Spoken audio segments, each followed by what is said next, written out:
Call of the Rockies series, books 1 through 3, box set, by Misty M. Beller, narrated by Lenore A. Woodworth. Freedom and the Mountain Wind, Call of the Rockies, Book 1, written by Misty M. Beller, narrated by Lenore A. Woodworth. And not only that, but we also glory in tribulations, knowing that tribulation produces perseverance, and perseverance, character, and character, hope. Romans 5 verses 3 and 4, New King James Version. Chapter 1. August 1830, Falls of the Missouri, future Montana Territory. They'd made it. Susanna Wilkins stared across the rolling hills, her gaze seeking snow-capped peaks rising in the distance, but the Rocky Mountains couldn't be seen from this point. As much as this felt like the end of the journey, the final destination, she and her father had barely finished the beginning. The first part of this trip was nothing compared to the long journey ahead, as long as she could convince her father to keep going.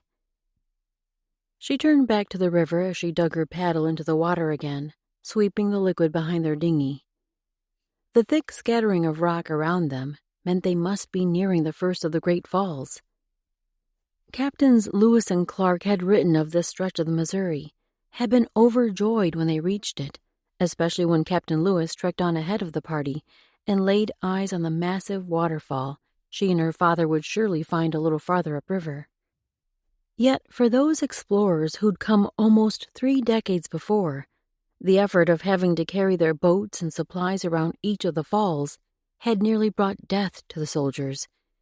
Big, strapping men had been laid low by the work ahead. What in heaven's name made her think she and Pa could manage the same?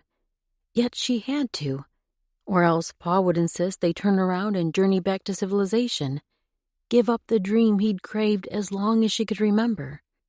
She couldn't let him do that, not when this was his last chance. A thick wheezing cough sounded beside her, forcing her thoughts into aching clarity. Her father's illness wasn't healing as she'd hoped it would in this new climate and higher altitude, but this journey was the one thing he'd wanted to accomplish before his final days. She prayed they had time aplenty. Either way, she'd agreed to follow in the tracks of Lewis and Clark's Corps of Discovery. Or, rather, follow in the paddle strokes. If only they hadn't lost their guide, the last in a string of guides, actually. The man they'd left Illinois with, Mason, had disappeared in the second week. He'd bedded down beside the coals of their campfire like usual, but in the morning there was nary a trace of him. Not a trace of the roasted venison she'd packed away either. After that, she and Pa paddled for 2 days up the Missouri on their own, then found a new escort in the next village they passed. That man lasted twice as long as Mason before disappearing too, this time after breaking his fast with them one morning. He'd said he was walking upriver to see what the water looked like around the bend, but he never came back. She should have known by the nervous way he kept adjusting his grip on his rifle. After they searched for him a while, she discovered he'd taken a day's worth of food from their stores, too. Must have tucked the supplies in his trousers or his possibles bag. This last guide had led them almost to the Marias River, then disappeared a few hours after they passed another boat going downriver, back to civilization. He'd watched the craft float by them with a yearning in his eyes. When the man said he was going to investigate a crop of rocks, then didn't return, she didn't have to search long to realize where he'd gone. She and Pa were alone once again. That was 2 days ago, and in this barren wilderness, they'd be hard-pressed to find another man to accompany them. Maybe they didn't need anyone. The men they'd traveled with were almost more trouble than help, especially this last one. He'd helped paddle some as they made their way upriver, but couldn't be counted on for any assistance otherwise. They were better off on their own. Now she just had to convince Pa they could keep going with just the 2 of them. Deep down, she knew the real reason he wanted another man along with them. If the worst happened and he wasn't able to see her back to Illinois, he wanted someone to take her safely to his cousin in Boston. a place she had no desire to go. The worst simply couldn't happen. The bottom of the dinghy struck another boulder with a hard jolt, gripping the front end of the boat fast while the flowing water wiggled the rear. "This might be as far as we can go with these rocks," Pa's voice rasped from the bout of coughing he'd just ceased. "You reckon it's time to stop and hike to the falls?" He'd promised they would at least see the falls of the Missouri before turning back. Now it was her job to convince him that they could keep going past this point. Her father's dying wish was to see the rugged mountain country Lewis and Clark's expedition had traveled through. She would get him there if it took all she had. She pulled the paddle into the boat and rested it on her lap, eyeing the water flowing around the boulders ahead of them. A bend in the river concealed what lay ahead. She needed to know exactly where they were in relation to the map Pa kept tucked inside his shirt front. His replica of Lewis and Clark's sketch had been hard to come by, but it had proved remarkably accurate thus far on their journey up the Missouri from Illinois. She swiped at a wad of mosquitoes hovering around her face. "How about we make land, then hike up to the first of the Great Falls?" And she could see what the terrain was like. Maybe they should leave the boat behind altogether instead of trying to carry it the 18 miles around all 5 waterfalls. If she could talk Pa into it, would they be able to make the journey on land the rest of the way? Did he have the strength to hike day after day? If only they had horses to take them on from here. In truth, she'd rather have had horses for the entire trip. Paddling and poling up the river was just about the hardest work she could have imagined. Why men ever thought a water route was easier than land was beyond her ability to fathom. Maybe if she'd been floating down a smooth river, not paddling upstream as they had these last 4 months. As she stepped from the boat into the icy water, a movement at the edge of her vision snagged her focus. She held the craft and spun to scan the land. The hill to their right was topped by a rocky crag that blocked the view beyond it, but something about the form made her study the top. There. It looked like a shadow among the stone, but the longer she stared, the more the spot looked like dark hair framing the top of a face. "Is that an Indian?" Pa spoke the question at the exact moment the words planted in her own mind. He'd climbed from the boat and now stood beside her, staring at the same spot that had drawn her attention. She squinted, but the figure didn't move again. "I think it's a person, but I'm not certain, and I can't tell if he's Indian or white." Pa's vision was so finely honed after years as a gunsmith, he could usually make out details better than she could. He raised a palm for her to stay put as he stepped forward. After a half a dozen strides, he halted, then lifted a hand to wave. "Hello, we come in peace." Some of the Indians they'd met on the journey could speak broken English, but certainly not all. Would the stranger understand? Maybe he was part of the Shoshone tribe, and she and Pa could barter for horses just like Lewis and Clark had.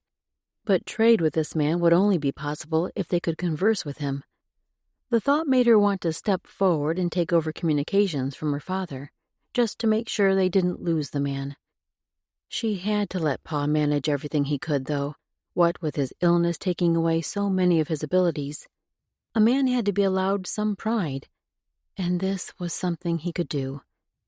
Besides, the Indian would probably respond more quickly to a man than a woman.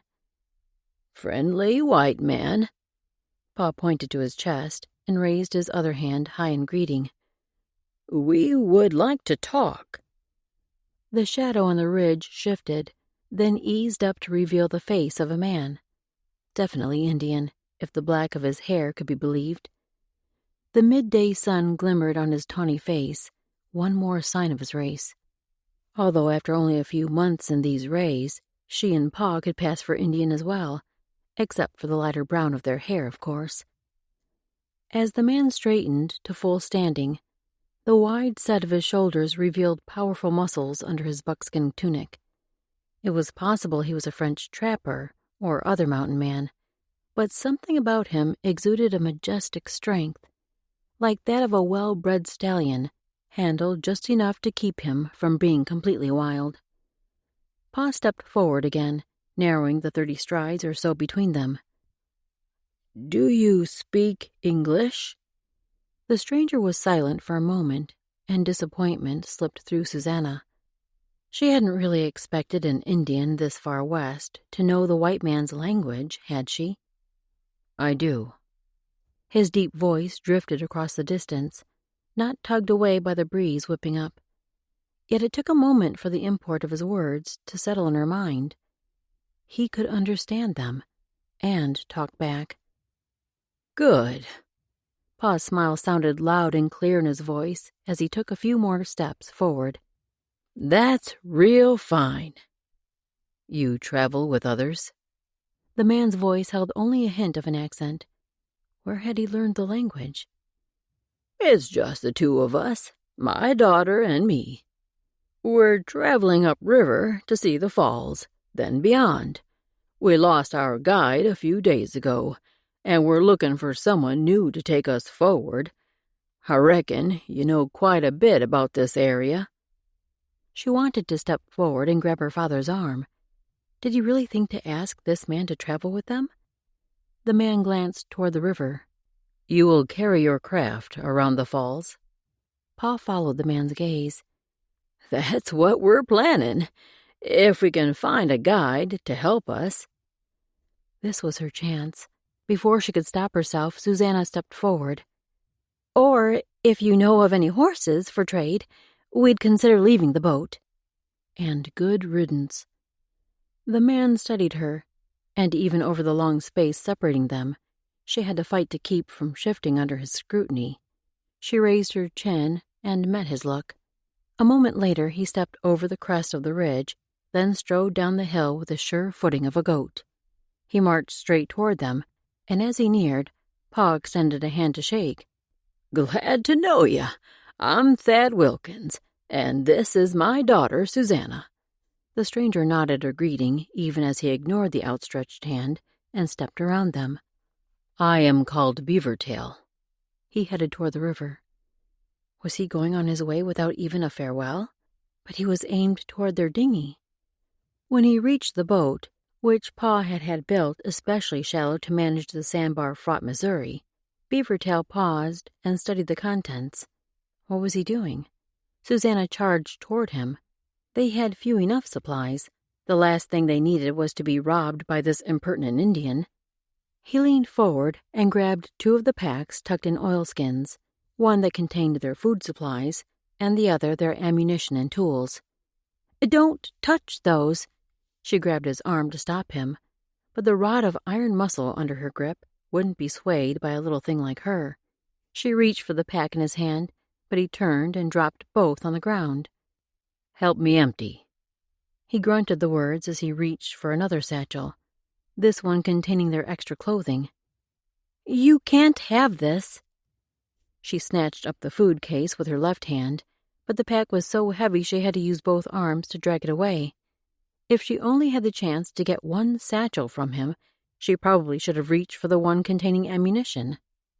He dropped the pack of clothing where he'd placed the others. Then, with a wide sweep of his arm, he scooped up the canteens and loose items she'd not yet organized into satchels. "Is there something you need there, son?" Pa had joined them at the river's edge, but instead of snatching their supplies from this thief, he only watched the man drop his load on the ground at Pa's feet. The Indian, Beavertail, didn't respond, just turned back to the dinghy and gripped both sides with his massive hands. Bear Paws would have been a better name for him. He hoisted the craft over his head. The mighty growl that slipped through his tight jaw would have made a lesser woman swoon. Any rabbits and birds in the area had surely fled at the ferocity of the sound. Yet the fact that he could actually hoist the boat and carry it atop his head was hard to fathom. Maybe he really was a bear, one of the famed grizzlies they had yet to see. The man splashed through the edge of the water, then marched forward on dry land along the side of the river. He'd left all their supplies, and he seemed to be following a trail worn into the ground. A portage trail? She glanced at Pa to see what he thought of the situation. Her father raised his brows, his thoughts clearly taking the same track hers had. Then a corner of his mouth tipped up. "I think he's helping." Maybe he planned to take the job as their guide. At least, that way, she'd not have to argue with Pa about whether they would keep going beyond the falls. Either way, the man was already disappearing over the rolling hill ahead. She looped the canteen straps around her neck, then loaded the other miscellaneous items in the food pack and snatched it up. "Can you bring the clothing?" That satchel should be the lightest, but she'd still have to keep an eye on Pa. His stamina was less than half what it had been only a year ago. She scanned the ground once more. She'd have to come back for the ammunition and tools. Maybe make 2 trips because that pack was so heavy. Not something she'd relish since the portage route was said to be 18 hard miles around the 5 falls, but she'd manage. There was no other choice. Over the next quarter hour, she was torn between trying to keep Beavertail in sight as he marched onward with their boat balanced atop his head and staying near Pa in case he needed her. His breathing was coming rougher with each step, and when a coughing fit overtook him, she had to let the Indian go altogether. Her father was more important than that blasted boat anyway. "Here, Pa." She set her oilskins down and held out the bottle of tonic Dr. Williams had sent. Their supply was dwindling, but when these bouts overtook him, he had to have something to ease the pain carved across his face as he clutched his chest. With a final cough, Pa straightened and turned to take the container. A trickle of blood seeped from one side of his mouth, tightening a raw ache in her own chest. She reached forward and wiped the crimson with her thumb. The action left a light smear on his leathery skin, and he raised a sleeve to clean the spot as his eyes met hers. His watery blue gaze, rimmed in red from all the coughing, communicated so much, just as it always had.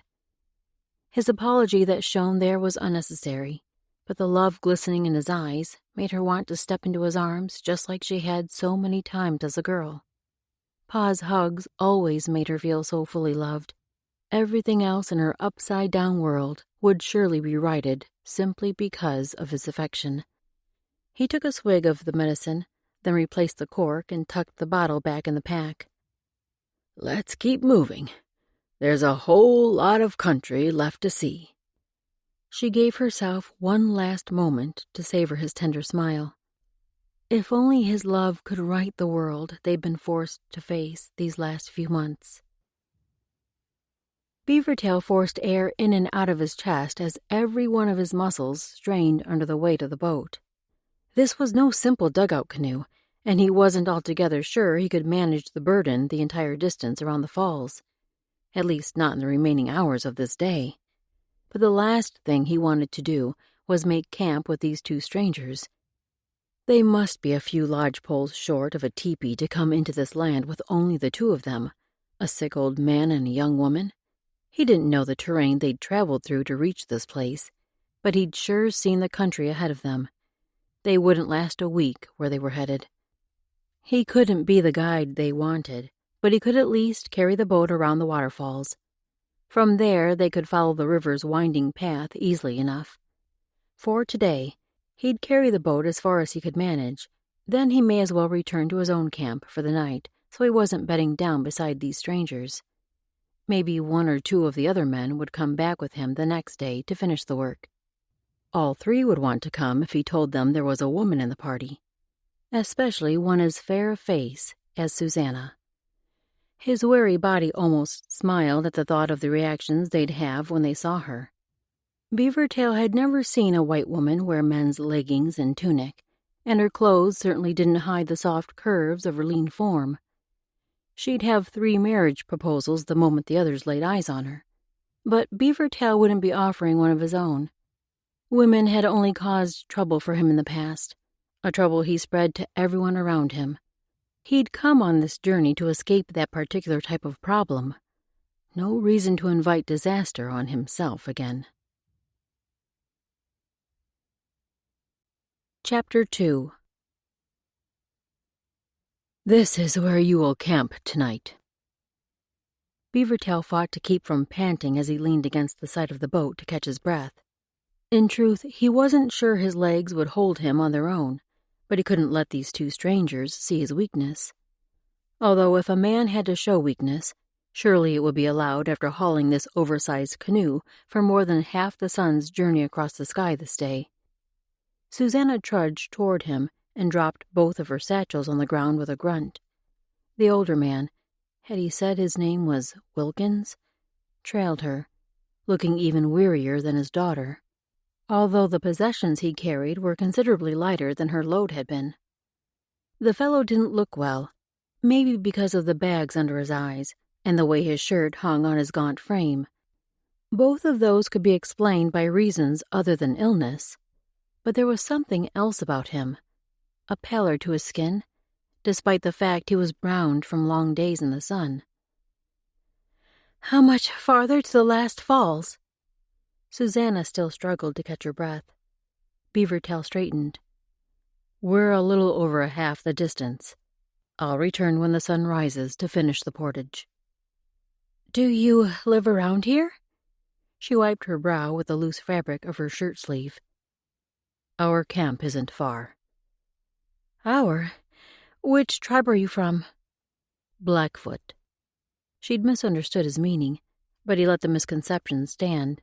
Better she'd think an entire band of Blackfoot camped nearby and stay on her guard. Something passed through the woman's eyes, then disappeared as her jaw tightened and she nodded.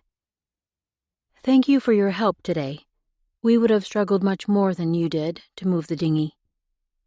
The passage would have been nigh impossible for them, but he wouldn't correct that untruth either. Let her keep her dignity. She seemed to be a scrappy creature, like one of the runt dogs in his mother's camp that fought for the larger bone against animals twice its size. He turned to the man. "You have food enough for the evening meal?" They'd only brought 2 packs, which meant the heavier one remained below the rapids. Hopefully it didn't contain anything they'd need this night. Maybe one of his companions would hike down and carry that satchel tomorrow morning, while the rest of them took the boat and these packs. Neither Wilkins nor Susanna looked like they would last another day as difficult as this one.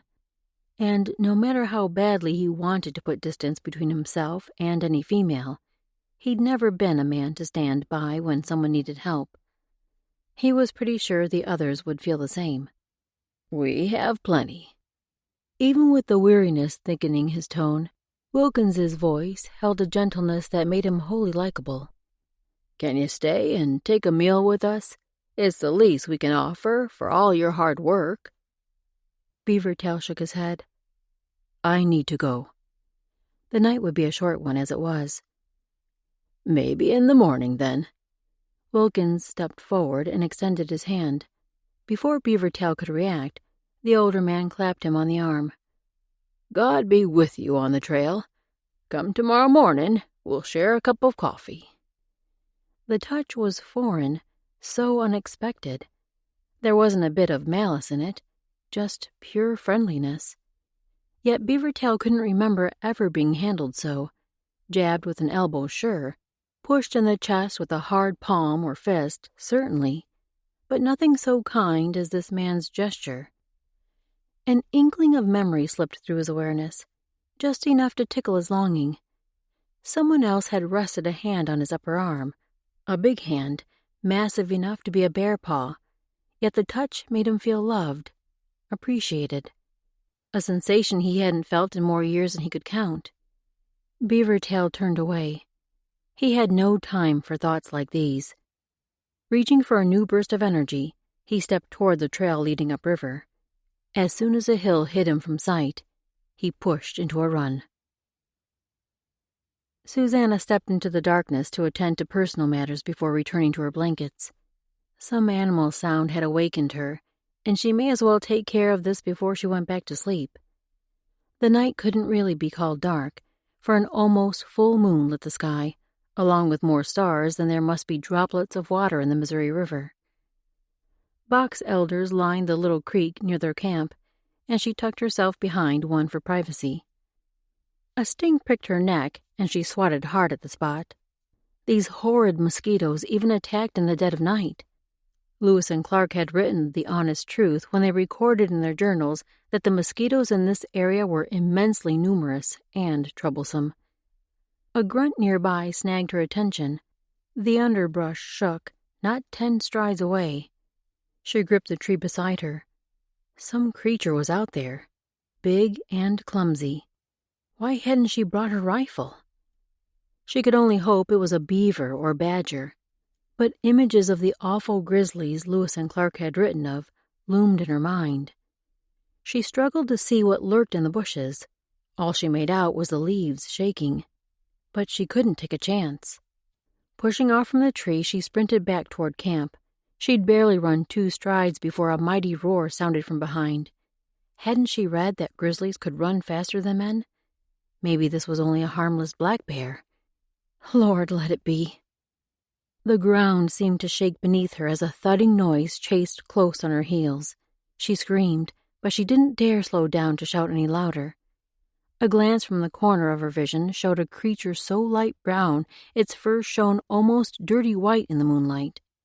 She plowed forward as the fierce grunts closed in on her. Thick prairie grass and prickly pear slowed her as if she slogged through snow. At this rate, she would never outrun the animal, and aiming straight toward camp had left her out in the open. Veering left toward the creek and its sheltering brush, she jumped a cluster of prickly pear. Her foot landed on a spike, but with the fear coursing through her, she ignored the pain. If she could just make it to one of the trees ahead. Could bears climb trees? She couldn't remember for sure, but that might be her only chance of escape.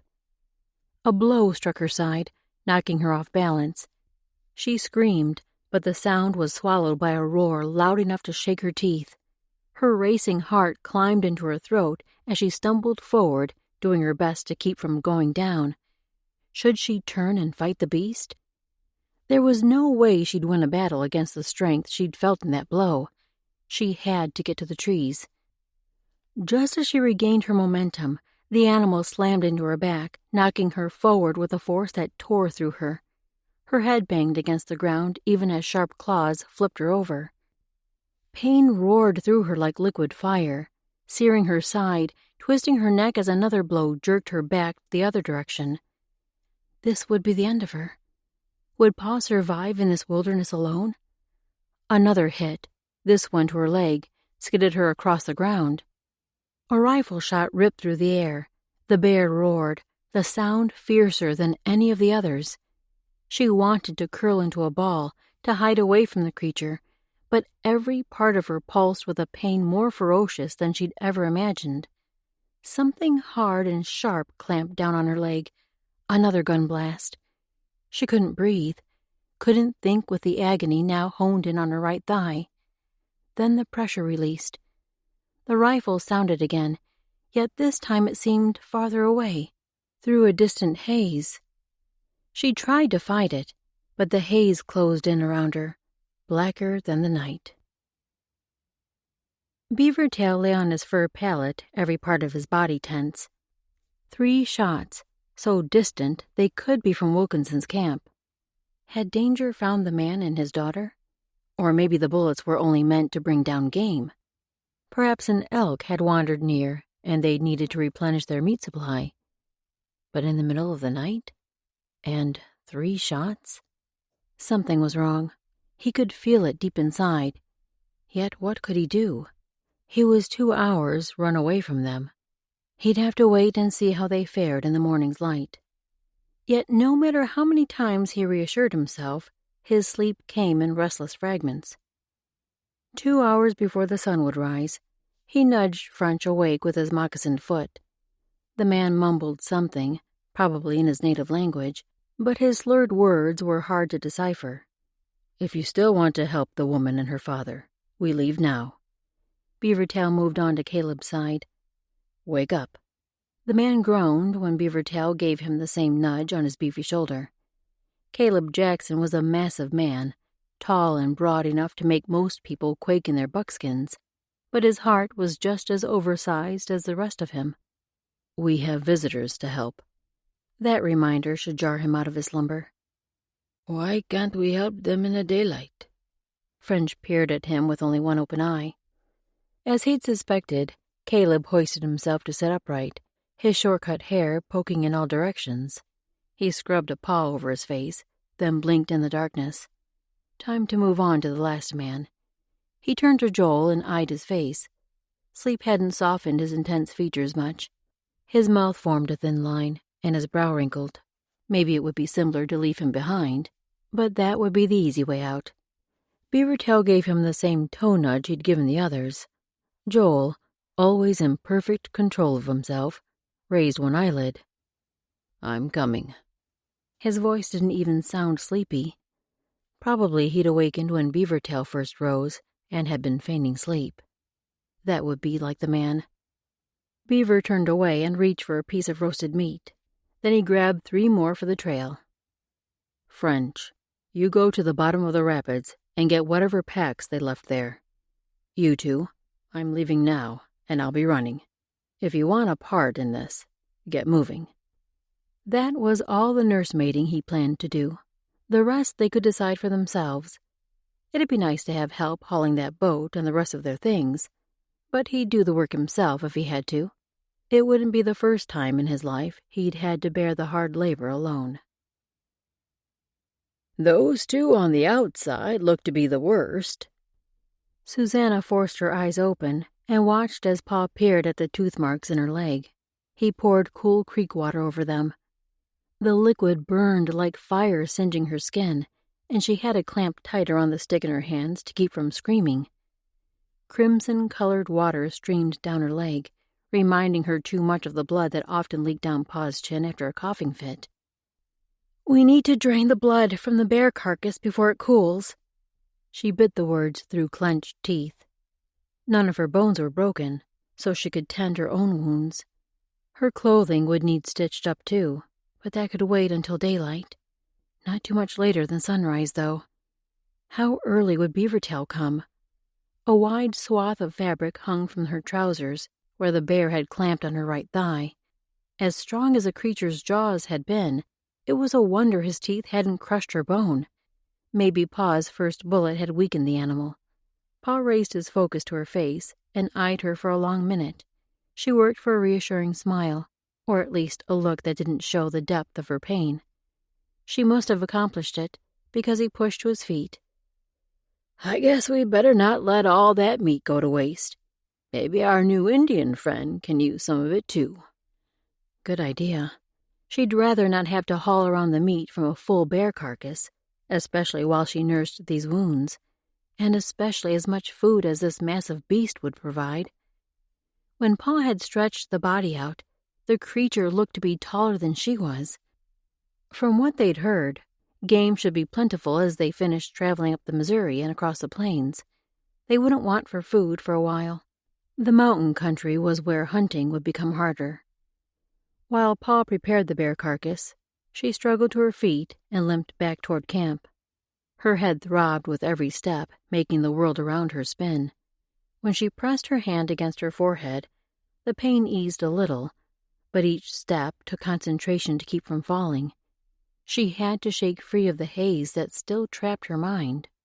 She applied the salve they used for wounds, something they'd had to dip into on this journey more often than she liked, then forced herself to trudge back out to where Pa worked over the bear. She'd made it across half the distance when he saw her coming. He sat back on his heels, raising a hand to point at her. "You go right back to camp and lie down. I'm sure you have more than a few scrapes and tooth marks than those I've seen. Rest your head and let yourself recover, at least for tonight." Normally, she'd ignore the warning. Skinning a full grizzly was too much work for him in his current condition, but she wasn't sure how much strength she had left in her. He must have seen her indecision. "I'm only going to bleed it tonight. In the morning, we'll finish the job." She eased out her breath. He could handle that much. She started to nod, but the knife of agony that shot up her neck stilled the action. "All right." Clamping her jaw to keep the pain inside, she turned and eased back toward their camp. Her bed pallet had never sounded so good. Chapter 3. Voices drew Susanna from the fog of sleep, but it took several seconds before she could place any of the resonant tones. Pa and the Indian who'd carried their boat? She forced her grainy eyelids open, but had to blink against the bright daylight. The aches in her leg and side gradually worked into her awareness, joining the steady throbbing in her head. The voices had stopped, and she struggled to make her eyes and her mind focus. The figures finally shifted from blurry into a clearer picture. A couple strides away, the Indian was crouched, watching her. His black hair was tied back in a leather strip at his nape, but looked like it probably reached just below his shoulders. His dark eyes studied her with an unnerving intensity, as though he could see anything she tried to hide. "Your head aches much?" She would have thought the rumble of his deep voice would make the pain in her skull worse, but instead it soothed. Her pain must be showing on her face for him to know that much. She started to nod but caught herself, unwilling to endure the extra throbbing. Instead, she managed a wry smile. "You've been rolled by a bear before, too?" One corner of his mouth twitched. "Not by a bear, but rolling from a horse brings pain enough." His gaze scanned the length of her, not indecently, but rather looking for injuries. Her hand closed over the edge of the blanket. Good thing she'd laid the wool covering over her to protect her skin from attacking mosquitoes. It now also concealed her leg from indecent exposure at the rip in her trousers. Beavertail seemed to sense her unease, for he stood and turned to her father. It was then she saw the other man beside Pa. No, 2 men. She pulled the blanket farther up her chest. Although she still wore the linen tunic, that was the only shirt she'd brought on the journey. Pa had protested when she'd donned the men's tunic and trousers, but if she was going to work like a man, rowing the dinghy upriver, hunting, and anything else Pa couldn't manage these days, she might as well have the freedom of men's clothing. She had brought one skirt, but hadn't donned it in well over a month, especially since there was no one in this wilderness who would understand the rules she was breaking, the rules of polite society. Except maybe the 2 men standing beside her father would know. White men, who'd surely come from the States. "Susanna, this is Caleb Jackson and Joel Vargas. They've come with Beavertail to help carry our things the rest of the way around the falls." Pa motioned first to the giant of a man whose shock of auburn hair looked like it might shine copper in the sunlight, then to the smaller stranger, whose dark features fit tightly in his olive-colored face. Spanish, maybe? She mustered as much of a smile as she could in response to their nods, then forced herself to lower the blanket as far as her waist. Why did even that act make her feel exposed? She'd need to find a way to get the men out of camp long enough for her to stitch up the gaping hole in her trousers. "These fellas offered to help skin that she-bear before we head up the river. That's where we'll be if you need anything." Pa gave her a smile that held just enough twinkle to show he understood her dilemma. A surge of love flowed through her. Such a wonderful father he was. What would she ever do without him? But before that thought could summon the burn of tears, she locked her jaw and nodded. "I'll cook some of the meat for us to eat today." Most of their fresh food was gone, so this would be a welcome relief from the heavily salted and preserved fare they'd resorted to the day before. Pa led the men out of camp, each of them falling into step behind the other as they took the now well-worn path toward the bear. Beavertail was the last to go, and he paused long enough to turn a final probing stare on her.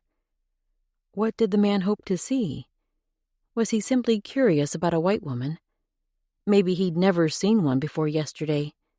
Yet his gaze didn't seem to hold any curiosity, more like taking her measure. Well, he'd find her more than a match for any man in this territory, if not in physical strength, at least in tenacity. After they'd skinned the bear, Beavertail left Caleb and Joel to ready the meat while he and Wilkins worked on the hide. Cleaning hides was usually women's work among his people, but Susanna didn't look to be in any condition to handle the task. Besides, living on his own meant every role fell to him. There was no such thing as women's work anymore, just his own responsibilities. And that was the way he wanted it. He didn't fit among all the women in his family, so it was best he be out on his own. Caleb, Joel, and French were good companions, each of them handling their own tasks, yet sticking close enough to share safety and food. Clan members where it mattered, yet not stepping all over his toes. And he could count on them in a pinch, or when he stumbled across a sick white man and his daughter, who needed an oversized canoe carried around 5 waterfalls. Once they had the pair and all their possessions moved to the top of the falls, what did Wilkins plan to do? What was his purpose for coming into the Great Plains, as the whites called this rolling land? He slid a glance to the man. Wilkins worked with a steady focus, cutting the flesh from the hide. He didn't seem to know much about skinning, but once Beavertail had showed him what to do, Wilkins worked at it with an attention to detail many people didn't worry over. "You've come to the plains to hunt?" He kept his voice as casual as he could. Some people didn't like to be questioned. Wilkins looked up with an easy smile before turning back to his work. "Came here to see what there was to see. Always wanted to trace the Missouri to its headwaters, especially after I read Patrick Goss's book about his journey with Captains Lewis and Clark. Susanna and I figured now was as good a time as any." He turned his head away as a hacking cough punctuated the words, the sound shaking deep in his chest. It took a long moment for the coughing to dwindle away, and Beavertail gave the man the dignity of not staring at him while he worked to regain control. Should he ask about the sickness? That was probably too personal a question, so he chose a different one. "I've not heard of this Patrick Goss or Lewis and Clark." Wilkins wiped his sleeve across his mouth, and Beavertail caught a flash of crimson. "Lewis and Clark led a group of men, Mr. Goss among them, by boat up the Missouri, then across the Rocky Mountains, and all the way to the great ocean that lies to the west." Beavertail played the words through his mind. With an Englishman for a father, he'd spoken both the English and Blackfoot tongues from his earliest days. He'd picked up a good bit of French from the trappers who'd passed through their camp, yet he'd not heard the word ocean. He knew better than to show ignorance, though. Even without knowing what that final part meant, the other words raised caution inside him. "You will go through the mountains?" That land was hard and relentless, not for the likes of a woman and a sick man, even if they traded for horses and packed enough food to see them through. The snows would be starting within the passing of another moon, and he'd seen the icy powder mount up higher than the tallest person, higher even than Caleb, giant that he was. "If we make it that far. I also want to see some of those geysers they wrote about where the water shoots straight up in the air. I'd like to meet some of the tribes in these parts, maybe find out where the best place to winter is." He could feel the weight of the man's glance. "I suppose I should ask you, since you're from these parts." Wilkins went back to his work, and silence fell between them. He was waiting for Beavertail to respond. Would it hurt him so much to tell of his people, especially when Wilkins seemed a genuinely good sort? "I've only traveled twice through this land and farther south. My people are the Blackfoot in the mountains to the north. I don't know of the geysers, but I do know the mountains you call rocky are hard when the snows come. Beautiful, yes, but the food moves to warmer lands, and the winters are such that you could lose a hand or a foot in only a few minutes if not prepared." The lines in the older man's brow deepened. "I'd hoped to at least reach the mountains before winter. I don't know how long we'll be able to stay come spring." Something about his tone, the sadness maybe, made Beavertail wonder why he didn't think they'd stay long.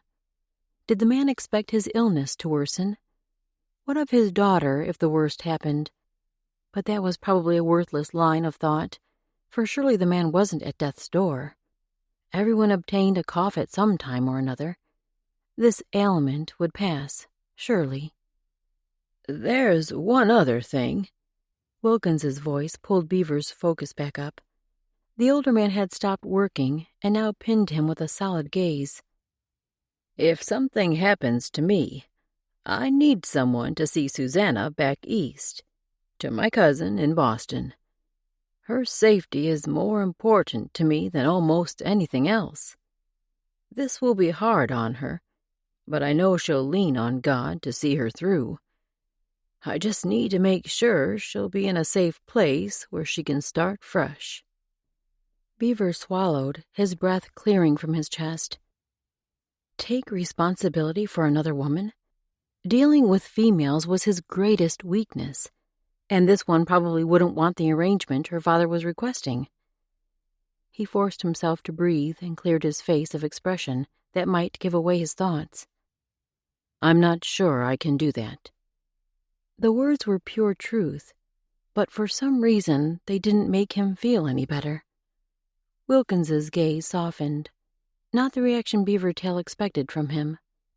"I understand. If you change your mind, the offer still stands." Susanna swatted a cloud of mosquitoes away from her face as she shifted the coffee closer to the fire's flame. Not even the smoke drove these awful creatures away.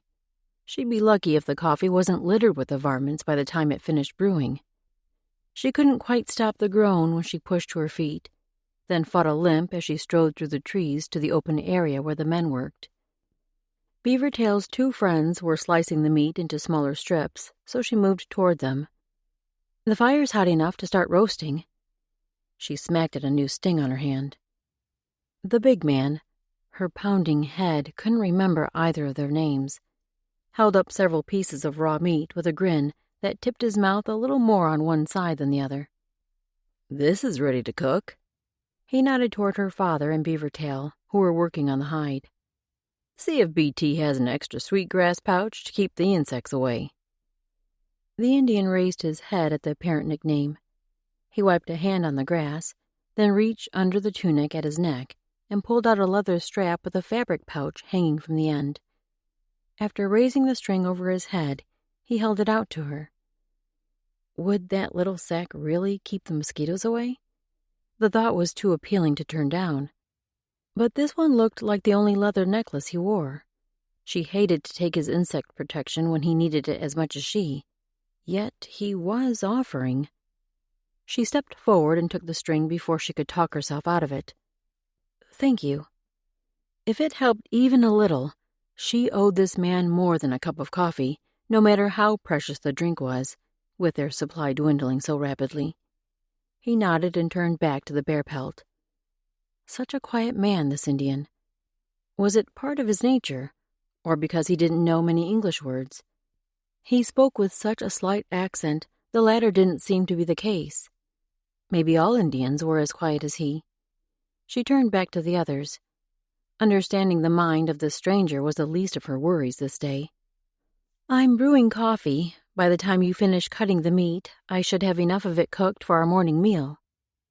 Cleaning a hide that large would take longer, but surely all of them would need a break by then. Pa would, certainly. When she had the food ready and the steaming brew had turned richly aromatic, she called the men. They filed into camp on the footpath, Mr. Jackson leading the way with an eager grin on his broad face. He had just a hint of overgrown boy to his features, which made it easy to like him. Mr. Vargas followed. Now that coffee filled her senses, she could remember their names.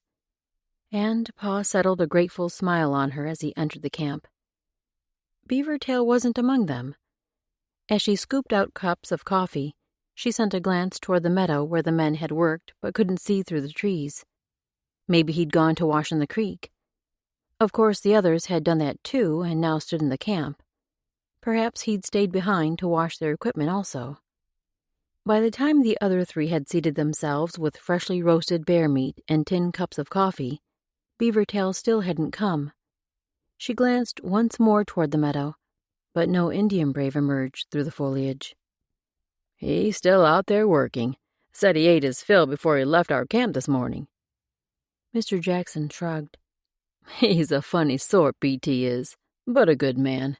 Quiet, hard-working." He grimaced. "Not much for fun, but the kind of fella you can't help but like anyway." Those final words were delivered with a cheeky grin. "You're traveling together?" They seemed unusual, this band of three. All a similar age, at least somewhere in their 20s by her guess. As far as she could tell, that and the ability to speak English was the only thing they shared in common.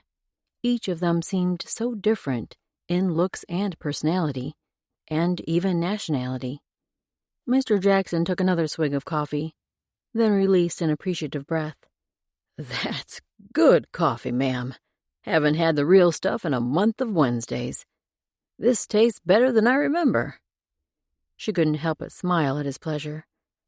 "I brew it with licorice root to deepen the flavor," and to help with Pa's cough, but that part she didn't need to share.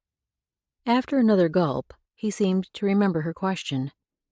"Yep, we're on our way southwest to meet up with Joel's brother. We last heard he was traveling with a Shoshone band down there, looking for horses we heard about from the Hidatsa." So there would be a fourth in their group? Why had these men joined together in the venture? She phrased the question as innocently as she could. "Have you known each other long?" He shot a sideways grin at Mr. Vargas, who'd been watching them as he sipped his coffee. With those dark eyes shifting from one person to the next as each spoke, he seemed to be almost brooding. Mr. Jackson answered. "I met up with Joel and Adam, he's the brother we're looking for, back in St. Louis. We all wanted to go west, so we joined up with a group of Frenchmen in a pirogue and almost worked our skinny legs off hauling and pushing that boat upriver." He scrunched his nose with the words, making him look even more like an overgrown boy. "We learned an awful lot on that trip, but the best part was that we met French along the way." One side of his mouth tipped up. "Some days he makes me change that opinion, but he's mostly a good chap." French? Surely there wasn't another in their group, a fifth? Mr. Jackson nodded toward the north, where they'd left the last satchel of supplies downriver from the falls. "He's gone to get the rest of your things. Should be along any time now, if he's not taking a nap." He winked at her. "BT woke us in the middle of the night to come help you folks." Then he raised his mug as if in salute. "Glad he did, though. This coffee's worth every minute of running in the dark." Beavertail had woken them in the middle of the night and made them run here? Her gaze wandered toward where he still worked in the heat and mosquitoes. Would he like coffee and just didn't want to stop for it? Surely he needed food for sustenance after exerting himself so much that morning. She poured coffee into a bowl, since the other men were using their only cups, then gathered some meat and attempted to stand.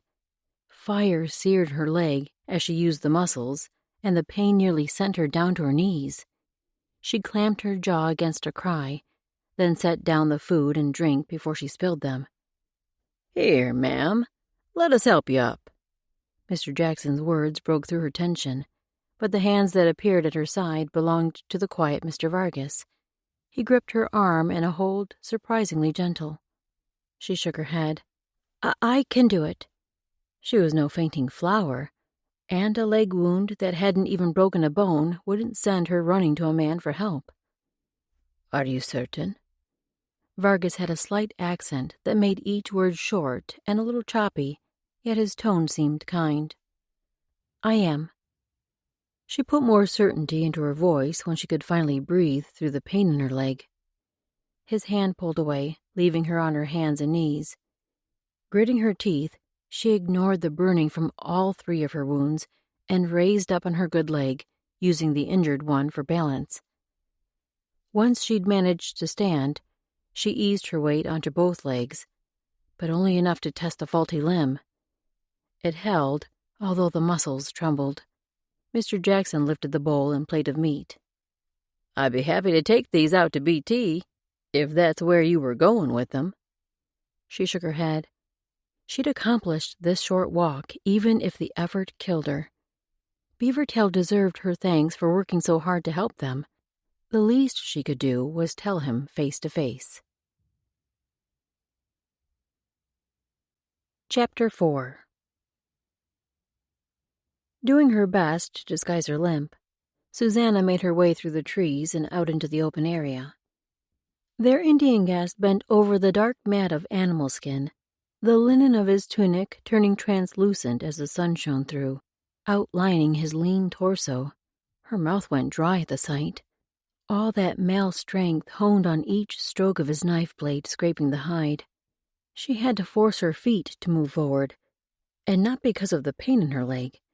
She wasn't one to ogle a man, but she could appreciate the beauty of God's handiwork as well as any other woman. She wouldn't let it affect her actions, though.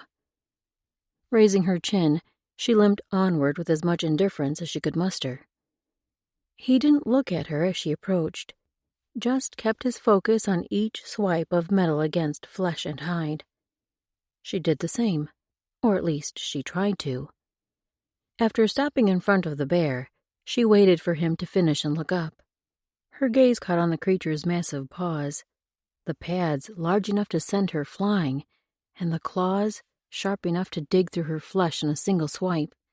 She could well remember both sensations, and the memories made her head swim.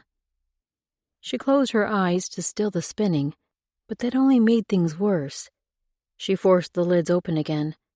She would conquer her body if it was the last thing she did.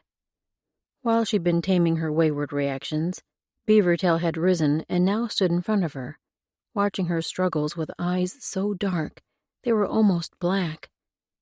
She hadn't even heard him move, although now that she thought about it, the sound of his blade scraping had ceased. She held out the dishes, hopefully to distract him from her embarrassing display. I brought you coffee and food." The words tumbled out of her mouth, probably only making things worse. Could he hear her mortification? He took the offering with a nod, then raised the bowl to his mouth as he dropped his gaze. "I'm sorry we don't have any more cups. Since it's just Pa and me, we only brought 2 of everything."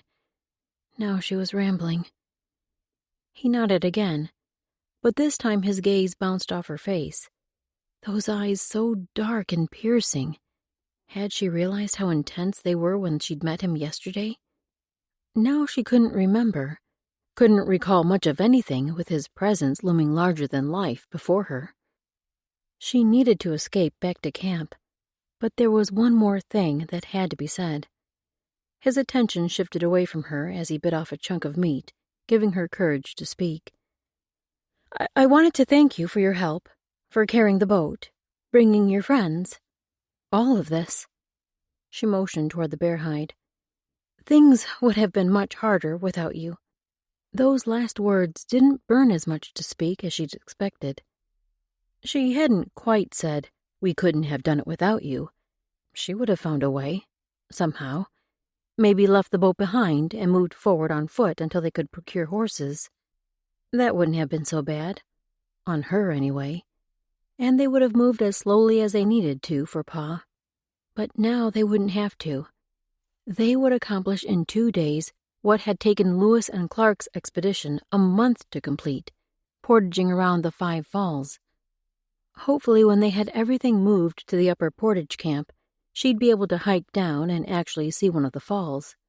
Treacherous cliffs and other landscape around the massive waterfalls required this portage trail to veer away from the river and onto smoother land, not allowing any view of the water in most sections. It would be a shame to come this close without seeing any of those natural wonders, though.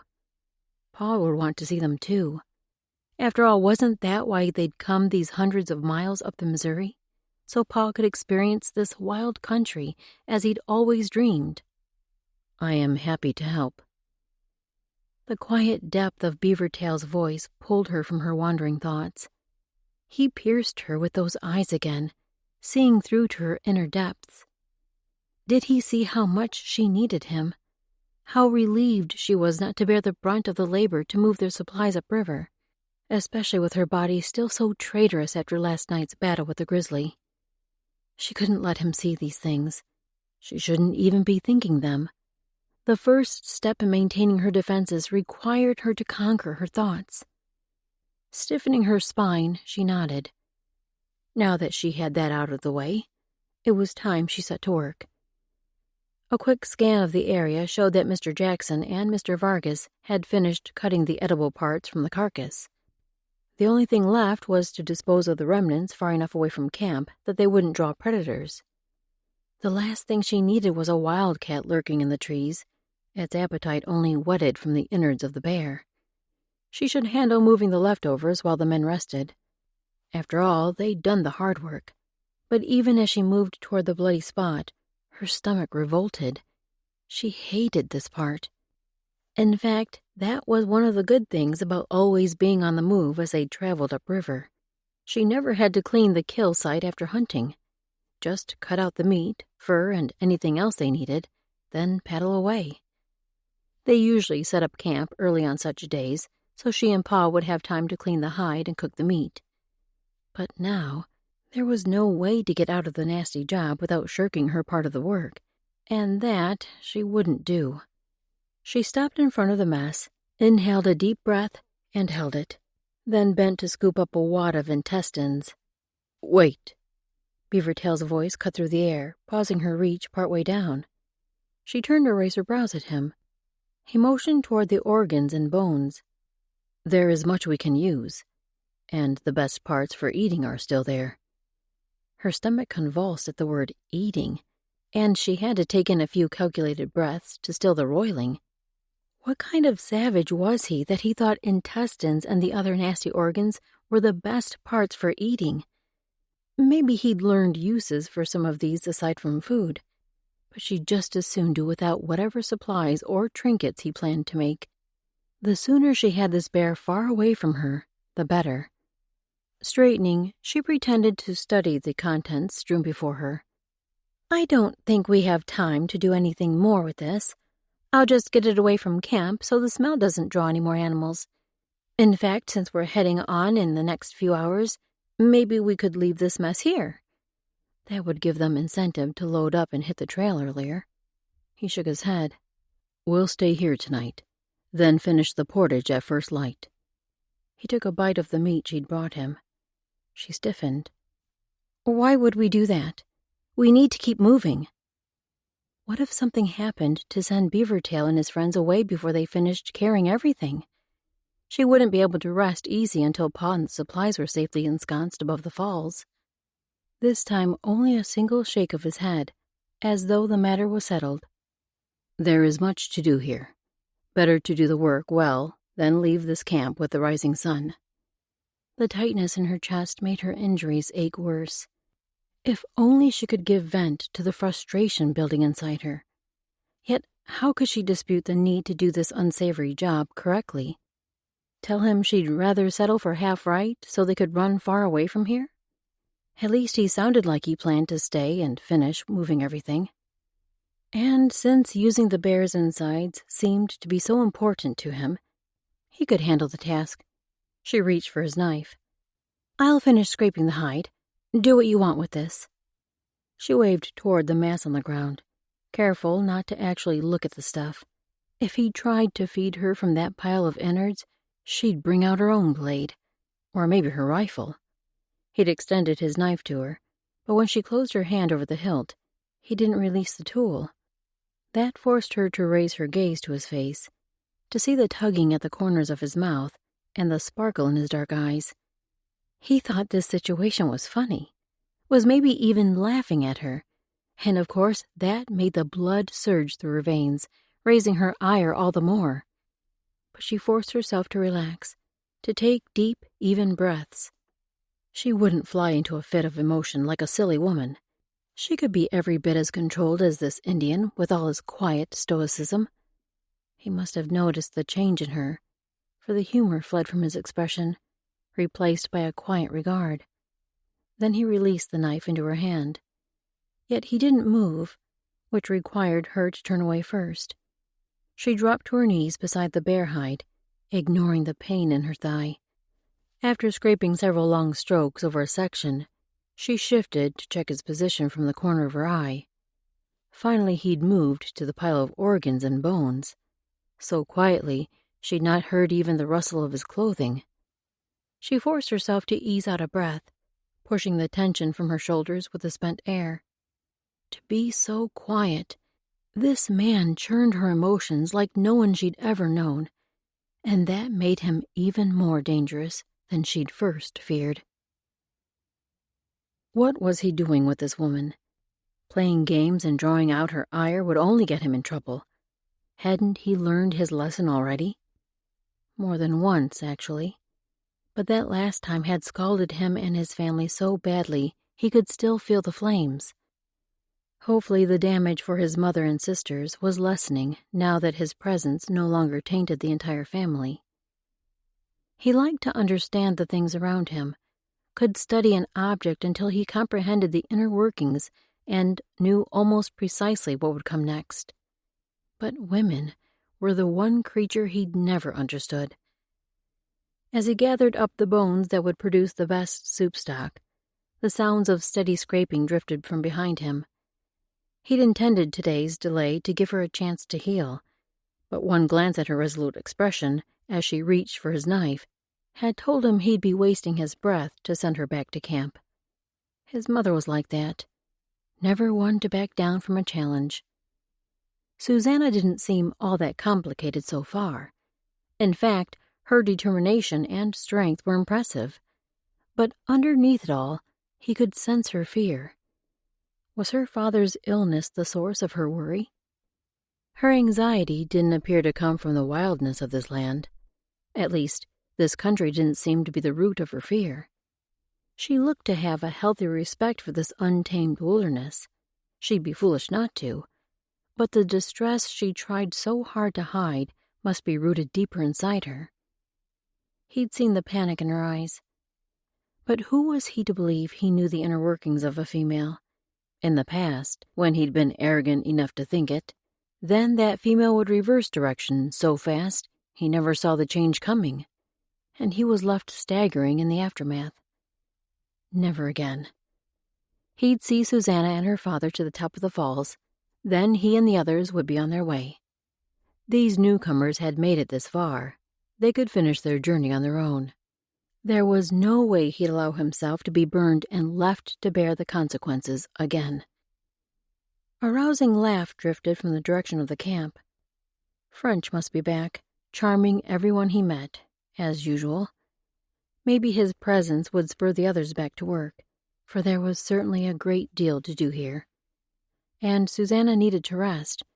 She seemed to be trying to cover it, but her limp was easy to detect, as was the squint of pain that bespoke a head still throbbing. Surely her father would send her to bed when he saw her condition. If he didn't, Beaver would suggest it. But it turned out he didn't have to.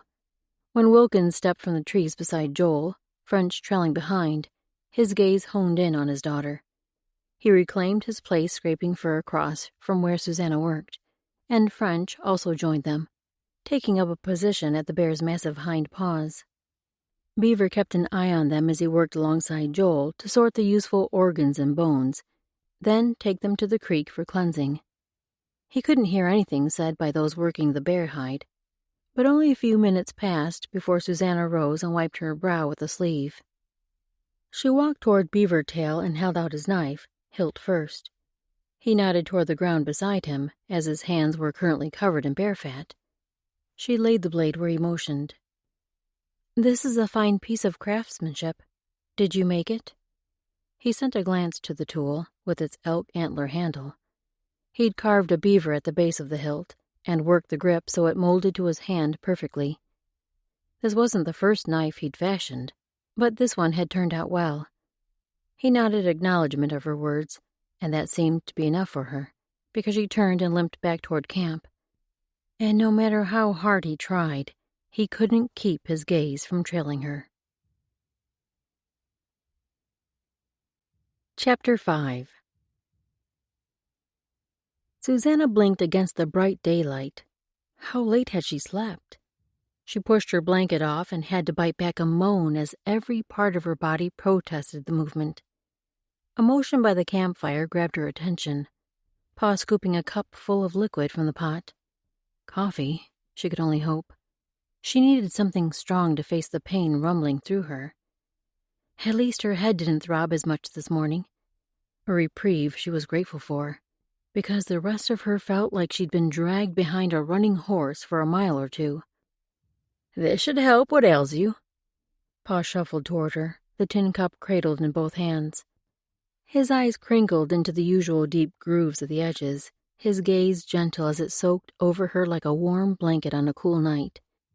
He didn't speak as he lowered himself to sit on a log beside her. He groaned a bit with the effort, which turned into a cough. That awful, hacking cough that took over his entire body, jarring him like a massive hand thumping his back. She pushed up to sit and grabbed for the cup before all the precious coffee sloshed out. If only she could help him instead of simply saving the drink. But she knew from far too much experience that there was nothing she could do except be there, hoping her presence comforted even a small bit. God help him. Take this awful condition away from him. So many times she'd prayed this. If only God would act. She knew everyone had to die at some point, but not yet. Not like this. Lord, please.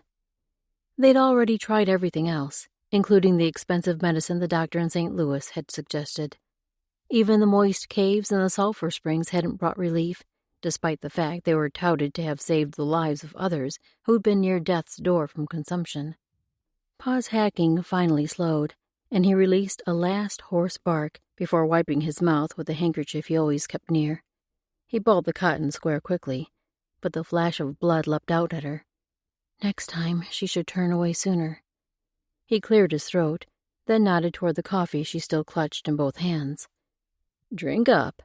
The boys have already headed upriver. I told them we'd be along later this morning. The boys. Reality flashed like a slap to her face, bringing with it vivid memories from the day before. The men had lingered around their camp, working the bear hide and sundries, gathering firewood, doing any other chores they could find, and swapping stories with Pa. She hadn't seen her father enjoy himself so much in months. Mr. Jackson and French were the most outgoing by far, the latter regaling them with tales of his various trapping journeys with the Northwest Fur Company. It was a wonder how much he'd done being so young, but he said he joined on his first expedition at the age of 14. The deep weather-worn lines across his brow and under his eyes made it hard to calculate his exact age, but his grin made him look no more than 25 at most. Beavertail hadn't spent much time lingering in camp. The man worked like a demon drove him, using almost every last scrap of the bear's insides, just as he'd said. Then he'd covered the bloody remains with dirt. After that, she'd barely been able to get him to stay long enough to eat the stew she'd had simmering all afternoon. When he left, he took his friends with him. Now the men must have come and gone by the look of the empty camp. Only her bedding and the small pot she used to brew coffee or tea remained, and Pa's favorite hunting rifle leaning against a tree.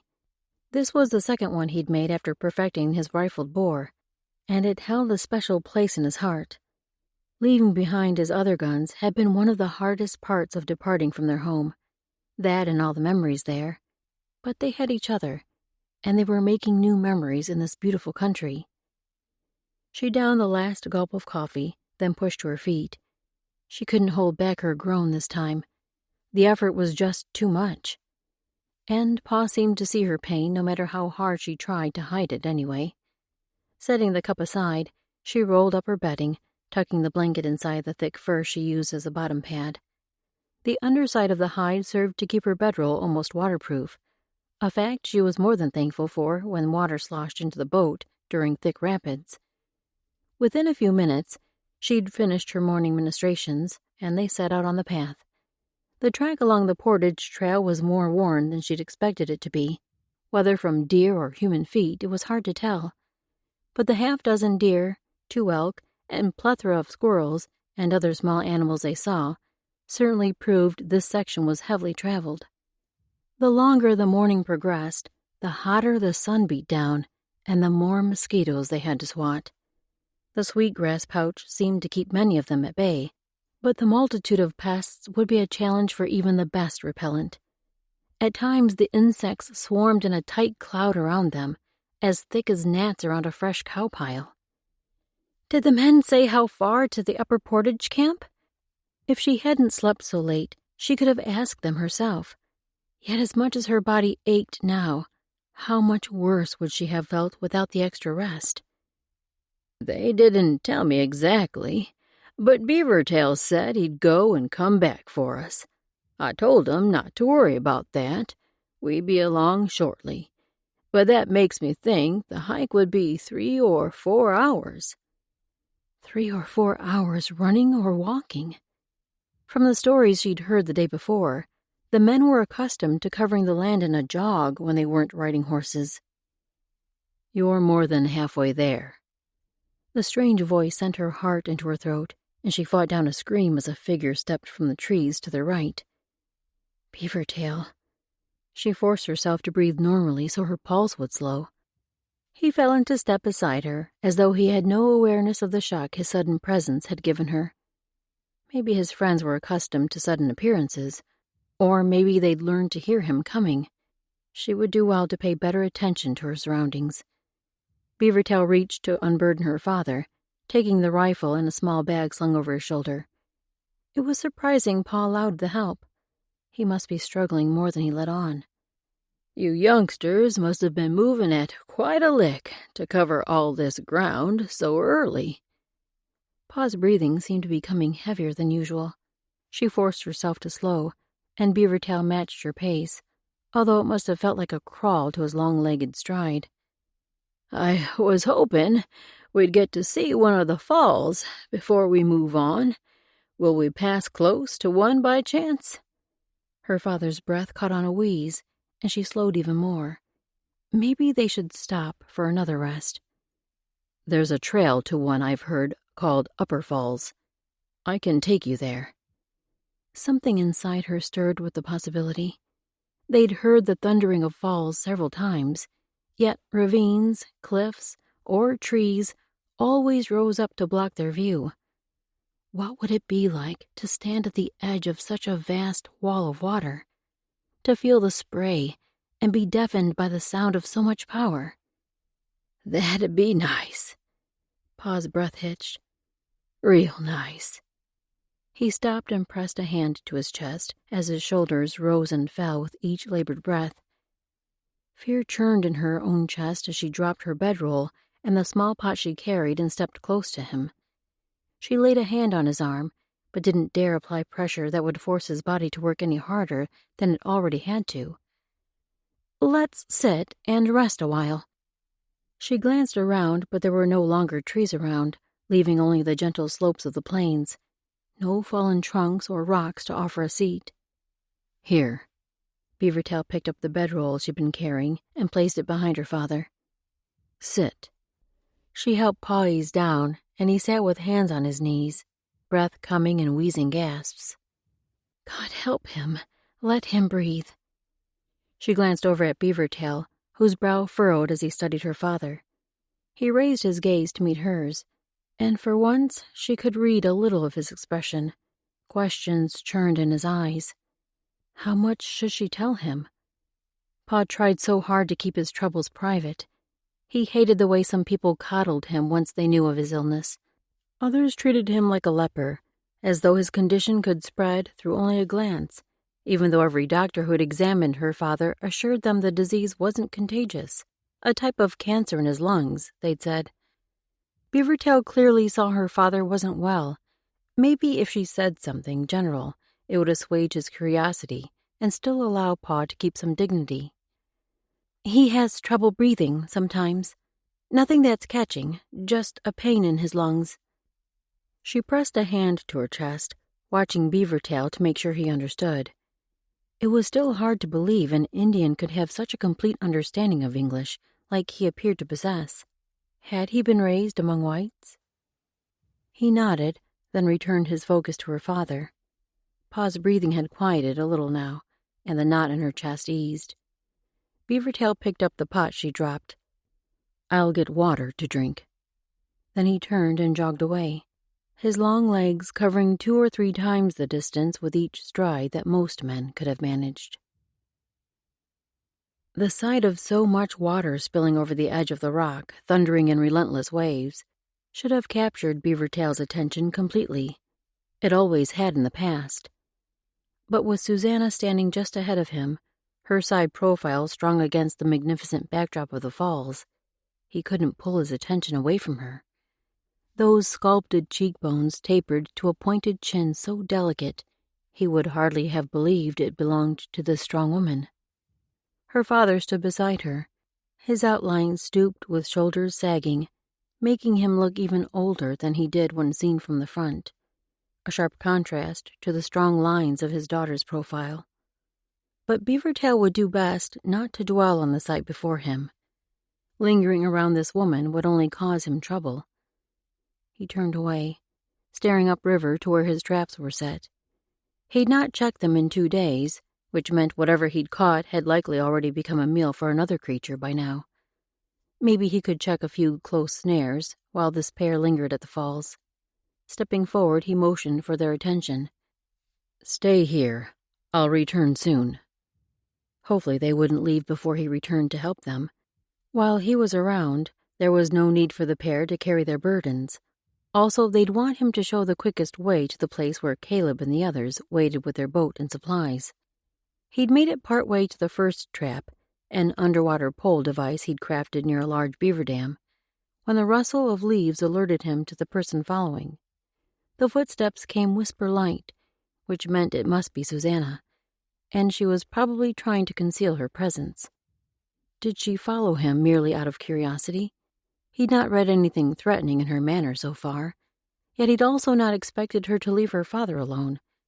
She must have a good reason for shadowing him now. He didn't mind showing her his traps, especially if it would set her fears of him at ease. So he kept on his route, veering closer to the river and the one place where the cliffs lowered enough to allow him access to the water.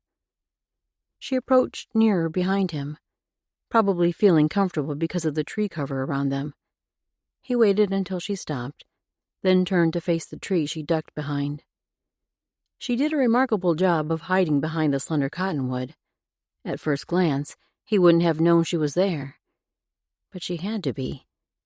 Now he could hear her breathing, and a grumpy squirrel nattered at her from the tree's branches, clearly upset she'd disturbed his work. Beaver fought to keep from smiling at both the squirrel and the woman. "Would you like to see what's in the trap?" He looked straight at the tree, but it was 3 long breaths before she stepped from behind the trunk. She had her chin raised, her eyes flashing. No sheepishness at being caught, only the spark of irritation. "What are you doing?" He had to fight harder not to smile. Being riled like this made her even more fetching than before. "I'm checking my traps. The 3 around here, anyway." He nodded toward the river. "Would you like to see if we caught a beaver?" Her gaze shifted to the water, then back to him. She wanted to see. The desire was written all over her. So he turned and eased down to the river's bank. She would follow, if he'd read her correctly. But then, he'd been completely wrong before, and it had been the end to the life he'd been destined for, the end of the life his family deserved. Chapter 6. Beavertail strode upriver a short distance to the snare he'd set near a small beaver dam. Many people didn't trap in the summer, since these furs would be lesser quality than those he took in the winter. But they needed the meat, and he might as well catch something that could serve as both food and trade goods. He waded into the water, doing his best not to flinch at the cold. The pole marking his trap was only a few strides in, and he pulled up the cord to see what he'd caught. The beady eyes of a river otter stared up at him. Not a beaver, but still good for eating. He cut the carcass free, then turned to drag it back to the narrow edge of bank. Susanna stood there watching him, her gaze a little wide. "Is that an otter?" We've seen a few on our journey, but I wasn't certain if it was an otter or another creature. He nodded as he hoisted the animal out of the water. He should reset the trap before readying the animal for transport. He waded in again. Maybe he should invite Susanna closer to see how he reset the trap, but she was peering at the otter, so he let her be. As hot as it was on the plains, this nook stayed cool under the shrubbery that lined the bank and cliffs, and made the perfect breeding ground for mosquitoes. He swatted at several that pierced the skin of his arm. He'd already made a new pouch of sweetgrass to ward them away, since he gave his other to Susanna. But the new plant didn't seem to be working as well. In fact, he wore 2 satchels, since he'd made one for her father too, but hadn't gave it to the man yet. A splash by his leg grabbed his attention, just as a sharp poke jabbed his skin under the water. He kicked out, and his foot struck a body, definitely larger than a fish. Another stab of pain pierced his other leg, this time more like an arrow driving through his leathers, penetrating skin and shooting deep into his flesh. He doubled over, kicking hard to shake away the creature embedded in his leg. The animal shoved against his other leg, knocking him off balance. Beavertail struggled to stay upright, but the animal bit again, driving its fangs lower, just above his ankle. He toppled backward into the water, the icy cold reaching up to envelop his body. Even while the creature still clenched its teeth around his leg, another set of fangs dug deep into his upper arm. Beavertail thrashed to free himself from both attackers. 2 of them. He had to get back to shore. His hand struck one of the animals again, making contact with thick, coarse hair. Beaver, maybe? Perhaps the creatures whose home he'd set his trap beside. Or maybe another otter. They usually traveled in small groups. Both animals released him as he struggled to crawl back to the bank, but his efforts seemed to anger them, for they struck again with fury, biting farther up his leg, his side, his hand. They seemed to be everywhere at once, maybe more than 2. He couldn't keep track, but he finally dragged himself from the water. One of the animals had a hold on the back of his leg, following him onto the shore. Only then did his mind register the screaming. Susanna beat at the animal, shrieking like an enraged turkey as she struck the creature over and over with a stick. Beaver rolled over to pull himself from the grasp of those fangs, catching sight of the long, furry body of a river otter. The animal finally released him and slipped back into the river. Susanna's screaming ceased, and quiet sank over the area while he struggled to catch his breath. "Are you hurt?" She dropped to her knees beside him as he sat propped up by his hands, his legs extended. Blood soaked through his buckskin leggings in several places. The leather was torn in even more spots, and he felt like he'd been mauled by a wildcat, or maybe caught in a hive of bees, stung all over. She reached for his arm, pulling back a flap of torn, bloody fabric to reveal crimson trickling from several gashes. "These need to be cleaned, and I bet you'll need stitches." He raised his focus from his arm to her face, and she met his gaze. "I have what I need in our supplies you've taken upriver. Can you make it that far?" Concern laced her eyes, a look that bolstered his strength. "I'm fine." The warmth of her hand on his arm made the pain fade almost completely in that area.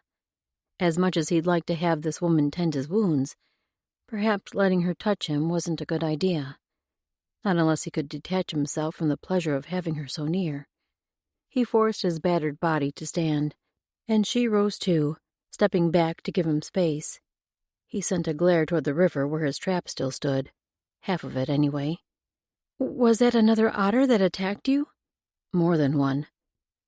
He turned from the water and reached down to snag the dead animal he'd retrieved from the trap.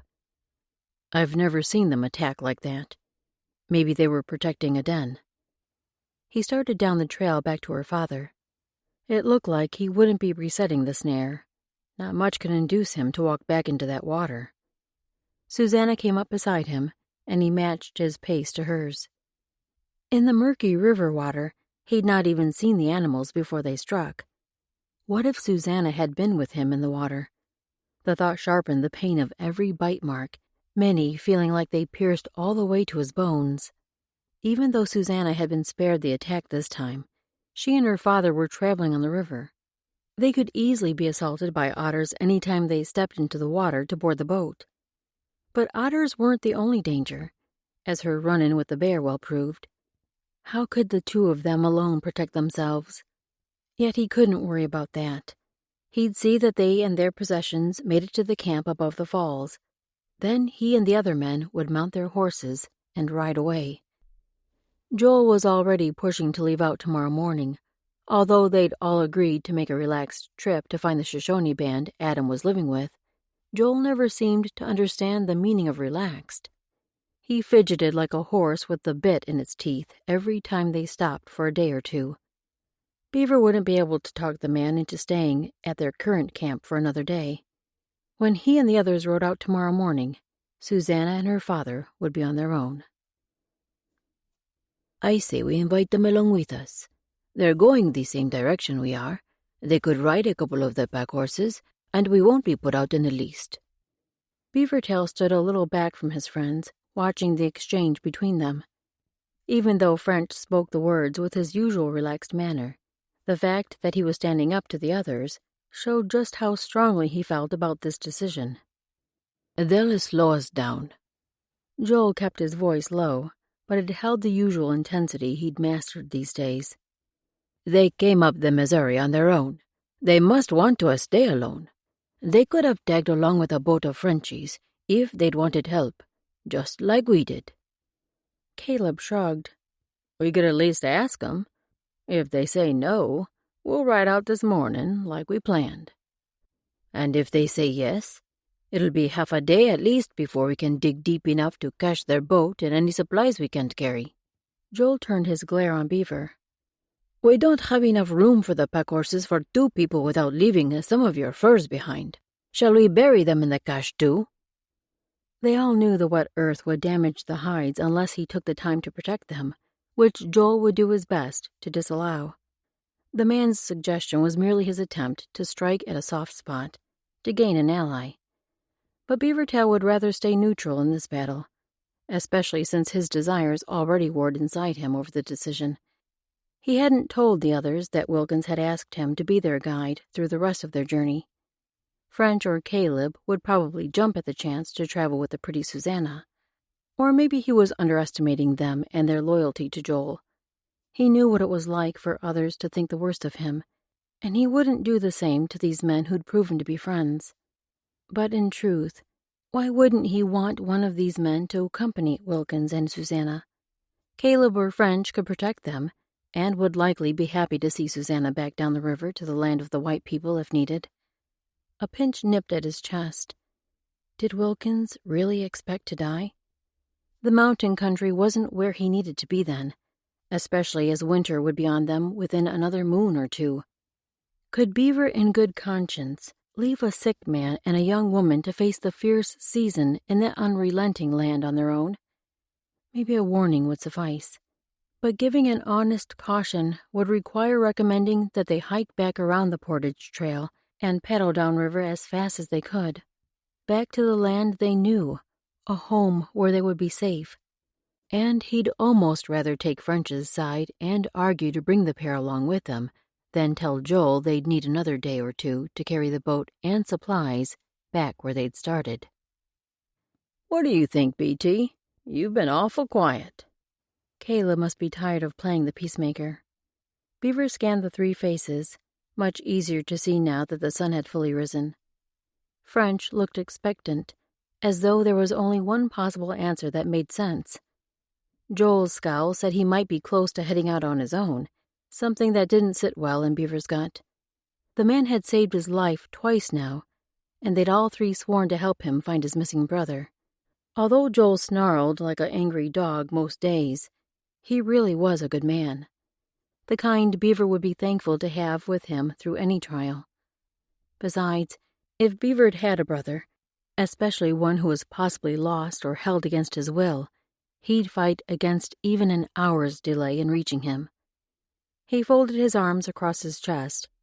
Maybe they could still help Wilkins and Susanna without inviting them to travel along. I'll give them my pack horse. Even with only the one mount, their journey will be easier than paddling through all the rapids that lie ahead. I can move some of my furs to Joel's pack mare. He sent his friend a sideways look. And the rest will fit on my own mount. This way we can bid farewell to them both without a guilty conscience. At least, not as much guilt. Caleb tipped his head as though considering the idea, then nodded. French shook his head and threw his hands down. I don't believe you all. Then he turned and marched back to where the animals stood tied, ready to load up and ride out. Was French angry enough to leave their group in order to help these two pilgrims? For a moment, Beaver stood with Caleb and Joel, watching their friend. Usually not much riled the man, but maybe he was right in this case. Maybe giving Wilkins a horse and sending them on their journey was the coward's way out. Was Beaver letting his longing to distance himself from any sign of a female influence this decision? As much as that really was his desire, he wouldn't put his own selfish whims ahead of another's life. Best get backing. Joel's growl jerked them all from their thoughts as the man turned toward camp. Beavertail strode toward the horses to ready the spotted gelding he'd leave with Wilkins. French was grumbling something under his breath, in his native language, of course. Probably nothing Beavertail wanted to understand. Before Beaver had his pack animal readied, the wiry Frenchman had loaded his bay pack mare with half her normal cargo and was stomping toward the camp, dragging the animal behind him. The poor horse had to trot to keep up. Did he plan to start the quarrel up again? He wouldn't bring his animal just for an argument, though. Maybe he planned to donate the horse for Wilkins and his daughter to ride. That was the more likely possibility, although it would be a sacrifice for their party to lose 2 animals. Still, they'd have 4 horses left to ride, and 2 for packing supplies. Wilkins and Susanna would be much better off with 2 horses than in their oversized canoe. They'd have to leave the boat behind, and Joel surely wouldn't allow time for Beaver to stay and bury the craft so they could retrieve it later, unless he chose to stay on his own, then catch up with the men later. That could be a possibility. With a sigh, Beavertail ducked under the tie rope for the horses and followed his friend back to camp. Nothing was ever easy when a female was involved. True, it didn't seem like Susanna was trying to cause problems in this situation, but her mere presence had created the first argument the 4 of them had experienced in the weeks they'd been traveling together. He should have turned and run the moment he'd first seen Susanna Wilkins. Chapter 7. She should be grateful for the horses. And she was, really. But as she watched the 4 men ride away, a weight pressed hard on her chest, smothering, making her struggle for breath the way Pa did after his coughing fits. For the first time in this journey, the sheer magnitude of what lay before them rose up like a wall reaching to the heavens, impossible to scale. This land was so vast, with so many ferocious animals that could attack from nowhere. Weather that could turn from searing heat one moment to hailstones large enough to bruise the next. And the men had spoken of a winter ahead that could obliterate an entire tribe of people if they weren't prepared. Were she and Pa prepared? Not for what French and the others had described. Maybe Pa was right, and they should turn back. Getting the boat back around the falls would be a trick, but now that they had these horses, they could ride back down the Missouri, back to civilization and some semblance of safety. Pa's condition would still be just as bleak, but at least it was a danger she knew and could prepare for. Hopelessness rose up in her chest to strangle her. These thoughts were pure selfishness.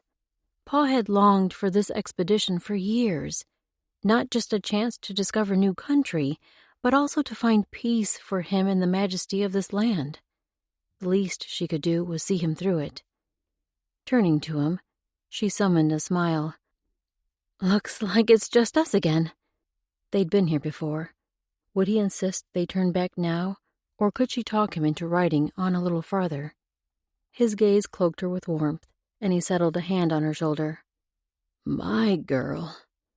That look, that touch, the love in his words, they made every unknown trial worth the struggle. Pa squeezed her shoulder, then turned toward the horses. Looks like. His breath caught on a wheeze, which melded into a cough, and the racking hacks took over his body, bending him over as he struggled to control them. Pa? Desperation rose inside her as she stepped nearer, her hand hovering above his back. If only her touch could bring relief, but the weight of her hand would only make his struggle harder. Everything made his struggle harder. So she turned to their food pack and extracted the pouches containing ground licorice root and garlic. A tea would help more than anything else she could do. Pa's coughing fit finally faded to a few lingering wheezes, and like a glutton for punishment, she turned to him in time to see him wipe the blood dribbling down his chin. Her gut clenched at the sight. Then she forced her gaze back to the pot simmering among the coals. She worked for a casual tone in her voice. We can stay in this camp today and repack our supplies for the horses. That would give Pa some time to rest. She would be everlastingly thankful for the horses instead of the boat, even though she'd probably need to walk so her horse could carry their supplies. She'd rather hike for months than have to row that dinghy upriver, especially through all the rapids that were supposed to lay ahead. A shrill whinny sounded from the paint gelding Beavertail had left for them. The bay mare beside it raised her own call as both animals stared off into the distance. Susanna sat back on her heels and studied the horizon where the horses were looking, the same direction the men had ridden only a short while before. She raised a hand to shield her eyes from the morning sun, and she could just see a figure bobbing in the place where earth met sky. More than one figure. Her heart picked up speed as she made out 4 separate shapes, with the outline of one bearing a striking resemblance to Beavertail's broad shoulders and regal bearing atop his horse. Why were they coming back? Had they forgotten something? Decided to take the 2 horses after all? Surely all 4 of them wouldn't need to return for a simple errand like that. They must know she and Pa would give the animals back if asked. It was too much to hope they might be returning to invite her and Pa to travel with them. Did she even want that? She'd appreciated the men's help more than she should have allowed herself over these last 2 days, especially carrying the boat and supplies, but also with the bear. She'd allowed herself to relish the assistance more than was good for her. Now she was letting herself hope for something that would never happen, and even if it did, riding with these men may not be a good plan for them anyway. Pa would need extra time to rest, maybe even more so when they switched to horseback instead of the boat. She rose and faced the approaching riders. What do you suppose they want? Pa stood beside her, his hand also raised to shield the glare of the morning sun. I guess we'll see. Something in his voice made her glance over at him. A secret smile turned up the corners of his mouth. He didn't look at her, just kept staring out at the men until they reined in before her and Pa. Beavertail was in the lead and met her father's gaze. We would like you to come with us. The winter will arrive soon, and there is strength and protection in numbers. We can help each other. Her stomach did a nervous flip, even as her pulse quickened. They were asking. She glanced sideways at Pa. Would he speak to her before making a decision? He knew she would support whichever choice he made. This journey was his dream, after all. She'd only come along to help him see it through. And because she couldn't imagine life without her father nearby. Since Mama's passing, he'd become her world, even when they sold their little farm and packed for this journey. The loss of her childhood home had been manageable, because she still had her father and all the memories they'd made through the years. She forced the thoughts away, forced herself to focus on the conversation around her. Please, Monsieur Wilkins.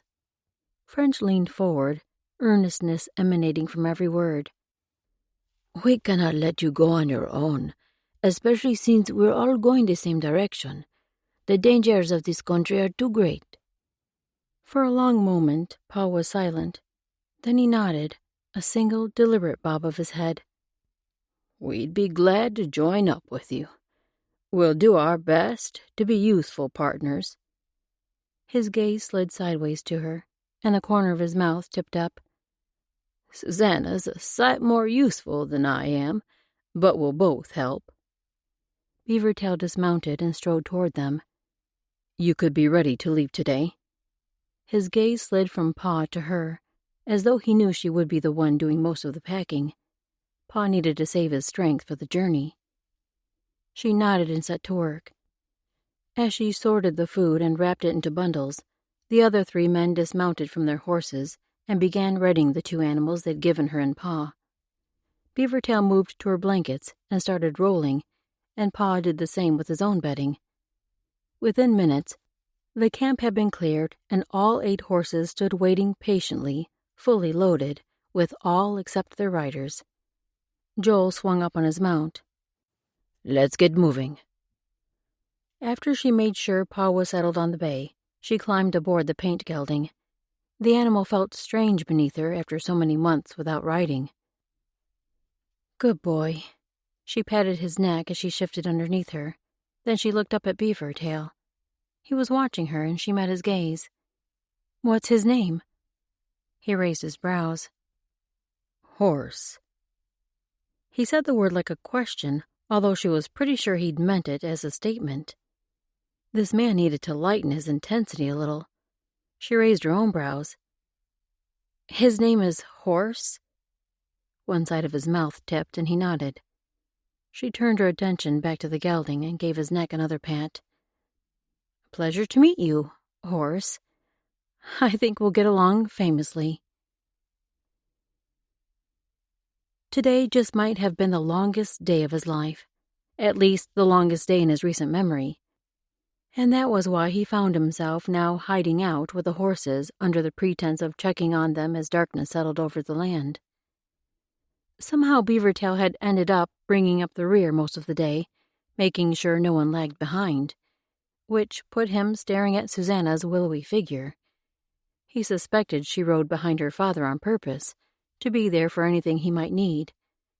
But that left Beaver studying the confident line of her shoulders, the way her long braids swished with each step the horse took. He'd do best to keep his mind from lingering on that image, now that he was finally on his own for the night. Horse. He stroked the gelding's black neck, running his hand down the splash of white over the animal's shoulder. He'd never thought to name his horses, but apparently this one had now been christened. Food's hot. Caleb's call drifted through the night air from the direction of the campfire, rising above the chirp of crickets and the distant hoot of an owl. With a woman in camp, surely they weren't going to have to suffer Caleb's cooking any longer.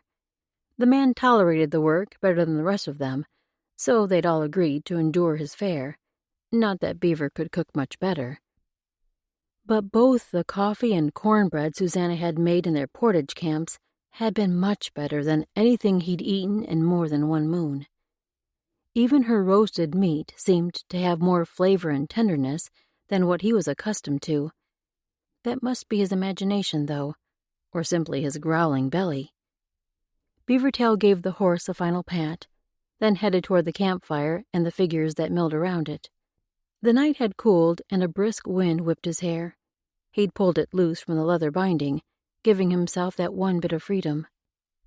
He raised his face to the breeze, letting the air wipe away the frustrations from the day.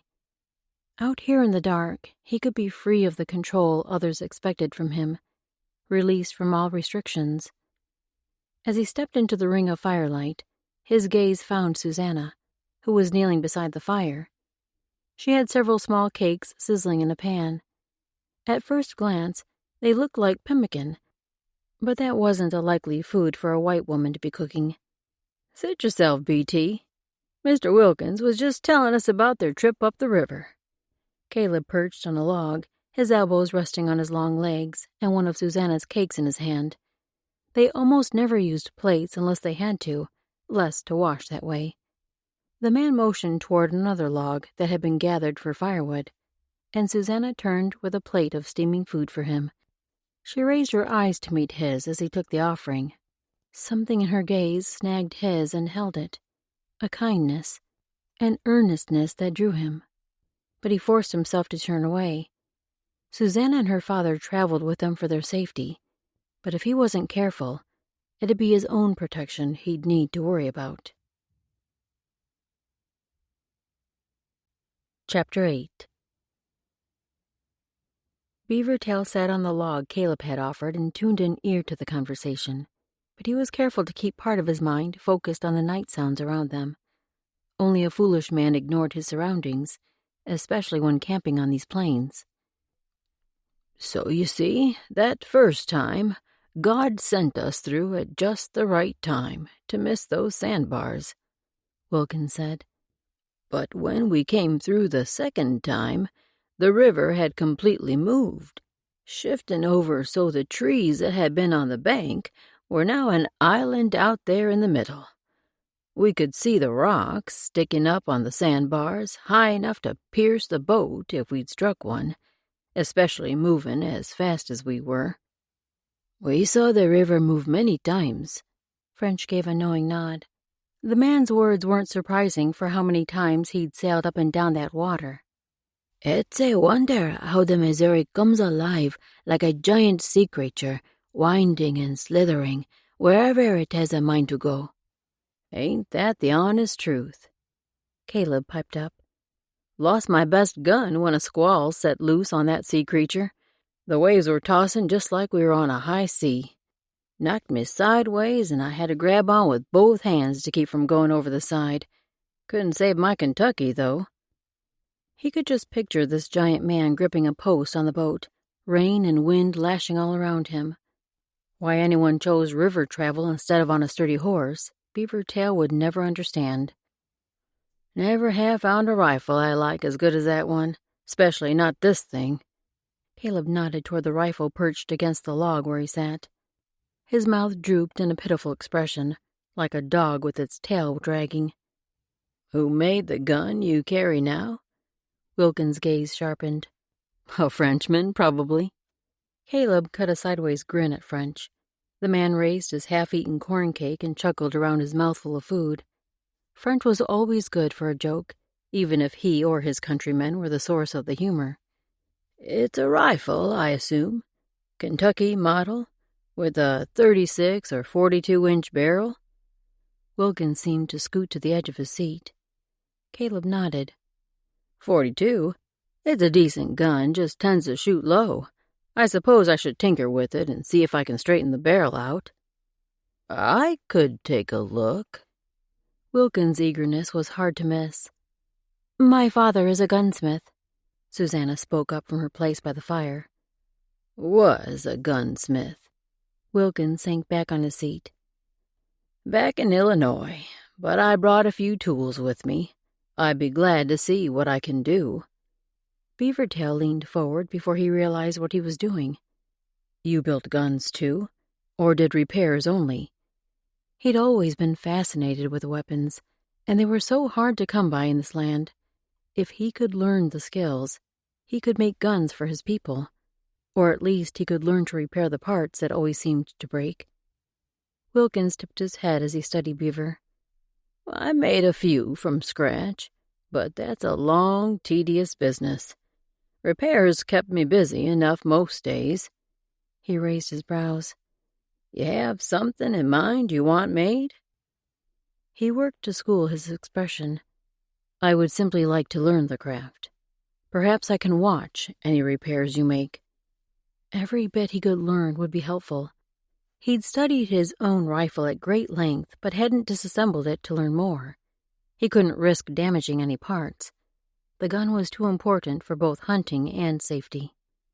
Wilkins coughed, a deep, thick sound. Then he wiped his mouth and looked to Caleb. Where's your rifle, son? Let's take a look. Caleb reached beside him, then scooted over to crouch beside the older man. I don't know if the problem's in the barrel or down in the pan. I've tried adding extra powder, but that only makes it a kick harder. The old man turned his head and coughed again, then reached for the rifle and scooted so the firelight shone on the metal of the gun. Susanna appeared at his side and handed him a leather kit. With the gun resting on Wilkins's legs, he loosed the strings of the case and unrolled the leather with steady movements. The pouch contained several pockets, and metal tools poked out from most of them. With the instruments handy, he turned his attention to the gun, opening the cock and the frizzen, peering inside from all angles. First off, it needs a good cleaning. He glanced up at Caleb with fatherly admonition in his gaze. This is a delicate tool. It'll take care of you far better if you take care of it. The big man ducked his chin with a sheepish grin. Yes, sir. Good thing Wilkins was looking at Caleb's rifle first. Beaver wasn't sure his own gun was much cleaner. He did wipe it down after every few uses, but probably wasn't as thorough as he should be. After doing a quick clean, Wilkins used several of the tiny tools from his kit, making little adjustments to the metal of the gun. The first few tweaks, he explained what he was doing, but as his attention delved deeper into the dark cavity of the rifle, his words became rare. There was no need for them, though. Beaver had moved close, squatting beside the man as he bent low to allow the fire's light to shine into the gun. Each of the adjustments he made were logical, but the man's insight into how each angle affected the rifle's abilities could only come from years of experience. At last Wilkins straightened, lifting his head from the gun and shifting his shoulders, easing out the kinks from such focused effort. All righty, I think. A cough broke through his words, but this time it turned into hacking that doubled him over. Susanna stepped between Beaver and her father, taking the tiny blade from her pa's hand and the leather pouch from his lap. I think that's all for tonight. The man was still bent over, coughing up his insides with deep, racking convulsions that made Beaver's own chest ache. He took the rifle from Wilkins's lap and handed it to Caleb. Finally, the coughs subsided to a raspy wheezing as the man struggled to draw breath. This had to be more than a summer cold. Wilkins wiped at his mouth as he straightened, and Beaver caught a flash of blood before the man curled his hand to hide the evidence. His face had paled, and his hands trembled, even as he offered a shaky grin. Beaver hadn't moved from his position in front of the man, squatting on his haunches, so he had to look up into Wilkins's face. He tried to return the kindness in the man's eyes, but the worry that had begun to churn in his thoughts made it hard to focus. Something was very wrong with him, an illness greatly advanced, if he was coughing up blood. Beaver had only seen 2 others afflicted with such, both old men whose bodies had wasted away within only a few moons of the blood coming with their coughs. Wilkins clamped his hands on his knees. Well, I reckon I'd best turn in, so I'll be fresh when we start off come morning. Been a long while since I spent all day in the saddle like today. After rising, Beavertail almost reached out to offer the man help up, but he caught himself just in time. Wilkins probably didn't want to feel weak and dependent, and as he pushed to his feet, he seemed to manage it decently. Only a low grunt leaked out. Susanna had quietly spread her father's blankets out behind his log seat, and now she stepped back to the side. As the older man shuffled toward his bed, Beaver did a quick check on his surroundings. Caleb was showing his rifle off to French and Joel. The latter raised his gaze to meet Beaver's, but Beavertail shifted his focus to the darkness around them. He and Joel were the protectors in the group. Caleb and French were simply too easygoing to be always on their guard. Just now the darkness around their camp echoed with normal night sounds. In the distance, a coyote howled, and some of its companions joined in. Too far away for concern. And coyotes weren't much to worry about anyway, except as nuisances when they broke into food stores. He turned back to Joel and gave a slight nod. All seemed well. I'm going to the river for water. Susanna's words pulled his focus to her. She held the pan she'd used for cooking, filled with their plates and a spoon. He shook his head. French will wash those. Even with a calm night, any number of dangers could attack her. He turned to the dark-haired man. French was already on his feet. Oui, mademoiselle. I will gladly do that for you. She hugged the pan to herself. Actually, I'd like to stretch my legs some. I'm not accustomed to riding all day either. She gave French such a sweet smile. Beaver almost wanted to step in front of the man to absorb that look for himself. He'd been the one to suggest the help, after all. If that is your pleasure. French's face took on a silly grin as he nodded, then took his seat again. Clearly her smile wasn't lost on the Frenchman. Beaver would have to make sure he didn't show such a reaction if he was ever the recipient of that same look. He turned back to her, shifting his mind back to important matters. Susanna still wasn't safe venturing out of the firelight on her own, especially through the cottonwoods that lined the river. I'll go with you, just in case you meet any more bears. He did well to keep his face stoic as he spoke the words, especially when a pink flush swept across her cheeks and ears. She turned away. If you wish. Interesting that she hadn't argued the point. Not surprising, really. Anyone who'd tangled with a grizzly and survived would have a healthy desire to avoid the animal in the future. She likely still felt the ache throughout her body, not just in the open wounds. His gaze slid over her without permission from his mind. By the time he recaptured his focus and reined it over to the fire, the damage had been done. Her lithe body was emblazoned in his thoughts, the image of the graceful sway of her curves as she stepped toward the river, toward the darkness. He inhaled a deep breath, then followed her. Susanna dipped the pot into the quick-flowing water of the Missouri, letting the chill cool her body from the heat of the cook fire she'd been working over. This was the second night now that Beavertail had accompanied her out to wash the dishes from the evening meal.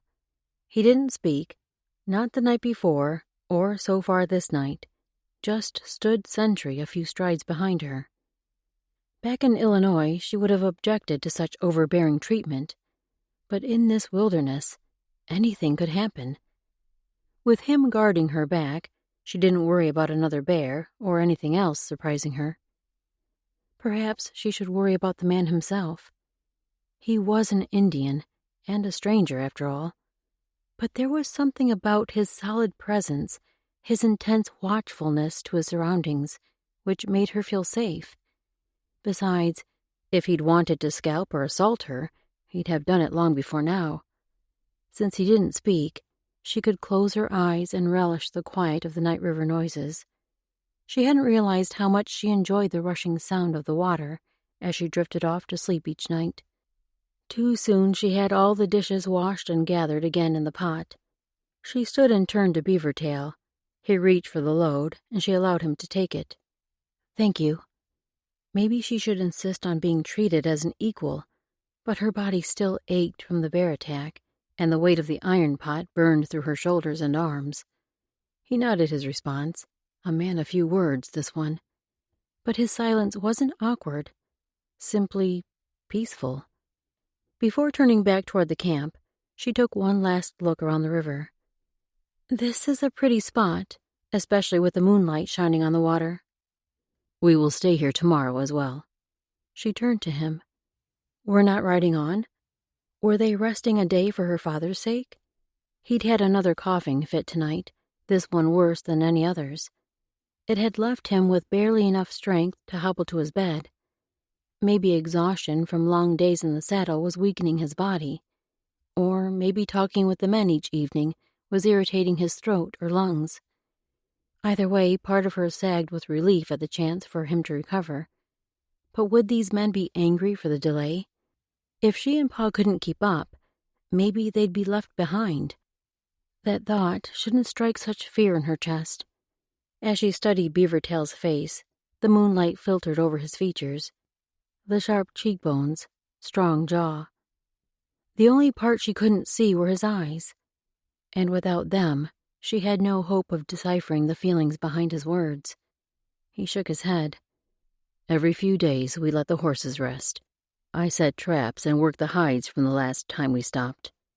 His tone sounded matter-of-fact, as though everything he said was simple truth. But she needed to know for sure what these men were thinking. Had to be prepared if she and Pa would be on their own again. "You're not stopping because of us, are you? Pa and me?" She hated to single out her father. Besides, maybe they thought a woman too weak to travel day after day on horseback. The thought made her stand straighter, pushing the exhaustion away. The break benefits all. Although she still couldn't see his eyes for the shadows, His voice held no sign of frustration or condescension. He hadn't exactly answered her question, but she'd best not push him further.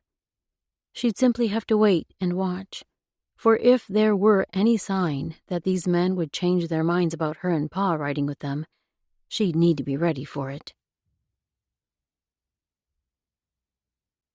Chapter 9. Just a few more chores to finish, and she could steal a few minutes of freedom. Susanna straightened her father's blankets the next morning as she strained to hear the men talking.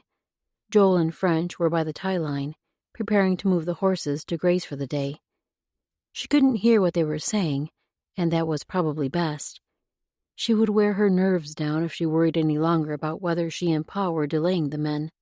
She'd just have to face whatever challenge came their way, even if that challenge included being left to maneuver this wilderness alone again. For now, the day looked to be clear and sunny, fully of promise. Caleb had offered to bring fresh sweetgrass to ward away these horrid mosquitoes, so that nuisance would soon be lessened. Pa was resting by the river, perhaps the best possible place for him. Beavertail had disappeared early that morning. She'd seen him slip from camp before the sun pinkened the eastern sky, but had assumed he'd return within a few minutes. When she had corn gruel heated over the fire Joel had rekindled, Beavertail still hadn't returned. She asked after him, but Caleb had only shrugged. He goes out early to set traps. Might not be back till midday. You never know with him. Then he'd sent her a wink. Likes his freedom, that one. She was beginning to see that. And she could understand it, too. Pa had always craved freedom. Wasn't that the real reason why they'd set out on this expedition? If she were truthful, she loved the sense of freedom, too. Of course, a moderate taste of the untamed dangers in this land could be more than enough, especially when it came to the grizzly species. Beavertail was different, though. There was something feral about him, yet the wildness didn't frighten her. Maybe it was even part of what made him seem strong and safe, as if he could conquer anything that threatened them. But none of that was the reason she'd been rushing to finish her chores around the camp. She simply wanted to see Beavertail's process to set up his traps. After glimpsing the results of his snare the other day, she couldn't help wondering at how he selected locations and his process for building the traps. Maybe he wouldn't want her tagging along, asking questions, but at least she could watch from a distance, if she could find the man. Once the camp was set to rights and the fire banked, she brushed the dirt from her hands and scanned the land around them. The voices of Joel and French no longer drifted in the distance, which meant they were probably off on another chore.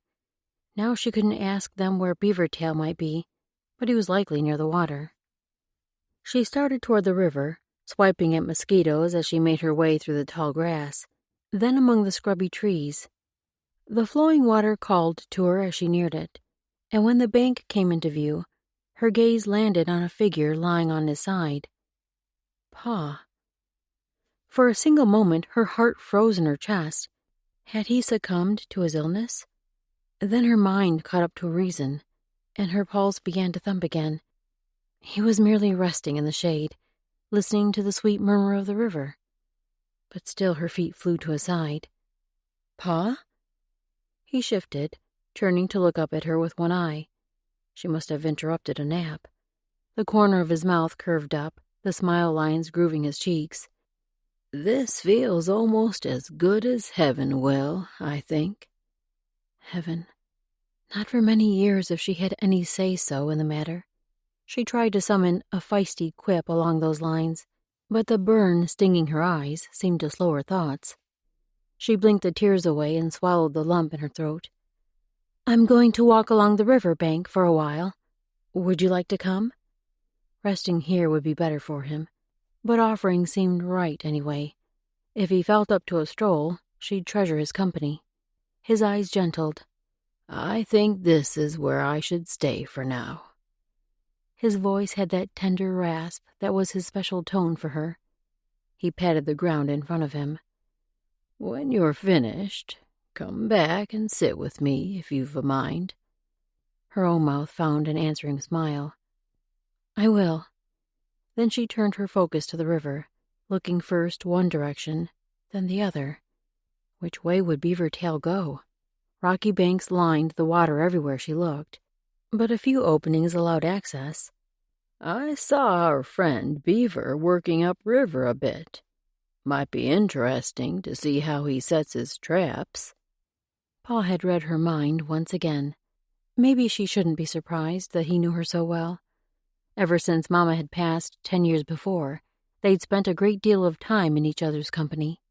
For some reason, though, part of her didn't want him to read her mind about Beaver Tail. Maybe because she wasn't sure exactly what she thought of him. Yet none of that mattered right now. She merely wanted to learn more about trapping. So she nodded and set off upstream. After walking for at least a quarter hour, she'd shifted away from the water's edge to take shade in what trees grew along the bank. She should probably turn around now, as Beaver Tail had likely left the river to set snares in other areas. The man could be anywhere in this vast country, and with the rolling hills, she'd never spot him. But then the flash of a figure snagged her attention, down the embankment at the water's edge. She stilled. Only the top part of his head was visible, his strong, tawny features and raven hair. She crept forward so she could see what he was doing, but she didn't want to startle him, and maybe she'd see more of his work if he didn't know she was watching. He knelt at the river's edge, studying something in the water. A little splash sounded. Then a tiny head rose up from the surface about 2 arm lengths away from Beaver Tail. The animal didn't move, just sat there with its furry brown cap barely above the water. Another river otter? Susanna didn't dare draw a full breath, didn't dare move in case she missed something important. This time, she might actually be able to help Beaver Tail if he was attacked again. But as the creature raised its snout above the water, the features looked suspiciously like that of a beaver. She couldn't help but smile at the endearing little face. Beaver Tail didn't move as he stared at the creature whose name he'd been given. Neither moved, in fact, as though locked in a standoff.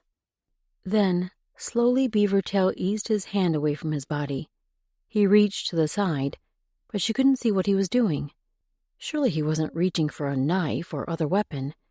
This moment of connection between man and animal seemed too special to destroy for the simple taking of fur and meat. When he drew his hand back ever so slowly, he held a leafy branch about the length of his arm. He extended the foliage out over the water, then lowered it gently to the surface in front of the beaver. Was he luring the animal to a trap he'd set? Water flowed around the leaves, but the branch must have snagged on something under the surface, for it didn't float. With a slow shifting, he eased backward until he reached the steeper part of the bank and the animal trail that wound up to the grass above.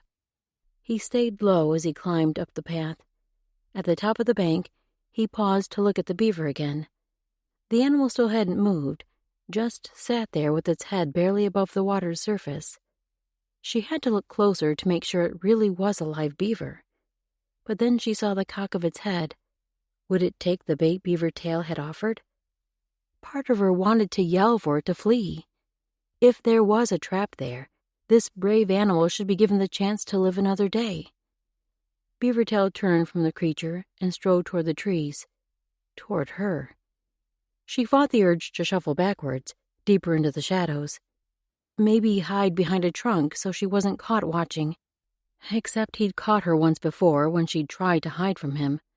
So she forced herself to stay put and meet his gaze when it finally landed on her. No surprise registered on his face. Of course not. He'd probably known she was there even before she'd spotted him. Ever watchful, this man. A hint of amusement touched his eyes as he stood in front of her. He didn't speak, and the silence seemed to draw words from her. "I wanted to see how you set your traps. For the animals, I mean." Of course he would know that was what she meant, unless he thought she considered him a savage looking to trap young women. But why would he think that? Why would she think that? Should she think it? No, she was simply confusing herself. One corner of his mouth tugged in a hint of a smile, and his eyes danced, as though he could read her thoughts. If her face wasn't already red from the heat, It must be blazing now. She yanked her gaze away from him and nodded toward the river. Was that a beaver? He nodded, stepping to the side and looking back to where he'd knelt. The branch still sat partly in the water, but the beaver's head had disappeared. Do you have a snare hidden in the water there? She couldn't see a pole like at the other trap he'd shown her, but it was probably hidden behind the bank. Beavertail shook his head. I had planned to set one, but my brave friend has gained my respect. She raised her brows, studying his face to see if her ears had deceived her. Really? But that branch... He shrugged. From his favorite tree. Was he jesting? It sounded almost as though he knew that particular beaver and its preferences, but they just came to this area the night before, and from what the men had said, they'd all lived farther north. He couldn't have seen the specific animal before. Beavertail's lack of expression gave her no clues to his meaning. He turned back in the direction she'd come from. I've set all my snares. I'll show you where they are on the way back to camp. A thrill slipped through her as she fell in step behind him. If anyone had told her a year ago she'd be following an Indian through the wilds of the Great Plains, learning about animal traps, she'd have never believed him.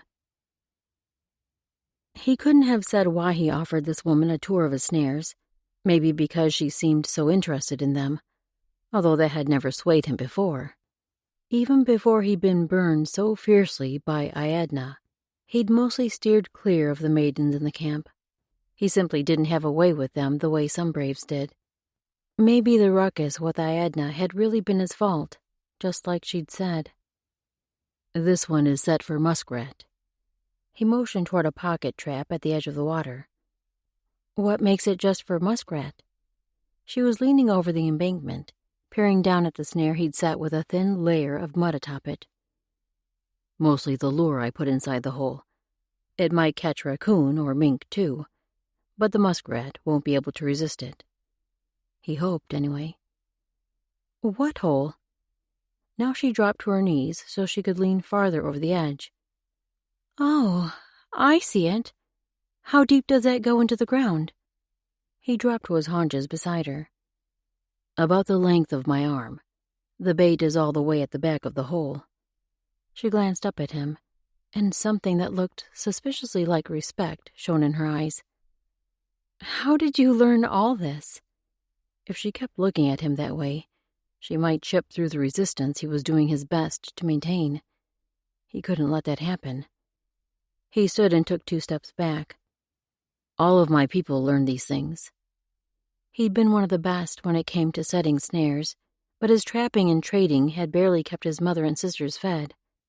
When he'd snagged the attention of Iadna, the daughter of the principal chief of their tribe, the trade goods her father offered would have been enough to finally provide everything his family needed, even enough to see his sisters settled well with good braves. But he'd not been enough for Iadna. Of course he hadn't. Her father found her in the lodge of Running Cat, and the disgrace heaped on Beaver's own head at the broken betrothal was nothing compared to what his mother had suffered. She didn't deserve to be shunned by the other women in the camp, forced to draw water in the heat of the day when no one was around, left with only scraps from the summer harvest the women usually gathered together. It was a wonder his mother had been able to win the attention of hawkflies, especially with no dowry to give. Maybe it was the man's advanced years and the loss of his former squaw, but at least he'd promised to provide well for Beaver's mother and sisters, leaving Beavertail free to finally escape his humiliation. He forced himself back to the present, forced his focus back on the woman kneeling on the bank. She stood, a graceful movement that would draw any man's gaze. Your people are Blackfoot? She moved toward the deer path they'd been following, and he fell into step beside her. Yes, part of Osinawa's band, near the river white men call Marias. Even speaking the name of Iadna's father left a vile taste on his tongue. She nodded. I remember passing that river. The water was so cold as it joined the Missouri. It flows down from the snow in the mountains. He'd spent many summers among those peaks, some of the happiest days he could remember. Sometimes with a friend or two, sometimes alone. Either way, he'd always been free to roam unfettered. The mountain wilderness renewed him, refilling his empty places with its unscathed beauty. A wild majesty, he understood. That was one of the reasons he'd come on this journey. He desperately needed the freedom of the mountain country they'd soon be nearing. Of course, that country was beautiful, but if given the chance, its wildness would kill a man. Or a woman. He slid a sideways glance to the woman beside him. She turned her attention to the trees on the other side of her. Maybe she was thinking of the peaks that lay beyond. I hope we get to see the mountains. Her tone held a wistfulness that made his chest ache. He should warn her again of the dangers of entering that treacherous country with winter approaching. But he couldn't bring himself to quell the longing in her voice, the same feeling that stirred inside him. If only they could head due west to the rocky cliffs now, instead of southwest and the winding route to find Joel's brother. As dangerous as mountain country was, he could help her and her father navigate the perils. And if the others would come too, there would be strength in numbers, as long as they could find enough food. But Joel wouldn't hear of it, certainly. His brother was to have met them in Beavertail's camp in early spring, whether he found the horses he sought or not. When the man was a month late, Joel had paced. After the second month, they'd all four set out. Maybe they'd meet Adam soon. Then they could all travel north again through the mountains. It wasn't exactly the direct route back to his family's village, but the scenery would be worth the danger, and he was in no hurry to return home. The longer he could delay facing his people, the better. He'd have to go back eventually, would need to make sure Hawkflies was providing for his mother and the two younger girls still in her lodge. He forced the thought away, dragging his focus back to the present. Somehow they'd stopped walking, and Susanna was studying him, a worry line marring her pretty brow. What's wrong? How had he let himself lose control so thoroughly? He struggled to wipe his face of any thoughts or emotions that showed there. Naught. He gave his head a little shake to clear the last of the distractions from his mind, then started forward again. Susanna fell into step beside him, and thankfully she didn't press him again or try to fill the air with words. He'd noticed that about her. She didn't prattle on like his sisters or any other women he'd known. That was a trait he appreciated about her. One of the many. Chapter 10. 2 more days they rode, and by the end of the second, Susanna couldn't loosen the knot balling tighter in her chest with each coughing fit that consumed her father. It might be her imagination, but he seemed to be talking less also.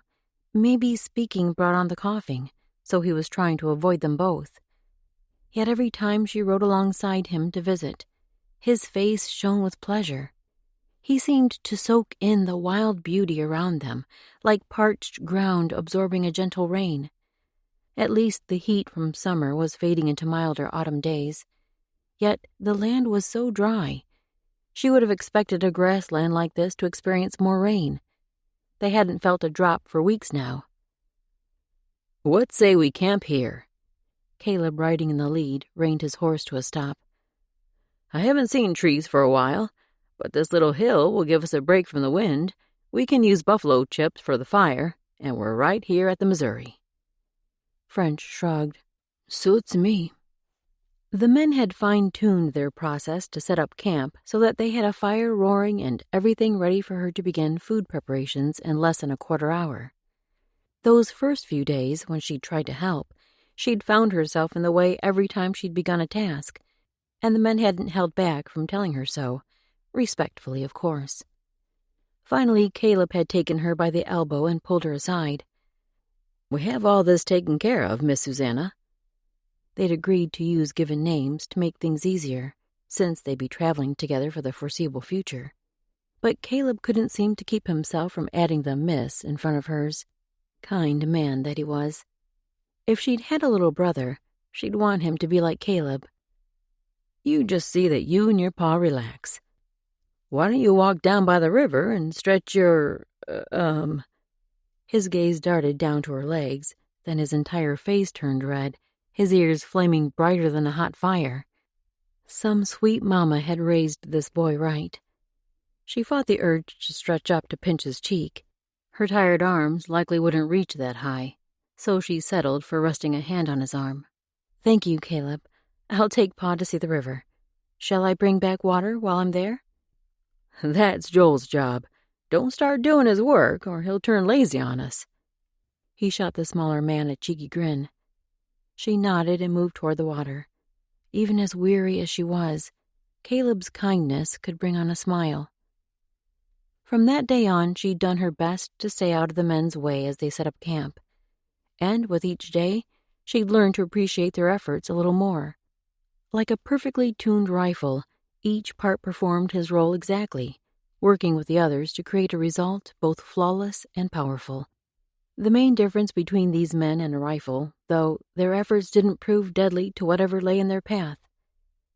As she stepped over the hill to attend to personal matters, her mind shifted forward to her only real duty around the camp, other than seeing to Pa's comfort. The men seemed to enjoy her cooking, but she'd exhausted the short list of things she could make with the few ingredients they had. She liked to save the cornmeal for the mornings, since corn gruel was warm and filling, and tended to stay with the body for several hours.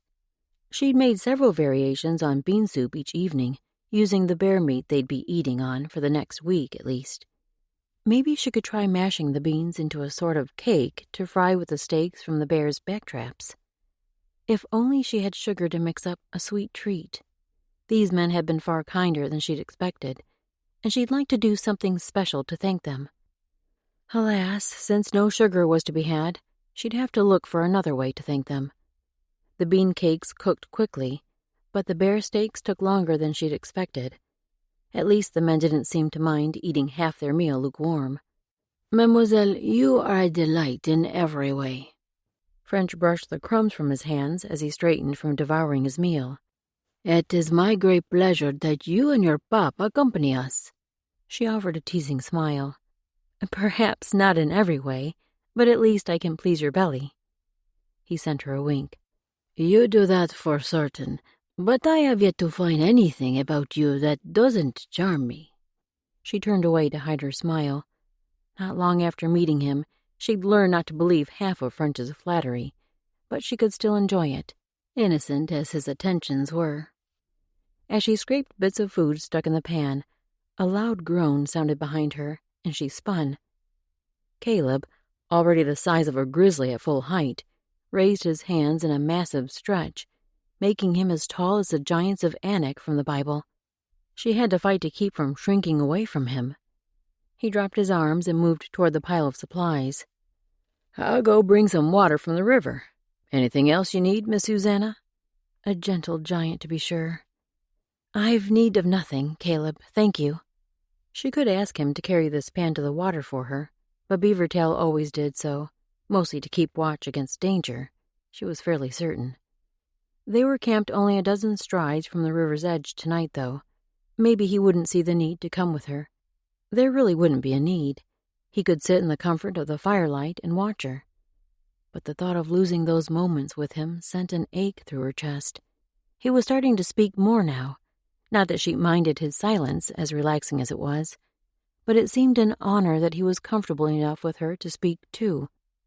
Once she'd gathered the dishes, she moved toward the river, doing her best not to look behind to see if anyone followed. She shouldn't act as if it mattered. It didn't matter. She hadn't come to this country to flirt with a man. She'd come to grant her father's greatest wish. Her focus should be on Pa and ensuring his comfort. In truth, that task was almost impossible the way his body seemed to be destroying itself from the inside. She dropped to her knees at the water's shallow edge before she sensed Beavertail behind her. The man was a wonder at walking without sound. One day she'd have to ask him how he accomplished it. But why wait? The thought brought a smile.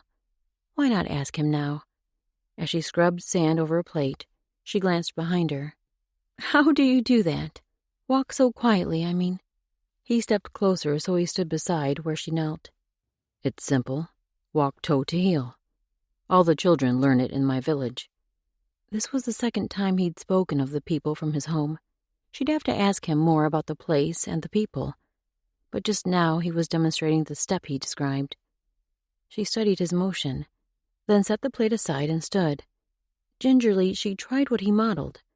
Her first step was awkward, putting her weight first on the ball of her foot, then easing down to her heel. She sent him a grimace. You don't make it nearly so obvious as that. One side of his mouth tipped in the moonlight. You're walking on your toes. Just land lightly with a little rolling motion. She tried it again, this time not so exaggerated. He nodded. Practice. The more you try, the more natural it will feel. You two dancing out there? The call came from the campfire and held the cheerful banter of Caleb's voice. Heat flamed up her face as she moved back to her place with the dishes and dropped to her knees. What could she say to explain what they'd been doing? Just inspecting tracks. Beavertail beat her to the explanation, and somehow he managed to keep his voice as relaxed as ever. A splash sounded from the water somewhere in the darkness. She glanced out as she scrubbed another plate with sand. The steady rustle of the river greeted her ears, along with the ever-present chirp of crickets and the croak of a frog across the water. What tracks do you see? Joel's voice sounded closer than the camp. The whisper of his moccasins in the grass barely drifted to her. She didn't turn to look at him, but kept her ear tuned to what Beavertail might say. He'd started this topic. Now he'd get to finish it. Deer, antelope, and buffalo. If there was more light, I'd expect to see beaver and muskrat too. Maybe mink. Beavertail's voice turned away from her as he and Joel strolled downriver. Wish we'd see horse tracks. Joel's words came out with a sigh as the man stopped and turned to face the water. Her heart squeezed at the despondent slope of his shoulders against the backdrop of the moon. I'm surprised we haven't seen many riders. We're close to the land of the Shoshone. You think we're almost there? The hope in Joel's voice drew her. We may start to meet braves soon. Finding the band your brother is with won't be so easy. Beavertail sounded thoughtful. She scrubbed the last of the plates with sand, working at a stubborn spot of burned juice from the bear steak. 2 years ago, she'd have never thought she'd be washing dishes in the muddy Missouri, nor boiling its water to use in cooking. Back home, they'd always had a well, but this grand adventure had taught her more skills than she could count. Something moved just in front of the plate. She froze, staring at the water. Maybe the shift had been only the shadow of her body. She swiped the plate under the water to rinse the sand from it. A cold, slimy object brushed the back of her hand. She screamed, jerking back from the water. As she moved, a dark form slithered where her hand had been. A snake. She screamed again, scrambling away from the river. Then she jumped to her feet and darted a few more steps back. What is it? Beavertail jumped in front of her, his body tense as he faced the river, knife out and poised to throw. A snake! She'd never seen a water moccasin, but had heard how painful and even deadly the bites could be. Beavertail stepped closer to the water, peering into the murky depths. Are you certain? Joel moved to his side, his own hunting knife drawn like a sword. Get away from it! The last thing she needed was for them both to be bitten. Snakes could slither and strike in the blink of an eye. She stepped forward just enough to grab an arm from each of them. Beavertail glanced back at her, his brows lowering. If it was a snake, it won't hurt you. It's more frightened of you than you are of it. Her heart might very well pound out of her chest, but she struggled to pull her frayed nerves back together. But it's poisonous. I've heard of the bite from a water snake killing people. Shouldn't he know this?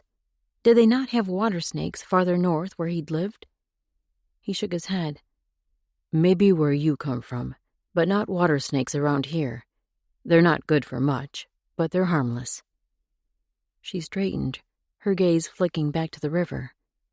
Could that be true? The bear species were different in this country, so maybe the snakes were as well.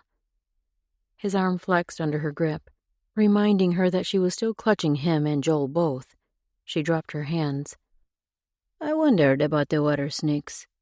Joel still studied the river, like maybe a threat would spring from the water to attack. We've seen plenty of rattlers out here, though. I assume they're still poisonous. That's the only snake I know of that can hurt a man. Beavertail slid her a look. Or a woman. She squared her shoulders. My apologies for alarming you. But it took all the willpower she could muster to step forward and stack the dishes she'd washed. That last plate had to be rinsed again. But maybe it would be better to rinse it in the water she'd boiled for drinking. Mayhap all the dishes should be boiled in that same pot. Without glancing at either man, she stood with her heavy load, then turned and marched back to camp. She might have let a little feminine weakness show this time, but she wouldn't let it happen again. Chapter 11. Having so much time in the saddle to think had never bothered Beavertail before, yet now he couldn't seem to get Susanna out of his thoughts. The way French had flirted and winked at her the night before, and the secret smile that lit her face in response. She'd tried to hide it, but Beaver had been in the perfect position to see her pleasure as she turned away. Caleb, of course, had charmed her with his earnest manners and the easy way he had of talking with any person he met. He'd had the same effect on the women in Beaver's village over the winter they'd spent there. What woman hadn't swooned after spending a day or two around that gentle giant? Of course Susanna would be no different. And it even seemed she'd broken through Joel's crusty barrier. Why else would the man have come to investigate the night before when Beaver was showing her how to walk silently? And why did Beaver care about any of this? He tightened his jaw. They could all flirt and simper and act like fools, fighting over her. He wanted none of it. He nudged his horse forward, moving around the woman and her father toward the front of the line. He reined his horse next to Joel, who rode lead. I'm going to scout ahead, see what game there is, and check for Indian sign. Anything to get away from himself and the thoughts spinning in his mind, not to mention the sight of the woman always in front of him. Joel didn't even send him a curious look, just nodded. Either the man was too caught in his own worries, or he didn't find Beavertail's actions odd. If the latter, good. He kicked his gelding forward, maybe harder than he should have. As he gave the animal its head, the horse stretched out into a run, probably as grateful for the release as he was. They crested a rise, and the animal surged forward down the gentle slope. Beaver ripped the leather tie from his hair, letting the wind flow through the strands with the freedom he craved. He bent low over the horse's neck so no part of him held the animal back. As one, they pounded through the high grass. Ahead, a dark mass took shape. Buffalo. A herd so large they seemed to cover every part of the land. He eased back on the reins, slowing a little so they wouldn't scare the herd. As the animals shifted, the dark blanket covering the land seemed to ripple like a cloth flapping in a gentle wind. A shot split the air. He ducked instinctively, reining his horse in as he scanned the landscape ahead. Was someone hunting? The animals were still far enough away that each was only a large speck, but he couldn't make out anything that looked like a man or horse among them, nor could he find a stirring in the herd where one had fallen. He'd better investigate to make sure whoever had fired that shot wasn't a threat before the others caught up. Out in this open plain, there was no cover for him to hide through, nothing to hide his approach. A steep cliff descended down to the river, so he couldn't even hug its watery edge. He pushed his gelding into a lope, scanning the land in front of him for any sign of a person. A hill rose up to the right of the buffalo, hiding some of them from sight. That must be where the shooter stood. Maybe that meant he hadn't seen Beavertail. Maybe he was friendly. Maybe only a Shoshone hunting party. But something in Beaver's gut warned of danger. He closed the distance between himself and the rock at a steady lope, honing his focus on the area ahead, but keeping his other senses tuned around him. It would be just like a Sioux war party to have men hiding in the tall grass, ready to leap out and strike him down the moment he neared. He had to scout out the source of the shot, to make sure he wasn't leading the others into danger. But it was up to him to make sure he wasn't ambushed. No Sioux dogs had attacked by the time he reached the base of the hill. He slowed his horse to a walk, his finger on the front trigger of the rifle in his lap. Maybe he should dismount and creep forward on foot so he could be quieter. But he hated to be at a disadvantage against mounted braves, especially if they'd already seen him and were lying in wait. He eased his horse forward, studying the buffalo that became more and more visible as he rounded the base of the hill. When he reined the gelding around a boulder that jutted from the ground, a flash of silver was his first warning of the gun aimed at him. A man sat atop a horse as golden as bright sunlight. At first glance, the stranger looked Indian, but as Beaver studied his features, he saw the man didn't have the sharp cheekbones of any of the tribes he knew of. The man's features were small and dark, somewhat like Joel's, although the two didn't really look alike. Maybe this was Adam. Beaver never took his eyes from the man. "By chance, are you Adam Vargas?" A flash of confusion touched his dark eyes. He raised the rifle a little higher, tucking the butt deeper into his shoulder and closing one eye as he peered down the barrel. "What do you want?" The man's words were draped in a thick accent, not Indian, but a little like Joel's speech when he was angry. Maybe this fellow was from the same land his friend had hailed from as a boy. Spain, was it? Beavertail kept his rifle in his lap, although every part of him itched to raise the gun and set this interloper in his place. Yet if this was Joel's brother, he was friend, not foe. He forced his breath to stay even. "I'm traveling with a friend, Joel Vargas, who's looking for his brother. Be you he?" Again the flash of confusion in the man's eyes, so quick Beaver would have missed it if he hadn't been watching. Then he seemed uncertain, maybe trying to decide something. At last he spoke. "I am not, but I've met this Adam Vargas, a man who speaks my own tongue." So they were from the same land. "Who are you, then?" Another pause, as if he was judging how much to tell. "Manuel Lucas. Where is this Vargas you speak of?" "The brother." He still pointed the rifle at Beaver. Obviously, he didn't yet trust him as a friend. The feeling was mutual. "He is coming with a group behind me." Maybe he shouldn't have said anything about the others. He could have led this man away from the trail they traveled and kept them from possible danger. Maybe he still could. "What's your business in this place?" The man raised one shoulder in a casual gesture. "Hunting. Gathering furs for trade." "You are alone?" Beaver studied his expression to read the words he didn't speak. The man bobbed his chin once. Then he lowered his gun. "I would meet the man Vargas. I can tell him of his brother." Joel would like that. In fact, if Beavertail didn't bring this stranger to Joel, his friend may well express his frustration with fists. Joel was certainly worried about his brother, but he hated to expose Susanna and her father to a possible threat. Not until he knew this man's nature and intentions. Maybe he could bring Joel without the others. Beaver gripped his reins. "I'll bring him to you here." "I'll go with you."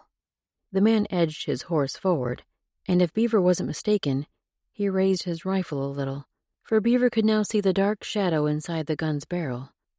In truth, the powder residue showed clearly that the weapon was sorely in need of a cleaning. Wilkins would have a thing or two to say about it. He kept the smile inside him.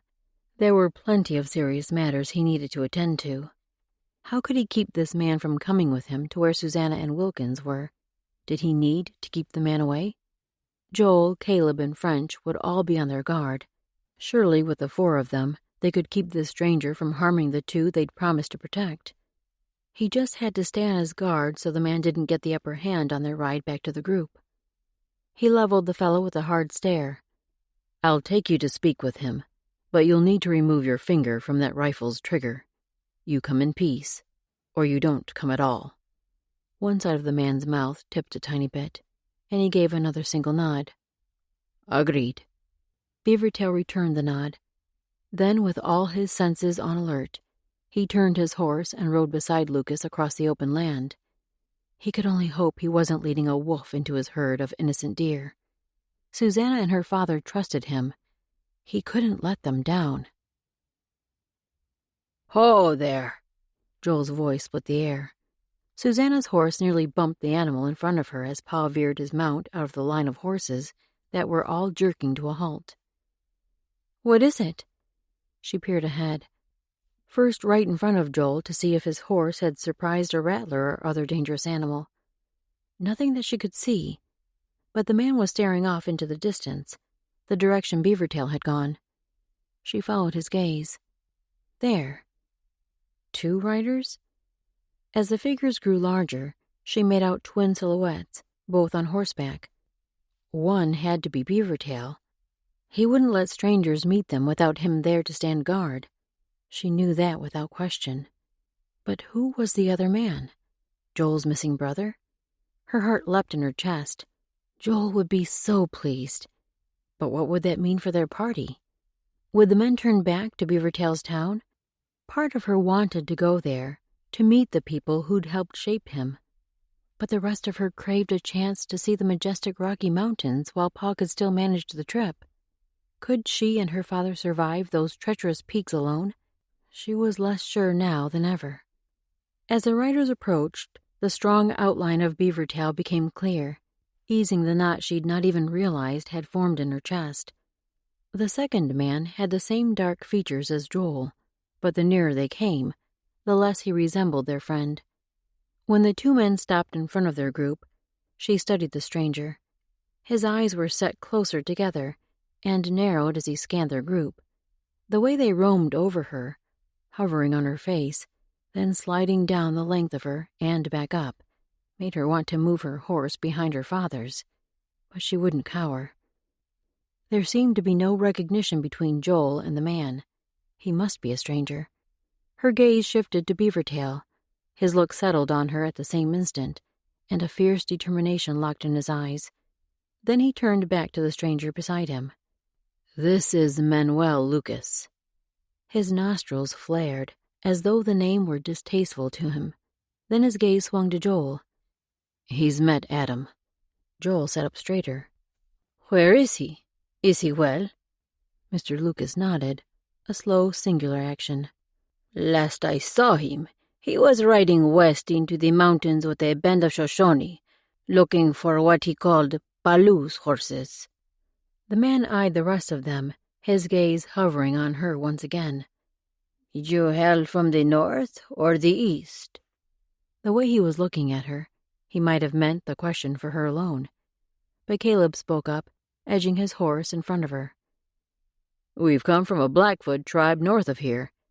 He motioned toward Beavertail. "The town where his people live. We all spent the winter there." He wasn't including her and Pa, of course, but Lucas wouldn't know that. Did Caleb make the generalization intentionally? Either way, she was happy not to be called out. The less she was brought to this man's attention, the better. "And what of the lovely lady?" The stranger leaned sideways to see her around Caleb's bulk. She didn't let herself move, didn't shift to hide again. She could stand up to this man's impertinence as well as any man's. "She and her father are riding with us, under our protection." Beavertail's voice held an undertone of steel. He reined his horse over next to Caleb, so he was facing the stranger. More of a shield for her. Lucas raised his brows. "Good to hear. A lady needs protection in a dangerous land like this." Something in his tone crept over Susanna like a herd of fleas. Or maybe like these blasted mosquitoes. If only she could swat this man away. "What did my brother say to you? Did he tell you why he was going farther into the mountains? Was he looking for Nez Perce Indians?" The stranger shrugged. "I don't think he said." "Surely he told you something more. Did the man he was with speak to you at all?" Joel had his back to her, but his tone made it clear he was growing suspicious of the man's lack of detail. "Let's see." Lucas shifted his gaze to the sky, as though deep in thought. Then he leveled his gaze on Joel. "Something might come to me over a bottle of whiskey. Do you have any to share?" "None." This time, French was the one to bark out the word as he reined his horse beside Joel's. "We none of us drink the rotgut." Now all 4 men had parked their horses side by side, like a shield protecting her and Pa. A sight she was more than thankful for just now. "How did my brother look? Well?" Any injuries?" Joel's hard tone didn't hide the desperation in his questions. Worry for his brother must be eating him from the inside out. "I saw no wounds." Lucas let a look at Beavertail. "He was riding with Indians, though, so they could turn on him any time." The sneer was impossible to miss, as though he was leveling a direct charge against the man. She held her breath as she watched the hard line of Beaver's jaw. Would he take the bait and attack this rude stranger? She'd like to take a swing at him herself, but keeping the peace was important. The last thing they needed was an enemy in a land already overrun with dangers. "It's time you leave, Lucas." Joel's tone may have been steely before, but now his voice held a barely restrained fury. The man cocked his dark brows. "I meant no disrespect, only that I haven't found that particular tribe very trustworthy." What was this man's game? She couldn't see him well over Caleb's shoulder. Did he still hold the rifle he'd been gripping as he and Beavertail rode up? "We'd best be on our way, and you go along on yours." Even in a hard tone, Caleb's words sounded like something he'd say to a good friend. The man was simply too nice. Lucas eyed him, then his gaze swung from one person to the next, skimming over Pa and resting only briefly on her. Then he nodded. "I'll take my leave, then." He nudged his horse and maneuvered the animal around Beavertail, but instead of heading off on his merry way, the man aimed his mount at her. Before she could react, he leveled a venomous gaze on her. "It's a pleasure to meet your acquaintance, señorita. I do hope we meet again." "You won't." Beavertail spun his horse toward the man. The action made Lucas's horse throw its head up and lurch backward. The man jerked on the reins to still the mount, tightening his grip on his rifle. The gun exploded in a flash and a cloud of black smoke. Chapter 12. Susanna screamed, pulling her horse away from the blast. Dear God, don't let him have shot anyone. But even as she prayed, the sound of a man's cry registered in her ears. No. She blinked to clear the acrid burn of gunpowder from her eyes. Who'd been hit? A single scan of the men made the answer all too clear. Joel was leaning to his right, clutching his side even as he craned his neck to send a glare back to Manuel Lucas that should have slayed the man. "Leave now, or your life is mine." Beavertail had his own rifle raised and aimed at Lucas's chest. Shock blanketed the stranger's face, and his dark skin paled. At least the shot hadn't been intentional. Lucas nodded, then eased his horse backward several steps before turning the animal. With a grunt, he kicked his mount into a lope. Susanna turned her focus to Joel. He was almost doubled over now that the threat had been sent away. She slid from her horse and moved to his side. How bad is it? Blood leaked over his hands, not a good sign that it had already penetrated his shirt. But he was holding the side, not his back, so maybe the bullet had only struck flesh. If it missed a vital organ, he should heal. If she'd heard a shot through the belly could be an awful way to die. "I'm fine," Joel grunted, as though afraid to let the breath out of his chest. Get down off your horse. She took the animal's reins with one hand, then reached up to grasp Joel's upper arm with the other. "I have the horse." Beavertail's quiet words barely penetrated her focus, but as soon as she absorbed them, she released the reins. "Let me help him down." Caleb placed a beefy hand on her shoulder, easing her backwards. He'd be able to help Joel more, so she stepped out of the way. "I can do it." Joel pushed Caleb's hand away, then gripped his saddle and raised his leg over the horse's rump. She couldn't see his face, but the pain from the act must have been awful. When he slid to the ground, a groan slipped out, filled with enough pain to lodge in Susanna's chest. The moment his feet landed on the ground, he released the saddle and gripped his side, then stumbled toward the open ground in front of the horses. He dropped to his knees, then lay in the grass, curling around his injury. Susanna turned to ask her father to find their medical supplies. but he'd already dismounted and was rifling through the pack behind his saddle, already pulling out what she'd need. She dropped to her knees beside Joel. "I need to look at the wound." Gripping the bottom of his shirt, she eased his hands away from his side. He unfolded a little, lying flat on his back. His breaths came in hard, deliberate inhales as he fought through his pain. She lifted the fabric, heavy with blood, and the sight underneath made bile churn in her belly. Blood seeped from a hole near the outer edge of his side. She swallowed down the bitterness that threatened to rise in her throat and used a clean part of his hem to dab the crimson from his skin so she could better see the wound. There was a chance the bullet had only plowed through flesh and muscle, not anything vital, but she had to know whether the ball was still lodged inside. "Can you turn a little so I can see if the bullet came out the back?" Joel muttered words she didn't understand, and likely didn't want to know the meaning of, as she helped him ease onto his side enough for her to glimpse his back. Yes. Blood leaked from a wound that matched that on his front. At least Joel wouldn't have to endure the pain of digging the bullet out. Pa would have been the one to handle that task, since he was so adept at working with tiny tools in tiny places. If he'd ever wanted to leave gunsmithing, he could have surely become a surgeon. But now the binding of this wound was up to her, since she'd learned nursing skills from her mother, at least what skills she could master by the age of 12. She had to stop the bleeding, and it would be best if she could wash away the gunpowder residue with a bit of alcohol. She glanced up at the men standing around her, eyes wide, every one of them. "Do we have whiskey or any other hard drink? I need to clean the wound." French glanced at the other two men as he answered. "I spoke the truth. We, none of us, drink it." Then he looked at Pa as he shuffled to her side with the medical pack. "Do you have some I can retrieve?" "No." She turned back to Joel and wiped her hands on a clean part of the shirt. "I'll need water, then. Pa, can you get a good-sized roll of bandage out of there? And some ground hot pepper." That should help quench the flowing blood. Within minutes, she had the wounds washed out, dried pepper plastered to the holes on both his front and his back, and was ready to wrap bandages around him.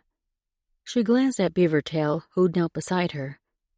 "I need him to sit up so we can bandage him." He nodded, then gripped Joel's shoulders and eased him upright.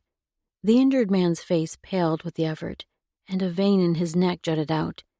He looked as if he'd like to spew more of those Spanish words he'd been muttering, but the pain probably restricted anything from coming out, even breath. As soon as Beavertail had him sitting, she set to work quickly. "Let's take this shirt off until it can be washed." Today wasn't as warm as other days, but there was plenty of afternoon sunshine to keep him from getting chilled. With Beavertail on one side and her on the other, they soon had Joel's shirt stripped off and the bandage secured tightly around him. She sat back on her heels and looked around. "Can we camp here for the night?" "He needs to rest, at least until the wounds stop bleeding." French stepped closer. "Caleb went to scout out a good place by the river. Joel can go that far, we?" She nodded, then turned back to her patient. "Do you want to walk or ride?" "Walk," he spoke through gritted teeth. After inhaling a deep breath, he rolled onto his hands and knees. Then, with Beaver gripping his upper arms, Joel eased up to his feet. As she watched her patient limp toward the river, her gaze drifted to the man walking beside him, leading 2 horses with a third tethered behind. Beavertail cut an impressive figure with his broad, muscled shoulders tapering down to a trim waist, his raven black hair fanning around his shoulders. But it was so much more than his striking physical features that had begun to draw her these past days. He was a warrior, no doubt, but he used his strength for protection. His ever-present nearness was a way he showed respect, maybe even care for those he called friends. And as she watched him helping Joel, she couldn't stop a longing to be one of those friends, someone who meant more to him than just a female he felt obliged to protect. She wanted him to see more in her, to like what he saw, but she had a feeling that with Beavertail, that would be no easy feat. Beavertail regretted every unkind thought he'd harbored about Susanna's presence in their group. She seemed to know exactly what to do for Joel, and she didn't hesitate to take charge of his care. A relief that all of them were thankful for, if the other men felt the way he did, and their expressions said they did. Now as he sat in their camp in the faint light the next morning's dawn, he let himself watch her.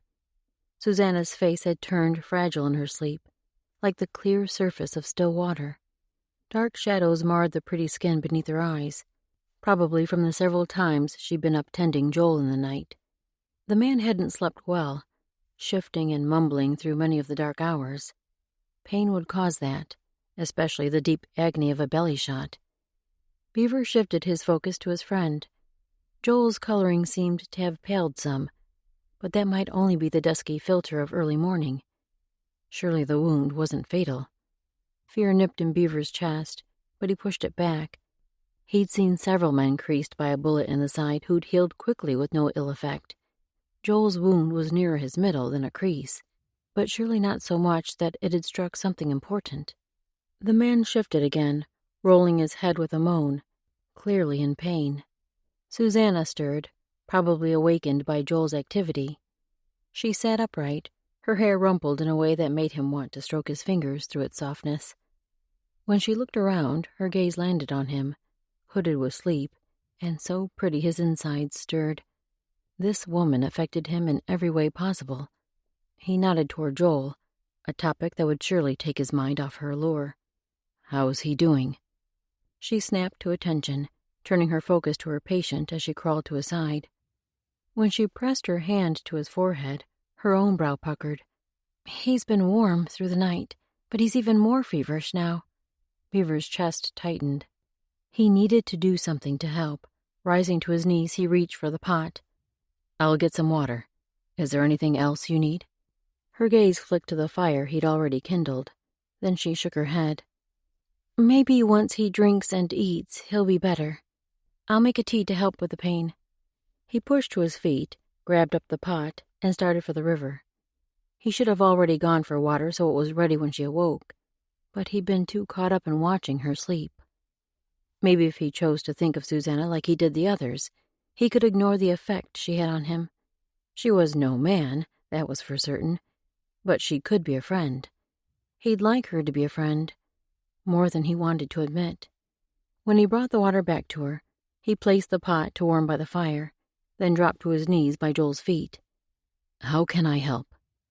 She sent him a quick glance, and it looked as if she was trying to summon a smile, but the look didn't reach her weary eyes. "I need cold water, too. I'll make tea and corn gruel with what's heating, but I need some to cool him off with. His temperature's definitely rising." Joel's eyelids lifted then, but only part way as his gaze caught on Beavertail. "I'm fine. We need to get settled." Beaver almost chuckled at the words. The way Joel had been pushing, he might actually try to ride today if they let him. "We'll stay put for today. Don't give the lady any trouble." He sent Joel a pointed look, and the man must have realized the futility of the effort. His eyelids drifted shut on a long sigh. Beaver grabbed the oilskin pail and headed back to the river. Susanna would have a gentler hand with Joel, so he'd start on the food. Together, they'd see their patient through the effects of this injury, just like any good friends would do. Chapter 13. She couldn't let him die. Susanna squeezed water over Joel's front bullet wound, biting back a cringe at the mangled flesh rimmed in bright red. Why did men think it necessary to be so cruel to each other? Lucas may not have intended to shoot Joel, but if he'd not had his gun loaded and ready to fire, his finger on the trigger, this never would have happened. She'd not expected Joel's fever to rise so high, nor the skin around the wound to look so inflamed. True, she'd not seen many bullet wounds. When she'd helped her mother all those years ago, she'd probably been shielded from the worst of the injuries and illnesses. Was this normal? Maybe for a gunshot at such a close range. But did that mean he would heal once his body worked through the fever? Her instincts said something was wrong, or maybe that was only her fears. "What can I do now?" Beavertail's quiet words drifted from where he knelt on the other side of Joel. Fear welled in her chest, rising into her throat so she had to swallow before she could speak. "I don't know." His silence weighed heavier as she did her best not to look at him. She couldn't handle the worry or censure in his eyes. Surely he was thinking how none of this would have happened if she and her father hadn't been there. Or maybe if she hadn't been a woman. Lucas wouldn't have spared her a second glance if she'd been a man, and they both knew it. "This isn't your fault, you know." His voice was low and gentle, and it nearly undid her. She squeezed her eyes shut against the tears, against the pain of her guilt. She wouldn't cry in this man's presence, not in front of any of them. With deep, steady breaths, she pulled herself back under control. He didn't speak, and she could imagine what he was thinking. Or really, she couldn't imagine. Had he seen the near collapse of her emotions? Or did he simply think she didn't know how to respond to his kindness? She dared a glance up at his face, and her gaze collided with his intense focus. His eyes held her, called to her, drew her in. And as she sank deeper, weight pulled off her shoulders. The ache lifted from her chest. She could breathe again. It was as though she'd taken shelter in his gaze. She inhaled deeply and let herself relax. One corner of his mouth pulled up, and his eyes softened. He so rarely smiled. Seeing the gentle look now sent a warmth through her like warm honey down an aching throat. She couldn't let herself become used to this, though. Couldn't let his charm affect her into thinking she meant more to him than any fellow traveler would. Besides, she had a great deal more important things to worry over, like Pa's health, and now Joel. Susanna pulled her gaze from Beaver Tails and tried to concentrate on his injured friend. She forced her muddled mind to refocus on what needed to be done next. Joel's wound needed to be rewrapped. Her ministrations had started the blood flowing again, so she sprinkled more dried pepper, then studied the gash. What else could she put on it? Most of the medicinals she'd brought were for the lungs and other internal troubles. She hadn't thought to bring something to heal a gunshot wound, although, knowing the wild land they were coming to, she should have considered it. She couldn't do anything about the lack now, though. "Can you turn him on his side so I can clean the back wound?" She didn't dare look up at Beaver Tail, just prepared a clean bandage for when she'd be ready to rewrap him. "You awake, Joel?" Beaver Tail's large hand settled on his friend's arm. Joel didn't open his eyes, but the reaction was good. At least his high temperature hadn't rendered him delirious. Not yet, anyway. After Beaver Tail shifted him onto his side, she worked at cleaning the wound. This one hadn't reddened as much, maybe because all the gunpowder had been wiped from the ball when it had struck the front. The sound of heavy feet stomping through the grass came from her left, and she glanced up to see Caleb and French back from whatever they'd been doing with the horses. Something with their hooves, the men had said, although none of the animals were shod. Caleb swiped a sleeve across his brow as he marched into camp, then plopped onto a branch they'd been using as a chair. "How's he doing?" She worked for a smile, but couldn't summon one. "I'm doing everything I know for him." She motioned for Beaver Tail to lay Joel down on his back again. Caleb leaned forward, elbows on his knees. "You're not gonna die on us, are you, Joel? 'Cause that's not allowed. We gotta find your brother first." A slight pull of one corner of Joel's mouth was the only sign he'd heard. Then his lips parted, chapped, swollen, and bright red as they were. "Not gonna die." His words came out in a rough croak, as if they'd been lying in the sun until parched and shriveled. "Let's have a drink." She reached for the cup of water and held it to his lips, using her other hand to raise his head a little. He sipped, then took a second sip without her prodding. That was an improvement.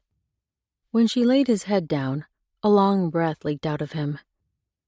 "Wish it were stronger." Caleb snorted. "Must be feeling better." Then he pushed up to his feet. "Where's your pa, Susanna? Reckon he'd like to play a game of cards?" She nodded toward the river. "Reading by the water. I'm sure he'd love to play. Watch him, though. He plays a mean hand of 5-card draw." The words raised a host of happy memories that eased her worry.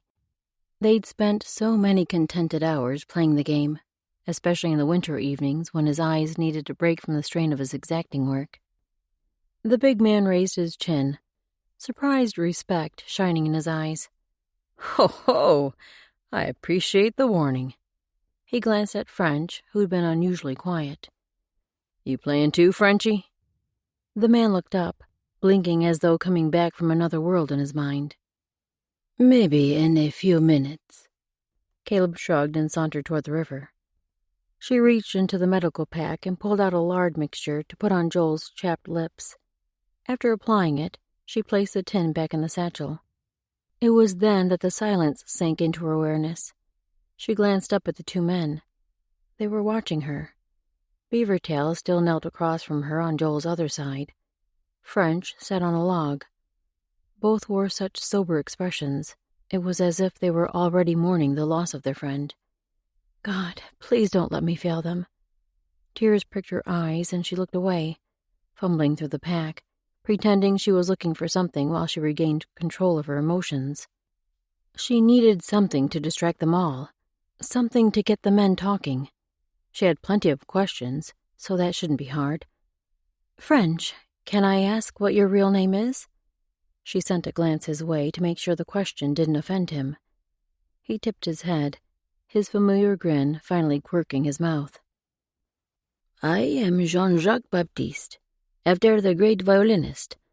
Alas, there were two others named Jean-Jacques in our boating party when I met these compatriots. I am honored to have stood out enough to be given such a singular nickname. She couldn't help but chuckle. Singular indeed. Would you prefer to be called Jean or Jean-Jacques? Or even... It was easier to produce a smile this time. Monsieur Baptiste? He bobbed his chin like a royal acknowledging one of lesser rank. The latter, of course, mademoiselle. But the twinkle in his eye belied his words. Monsieur Baptiste it is. He rose, seeming to push away his deep thoughts from moments before. With his arms overhead, he heaved a mighty stretch with a groan. Guess I'll get in on the card game before it's too late. As he sauntered away, she looked to Beavertail, and his gaze nearly drew her in again. She looked away quickly. And what of you? Is Beavertail your given name? Silence was her answer at first for a few beats, and she worried she'd offended him. Then he said, My mother named me Ishte, but my father called me the English version, Beavertail. She couldn't help but look up at him. Your father spoke English? That would explain why Beavertail spoke without much accent. Had he been exposed to white men before Beavertail's birth? He met her gaze solidly. My father was English. He moved from England with his parents from near a place called Newgate when he was coming of age. His family died on the voyage, so when he landed in the United States, he started west. He didn't stop riding that direction until he met my uncle, and then my mother. His voice dipped quieter with those last words, but his face didn't betray any emotion, not through his entire speech, for it had been a speech, the most she'd ever heard from him at one time. As his words absorbed into her mind, the picture she'd formed of him shifted, but not as much as she would have expected. She sent him a little smile. I see now why you speak English with such minor accent. He nodded. My father left when I was 5, but my uncle continued to speak the language with us. So many questions she wanted to ask. His father left? What did that mean? And what of his uncle? He'd never mentioned the man before, but he hadn't mentioned other family either. She honed in on that last bit. Us? My mother, my 3 sisters, and me. The youngest not yet born. Was that a trace of bitterness creeping into his tone? It was hard to tell with the stoic expression on his face, that mask of indifference. But of course he must be bitter if his father deserted them. Prying into that pain didn't feel right, but surely he wouldn't mind speaking of his sisters. She tried to soften her own expression, to share a smile that would lighten his heaviness even a little. I always wanted a sister, or even a brother. What was it like to have 3? Now his face took on some life, at least more than before. His mouth turned down. Trouble. Every one of them. But his eyes held a glimmer that could only be love. She raised her brows. They were younger than you? He lifted his own brows, a silent question in them. A grin tugged at her lips. I can tell by the way you speak of them, your tone. He cocked his head, his brows lowering. There was no doubt the question forefront in his mind. She had to fight back a chuckle. You are accustomed to being in charge, I can tell. You could only harbor such affection for them if they were younger than you and listened to your every word. His lips pursed. Was he holding in a laugh of his own? Not this man, surely. You think they listened to my every word? You've not met my sisters, then. They listen to naught but themselves. Something in his words rang with more emotion than he'd probably meant to show. She'd have to inspect his meaning later when she was alone. For now she wanted to keep him talking. I've known a few women like that. Most women, actually. How old are your sisters? The youngest is not yet 10 and 7 summers. If she wasn't born yet when their father left, and Beavertail had been 5, that would put him around 2 and 20 years old. His smooth, tawny face possessed a timeless strength, like he could be anywhere from 20 to 5 and 30. It was a wonder he was so dark, being only half Indian, but spending all his time in the hot sun might account for some of that pigment. Beavertail didn't look uncomfortable with her questions, at least not those about his sisters, so she pushed on. Are any of them married or intended? Did Indians become engaged and marry? She wasn't sure what their usual process was. Maybe each tribe was different. My oldest, Fox Running, is the squaw of a brave named He Who Sings. She will birth a child before I return. His brow furrowed. Probably has already. That furrowed brow didn't leave, evidence of his worry, no doubt. Your mother's there to help her? She couldn't imagine going through such an ordeal without a mother. Just one of the reasons she didn't plan to have children of her own, or a husband. There was simply no need. He nodded. There are many women in the camp who will see to her. She wanted to reach out to him, to place her hand on his arm, somehow communicate that she understood the pain, the longing he was trying to hide. But with Joel between them, she had to settle for letting her eyes speak to him. I can imagine none would take the place of being able to present her child to her elder brother, the one she's always looked to for guidance and protection. He looked away, the muscles in his jaw flexing. Now even more she wanted to reach out to him, to wrap her arms around him in comfort. Why did she think he needed comfort? One wouldn't suspect it from looking at him. Yet there was something. A deep part of her sensed it. A cough sounded from the direction of the river, breaking through her thoughts, shattering her focus like a bullet through thin glass. She darted a look in that direction, although the underbrush concealed Pa and the others from view. The cough sounded again, this time continuing as the spell consumed him. With each thick, racking shudder, her muscles pulled tighter and tighter. How much pain he must be in. Finally, the outburst ended in a last, mucusy cough. He would be wiping his mouth with a handkerchief now, one so stained it had turned a spotted rusty brown, no matter how many times she'd scrubbed it. He'd tried to hide the fresh crimson from the other men, and knowing Caleb and French, they'd look away to give him privacy. Her heart ached with the awfulness of it all. Have you tried the root of a marshmallow plant? Beaver's words broke through her painful thoughts. She worked to shift her focus to his question. I'm not certain. He's been to several doctors and tried all sorts of remedies. None seemed to help more than a few days before their effect faded. She glanced toward their pack. The ground licorice root I put in his tea is the best I have for now. The other tonic that seemed to help was used up a few days ago. Those frown lines wrinkled his brow again. She wanted to ask what was churning in his mind, but something held her back. Perhaps she didn't want to know. Perhaps he was thinking how he'd better steer clear of her father, lest he catch whatever ailed him. He would be one of many who'd voiced or acted out that concern. But for some reason, the thought of Beavertail holding such an opinion pressed an ache in her chest. One more knife wound piercing through the armor she'd tried so hard to maintain. If her father didn't get better soon, her armor would be so chipped away, she'd have nothing left to protect herself with. Chapter 14. I'm sure he's just out setting traps. Susanna looked up into Caleb's earnest expression the next day and tried to let his kindness warm her. In truth, she was too exhausted to be warmed, weary from worrying over Joel and Pa, and now she couldn't seem to stop herself from worrying over Beavertail. He'd seemed so reserved after their conversation the day before.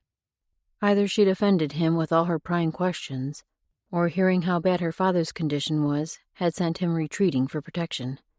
Either way, he'd been gone since before they'd all awakened that morning, and he hadn't returned at all through the day.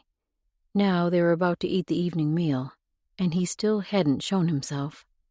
She scooped a plate of beans and handed it to Caleb. "You're probably right." But they both knew Beavertail wouldn't be setting traps all day long. He hadn't taken his horse, so maybe he'd started with the snares and been hurt somewhere along the way. Memories of the otter attack rushed through her, gripping her by the throat and squeezing until she could barely breathe. "I'll eat a bite," Caleb said. "Then go look for him." She forced the panic aside, forced herself to focus on loading the spoon with beans, then pour them into another bowl. She nodded to Caleb, but didn't dare take her focus off her work. "Thank you." Part of her wanted to go too, wanted to strike out and find him, to let him know she'd not meant to pry so deeply. If he didn't want to tell details of his life, she would ask nothing more. And if Pa's illness was the problem, she could assure him there was nothing contagious in the disease. After all, she'd been around him since the beginning, and she'd not contracted more than an occasional cold. No matter what the problem was, Beaver could come back. And if he'd tried to come and been injured somehow, well, he needed help, and she wanted to be the one to help him. It shouldn't matter to her, but it did. There wasn't much talking in the group as they ate, not the usual camaraderie between them that Pa had slipped into so easily, and not a companionable silence either. Tension hung thick around them, and when she'd finished her own small dish of food, she worked quickly to put away the supplies she'd used to prepare the meal. She would be ready as soon as Caleb was. A whippoorwill sounded in the dark, jerking her attention up. That was the call the men used to alert each other when one was entering camp at night. Joel had shared that detail the second evening they were on the trail. Of course, there were real whippoorwills in this area, too, so they'd have to wait and see if this was Beavertail, but her heart raced with the possibility. She almost missed his entrance as the man materialized from the darkness, stepping into the firelight as though he floated. "Beavertail." She had to keep herself from jumping to her feet and stepping toward him. She'd promised herself she wouldn't bother him after all. His gaze found hers and lingered there, his eyes saying so much. He'd thought of her that day. Maybe he'd even missed her, and he was sorry if he'd worried her. Or maybe she was reading too much into what she saw there. Probably far too much. His gaze shifted from hers, swinging around the camp, from one man to the next. "It's about time you showed up, E.T. You had the little lady worrying." Caleb stuffed his last bite of beans in his mouth. It took her a moment to process Caleb's words, then a wave of mortification swept through her. Part of her wanted to protest that she hadn't worried at all, but that would be an untruth, so she turned back to the fire and busied herself scraping charred beans from the bottom of the pan. Caleb and French prattled on about how they'd been preparing to go looking for Beaver, even though they were plenty tired from their various duties that day, including the extra part that might have been Beaver's chores, if he'd been around. The typical teasing the men often indulged in. Beavertail didn't answer, although she could imagine the hint of a smile that sometimes played at his lips when he listened to their banter. She heard the crack of knees as he crouched next to Joel, then a low murmur that sounded like, "How are you, my friend?" "Better." Joel's croak made her own throat hurt every time he spoke. His fever still troubled him, but it had seemed to lessen a little through the day. She could only pray it didn't spike again tonight, as fevers were wont to do. A faint shuffling sounded behind her. Then Beavertail appeared at her side. He dropped to his knees and unfolded a leather pouch. Inside were a dozen or so plants, all the same species, with drooping leaves almost the size of her palm. The stems had been pulled from the ground, with roots intact and covered with dirt. "I'll clean them first. Then you can cut the roots and stems and boil them in water to make a tea for your father. It will help clear his chest." Her gaze darted up to his face. "You found these while you were out?" He nodded. "I've seen some by the river before, but I didn't think I'd have to go so far to find more." So he'd gone specifically to get these for Pa, and hadn't turned back until he'd found them. A wash of emotion flooded through her, surging up to sting her eyes. "Thank you." She didn't look away this time, wanted him to see the depth of her gratitude. Even if the plant didn't bring relief to her father, the fact that Beavertail had gone to such lengths to help meant more than she could express in words. He'd not rejected her and Pa. Instead, he'd reached out to offer aid. She did finally drop her gaze when tears blurred her vision. No need to appear excessively weak. "I'll wash them in the river. Do you need more water?" The question pulled her from her emotional quagmire. "Yes, in this pot." She reached for the kettle she used for tea. When he took the metal handle from her, the brush of his large warm hand against hers sent a skitter up her arm. She did her best not to let the reaction show. Then he stood with the plants and the kettle, and as silently as he appeared, faded into the dark of night. "I can't tell you how much I appreciate that new tea you brought, son. Think it might actually be helping." As if to give the lie to his words, Wilkins turned away from Beavertail and loosed a cough into his sleeve. It didn't turn into a full coughing fit, though, not like usual, and maybe the sound wasn't as thick and bubbly as it had been. Beavertail glanced up from the moccasin he was mending and over to Susanna to see if she noticed the same. She was studying her father like she often did when the man coughed. The worry marring her pretty face was clear, but a thoughtfulness narrowed her eyes, too. He turned back to Wilkins with a nod. "I hope it helps, sir." "Did I ever tell you about the doctor I once built a flintlock blunderbuss for?" Wilkins sank back against the tree behind him. "He specialized in surgeries, especially those of the throat. Real good with little details. I tried to tell him a bus wouldn't give him the aim he'd want when he was out hunting, but he said his vision was failing, so he needed something that would scatter enough shot to hit what he wanted it to." The man grinned and looked to be holding in a chuckle, probably so the laugh didn't start a coughing fit. Beavertail couldn't help sharing the good humor. There was something about Wilkins that made it impossible not to like the man, made him want to open up, even though Susanna sat nearby. "I haven't heard of a blunderbuss." The twinkle in the older man's eyes deepened. "It's an old gun, not made new much anymore. Shoots like the muskets they used back in the War for Independence." Wilkins tipped his head. "But I guess that wouldn't tell you much, would it? The barrel is flared at the end." He leaned forward and used his fingers to illustrate his words. "And it's used to fire lots of small shot instead of a single ball. It works for hunting small game and somewhat near range. Not so good for the big stuff." He nodded toward his daughter. "Like Susanna's bear the other night, wouldn't have done more than make it angry. Did I tell you it took 3 shots to bring that beast down? And that was with my strongest spiral bore rifle. How are your scratches healing, by the way, daughter?" This last bit was turned toward Susanna, and Beavertail couldn't help looking her way, too. She ducked her chin, and her cheeks turned a pretty apple red.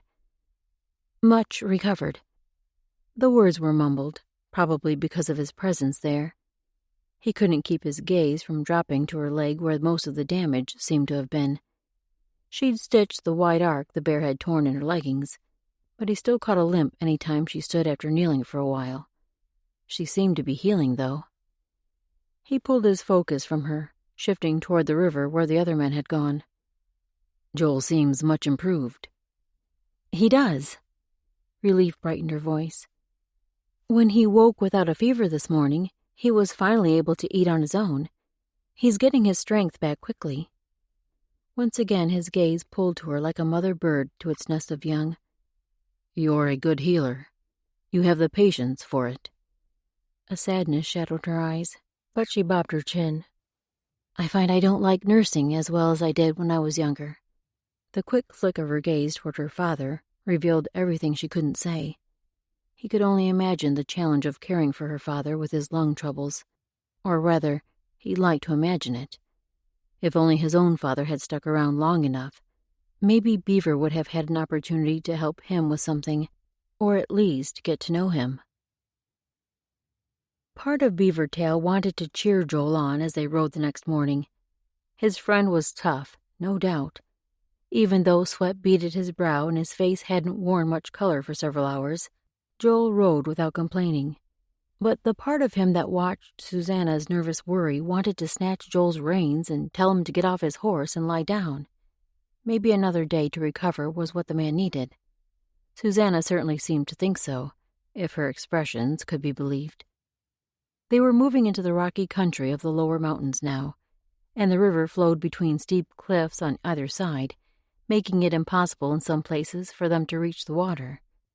A beautiful sight to behold, though, with a rock face descending almost the length an arrow could shoot, the water far below looking so much smaller than it really was. A gasp ahead grabbed his focus, tightening every part of him as he tensed for danger. "Look!" Susanna's voice held more than a little awe at the brown mass rippling just over the hill they were cresting. Buffalo. Such a vast herd, they covered the land like a blanket with only a few holes worn through. This must be the same group he'd seen when he met Lucas. Now that he thought about it, what had happened to the buffalo the man had shot that day? Beavertail hadn't actually seen an animal fall, but even a man who couldn't hit the broad side of a cliff wouldn't have missed his shot with the animals packed in so thick as they grazed. But Lucas hadn't taken time to dress his kill. Anger churned in Beaver's gut. Any man who'd experienced a hungry winter knew better than to waste food like that, not to mention the hide thick enough to save fingers and toes in a snowstorm. French reined in their group at the top of the knoll as they all stared out over the sight before them. Beaver had been riding in the rear, as usual, which gave him an easy view of Susanna at any time, but especially now as she watched the herd. But it was Wilkins who caught his attention.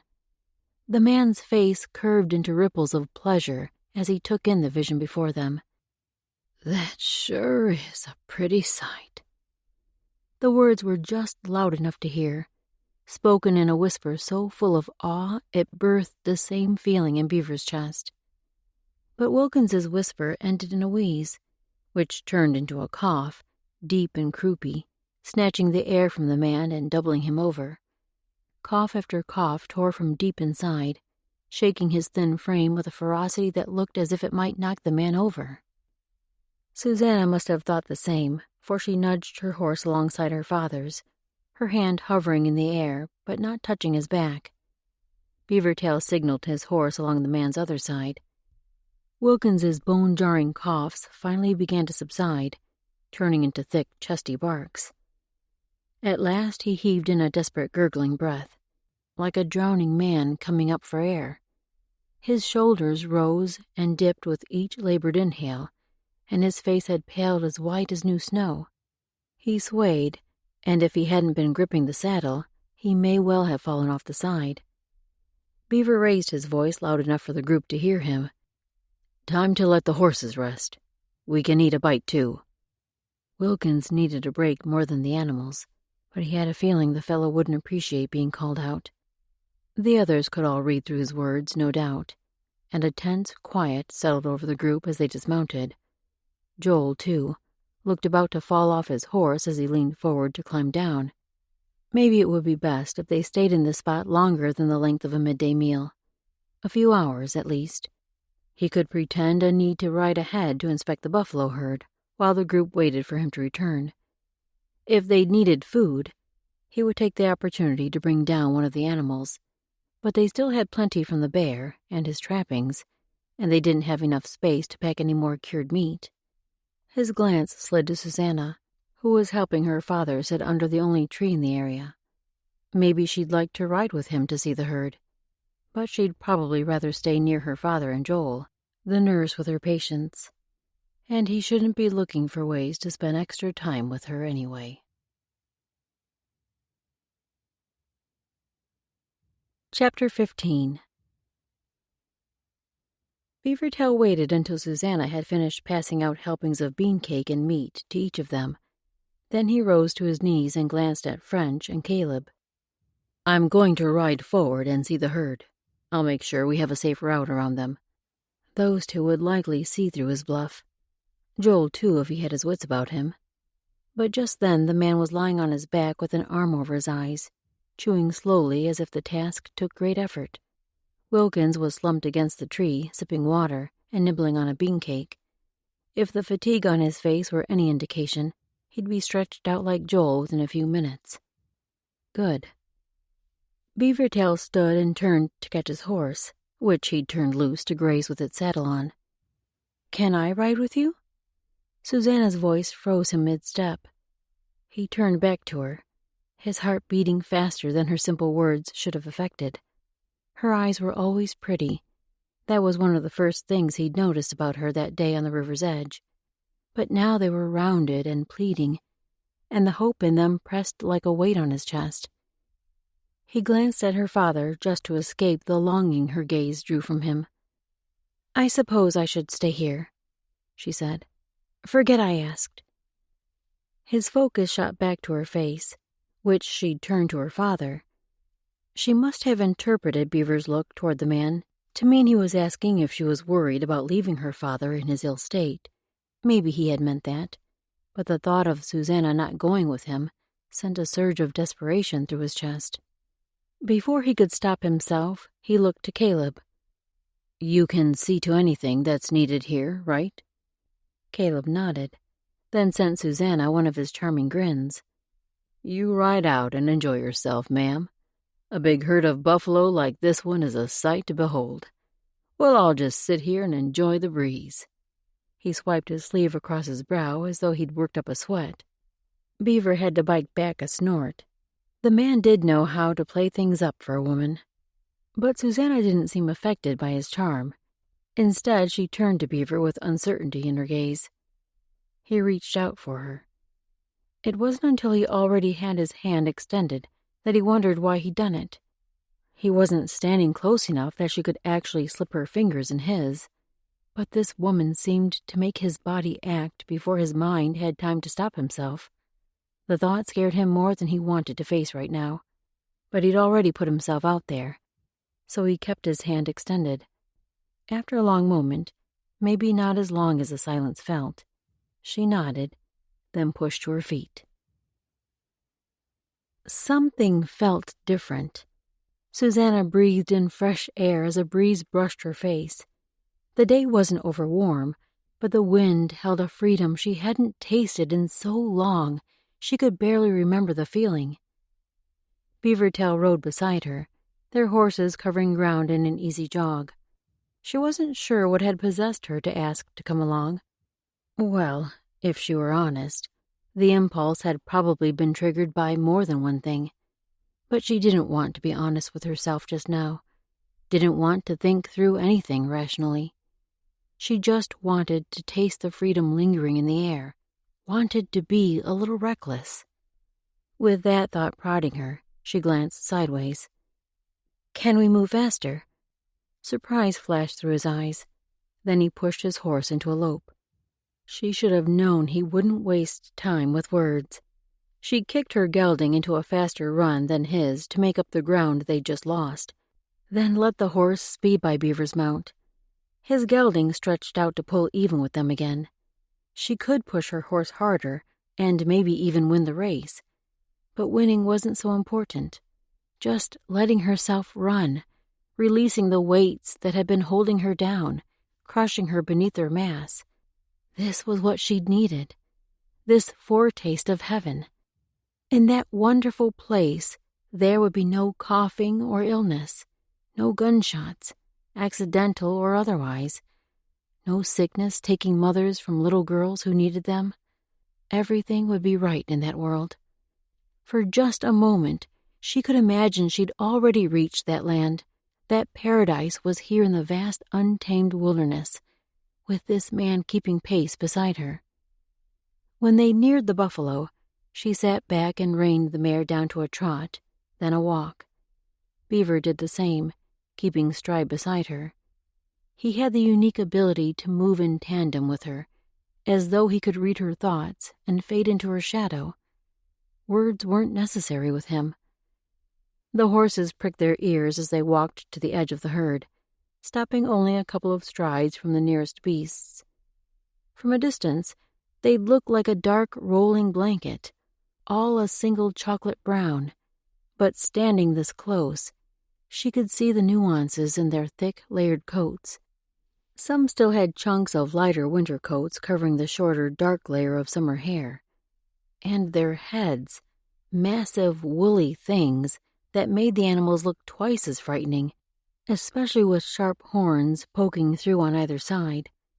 These creatures were large enough to plow her down if she weren't on horseback. "Have you ever been wounded by a buffalo?" She glanced sideways at Beavertail and caught the flicker of his cheek as he stared straight ahead.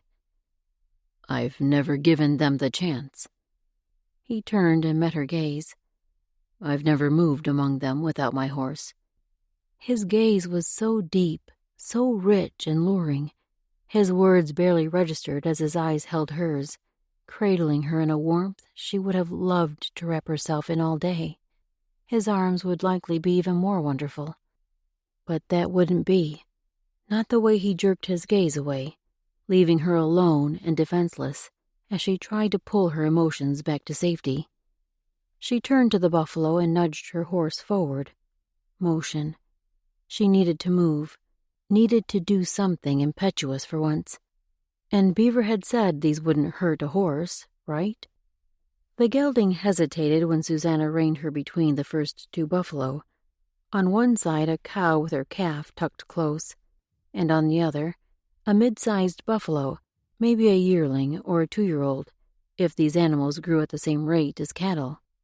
Susanna nudged the horse forward, and it picked its way through the herd. The buffalo nearest her raised their heads to stare, and with those creatures eyeing them with lowered horns, she could see why the horse hesitated. But they pushed their way through, and most of the herd proved gentle, and even somewhat afraid of this intruder to their peaceful grazing. Beavertail waded through the beasts just behind her, the ever-present shadow, and she couldn't deny the sense of security his presence provided. She had the pistol she kept tucked in her waistband, in case any of the animals charged, but she'd rather not have to use it. Would the smaller caliber gun even affect these massive creatures? Surely it would be enough at close range. Unless all that matted hair stopped the bullet before it could penetrate the flesh. She eyed one particularly woolly beast that stared back at her, its dark eyes almost covered by the hair curled tight over its face. A flap of extra skin hung below its jowls, a feature most of the other buffalo didn't share. "He's one of the bulls, a young one, from the looks of him." She had to force herself not to tense at Beaver's quiet words. In the world of cattle, bulls were much fiercer than mild-mannered cows. Is he dangerous?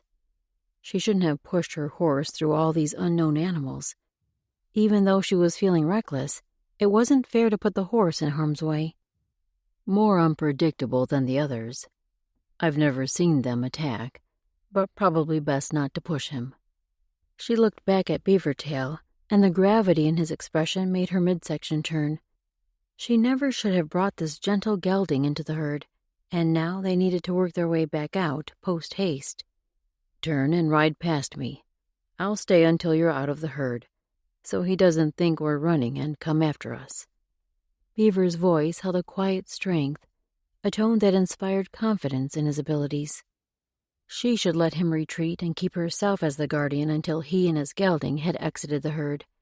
But she hated to put her horse in danger too, and Beaver would know better how to conduct himself to keep the buffalo from reacting.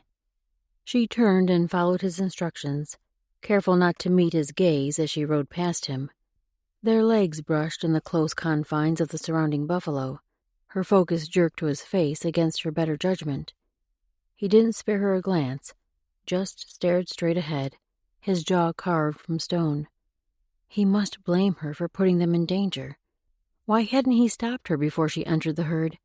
He'd let her go in, only staying nearby as that ever-present shadow. Of course, his rifle lay across his lap, ready for any sign of danger, ready to protect. Beavertail could barely contain his frustration with himself. He shouldn't have let Susanna ride along with him from the beginning. Spending time with a woman always got him in trouble. He knew better than to think this time would be any different. Back at the camp, when she'd held him with those mesmerizing eyes, he'd let his foolish hope lead when he should have used his head and told her to stay in safety with the others. The bull buffalo growled, a deep, guttural sound powerful enough to reach far across the plain. The buffalo around them raised their heads, a restless energy shifting through the herd. Beaver's gelding shuffled backward, loosing a nervous snort as it bobbed its head. Beaver glanced behind him to see where Susanna was. She and her mount had almost reached the edge of the herd. When he turned back to the bull buffalo, the animal was pawing the ground. Not good. Another fierce rumble echoed from the beast, louder than before, and Beaver spun his horse to retreat. The animal might charge any second. He'd seen bull buffaloes face off in battle, and the power they wielded could mortally wound his horse, or him, if he were thrown from his gelding and exposed to the beast's wrath. The milling buffalo had closed off the gap Susanna opened as she rode out. Cows bellowed, and calves answered in pitiful bleats. A group about 20 strides away began to scuffle, one cow attempting to climb over another in an effort to reach its calf. The bull growled again, and the sound echoed like thunder. But no, that wasn't the reverberation from the bull. Hundreds of hooves began to thud over the ground as the herd shifted around him. No, maybe if he stayed still, the bull would quiet down. The herd wouldn't stampede.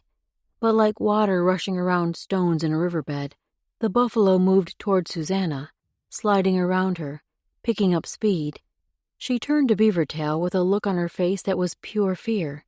As the buffalo broke into a jog, then a lope, Susanna's mare whinnied, and his own mount responded with a high-pitched neigh. He gripped his reins tighter as his horse danced a nervous shuffle, then he freed one hand to raise a palm to Susanna. "Stay still." He didn't dare yell loud enough to be heard above the thunder of hooves, but she seemed to understand his meaning. She looked like fear had frozen every part of her, but she held her horse still, even though the mare pawed and jerked at the reins to escape the animals clamoring around it. Soon the herd would pass, and they'd be safe. Thankfully, the buffalo in the back of the herd hadn't reached a full run like those in the front had now. The bull must be somewhere in the midst, driving his herd forward. But no. Realization slammed over him. The stampede was running straight for the rest of their group. Susanna's father, Joel. Would any of them see the herd coming? Could they get out of the way in time? Just once, he wished there was truly a great spirit who could step in and control the uncontrollable, an all-powerful being who could pluck his friends out of the path of the buffalo. And while he was at it, maybe that being could heal Susanna's father. But there was no such spirit, and if Beavertail could have any hope of helping the others, He'd have to get there in time. As the stragglers loped around him, he dug his heels into his gelding's side and turned the animal toward the edge of the herd closest to the river. The buffalo were smart enough to give a little room between their running and the edge of the cliff leading down to the water. He could use that space to get ahead of the animals. Maybe he could get to the others in time. Weaving around the calves who darted in front of him was frustrating, but he kept his horse at a run slow enough to dodge the obstacles. If his horse stumbled over one of them and went down, there was no way he'd reach the men. He couldn't risk it. His mind raced ahead, remembering the image of Joel lying on the ground, Wilkins looking so pale and weak. He probably couldn't get out of the way of the buffalo even if he were given warning. He'd need help. Would Caleb and French have the presence of mind to get the weaker ones out of the way? Surely they would. All the men were capable, in mind if not in body at the present. He'd covered half the distance when a glance sideways caught the blur of a horse and rider behind him. Susanna. Of course, he should have expected her to ride hot on his heels. She would be there when her father needed her, or she'd die trying. He couldn't let that last part happen. Chapter 16. Ahead, the cliff edge had eroded farther than at other places, narrowing the space Beavertail could ride through. He'd have to slow down and nudge the buffalo out of the way. The animals had increased their speed, fear hurtling them forward in a frantic, thundering wave. As he neared the spot, he reined his gelding in. The animal fought the hold at first, but finally eased down to a trot as the buffalo thundered past. The space between the crumbled cliff edge and the animals wasn't wide enough to support a horse, and the way the buffalo tore by, the animals wouldn't pay enough attention to make them slow. Maybe he should try jumping the opening, but it stretched farther than the length of his horse, and he couldn't count on the gelding making the leap. And Susanna. He couldn't let her try such a feat, couldn't even let her think it was an option. Of course, she certainly wouldn't stop here and leave her father to whatever fate befell him. The front of the herd had probably already reached the men. With all the dust the animals raised, it was hard to tell. But his friends might need help still, and the sooner Beaver reached them, the sooner he could give aid. When he reached the narrow place, he reined his gelding to a stop. Within seconds, Susanna pulled her own mount in behind him. "I'm going to push my horse into the herd. When there's enough room, move quickly past this place." He motioned toward the cliff's edge. "The buffalo will run you down. They're so panicked they can't see anything." They were both yelling over the din from the herd, and Susanna's shoulders heaved as she struggled for air. They didn't have time to waste arguing, and there wasn't another way for her to pass through in relative safety. He moved his horse a few lengths before the shortened edge, then pushed his heel against the animal's side to shift it into the path of the buffalo. The horse didn't budge, for there was no way to push over the wall of rushing animals. He'd have to move them first. He spun to face the oncoming animals, then waved a hand in the air. "Yeah!" Using his highest pitch, he broke into the war whoop he'd been taught a dozen years ago. "Yeah! Yeah! Yeah!" The piercing cry worked. The buffalo shied away from him, and he pushed his horse into the path they'd taken just seconds before. He had to keep up the cry, so he couldn't turn to make sure Susanna was following orders, but he had to trust she was. When he'd given enough time for her to get past the narrow spot, he spun his horse and dug in his heels, spurring the animal into a run so they weren't trampled once the buffalo veered back into a straight line. Susanna galloped ahead of him, her horse charging in a full run as they closed the distance between them and the camp. He pushed his gelding hard, but Susanna still led him by a distance. He could see a form ahead, the tree they'd sat beside. The buffalo blocked his view of anything underneath its branches, but then a motion near the cliff caught his attention. A cluster of men and animals. Were they all there? He couldn't tell. As he neared, the figures grew clearer. The man kneeling must be Joel. Behind him stood French with 2 horses. Further back in the row, Caleb's tall head reached above the others, and several horse bodies shifted around. Since the men weren't frantic, Did he dare hope Wilkins was somewhere there, safe? Susanna reached the group and flew from her horse. "Where's my father?" He couldn't understand the men's response, but she charged past them, moving dangerously close to the stampeding buffalo as she maneuvered around the men. Beavertail finally reached them and pulled his horse to a stop, slipping to the ground in the same movement. "Is anyone hurt?" He didn't stop to check each of the men as he followed the same path Susanna had, just waited for a spoken response. "We all got out of the way in time." Caleb's voice rose above the buffalo's thundering. Thank the heavens above. He reached Susanna, who knelt beside her father at the cliff's edge. He was coughing, probably from the dust that hung thick in the air. Even though the man had turned away from the cloud, it was impossible not to breathe the mess. He might find a little better breathing if he could stand so he was higher off the ground, but the way the coughing racked every part of his body, he didn't look able to rise. The buffalo behind them were thinning now, and the last fragments of the herd would soon be trotting by. The old and weak, exactly the kind wolves sought. Thankfully, no wolf howls had sounded in recent nights.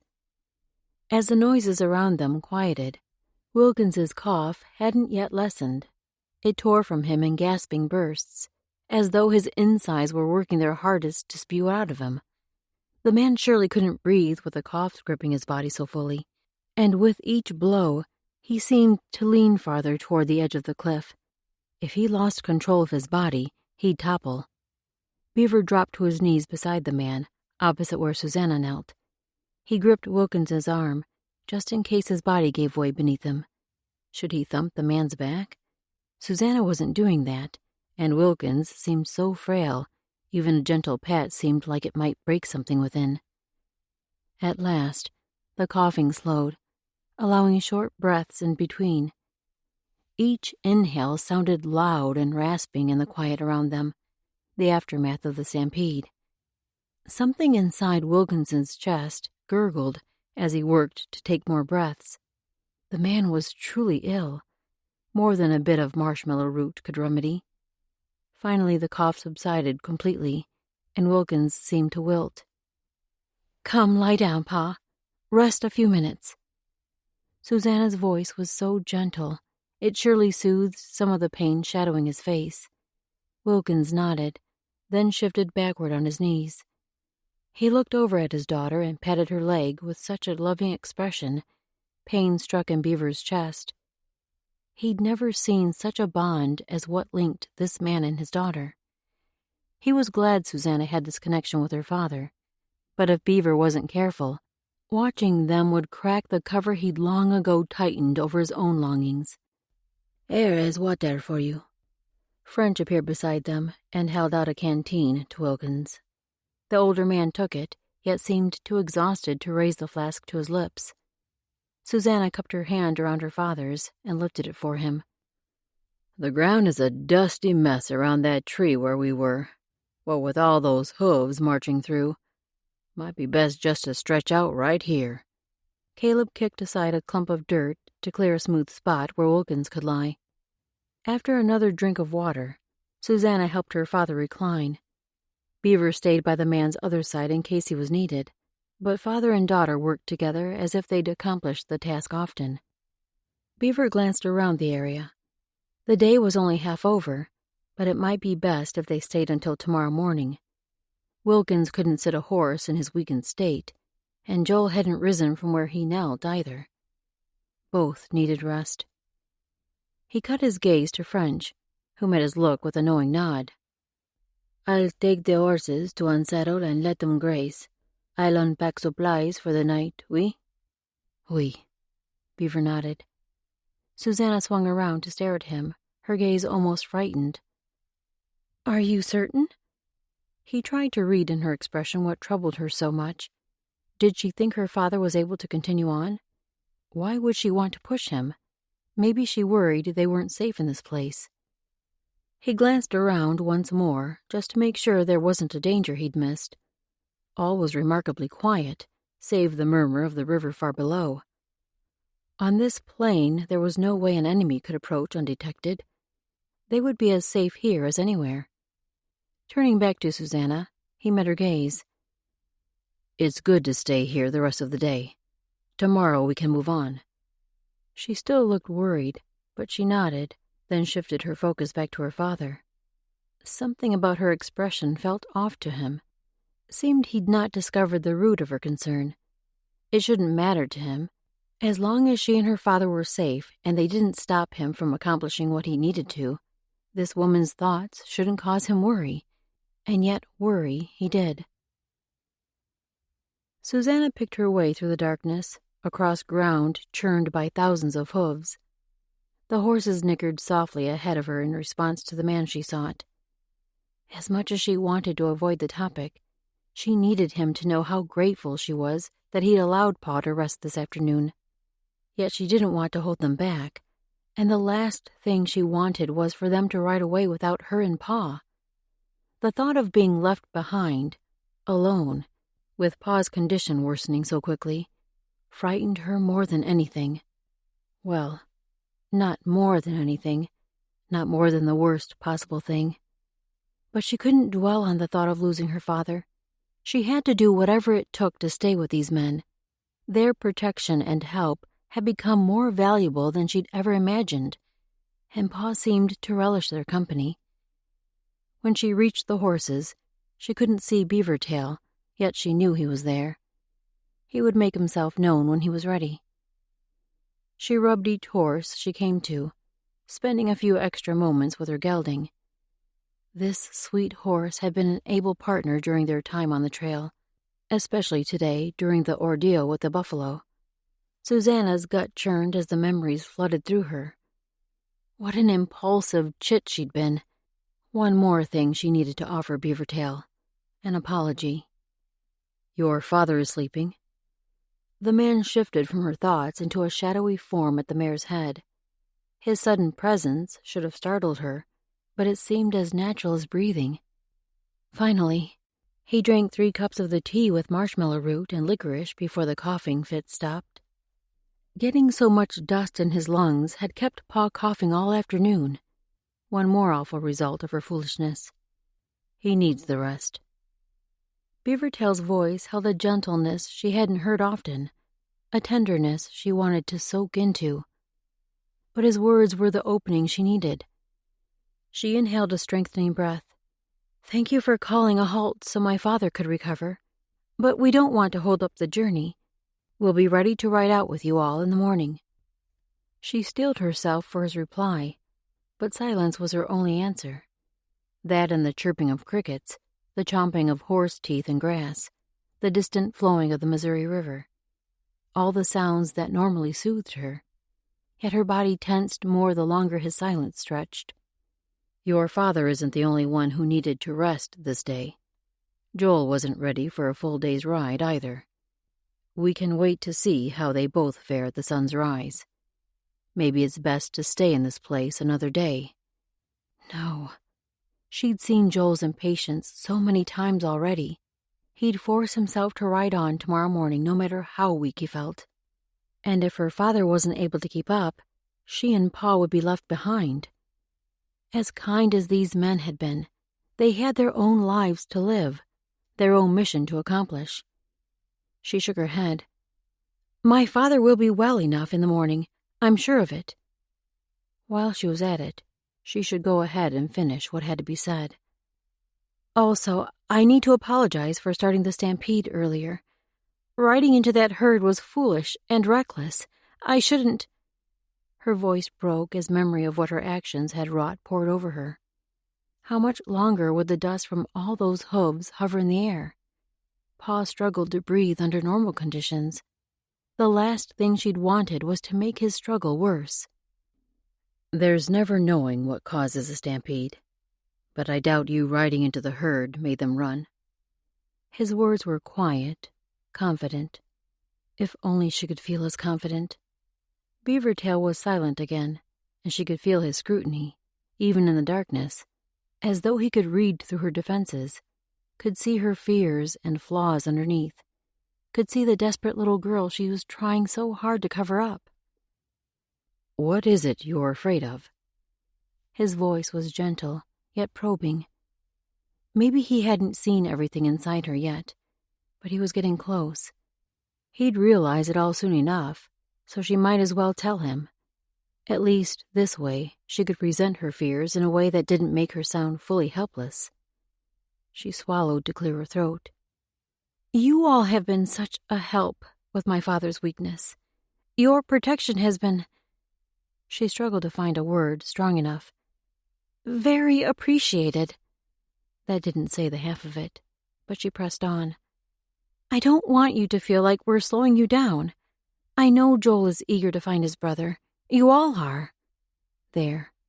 He would read between her words and understand it all. But at least she'd not sounded like the helpless little girl she felt like so often these days. Night shadows darkened his face, so she couldn't read his thoughts.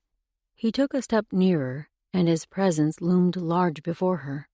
She could reach out and touch him if she wanted, and part of her did, a very small part, the only part that was still brave and strong. She fought the urge to wrap her arms around herself, to find strength in that tiny protection. Susanna, we won't leave you. You have my word. Whatever I can do for your father's comfort, I'll do it, and for your safety. He took another step toward her, and his words seemed to loosen something inside her. How could she have doubted him after all the protection he'd offered them already? In that moment, she knew her fears had been unfounded. Of course Beaver wouldn't leave her. This protector would never abandon her and her father. She stepped into his arms she'd not even seen open to her, but they wrapped around her now, tightening in a hold so secure, so safe.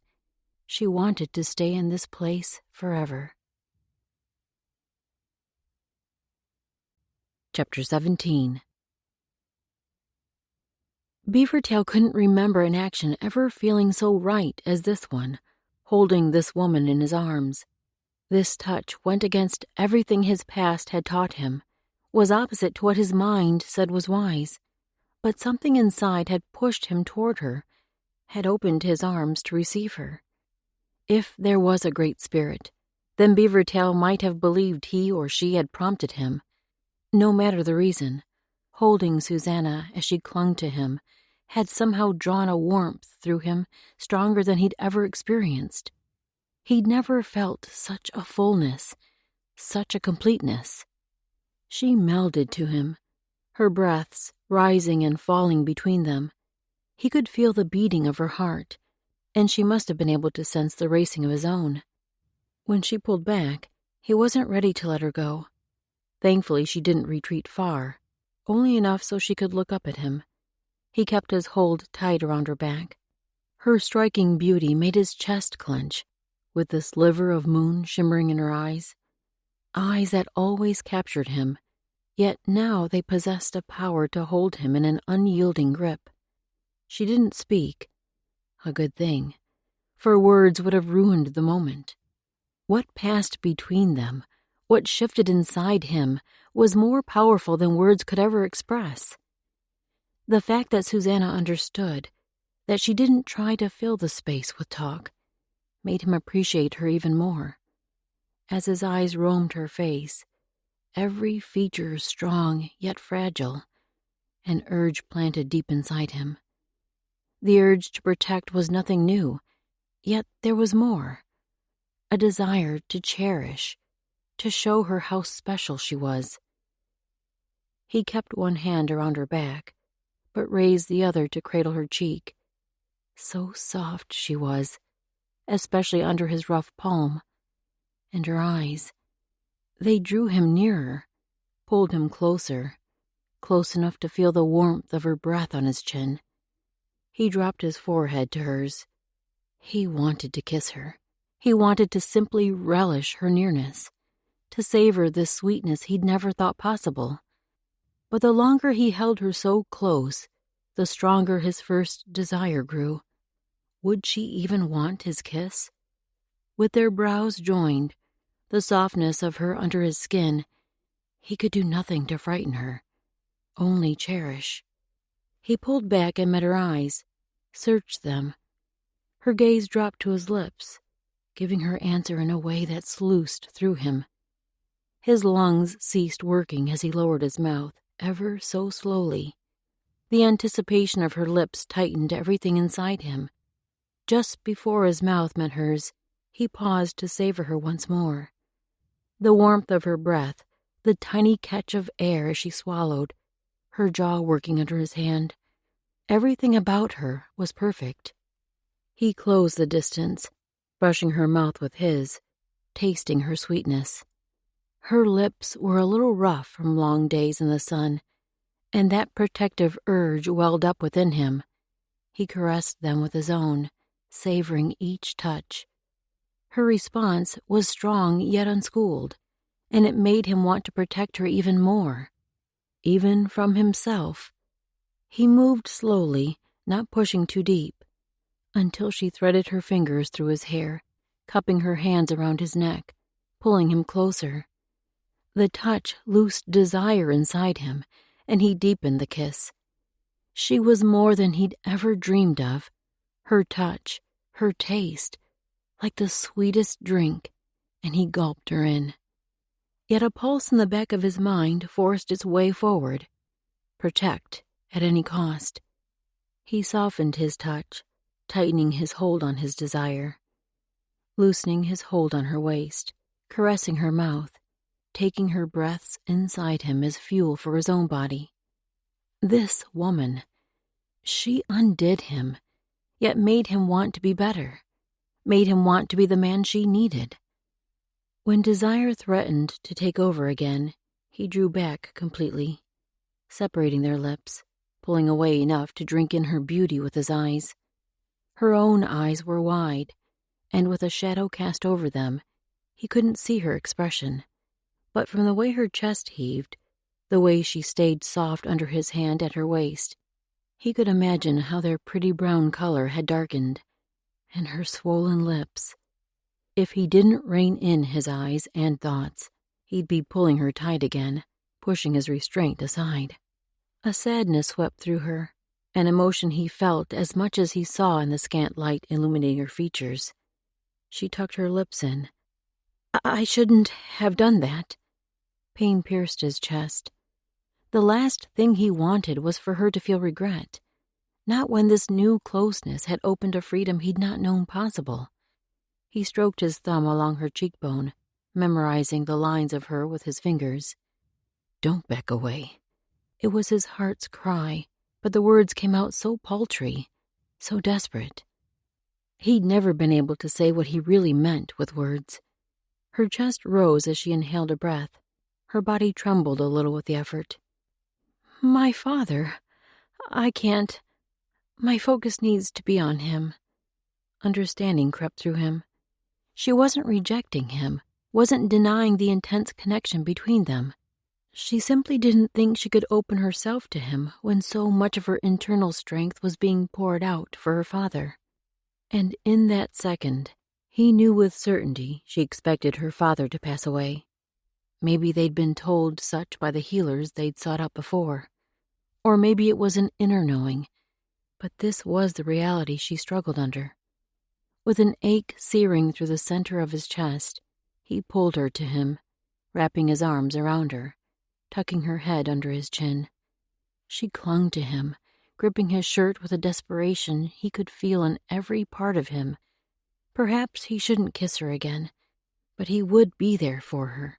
He would protect her from the outside and do his best to shore up her insides. Together, they would face what lay before them. Susanna kneaded the dough as best she could, using the pan as a work surface. She'd expected that cooking over an open fire would be the most challenging part of making biscuits out here in the wilderness, but finding a decent place to work was almost as hard. She was probably touched in the head to think she could bake out here, but she had just enough flour left to make Pa's favorite treat. Although, without yeast, they'd probably end up as hard clumps. If the batch was too awful, maybe she wouldn't share them with anyone but her father. No sense in making the others think she didn't know her way around a kitchen. She'd handled cooking for her and Pa since she was 12, and she'd ruined more than one pan of biscuits since then, too. Her father, of course, always ate whatever she set before him. He'd even taught her to see the humor in attempts that didn't end so well. Would Beavertail be able to find the amusement in cooking gone ill? At the moment, she wasn't even sure she would be able to accomplish that feat. Her emotions were in such a turmoil, especially when it came to that man. His kiss had been... There weren't words to describe the incredible feeling of being so cherished. Her innermost self had come back to life, and she hadn't even realized how parched and shriveled she'd become. She'd never wanted a man before, not the way she desired Beavertail. It wasn't just his handsome appearance. With features perfectly formed and so striking, her heart ached every time she looked at him. But what attracted her to him was so much more than outward appearance. He was strong and capable, and when he'd held her, she'd felt the warmth of his safety, of his strength. For the first time in so long, she'd not been the one with the weight of responsibility smothering her. Yet she did have responsibilities, and hiding from them would do no good for anyone. Her father was dying, whether she wanted to face it or not. His weakness and almost constant coughing today only proved how quickly he was withering. She had to focus all her efforts on making Pa comfortable, on easing his pain, on bringing what pleasure she could to his final days. She didn't have the energy to worry about anything or anyone else, not even Beavertail. This is the last of the wood that'll do any good for burning. Caleb kept his voice low as he crept into camp and eased the load down in a pile near the fire. He glanced over at her father. Glad to see he's finally sleeping. That cough is awful enough. I feel the pain right along with him. He grimaced with the words, then took off his hat and swiped a sleeve across his brow. French is gathering up buffalo chips to finish off what we'll need to burn tonight. His gaze landed on the dough she was cutting into circles. Lands, is that what I think it is? Tell me those are biscuits. The pleasure in his voice almost pulled a smile from her. I hope they turn out. I don't have yeast, and it'll be a trick to bake them over this open fire. You tell me what you need, Miss Susanna, and I'll get it or make it or whatever I have to do. I never have tasted anything so good as my mama's biscuits. God rest her. I've craved them every day since she left this earth. She sent him a glance. I'm sure they were wonderful, but please don't get your hopes up too high about these. You know what? I think French still has some honey tucked away from that hive we found right after we started out. That'd make them taste just like Mama's did. He spun as if he planned to sprint out and find the man to make certain. Then he paused and looked back at her. You need anything else, Miss Susanna? Water, maybe? Now he did pull a smile from her. There was something about this overgrown boy she couldn't help but love. Not a thing. And he was off. Not in a sprint, but his long legs covered the ground in huge strides. A thought caught her before he'd gone far. She straightened and called after him. Where's Joel? He turned and walked backwards as he pointed along the river's edge. Out seeing the sights. And probably walking off his impatience with another day in camp. Joel hadn't argued the need to wait another day, but he'd been awfully quiet after Beavertail made the announcement. She'd seen the two men talking by the horses a few minutes later, and Joel didn't seem quite as terse after that. She could only pray he wouldn't grow angry or bitter over the delay. His own wounds had looked much better when she'd changed the bandage that morning. The fresh bleeding that started after yesterday's ride had stopped, and the inflamed skin around the edges seemed to be settling. If only Pa's sickness could heal so easily. She placed the last of the biscuit rounds in the makeshift rock oven she'd created, then used a flat stick to heap red coals over the unit. As she brushed the dust from her hands, the sound of Pa's coughing broke the quiet. His voice had faded to a whisper from so much irritation in his throat, and his coughs were equally raspy. Even as she turned to see what she could do to help him, part of her wanted to look away, so she didn't have to watch him struggle. A very selfish part of her. How frail his body had become. As he lay on his side, his frame convulsing in deep hacks, blood trickled from his mouth like spit. She had to swallow down the bitter taste of her own bile as she crawled to his side. The coughs finally ceased, and she wrung a wet cloth from the dish beside him to wipe his forehead. He sent her a grateful look, but didn't seem to have enough strength to lift his head from where it lay on his arm. His eyelids drifted shut. She'd given him the last of the tea from the marshmallow root earlier, but thankfully Beavertail had gone to look for more. Lord, let him find it. She had nothing left to give her father, nothing that would make him more comfortable. All the medicines she'd brought had been used up, quicker than she'd expected, since he'd needed more as his symptoms worsened. Maybe they should have stayed back in Illinois, where they had access to medicines to ease his pain, but he'd never have experienced the spectacular country. Which choice would truly have been better for him? There was no reason to ponder the question at this point. All she could hope was that Beavertail would find the herb he sought and return quickly. And maybe, just maybe, he'd take her in his arms when he came, and she could soak in a bit of his strength. That wouldn't hurt anything, would it? Chapter 18. The moment Susanna heard the whippoorwill just outside the circle of firelight, she knew it was Beavertail. As he stepped from the darkness, she studied him, trying to place exactly what was different. His gaze met hers, soaking through her, warming her, distracting her. A question touched his eyes, and she knew without hearing the words he was asking how her father fared. She let her gaze drift to Pa, more to stem the attack of tears than anything. She couldn't let herself weaken like this. It was exactly the reason she had to push all thoughts of Beavertail away. She couldn't open up to him, to anyone, right now. It would only weaken her when she had to be strong. He stepped forward, holding up a leather satchel. I found more marshmallow root. He crouched beside her and opened the bag's flap. I also found some slippery elm. I've seen them both used for a cough like your father's. Joy surged inside her. Thank you. Something new to try. Maybe this would help even more than the marshmallow plant. While the men talked of their activities from the day and munched on the last of the biscuits, which had turned out better than she'd expected, she chopped the bark from the elm and tied it in a cloth to boil. She'd kept water heating for the past hour in preparation for Beaver's return. She slipped a sideways glance his way as he knelt beside his pack. He seemed fine. Right now, he focused on French while the man told the tale of a covey of pheasant he'd surprised, but Beaver's eyes flicked her way, and the corner of his mouth lifted. Just the tiniest glance, but it sent a warmth flooding through her chest. He had the power to affect her more than anyone she'd ever known. He rose and stepped toward Joel, a leather-wrapped bundle in his hand.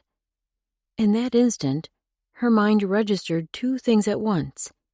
His step faltered, and a blank expression settled over his face, impossible to read. Almost like a mask he'd put in place to cover something.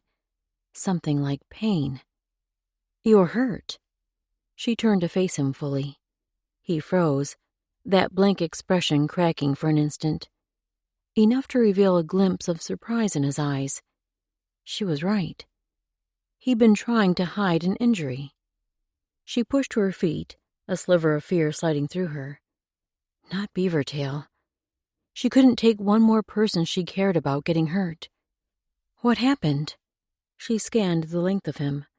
Nothing looked amiss, although his leggings were plenty dirty. Which foot had he limped on? His left, maybe. It's not to worry over. His voice maintained a steady, soothing cadence. The sound had the opposite effect. If he thought he could cover an injury just to pacify her, if he thought she was a wilting flower who couldn't handle the hard truth, he'd see shortly just how much she could handle. You'd better tell her, son. Pa's words drifted from where he lay on his bedroll. His voice was weak, but stronger than he'd sounded all day, and maybe with a little mirth in his tone. She'll not let you rest until she satisfies her need to set things to right.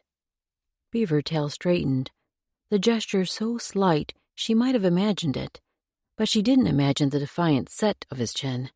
He kept such a tight rein on his reactions, she'd thought him impossible to read those first few days. Like a statue, and just as handsome as the sketch she'd seen in a magazine of Michelangelo's David. But now she knew better. She simply hadn't been looking deep enough. As he met her gaze with slightly raised brows, she returned the look.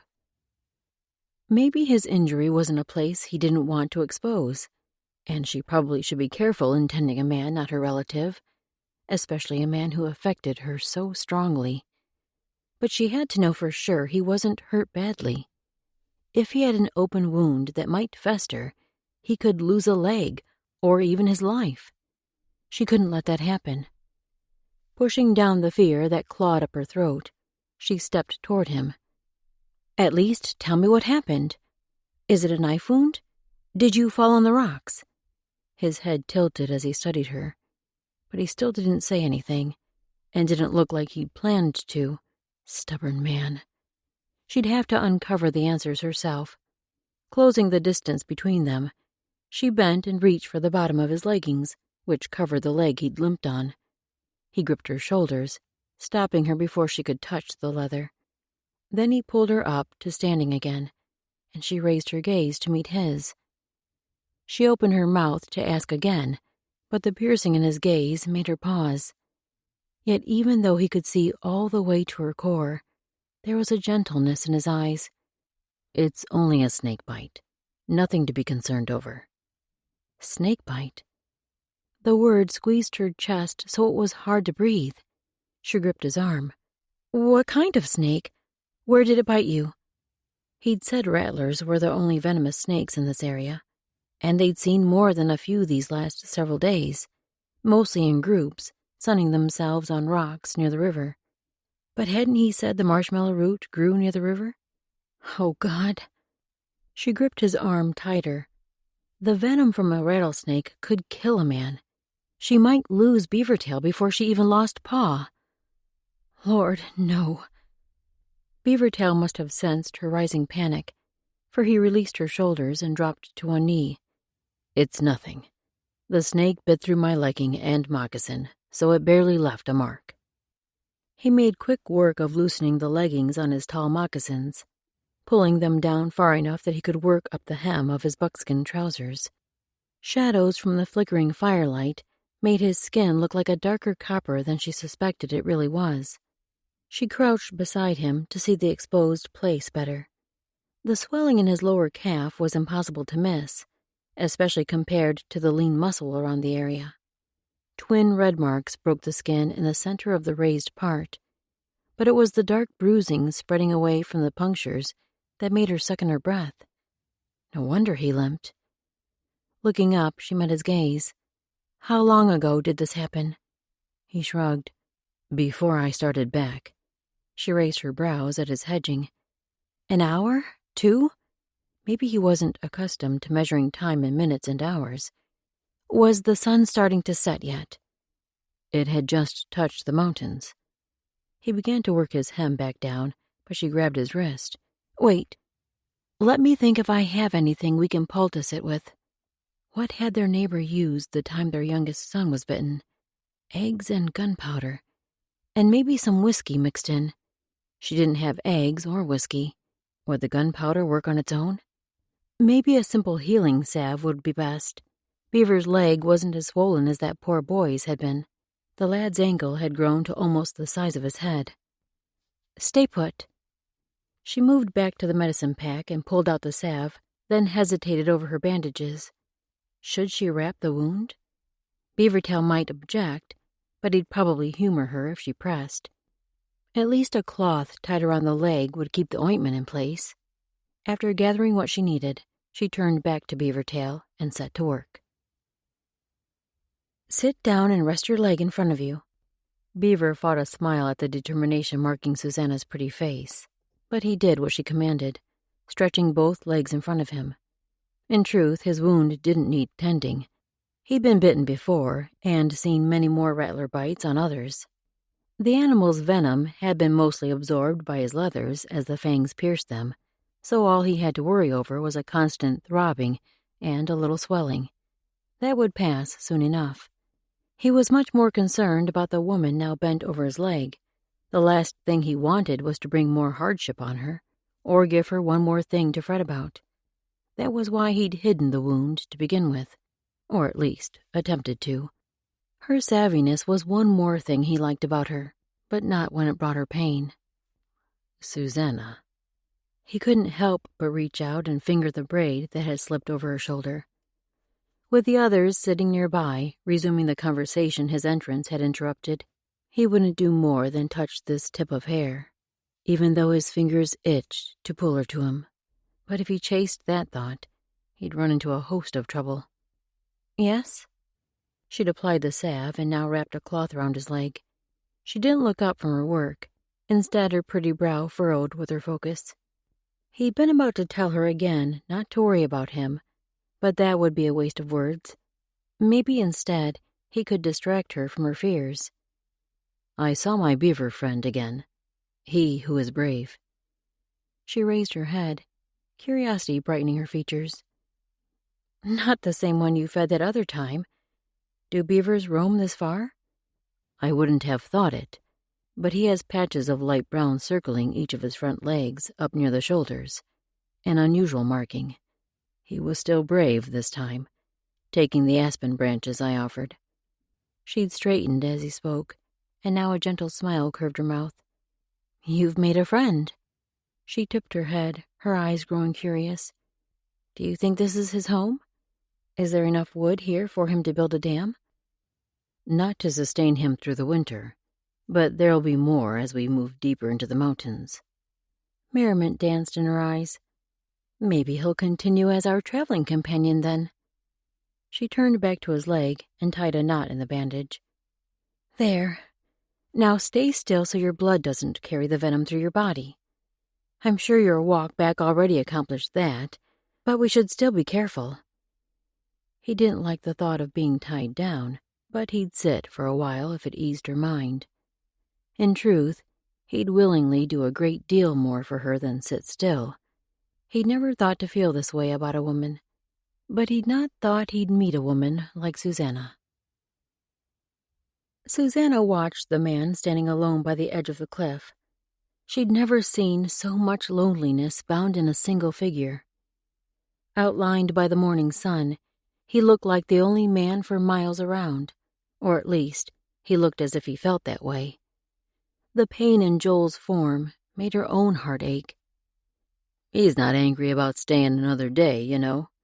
Caleb's voice accompanied the sound of his footsteps as he moved beside her.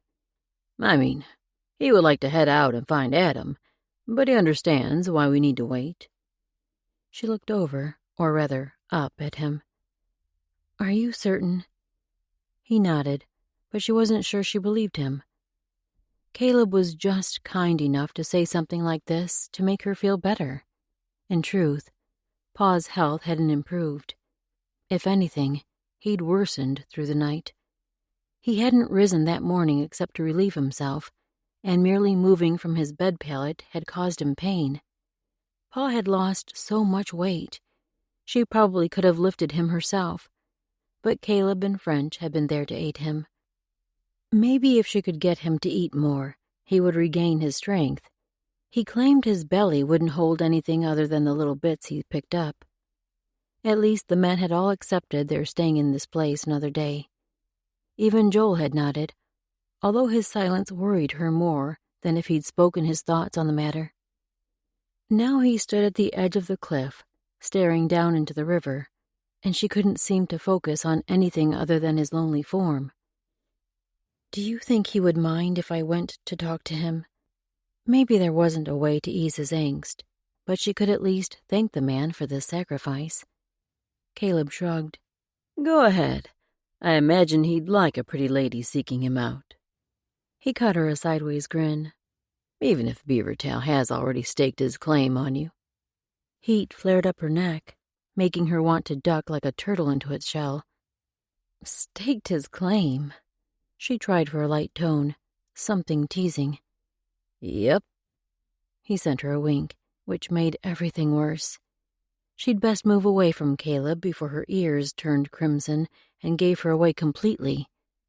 She cleared her throat to gather her wits. I'm going to talk with Joel. A chuckle drifted behind her as she marched forward. Chapter 19. Susanna had to pick her way to Joel through the grass and prickly pear, what little was left after the buffalo stampede anyway. If they didn't get rain soon, the tromped vegetation might not grow back until spring. Joel surely heard her coming, but he didn't acknowledge her until she stopped beside him. He glanced at her, then turned back to face the vast canyon below, where the river ran through like a wide snake. The thought of a snake immediately brought Beavertail to the front of her mind. In truth, he was always somewhere in her thoughts, but she pushed back the image of him sitting by the fire the night before, distracting her from her worries with the story of his beaver friend. Just now, she needed to focus on the herding man beside her. This was a good reminder that she wasn't the only person in the world who had pressing worries. After they'd stood for a moment in quiet, she finally broke the silence. I'm sorry we've delayed you another day, but I thank you for allowing my father a chance to recover his strength. As though to punctuate her words, a deep, croaking cough sounded from their camp. It didn't last nearly as long as some of the other coughing spells. Pa probably didn't have the strength the long episode required. When the sound died away, Joel turned to her. I'm sorry he's suffering so. She met his gaze, and the earnestness in his dark eyes caught her by surprise. No anger flashed in their depths, only deep sincerity. He turned back toward the river with a sigh that seemed to leak out of his soul. I'm not upset about the delay. I need to find my brother, but it's already been this long. Another few days can't make much difference. Something about the desolation in his voice belied his words. Did he think his brother had died or would never be found? If that was what he truly believed, he may not want to talk about his fears. She well knew that feeling. She still couldn't bring herself to speak or even think much about Pa's fate, especially now that his days seemed so numbered. It was easier to dwell on the good times, those periods when life had been normal. Maybe that would help Joel, too. Were you and your brother born in the States? He shook his head. Andalusia. That's in southern Spain? It had been quite a while since she'd seen a world map. The land of beautiful horses. A fondness curved his lips upward. We both had horses in our blood, but Adam really loved them. The animals from our homeland are majestic, big creatures with long flowing manes and exquisite pedigrees, known all over the world for their beauty and abilities. He let out a huff. When we met a Mandan chief on the way up the Missouri, who told us of the unusual horses of the Shoshone and Pierce-Nose Indians, Adam could barely contain himself. A couple of the braves were taking a more direct route to trade with those Indians, and he begged us to go with them, to see the great horses the Mandan spoke of, with the spots all over their bodies and the superior abilities in speed and endurance. Joel slid a sideways glance her way. Adam never could turn down the chance to see a new special horse. Then he stared forward again. I should have agreed, even though winter was coming fast, and we were pushing hard to reach Beavertail's camp before the snow grew bad. I knew how much he wanted to go with those braves. I knew he'd not let it rest. A long silence settled over him. She'd been told the outcome of the story. Adam had gone to find the tribes with their unusual horses, but she had a feeling there was more to the brothers' parting than a simple farewell.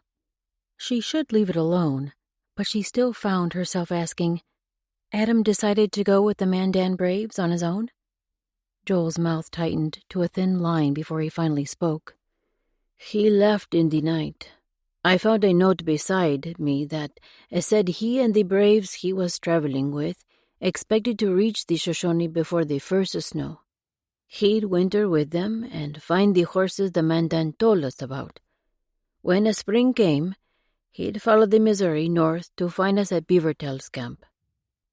She gave a single nod. Sounds reasonable. If a person were comfortable traveling with men he just met, to a band of Indians he had no way of knowing were friendly. With a hard winter coming fast, Adam must have quite an adventurous streak, and no fear. Joel slid her another glance. That's what I told myself. Adam was older than I and always did what he wanted. I've never been able to stop him when he got an idea in his head. And frankly, this time I didn't want to go along. The look that passed through his dark eyes held so much regret, her chest ached. She wanted to reach out and touch him, but that didn't feel right, so instead she offered a sad smile. Everyone needs a chance to follow their dreams. After all, that was why she and Pa had traveled 1,000 miles to this majestic wilderness, and that was why she was almost certain she'd never go back east. I think it's time you leave us. Ride on and finish the journey you'd planned. Susanna squared her shoulders as she eyed each man in turn. We can't do that, Miss Susanna. Caleb wiped a sleeve across his brow, even though the day wasn't hot. In fact, the morning was cold enough she'd donned the wool coat she'd purchased just before they left home. No man in his right mind would leave you and your pa alone out here, not with... His words cut off as his gaze darted to where Pa lay, far enough away that he couldn't hear their conversation. His ears turned pink as he looked back at her. Not with winter coming on and your pa's health not so good. He'd been going to say something about Pa being on his deathbed. She was fairly certain. She was grateful he'd stopped himself, though. Finally, she was able to admit to herself that her father's days were numbered. Maybe only a few weeks. She swallowed down the lump that tried to climb her throat. She simply wasn't ready to speak of the subject aloud. She spread her stance and raised her gaze to meet Caleb's head-on. His eyes were gentle, but she couldn't let her defenses slip.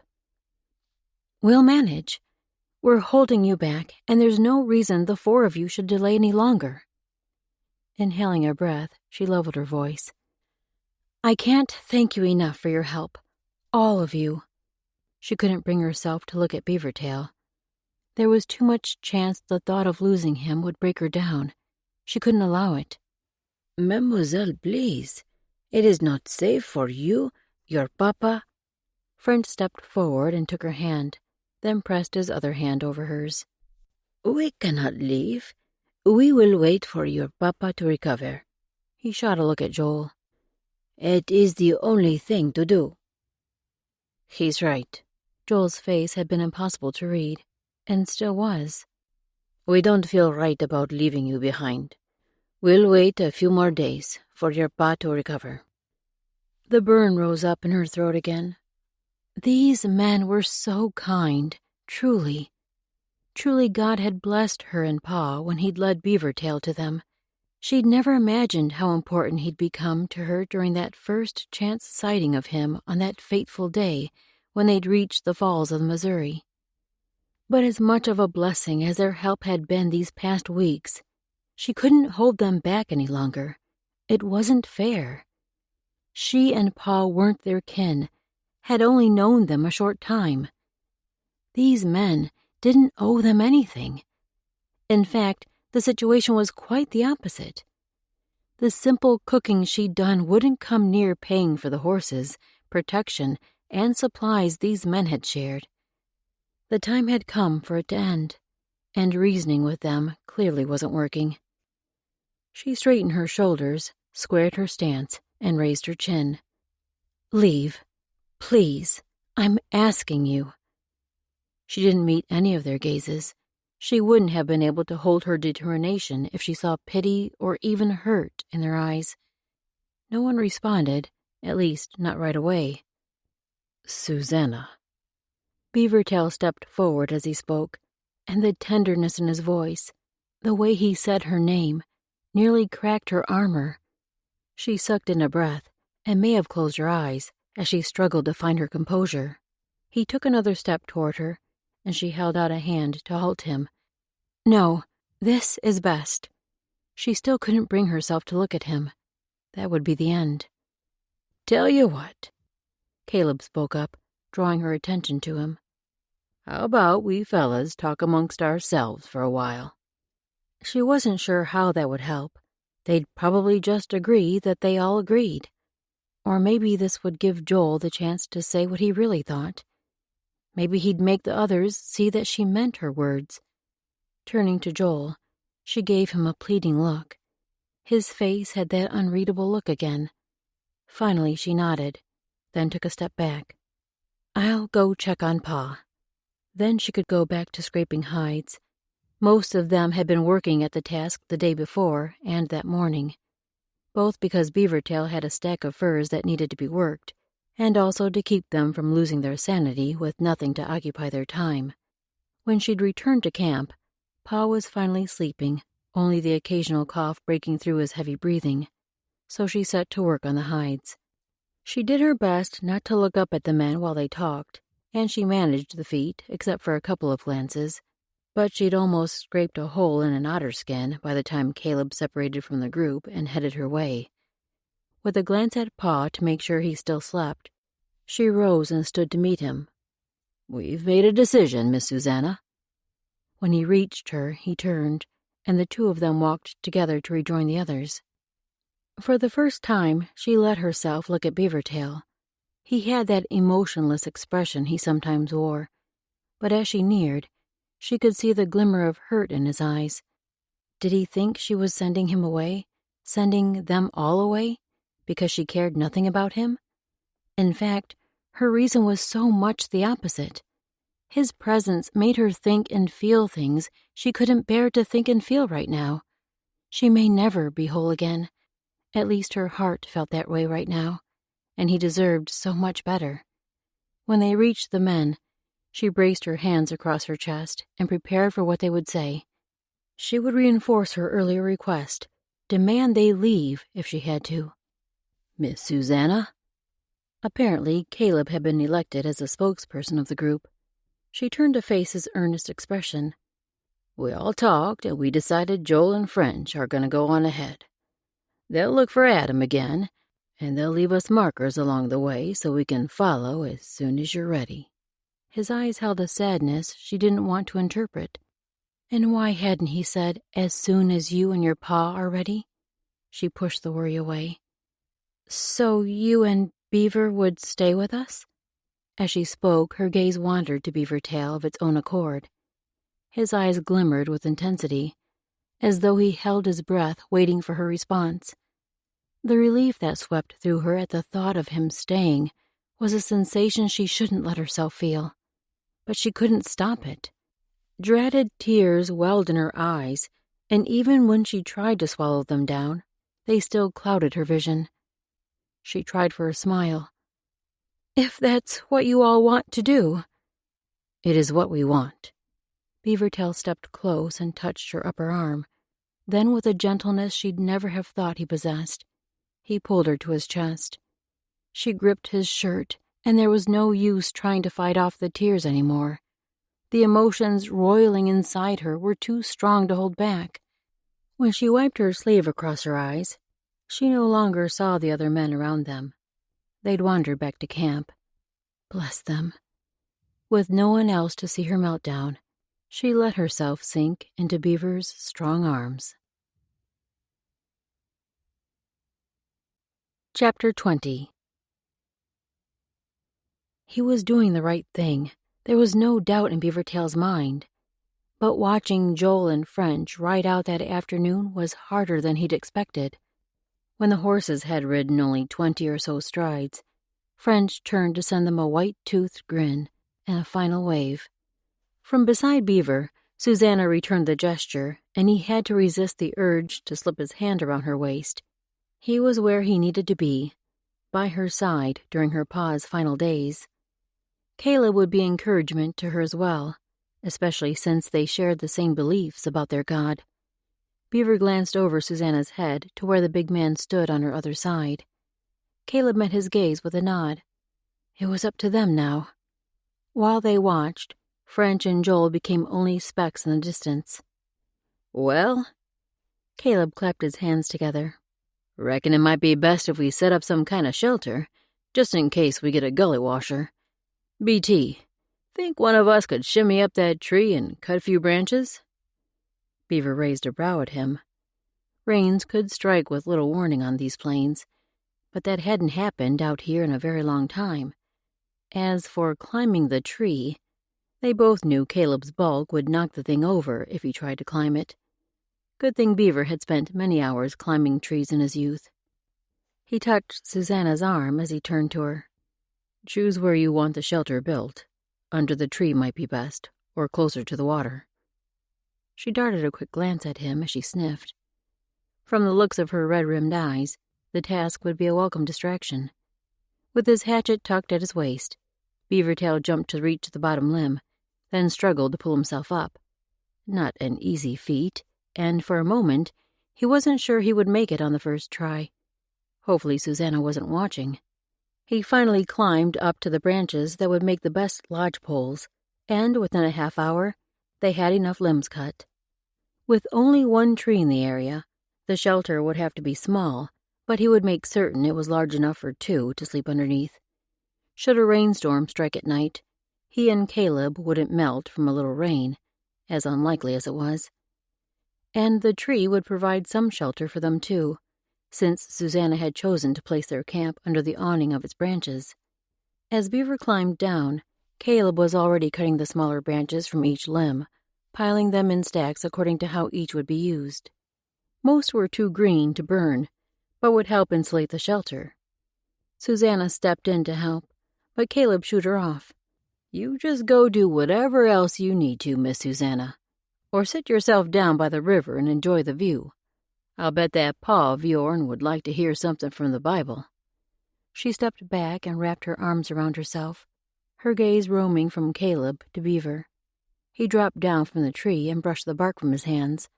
He'd managed the job with only a few scratches on his wrists and the backs of his hands. He sent her a reassuring look. It won't take us long. He'd built many a shelter on his longer hunting trips, a few of them with Caleb. She looked so forlorn standing there, still wrapped in her coat. The fabric of it was thick, but wouldn't keep her warm when winter hit in force. He had a couple wolf pelts that would make a proper coat for her. She needed moccasins, too. Eventually, maybe she'd let him make a full dress and leggings, like the women from his camp wore. That would be easier than trying to find a trader who carried clothes like she wore. But maybe she didn't want to dress like the Blackfeet women. If she preferred white women's clothes, he'd go whatever distance he needed to for whatever she wanted. She was a beauty, no doubt, but it was the deeper part of who she was that drew him, that stirred him like no other woman ever had, not even Iadna. Funny, he hadn't thought of his former intended or the tumult she'd created for days now. He could almost be thankful for those events now, if they hadn't so badly affected his family. That had been the final reason he'd left with these friends, and if he'd never ventured on this journey, he'd never have met Susanna. She was looking at him with brows raised, her pretty face expectant. Had she asked him a question while he'd been lost in his thoughts? Surely not. He never lost himself. But the sweet tipping of Susanna's lips and the sparkle in her eye showed he'd clearly missed something. She was so pretty. He didn't know English words enough to express how much she lit a fire inside him. With deliberate steps, he strode toward her, locking her in his gaze so she wouldn't be able to look away even if she wanted. Her sweet mouth was his aim, and a good kissing was the perfect thing to cover his lapse. Her eyes widened, and as he neared, she took a little step back, even as her gaze danced. If she'd looked at all like she didn't want his kiss, he'd have stopped. but her pretty mouth tugged in a grin that beckoned him. When he reached her, he slipped one hand behind her back and pulled her to him. Their gazes never parted as she tipped her face up to his. Then her eyelids lowered, and he swooped in to claim his goal. Sweet victory. And if the way she melted in his arms was any sign, she didn't mind conceding. She melded her lips to his, and he took his time, relishing the feel of her. Way too soon she pulled back. Her eyes opened, and she blinked twice before the haze cleared from them. A pink flush appled her cheeks as she glanced at Caleb. She pressed her hands to Beaver's chest and tried to push back, but he wasn't about to let her go. He didn't care if Caleb might be looking on. Beaver. She glanced up at him, the red now spreading from her cheeks to her ears. He wanted to lean in and nibble on one of those ears, but he restrained himself. He couldn't help a chuckle, though, and he glanced over his shoulder. The man was chopping away at little branches on a limb, humming a tune as though he wasn't at all aware of the pair of them. Of course he was turned at an angle where he could easily lift his gaze and watch them without breaking his rhythm. Beaver turned back to Susanna.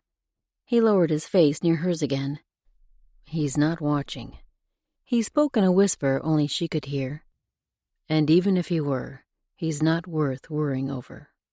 He rested his forehead on hers, then touched her nose with his own.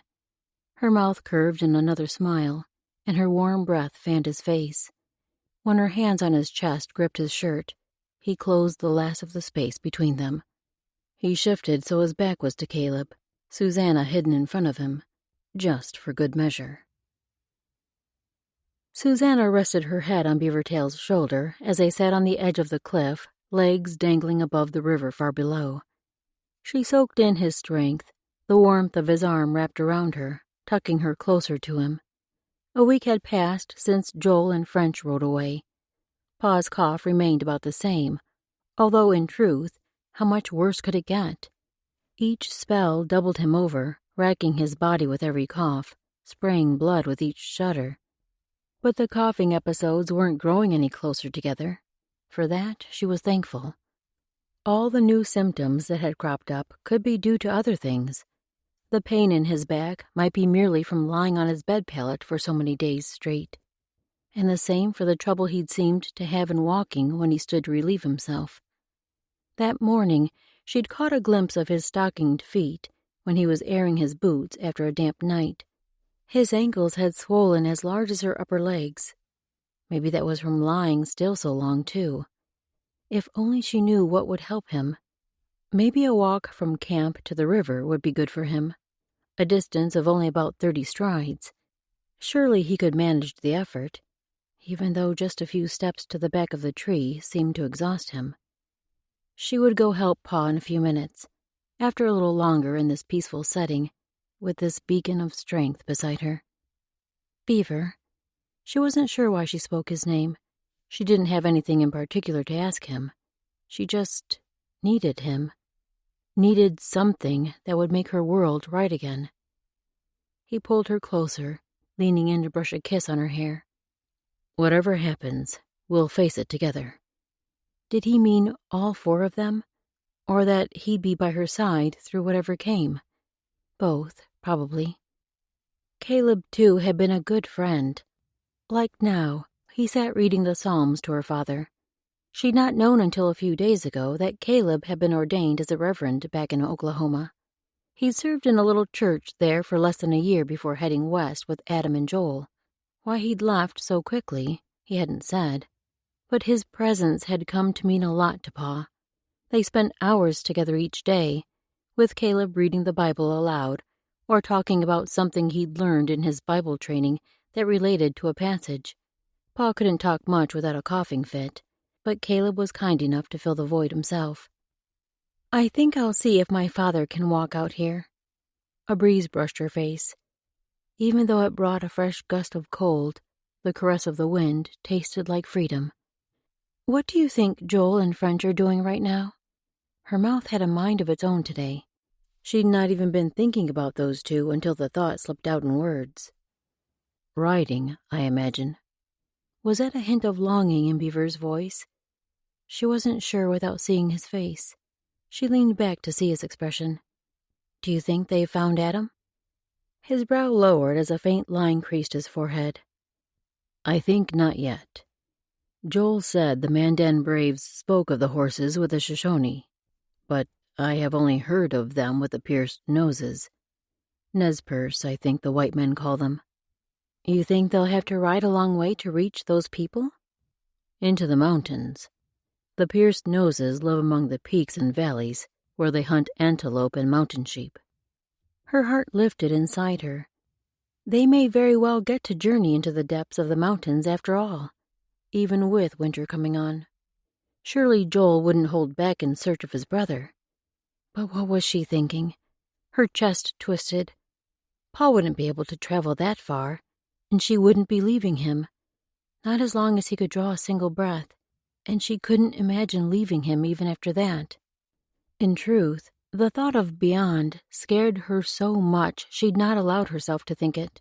She was supposed to go back to the States, to her father's cousin in Boston, a man she'd never met, but the only family she would have left. He'd offered to take her in, to help her in whatever endeavor she wished to pursue. She'd always thought that would be nursing, but in truth, tending those who were ill had lost any glory it once held. The act of nursing came naturally to her, but it was the fear of losing her patient, fear of that heart-rending pain that she hated. Never would she be able to willingly put herself in that position, not even to relieve the suffering of others. She simply wasn't strong enough. Beavertail squeezed her waist, as though he knew she needed to come out of her thoughts. I'll help bring your father to the river. He pressed another kiss to her hair, and the tender act made her want to nestle deeper into his hold. There was no way she could go back to the States. She couldn't imagine leaving this man.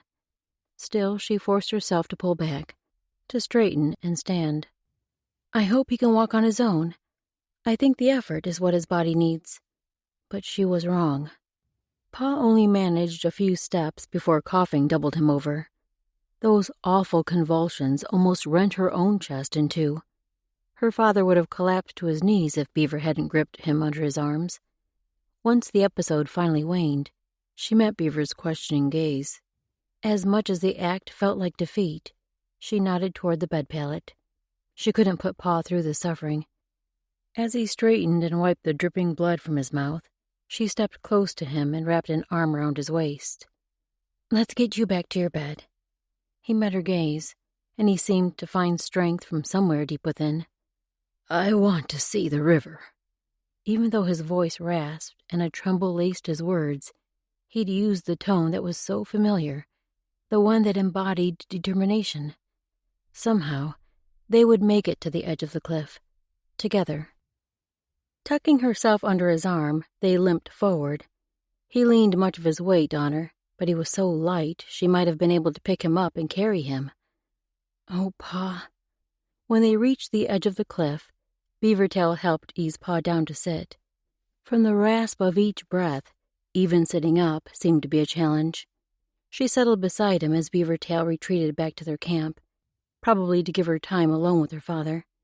The man always seemed to know what she needed. Several minutes passed without a word, only the heavy labor of Pa's breathing. She wanted to speak, but everything she could think to say brought the sting of tears to her eyes. Would this be the last time she sat like this with Pa, enjoying the view of the majestic wilderness God created for him? I'm glad we came here, Susie. Pa shifted his hand to drape it over her knee, like he'd done so many times when she was a girl. His tanned skin was wrinkled and spotted, maybe from age or perhaps the sun, or possibly from his sickness. She laid her hand atop his. I am too, Pa. She would never be able to go back to the States, not after having tasted the wild freedom of this place, not after having met Beavertail. She swallowed down the lump clogging her throat.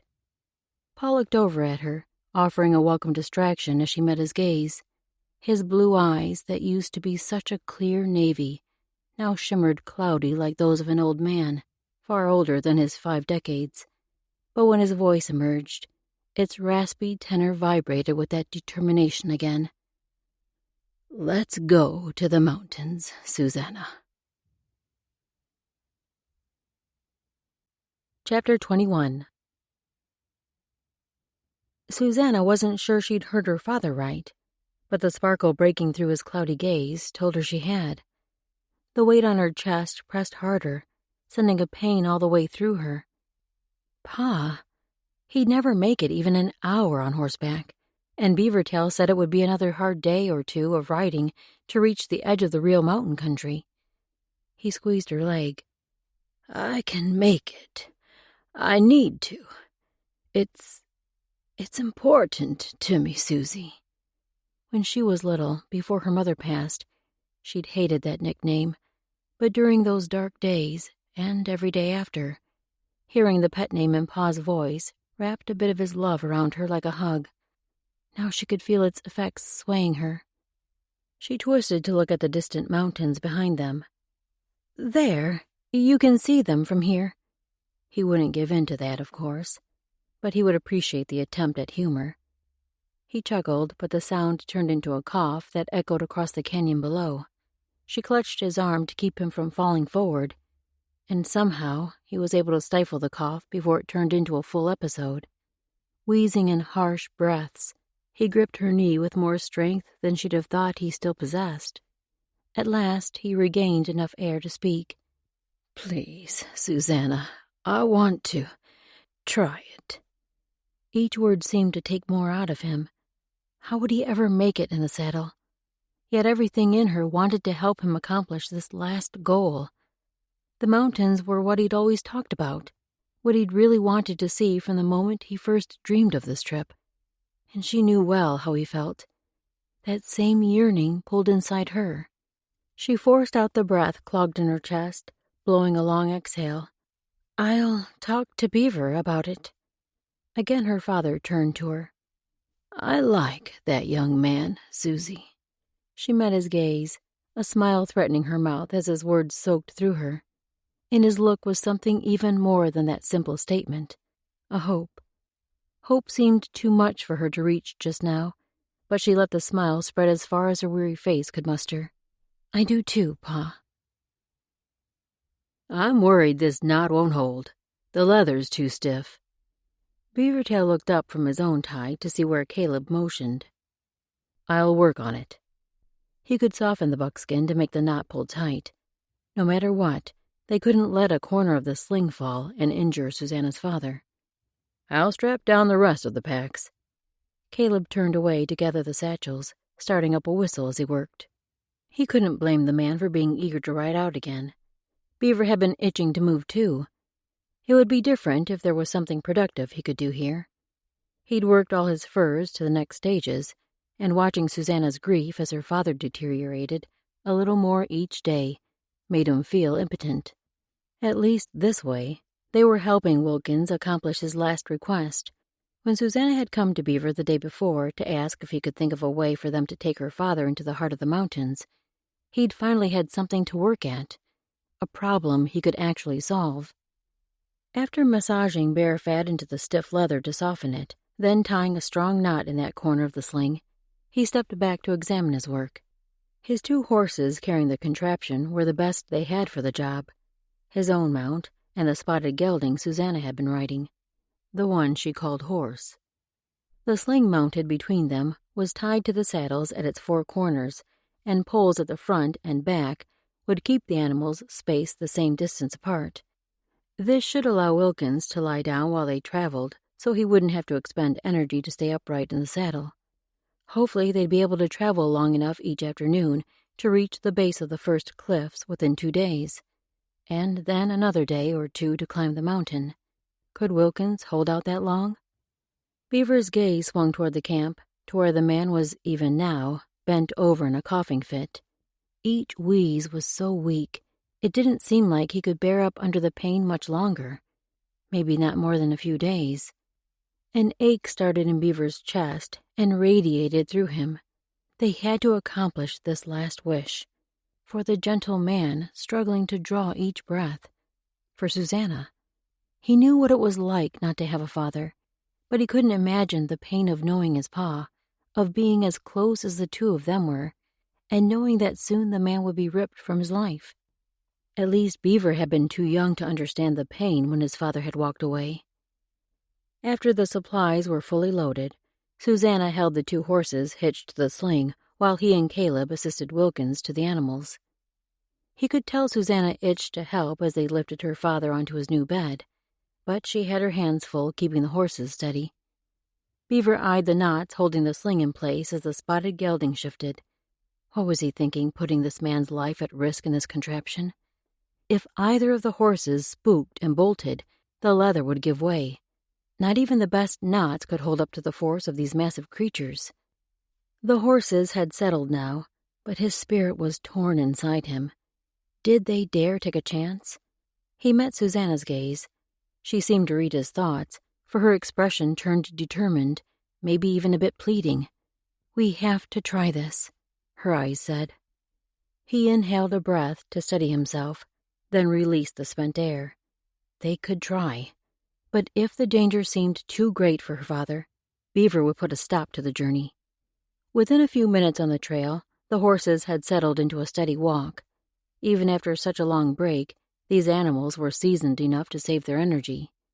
Wilkins rode quietly most of the morning, staring out at the landscape in front of them during much of the ride.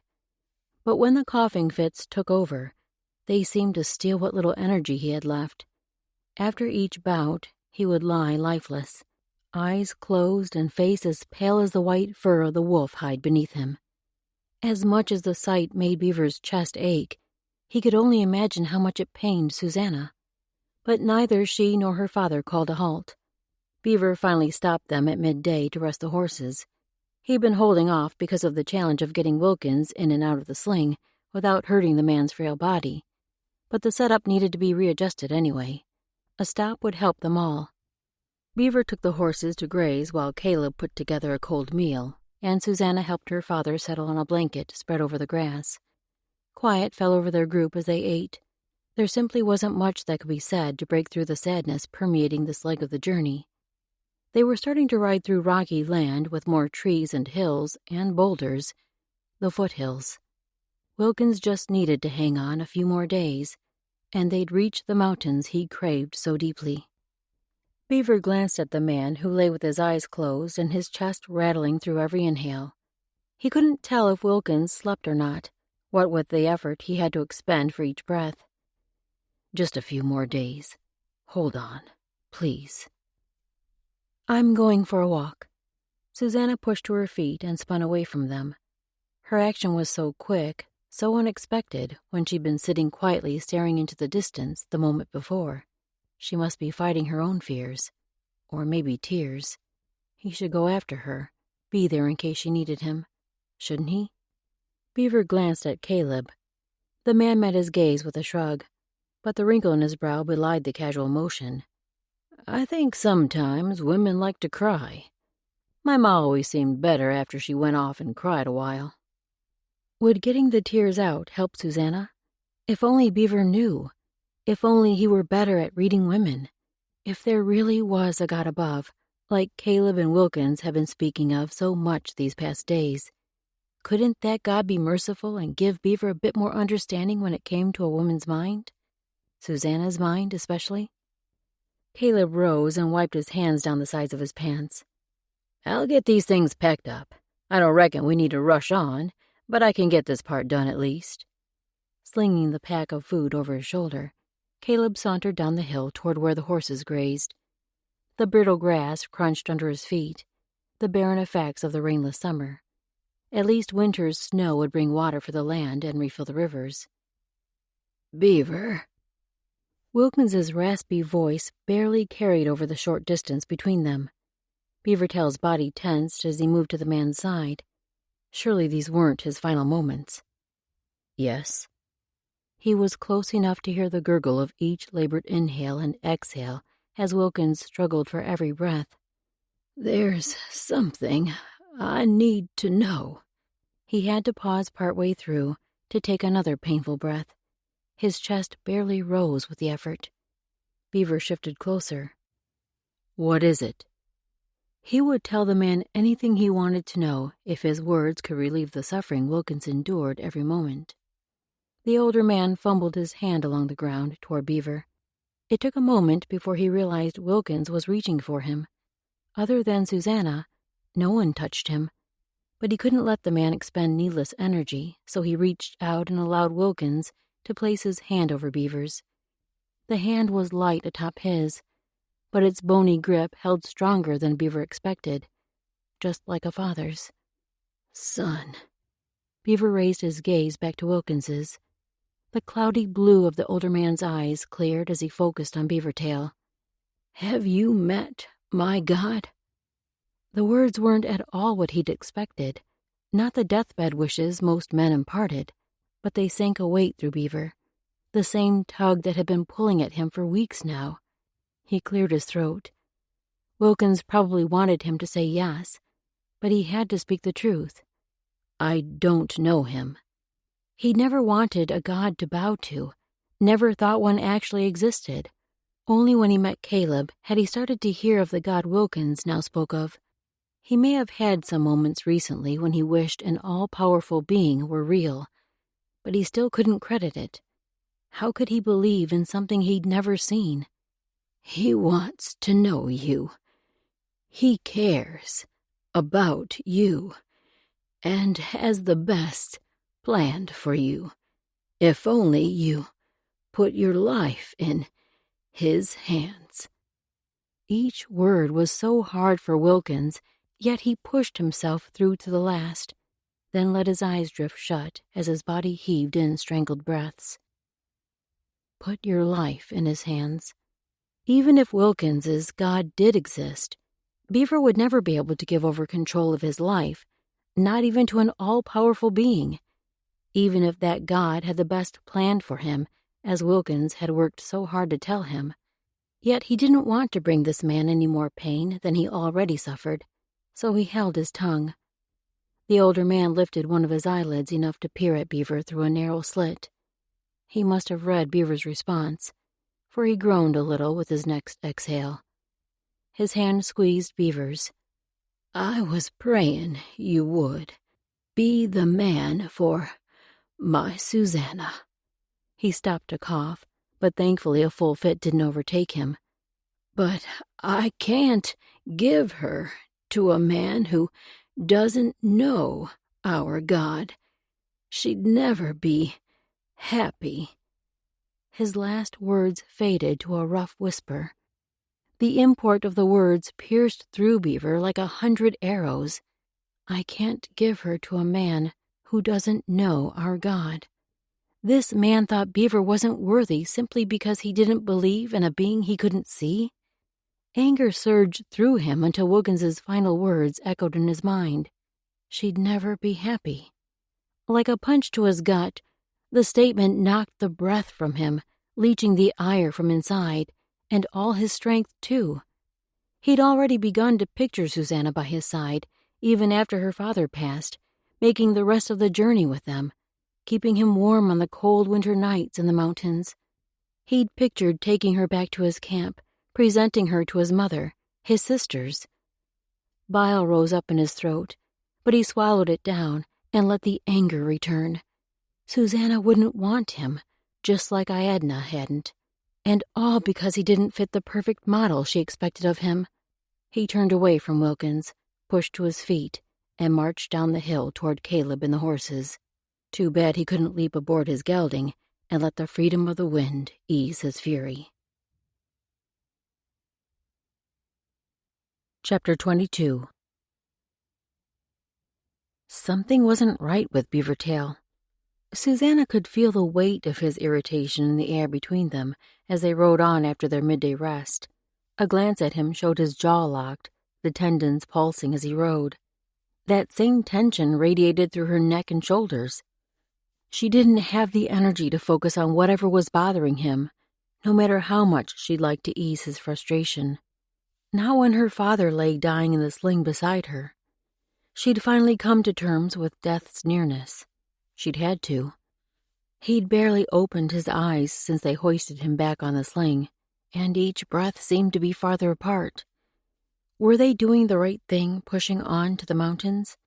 If he only had a day or two left, she should spend it by his side, speaking to him, reading to him, letting him feel the intensity of her love, not mounted on a horse. But this was what he'd asked for. "Hold on, Pa. Don't leave me yet. Please?" A motion ahead of them jerked her focus forward. Caleb threw his hand out as though to halt them, but he didn't stop. Rounding the hill ahead of them was an Indian. 2 of them. Nay, a whole group. Her heart surged, and she tightened her grip on her reins as she glanced at Beavertail. Should they halt? The 2 of them had to signal their horses together to keep the animals side by side, lest they rip the sling off their saddles and injure Pa. Beaver's gaze was locked on the men riding toward them. His body wore a mask of relaxed calm, but she could sense his tension. So he wouldn't stop. Not yet. She kept part of her focus on watching for a signal from the man beside her as she glanced ahead. The party were all men, some decked with feathers, a decoration she'd never seen Beaver wear. One of the men near the front wore a smear of black across his cheeks and nose. War paint? Each man had bow and arrows slung either on his back or fastened to his horse. Did that mean they were a war party? The pressure in her chest tightened. What would they do if these men attacked? With Pa in the sling, they wouldn't be able to run. Dear God, help us. The Indians were only 10 or 12 horse lengths away and advancing at a steady walk. She glanced sideways at Beaver and kept her voice low enough for only their little group to hear. Should we stop and move Pa to my saddle? He might not be able to sit up by himself, but she could hold him upright. Beavertail gave his head the slightest of shakes. Then he spoke loud enough for Caleb to hear in front of them. Wait. She inhaled a strengthening breath, then exhaled her nervousness and settled her face into the bravest expression she could muster. The oncoming men stopped with only a couple of horse lengths between them. One of the horses danced as its rider edged forward. The man spoke, gesturing with his hands in dramatic movements. He wore his hair in 2 long braids, with feathers hanging from both sides, and looked to be a decade or so older than Beavertail. His language came out in a series of guttural sounds, occasionally pitching high before dropping low again. Nothing she could understand. She glanced at Beaver, whose gaze was honed on the man with a fierce intensity, as though he was trying to understand the language. Could he? Beaver couldn't ride forward without her also moving up, but Caleb had shifted sideways so Beaver could see and be seen by the strangers. When the leader stopped speaking, Caleb glanced over at Beaver. You know what he said?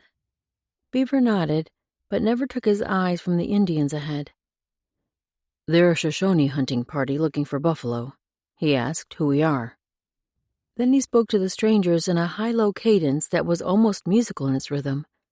Like the other man, he used his hands in sweeping gestures. In all the many hours they'd spent together, especially this past week, she'd never heard him speak in his Indian tongue. Why had she never asked to hear his language? Why had she never asked him to teach her? As he spoke, she couldn't help but watch him. He was so handsome, this man, and with the unfamiliar language rolling from his tongue, part of him seemed almost exotic, yet also intensely personal, as if she were part of him, as if she'd always known him, somewhere deep inside. When he stopped speaking, she shifted her focus to the Indians. The one who'd spoken turned to look at those behind him, and the rumble of voices sounded as they talked amongst themselves. They seemed to reach a consensus, and the leader turned back to Beaver. When he spoke, the sounds were different than those Beavertail had used. The cadence unlike the rolling rhythm she could have listened to for hours. Maybe they were speaking in different languages. Perhaps the hand gestures were the main way they made themselves understood. After the stranger finished, Beavertail responded, and she focused hard on both his words and his hand movements. She couldn't make sense of either, at least not from this side view. The 2 went back and forth a couple more times. Then Beaver gave a decisive nod. Stay still as they pass. He spoke low, just loud enough for their group to hear. She gripped her horse's reins and had to force herself not to pull back on them. The group of braves moved forward again, riding past them on Beaver's side. Several of the men stared at her as they rode by, two even turning to leer at her after they passed. Beavertail sat straight as a lodgepole pine, twisting to watch them with his chin raised. She couldn't see his face, but she could feel an animosity in the air that hadn't been there moments before. Because of the stares she'd garnered? Probably not. When the Indians had moved out of sight behind a cluster of trees and a low hill, Beaver turned back to them, his focus honing on her. His gaze roamed her face, perhaps ensuring she was unharmed. He sounded like he had a lot to say. Caleb broke the heavy silence. Anything useful? Beaver flicked a glance at him. Said they met a few braves from the eastern tribes, a white man with them. They were pushing west in search of spotted horses. When? Eagerness filled Caleb's voice as he turned his horse to better see Beaver. Were Joel and French with them? Beaver shook his head. They saw them in early spring when they came down from the mountains for the first hunt. They haven't seen two white men riding alone. Another layer of worry pressed Susanna's chest. What does that mean? Are we not on the same trail Joel and French took? Hadn't Beaver been following the marks they'd left? He'd shown her two of them earlier in the day, trees with a large J cut into the trunks. He turned his focus to her, and his gaze softened on her like a warm blanket, easing her fears. We are following the path our two have taken. These Shoshone have come a different route. His words held no hint of doubt, and she nodded, easing out a breath. Did they say anything else? He shook his head again. Then he looked down at her father. Should we keep riding, or stop for the night? She followed his gaze. Pa's eyes were still closed, as they'd been every time she'd looked at him since their midday stop. His brow was drawn low, forming deep creases of pain, and his mouth parted just enough to let his gurgling breaths through. Should they stop? His lips closed, then opened again. Keep going. The words came out barely louder than a whisper, but he'd spoken his mind. As she swallowed down the lump clogging her throat, she looked up at Beaver. The pain in his gaze mirrored her own heart, but she nodded. They would keep going. Beavertail stood at the edge of the rock, staring out over the valley below as the murky light of dawn brightened the distant sky. This would be their second day on the trail, and they would most likely reach the true mountains today, as long as there were no delays. From the sound of the labored breathing drifting from the man sleeping not far behind him, a delay was certainly possible. Maybe Wilkins would be too exhausted from the day before to travel today. Riding up and down through the rocky foothills the day before hadn't been easy on him. Even if he was, the man wouldn't let anything hold him back. He'd soaked in every view, his joy in even the lower heights they'd climbed evident, despite the effort each word required. I can't give her to a man who doesn't know our God. She'd never be happy. Wilkins's honesty had taunted him all through the night, which was the reason he now stood staring out into the faint dawn. More than anything, he wanted Susanna to be happy, even more than he wanted her to be with him. Why couldn't he have both? He was willing to hear more about this God. If Wilkins and Susanna and Caleb, people he respected, believed so fully in him, maybe he was indeed real. Beaver lifted his gaze to the darkness of the overhead sky. Scattered clouds concealed the stars that might have glittered their final moments. Was a God looking down on him, even now? What did he think of Beaver? A pang tightened his chest. Was he judging him for all the ways he'd fallen short through the years? Especially with Iadna. That atrocity had been his biggest blunder. A new wave of pain soaked through him. If he were to have a future with Susanna, he'd need to tell her of Iadna. He'd need to tell her why he left his family. A murmuring sounded from the camp behind him. Caleb's heavy steps marched out toward the horses. He could hear the raspy whisper of Susanna's father, and her sweet lilt as she answered, but he didn't strain to make out their words. They had a right to a private moment together. Then her soft tread sounded behind him, and he braced himself for the impact she always effected inside him. He turned to her, took in the way the dim light softened the weary features of her face. For a long moment, She just looked at him, and he drank her in. Everything in him wanted to pull her close, to ease away at least a little of her strain, whether that took a kiss or just holding her, maybe rubbing circles over her back, maybe even letting her cry as long as she needed. But something held him back. Perhaps it was her manner, a brittleness about her, as if she were afraid to give way to any emotion, for then she'd succumb to it all, and might not recover. He knew that fear of breaking down, and he could respect it. There would be time for tears and holding later.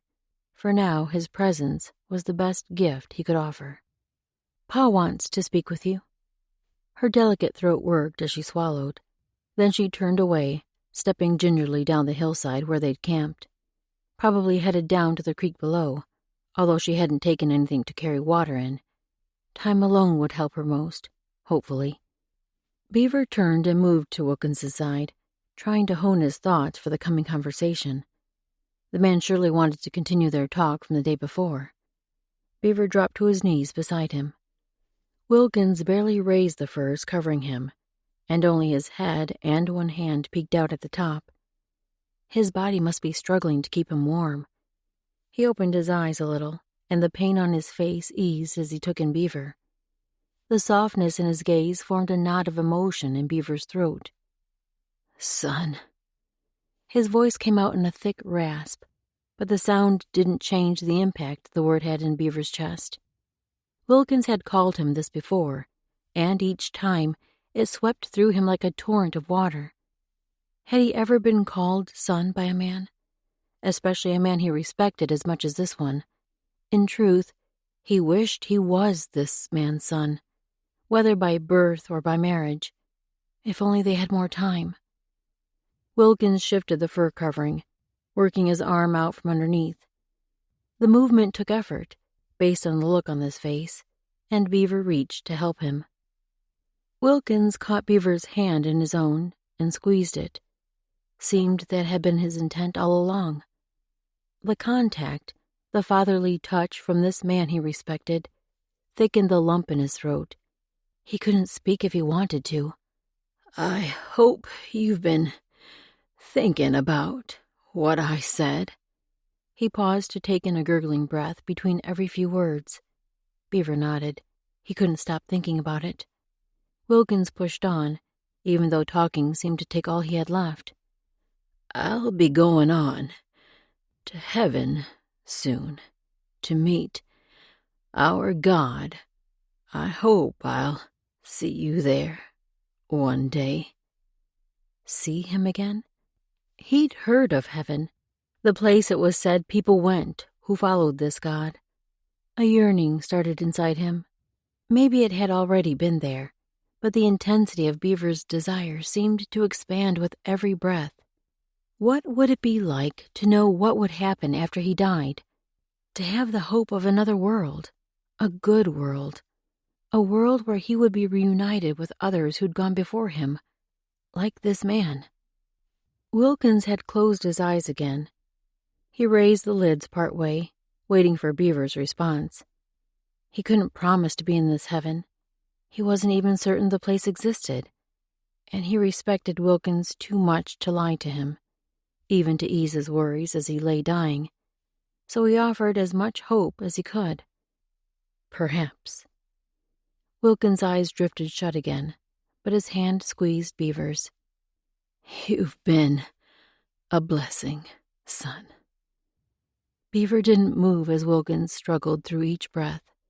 Beaver's body was almost numb, yet his mind churned. The words had felt like goodbye. Don't let him leave yet. Just one more day.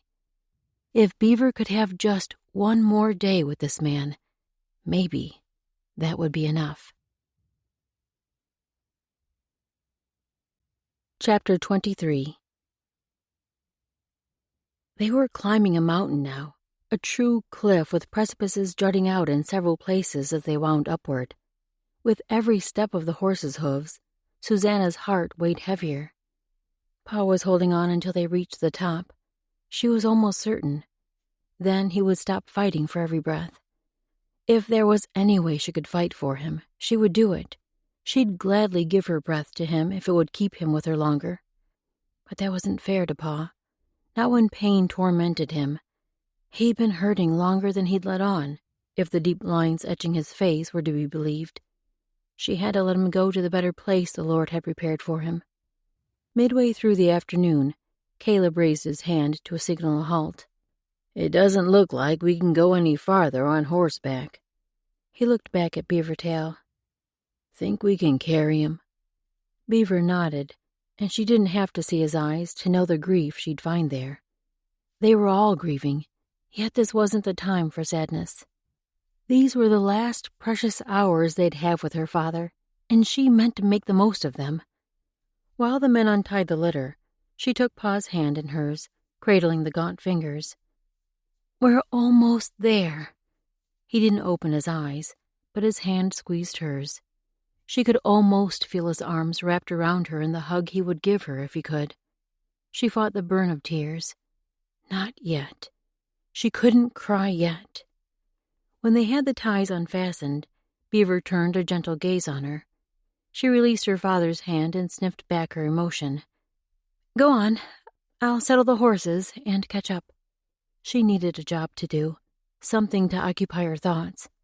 He nodded. Then the two men started forward on the game trail they'd been following. She made quick work of unsaddling the horses. Only a few sprigs of grass grew on this part of the mountain, but some shrubby trees poked out of the rocky ground. She tied the animals so they would stay close, then left everything there except a canteen and one of the packs she'd wrapped food in. Pa might not need this, but she'd have it handy just in case. She jogged up the trail as long as she could, then walked to catch her breath, then jogged again. The stitch in her side brought a welcome distraction. Ahead, she saw the men, walking in tandem with her father's sling carried between them. Beaver wasn't as tall as Caleb, few men were, but his broad shoulders tapered to a lean waist, catching her notice as he always did. Yet even that distraction didn't last long as her focus honed on the furs draped between the men. As she ran the last bit of distance between them, panic clawed in her throat.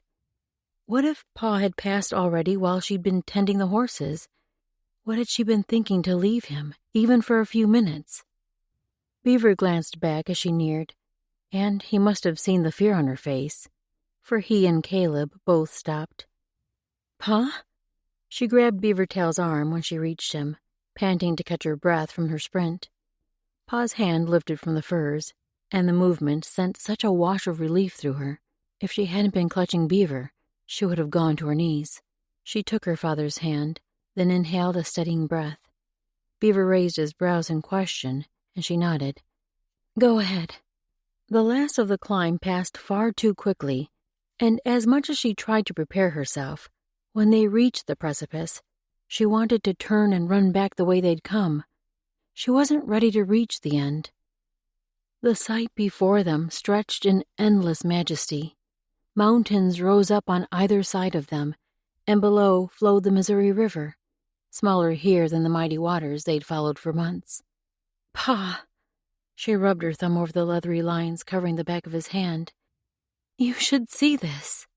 His eyes opened wider than they had in days. He stared up at the sky above, then around, like a new baby discovering the world. Then his gaze found hers. "Sit me up." Although his voice still rasped, the sound came stronger than the rough whisper he'd been using, as though these mountains infused strength into his failing body. The men lowered him onto a smooth boulder, and Beaver helped her sit him upright. He couldn't sit upright on his own, so Beaver positioned himself behind Pa to support him. That allowed her to sit beside her father, gripping his hand in hers.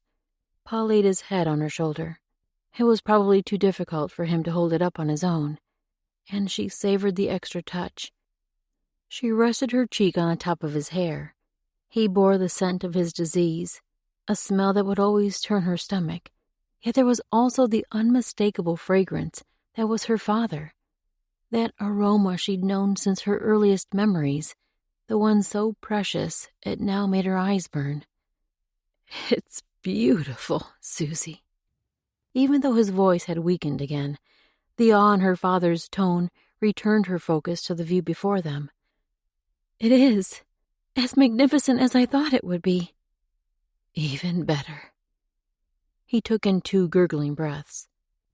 "I only wish your mama could be here with us." Now she had to fight harder to keep her tears at bay. Pa seemed to realize it, for he gave her hand a gentle squeeze. "I can't wait to see her again."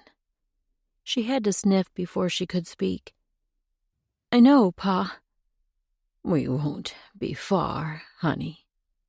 He moved his other hand atop hers.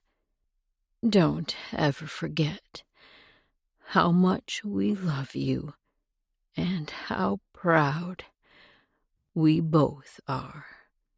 You and your mama are the best gifts I could ever imagine."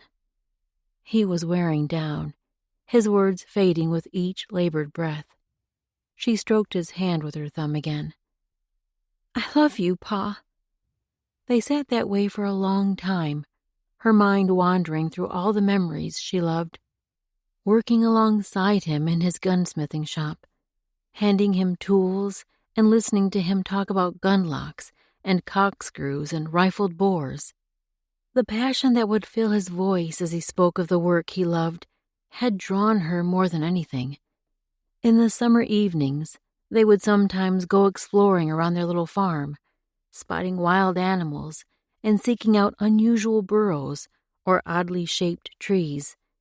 The land always offered up something, and Pa would often thumb through his books once they'd returned to the cabin, finding answers to satisfy his curious mind. She gave his hand another gentle squeeze. He didn't squeeze back. In fact, his hand was limp. Panic surged through her as she jerked her head up to see his face. "Pa?" His breathing no longer gurgled, and realization sank over her with a smothering hold. "No!" A warm hand settled on her shoulder. Beavertail. As tears spilled down her cheeks, she sank back against him. Laying her head on her father's again, she let herself be cradled with the 2 men she loved. For once, she didn't try to be strong. Beavertail couldn't remember ever crying, but tears fell now. Tears for the loss of this good man, a man he'd come to respect, to love. For the second time in his life, he'd lost a father. Yet his pain was nothing to Susanna's. The weight of her grief clawed at him. She'd become his heart, and this rending in her spirit made his own chest squeeze so tight the pain felt as though he were tearing in 2. For a long time, he held them both, letting her grieve, grieving with her. Then her breathing eased, grew steadier.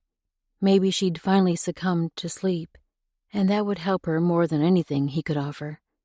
Not only must her body be exhausted, what with awakening often through the night to care for her father, her spirit must be weary beyond words. This would take longer to heal, but rest would help. Beaver lifted his head from where he'd tucked it over Susanna's. Caleb shifted to his side. The man must have been waiting, ready to help whenever needed.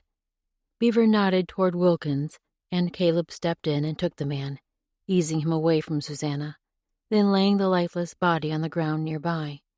Beaver couldn't help but follow the body with his gaze. Was it true that his spirit had gone to heaven? Beaver had spent so many years rejecting his people's belief of a great spirit. The idea of accepting this idea of an all-powerful God and a place where the spirit of a person went after death twisted his mind into a painful knot. He couldn't untie the strands now, not with his insides so raw, but he could care for Susanna. She would be his focus as long as she needed him.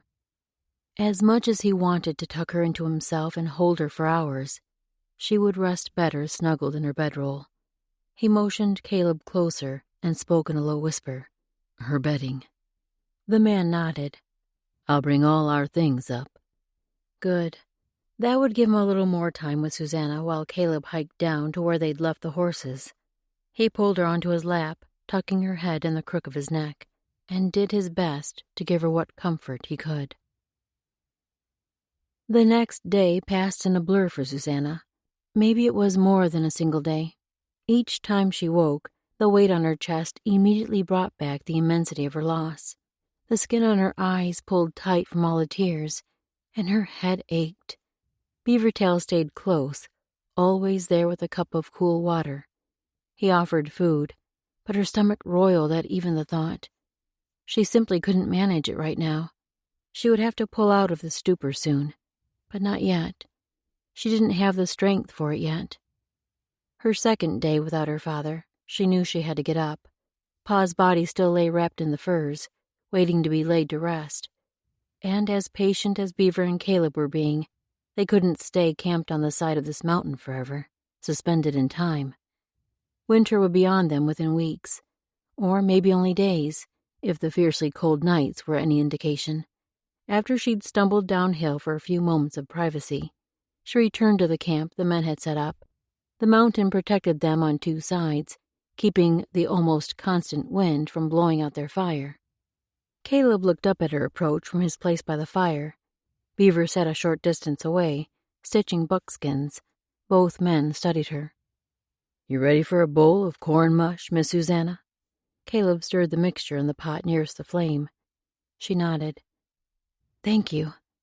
Her voice rasped as she forced her raw throat to work. She still felt half asleep, her mind numb and her eyes not willing to focus, but she dropped down to sit beside the fire. Maybe its warmth would wake her fully, bring her back to this world. As much as she didn't want to face it, she would have to make a new life without her father. Her gaze wandered to Beavertail. He looked up from his work as though he could feel her watching. The softness in his eyes reminded her of Pa, and the burn of tears rushed in again. She blinked them back, then allowed her eyelids to drift shut as she turned back to the fire. She inhaled a long breath, let the wood smoke fill her senses, let the turmoil inside her ease. One step at a time. First, she would break her fast with corn mush. Then she'd ask the men if they could bury her father here. Though his spirit was in heaven worshiping the God he loved, she couldn't imagine a more perfect place for his body to rest than these mountains he'd loved so much. Chapter 24. "Where to now?" Both men were looking at her, waiting for her to answer the question, and Susanna's heart clutched almost too tight to let the words out. Did they think she should go back east like Pa had planned? Find the cousin he'd arranged for her to live with and build a new life in Boston? The thought twisted sourly in her gut. After tasting the freedom of this beautiful country, the wild adventure of each new day in this land, how could she possibly go back to ordered, mundane living among people who thought civilization was the best life had to offer? Especially living in a city. She and Pa had visited larger towns, especially as they searched for his cure, but she'd never been forced to live so closed in, surrounded by people and industry and noise.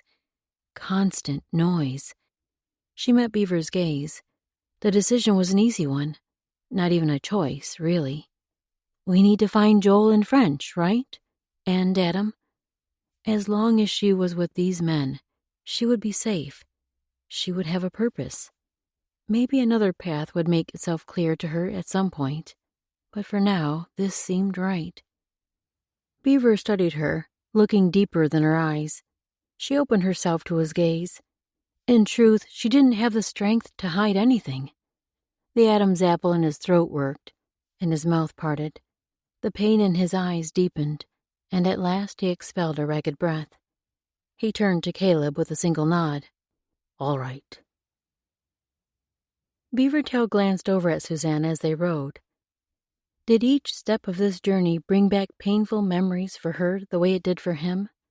Winding down this mountain, he could almost hear each gurgling breath Wilkins had fought for. Such a remarkable man.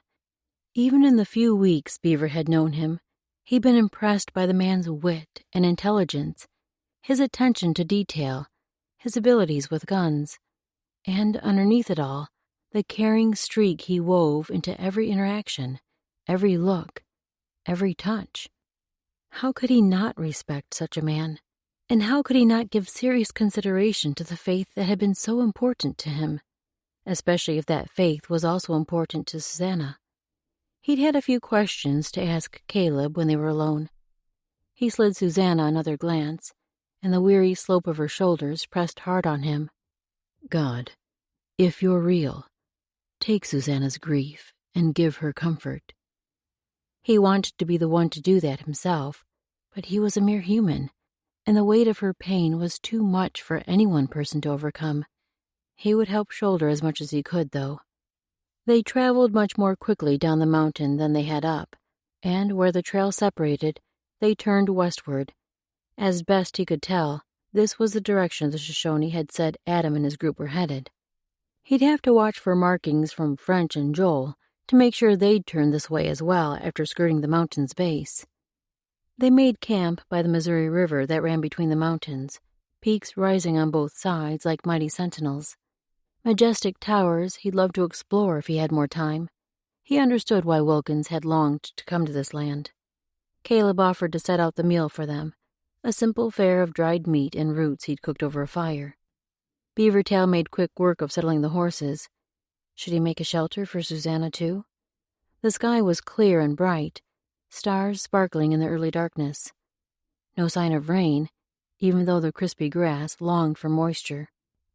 Still, Susanna deserved to be cared for and protected, cherished in every way he could. A shelter for her to sleep under was the least he could do. He glanced to where she stood by the river's edge, staring down into the water. Loneliness draped her figure, separating her from everything around her. His chest ached with the pain of it. He could ease her loneliness, make sure she knew she would never be alone, not unless she wanted it. Now the ache in his chest felt like a knife blade. Would she turn him away?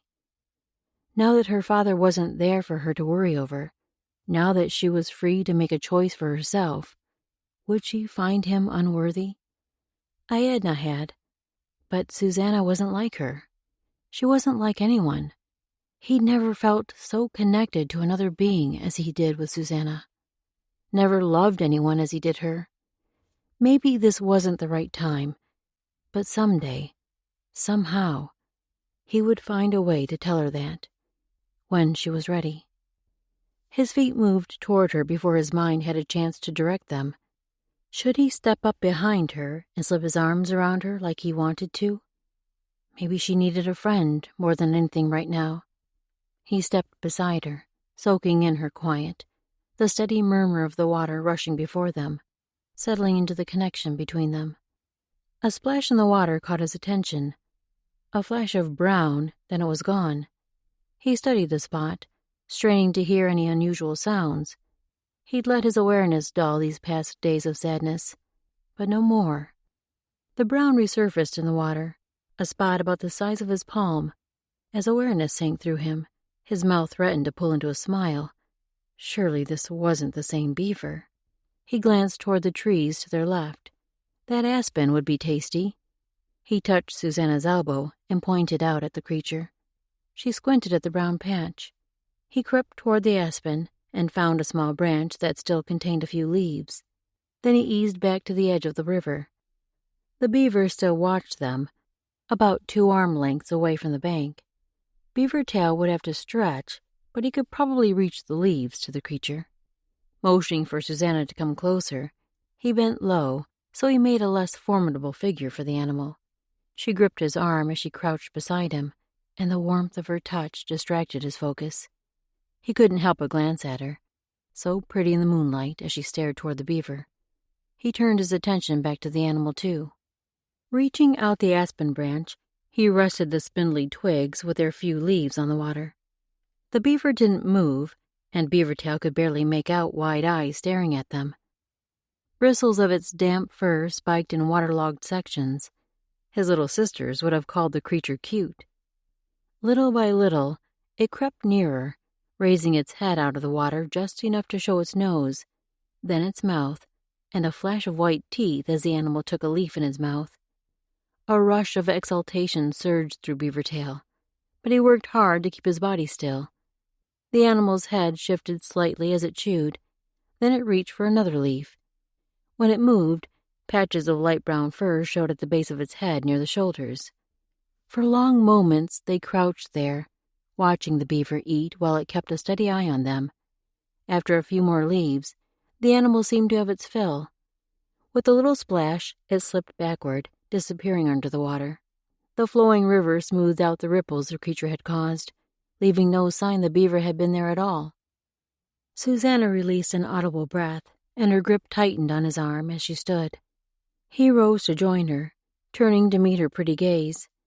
Those wide eyes tightened his chest, making him want to slip an arm around her waist and pull her close. "Do you think that was the same one we saw before? It couldn't be, could it? Would he have come so far?" She looked at him as though he had all the answers. In truth, he could barely breathe under that look, much less think. He forced his mind to form words that made sense. "It doesn't seem likely, but I've never known a beaver to be so brave toward people," and he bore the same light brown markings on his shoulders. The corners of his mouth pulled as the name he'd given the animal came back to him. "He who is brave." Susanna's face softened, losing some of the angst that had molded her features for days. Her eyes almost smiled, like she'd forgotten, just for a moment, the weight of her sadness. "He is a brave little fella, and cute." She glanced back toward the water, looking for the beaver again, maybe. The motion exposed the creamy skin of her neck, the fragile line of her, the sweet vulnerability. He couldn't hold himself back any longer. He stepped nearer, slipping a hand around her waist. The action didn't seem to surprise her. She leaned into him, resting her head against his chest, fitting perfectly under his chin. He wrapped both arms around her and breathed her in. This feeling of wholeness was stronger than anything he'd imagined. He'd never thought a woman could stake such a claim on his heart, never believed he'd need another to complete him. The question was, could he be the man she needed? He had to come to a decision about the God she believed in. "I can't give her to a man who doesn't know our God. She'd never be happy." Wilkins' words still rang in his ears, and there was a powerful truth in them. He would wait until she was ready, till the hardest of her grieving had passed. Yet even then, he couldn't ask Susanna to become his unless he knew he could be what she needed, in every way. Another day.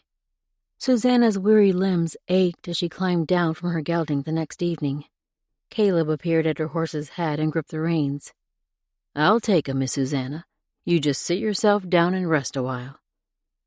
The usual twinkle in his eye had dulled these past days, and he tended to look at her with a sadness bordering on pity. She didn't like being pitied, but that was probably a normal emotion. Knowing what to say when someone lost part of their world was harder than some realized. In truth, how could any words ease the pain? Yet she had to go on. Even though her heart and mind and spirit balked at the thought, she was pushing her body through the actions of each day.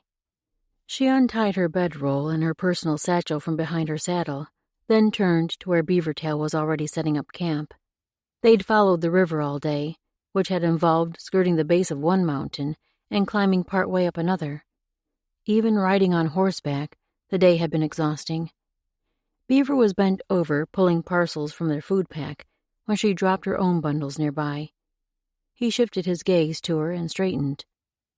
"I'll get wood for the fire. Sit and rest." He turned and strode toward a copse of pines. Sit and rest. The same thing Caleb had said.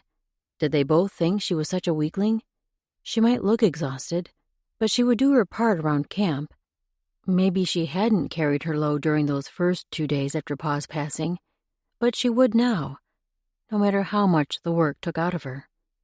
She dropped to her knees and started unwrapping the food bundles she'd need to prepare the evening meal.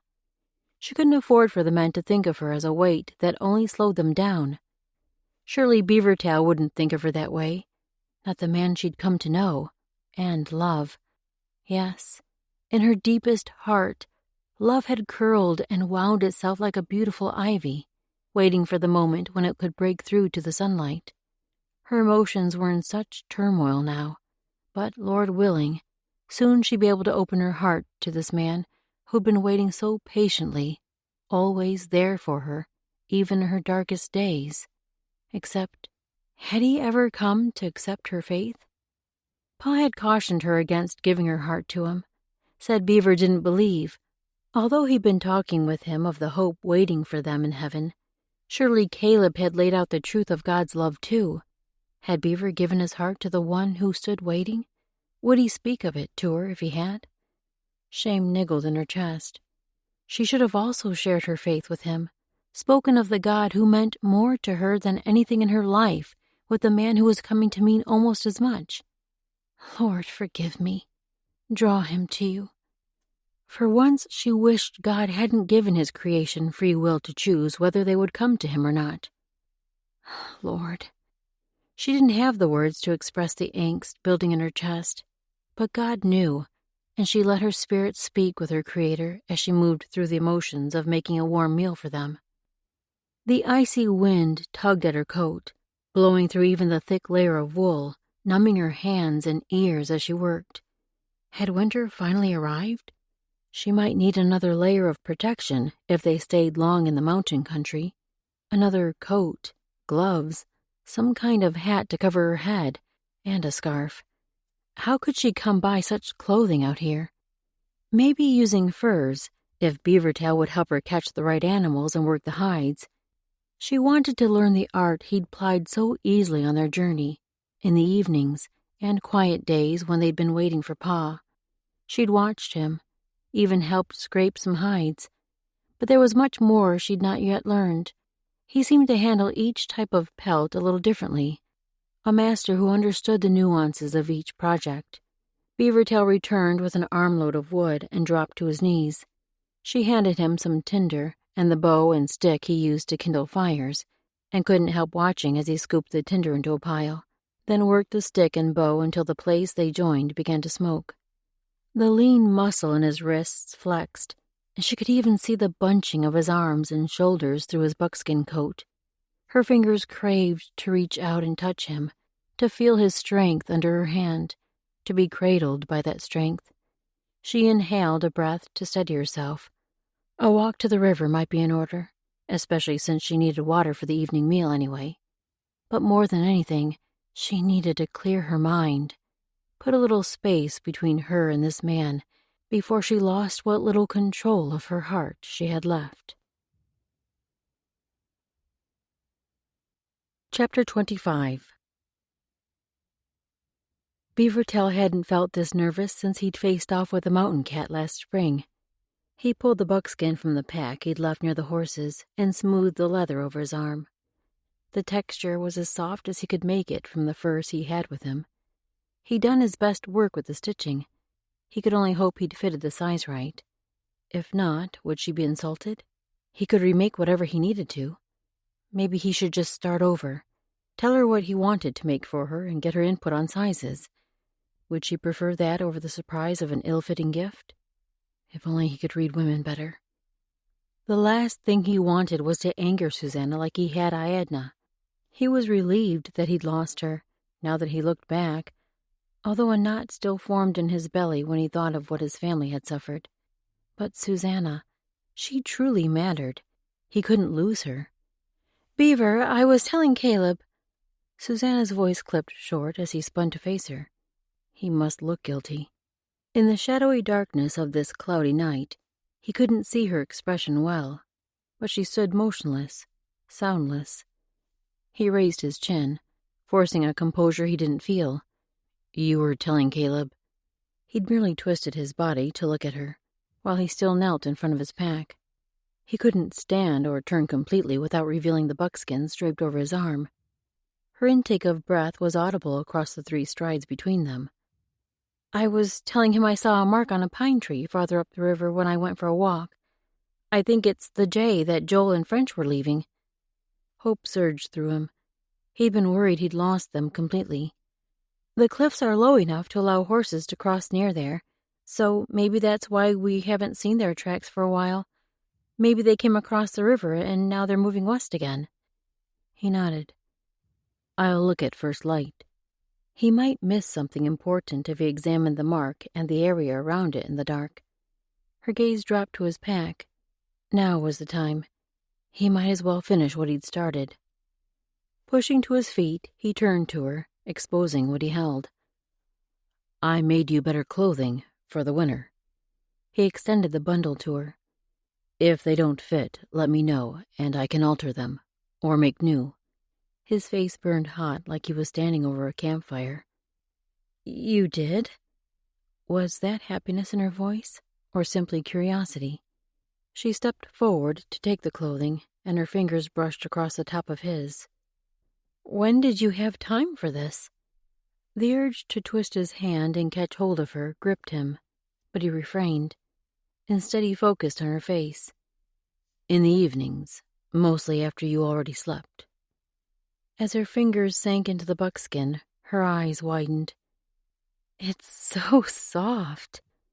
She lifted the top piece, a long tunic like his sisters wore that would keep her warm and still allow her freedom of movement. He'd fringed the bottom so water and snow would flick off, but hadn't added any other decoration. Maybe he'd offer to if she seemed open to the idea. A smile lit her face as she held the tunic up to her shoulders. Beaver, it's beautiful. She was beautiful. Even with the thick shadows, he could imagine what she would look like in the garment, every graceful curve of her.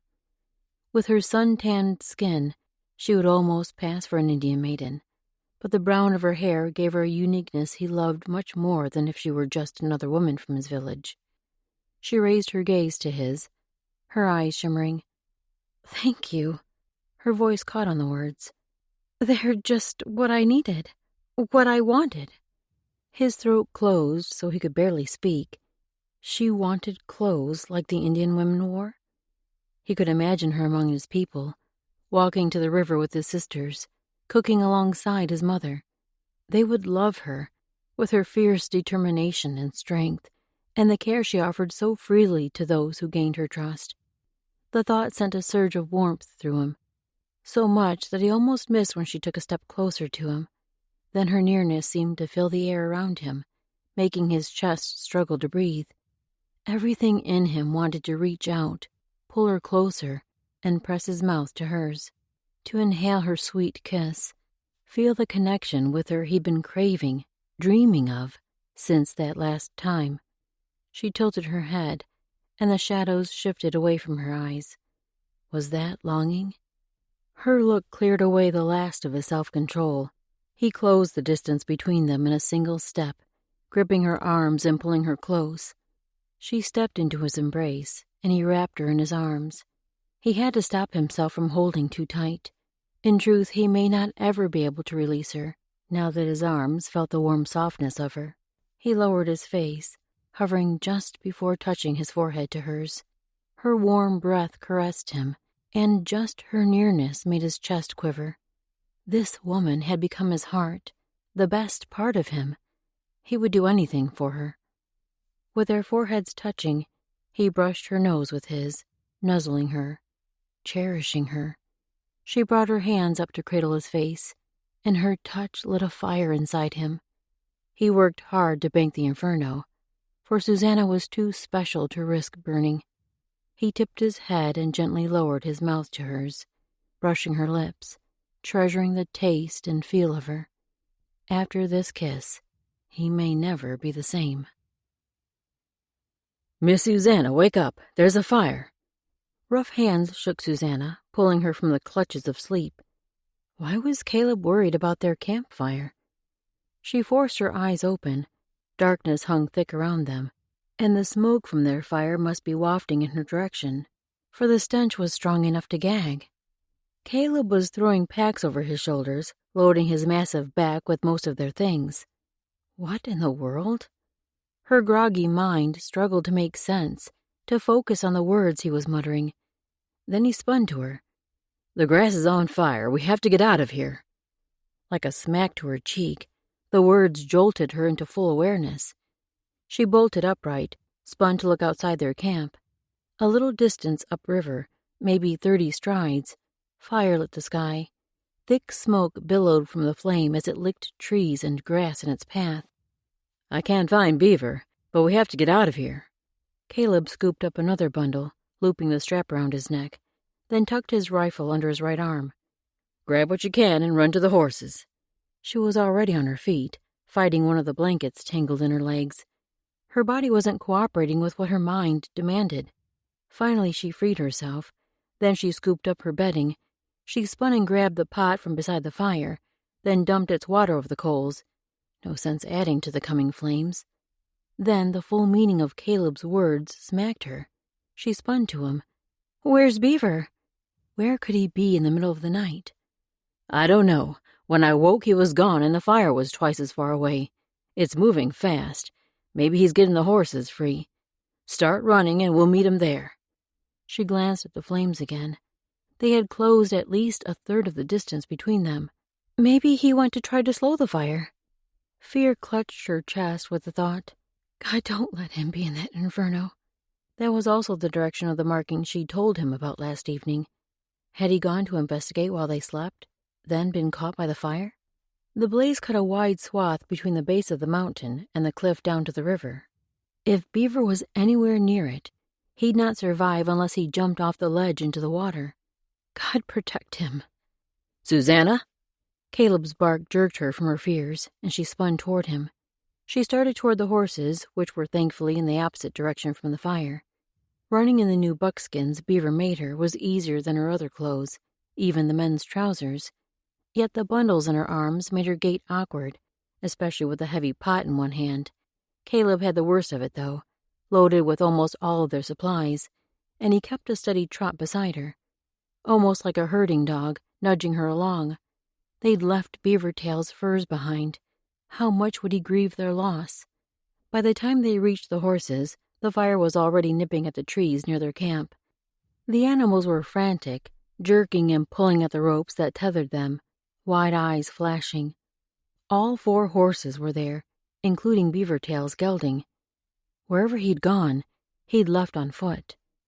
Surely he hadn't gone to the fire. He would have warned them before he left, and there was no way he could stop a blaze that massive, so surely he wouldn't have tried. He couldn't even get near it without melting from the intense heat. Her clothing was already pasted to her body with sweat, and thick beads ran down her face as she worked to slice through the tether straps. Throw the saddles on the horses and cinch them just enough to keep the packs from falling off. We don't have time for more. Caleb had to yell over the crackling roar of the fire. He was right. Saddling the horses securely enough that they could ride would take too long. For now, they could make better time on foot if the horses carried the awkward packs. Her stomach churned as she worked the leathers, scrambling to move with the fear-crazed horses. Should they go on without knowing where Beaver was? They didn't have a choice. She turned to squint at the mountain. The fire lit the night, but there were enough shadows from smoke that she couldn't tell if there was a way Beaver could have climbed the rocky cliff to escape the blaze. Maybe. Lord, protect him. Help, God, please. She couldn't lose Beaver, too. Not now. Not ever. But she couldn't slow Caleb and the horses down either. She was just finishing with her second horse when Caleb dragged his 2 closer to her. You ready? She pulled the cinch strap in place, then dropped the stirrup and grabbed a better hold on the ropes of her gelding and Beaver's. Let's go. She wasn't ready, but she wouldn't hold them back any longer. Beaver was in God's hands, and she'd have to trust him. Take care of him, Lord, please. They ran. Dragging the horses behind them, they ran until Susanna was almost doubled over from the stitch in her side. Her chest felt like a horse had stomped on it, and every breath she struggled for reeked of smoke. Let's go down in the water here. Caleb slowed to a walk and motioned toward the river. A steep animal trail sloped diagonally down the cliff. Goats could descend it with no problem. Deer, most likely. But horses? She looked back at the fire, a distance behind them now, but it raged forward with incredible speed, engulfing everything in its path.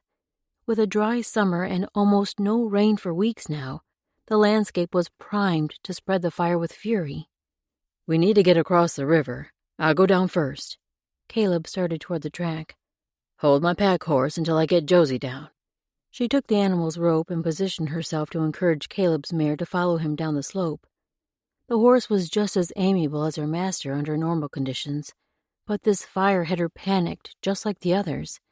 Still, it took the mare less than a minute to skitter down the steep path. Caleb came back up for his pack gelding, and the horse didn't take much urging to follow. He was probably accustomed to trailing Josie wherever she went. Now hand me your gelding. Caleb was breathing hard as he climbed back up the trail. Susanna had bonded with this gentle horse and wanted to take him down herself, but they didn't have time for a discussion. She handed Caleb the rope and gave the gelding a pat on the shoulder. Be good for him.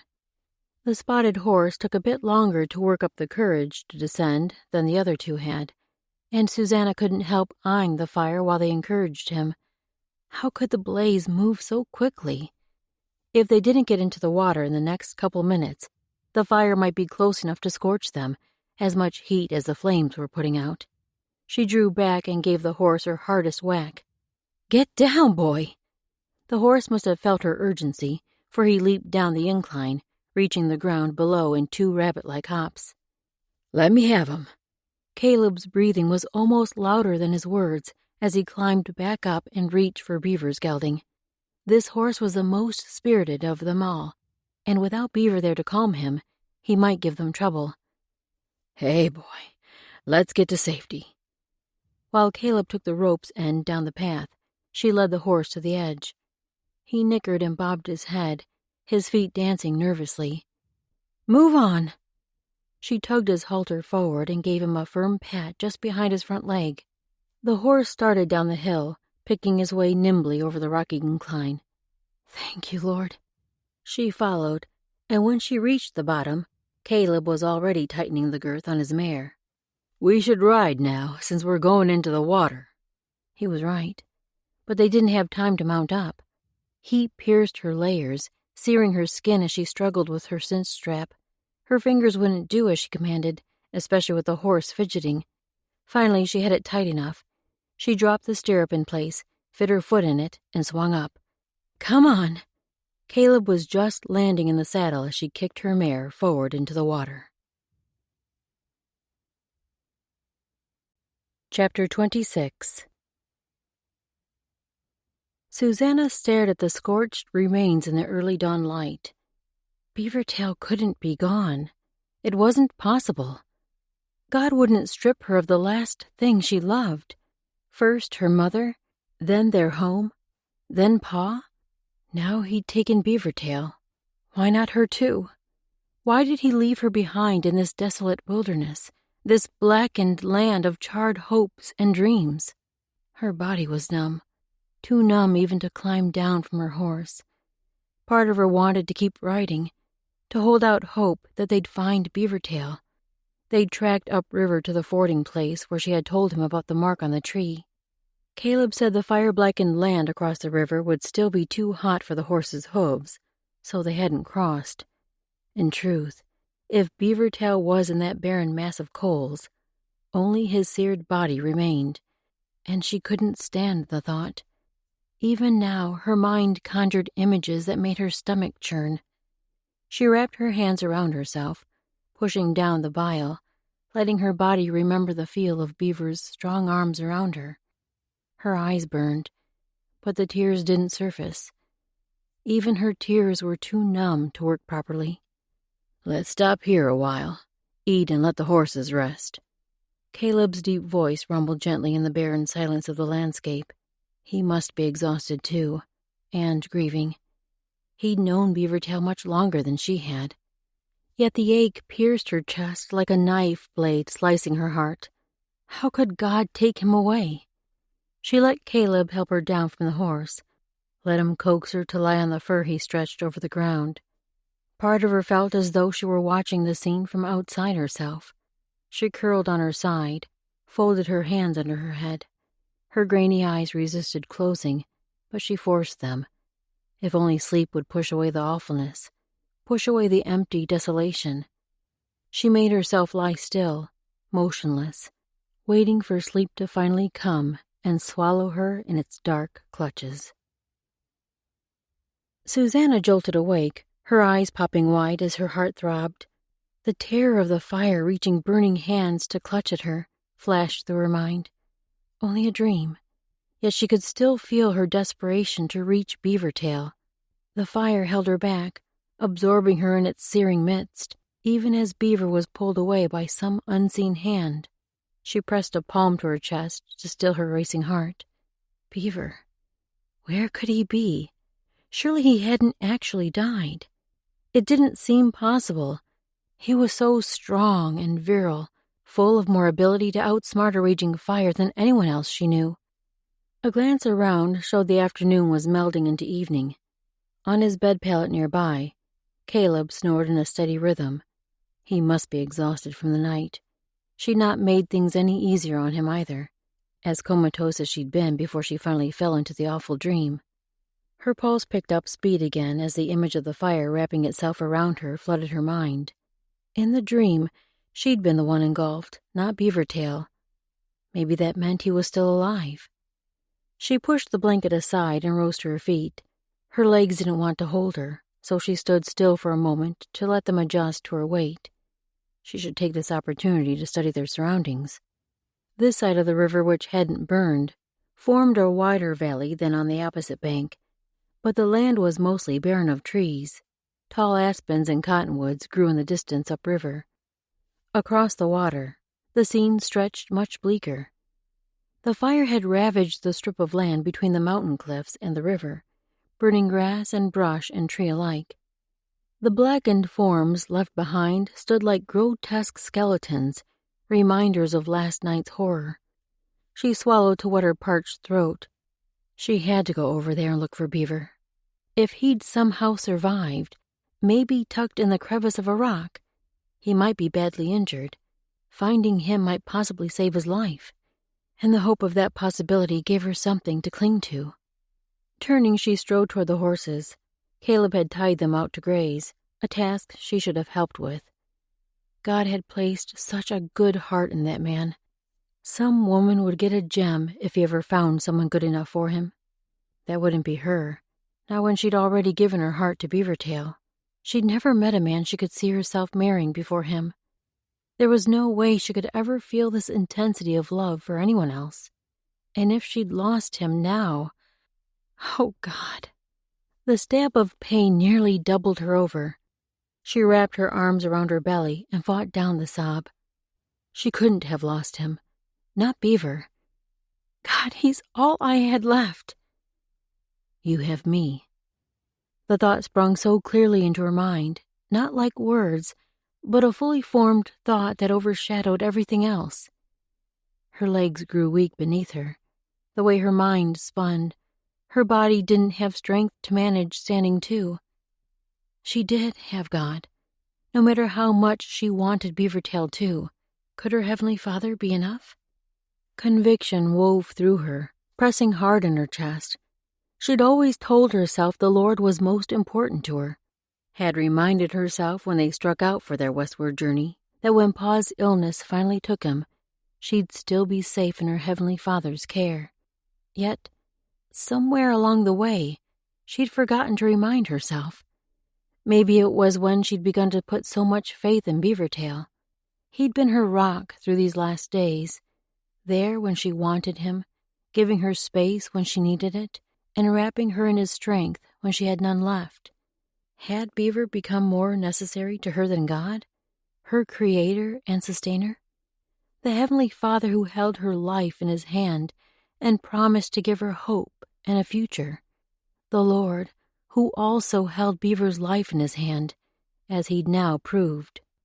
She bowed her head, dropping her chin to her chest as pain flowed through her. I'm sorry, Lord. The words seeped out in a whisper, her heart crying to the Father. You are all I need. In you I place my trust. God truly was her only hope. If only she'd realized that before he'd sacrificed Beavertail to remind her. Tears trickled down her cheeks for the first time since the fire.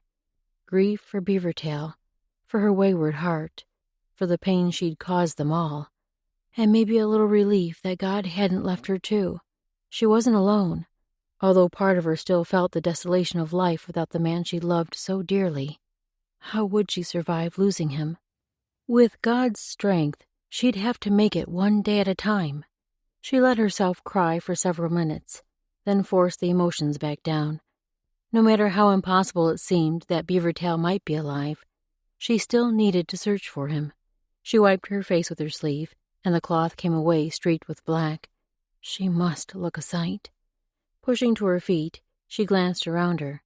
Back at their camp, Caleb still slept, his massive body stretched out under several furs stitched together. A motion in the distance caught her attention. Was that an animal? Her muscles tensed. Another bear? She hadn't grabbed her gun when she started out for the horses. Turning, she took long strides back toward camp, but kept her focus on the figure. Actually, there were two figures. Elk? No, men on horses. Or people on horses, at least. She should know better than to automatically assume they were men.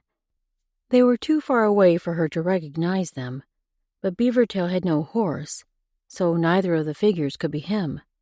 Indians? She should be armed when she met them, just in case. When she reached the camp, she dug for a rifle. It wasn't with her pack. A glance over her shoulder showed the strangers drawing closer. "Caleb, wake up!" She moved near enough to shake his shoulder. He jerked mid-snore, then his eyes flew wide and he stared up at her. "People are coming. I can't find my rifle." She'd packed Pa's gun carefully in his satchel. She hadn't planned to ever use it, but she hadn't planned to be in this situation either. As she dropped to her knees beside the pack that contained her father's things, Caleb lumbered to his feet. "I don't believe it." His voice held a wonder that made her jerk around. He stared off at the horsemen, and she followed his gaze. Was there something familiar about them? "I think it's French and Joel. At least French and someone." She scrambled to her feet and squinted to see better. Her eyes still burned from smoke, and the skin around them pulled tight from her tears.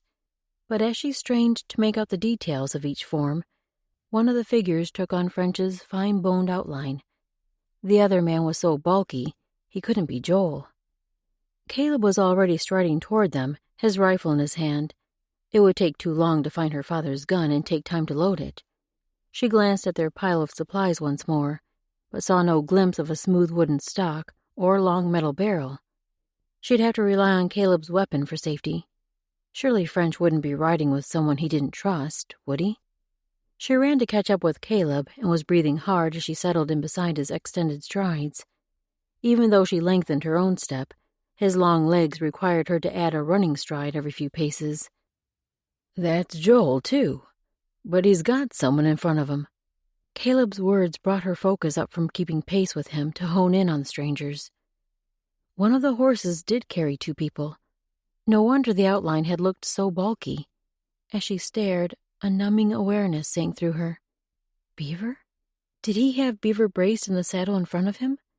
The man's head was tilted backward, leaning against Joel, so she couldn't see his face. But the outline of his shoulders was a view she loved, a memory forever stored in her heart. She broke into a run, joy and fear tangling in her chest to drive her forward. They'd found him. He must be alive. He had to be. Running took most of her strength and focus, so she was only vaguely aware of French spurring his horse into a lope to meet her. Joel stayed at a steady walk, though. Why didn't he run too? She had to see Beavertail. French reined in when he reached her, and she shot a glance at his face before returning her focus to Beaver. "Is he alive?" She heaved to catch her breath from running. "He's alive, but hurt." Alive. Joy surged through her, and as much as she wanted to find out what had happened, getting to Beaver was more important than anything else. She had to touch him, to feel with her own hands that warm lifeblood pulsed through him, to do whatever it took to help him recover. She broke into a run, closing the 30 or so strides that separated them. Her heart thundered in her chest, making each breath ache as she sucked in air. Nothing mattered. No amount of pain would slow her down from reaching Beavertail. He was alive. At last she neared them, and she honed her focus on Beaver as she slowed to walk the final steps. He lay back against Joel, his head on the man's shoulder as though he was unconscious. She couldn't see his face, only his neck and the strong set of his chin. Soot darkened his leggings and tunic. Or was that water? Maybe both. Joel pulled to a stop beside her, and she reached out to lay a hand on Beaver's leg. The grimy feel of wet buckskin met her touch. Her heart pressed so hard, each beat pulsed in her ears. Was he truly alive? She couldn't tell for sure without seeing his face. "Beaver?" The voice didn't sound like hers as she pushed the word through her raw throat. He didn't respond, and she darted a glance at Joel. Weary lines etched under his eyes. "He took in a lot of the smoke and water. We think he might have hit his head on a rock. Let's get him to your camp and lie him down." Yes, he needed to lay down. Then she could get a better assessment of his injuries. She reached up for Beaver's hand, which dangled loosely at his side. Warm. Thank you, Lord. But his hand stayed limp as she gave it a gentle squeeze, and the fear inside her grew a few notches stronger. She could still lose him. Chapter 27. With effort, she forced herself to release his hand, to step back and allow Joel to nudge the horse into a walk. She needed to get to camp ahead of them to ready a place for Beavertail. She pushed into a run again, but the bark of her name drew her up short. "Here, ride with me." French pulled his foot from the stirrup and motioned at the saddle in front of him. That would be faster. She climbed into the tiny space he opened up. The saddle seat wasn't big enough for them both, but several packs were tied behind him, so there was no other room. She gripped the horse's mane as he pushed the animal into a lope. They passed Joel and Beaver, and the moment French pulled up at the camp, she swung her leg over the horse's neck and leaped to the ground. Her blankets would be fine for Beaver to lie on, but she straightened them, then turned to find their medical supplies and a canteen. Only a little bit of water sloshed inside the flask. She'd have to send one of the men to the river for more once they settled Beaver. Murmurs from Caleb and Joel drew nearer, and she turned to watch as they closed the final short distance to camp. Beavertail still lay lifeless against Joel. Had the blow to his head caused his unconsciousness? Her spirit churned inside her, bile roiling in her belly. Caleb and French lowered Beaver from the saddle and carried him to the blankets she'd readied. Beaver's head didn't hang as limp as it might have. Maybe he was regaining consciousness, or trying to. The men stepped away from him, and she dropped to her knees beside the man she loved, the man she'd thought to never see again, at least not alive. She stroked the hair from his forehead, taking in his soot-smeared face. The raven-black hair, so thick and rich before, hung in tangled tendrils around his cheeks and neck. His skin was cool to the touch, and no wonder with his leathers so wet still. She reached for the extra blankets and pulled them over him, but they would only become soaked themselves. She glanced up at the men standing around her. "We need to get him out of his wet things." French nodded. "We'll do it." She turned back to Beavertail and let her eyes linger on his face, absorbing the strong features that had drawn her admiration that first day, and every day since. She stroked his forehead again. "I won't be far away, my love." She tried to speak low enough that the men didn't hear. Beavertail probably couldn't hear anyway. She wanted to lean forward and press a kiss to his forehead, but the men were watching, waiting. Drawing back, she stood and stepped farther away. "Please be careful with him, his head." "Yes, ma'am." Caleb patted her shoulders as she passed by him. This would be a good time for her to refill the canteen and wet some cloths to clean the soot from Beaver's face and hands. She hadn't seen any injuries yet, but she'd know better after the men changed him. She took her time at the river, letting her gaze wander over the blackened landscape across the water. Where had the men found Beaver? How had he traveled so far away from their camp? And what had caused the injuries? She should have questioned them before leaving them alone. But Beaver's comfort came first. She would satisfy her curiosity later. For now, she could only lift a shaky praise to the Father, but she couldn't help following it with a plea. "Let him recover fully, Lord. Please." Pain radiated through Beaver's head, pounding so hard he could barely feel the ache spreading through the rest of his body, could barely feel the soothing touch. He should open his eyes, but he couldn't summon the strength to make his body work. Instead, he focused on steady breathing, a long, slow breath in, and then he eased the air back out. Another breath, slowly, deeply filling his lungs, filling his body with life. The life-giving air God had created, made to sustain the people he'd also created. This new understanding felt like an awakening. His mind had been closed in a dark lodge during the first part of his life, and could now see the wide world around him, illuminated by bright sunshine. Not even the agony in his skull could dim the wonder of this new awareness. The reality he'd come to terms with as he fought to escape the fire's blaze, the unmistakable peace that had taken root since then. As the life-giving air flowed through his body, the pain in his head eased a little, enough that his mind registered the cool cloth wiping his face, then the warm touch, a soothing caress. His body yearned to draw nearer, to lean into that hand.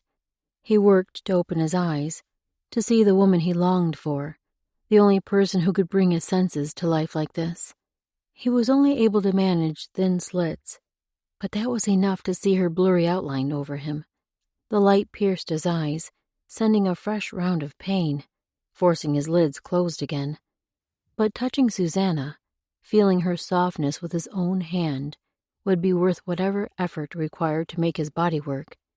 He focused his attention on his hand, forcing his aching body to use the muscles.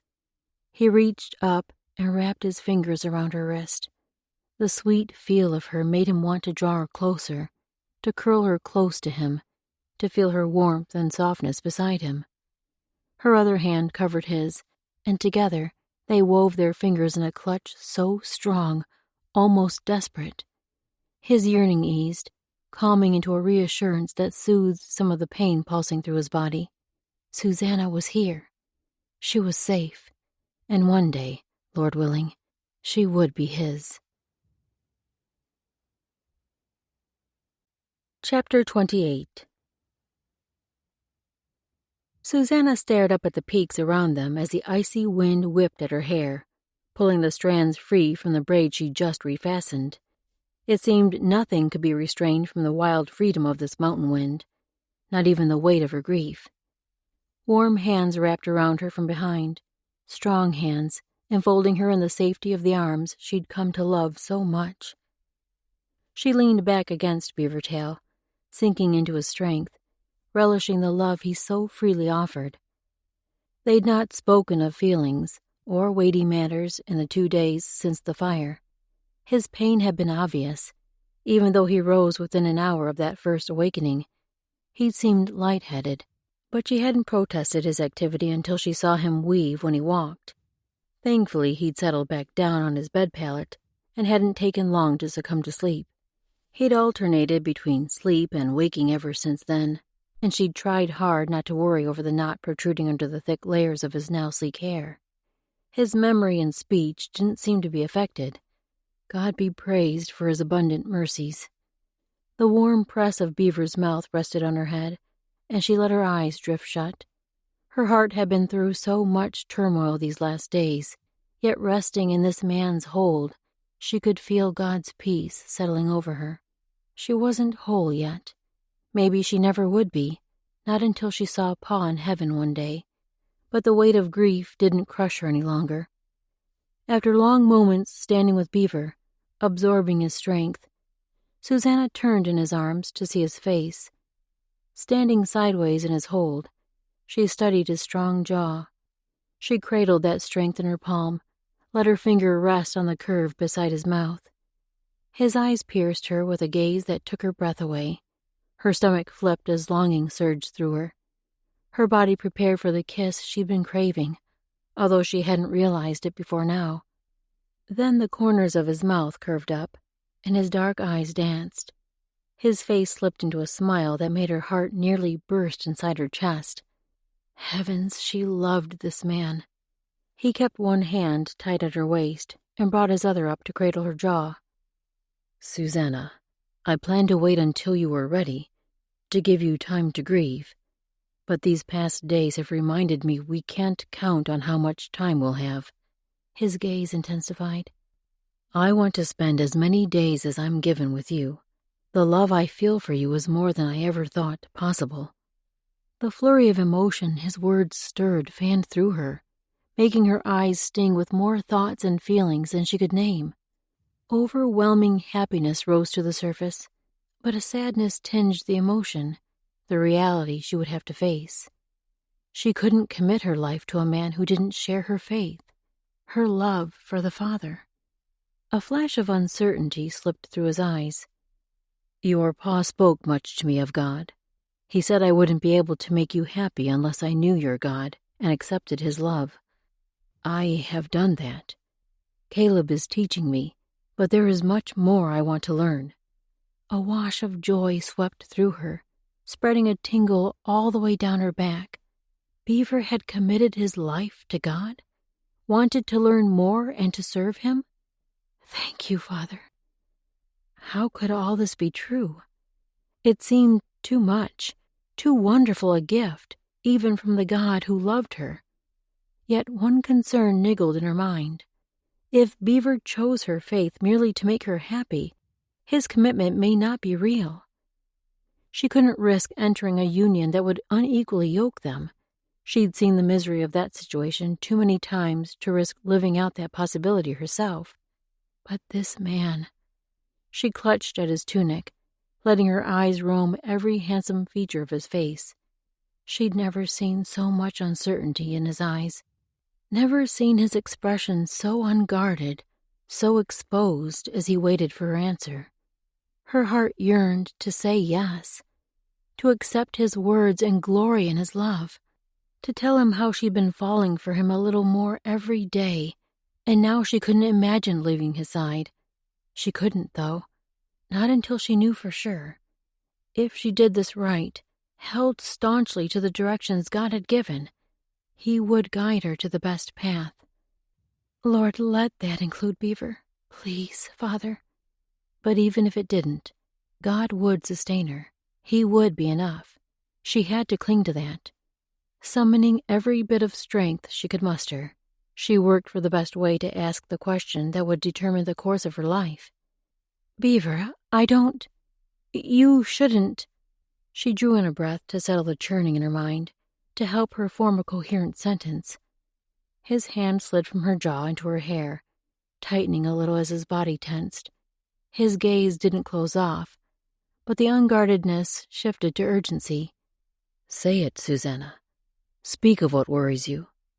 Tension gripped his voice, and she could taste his fear, maybe even desperation.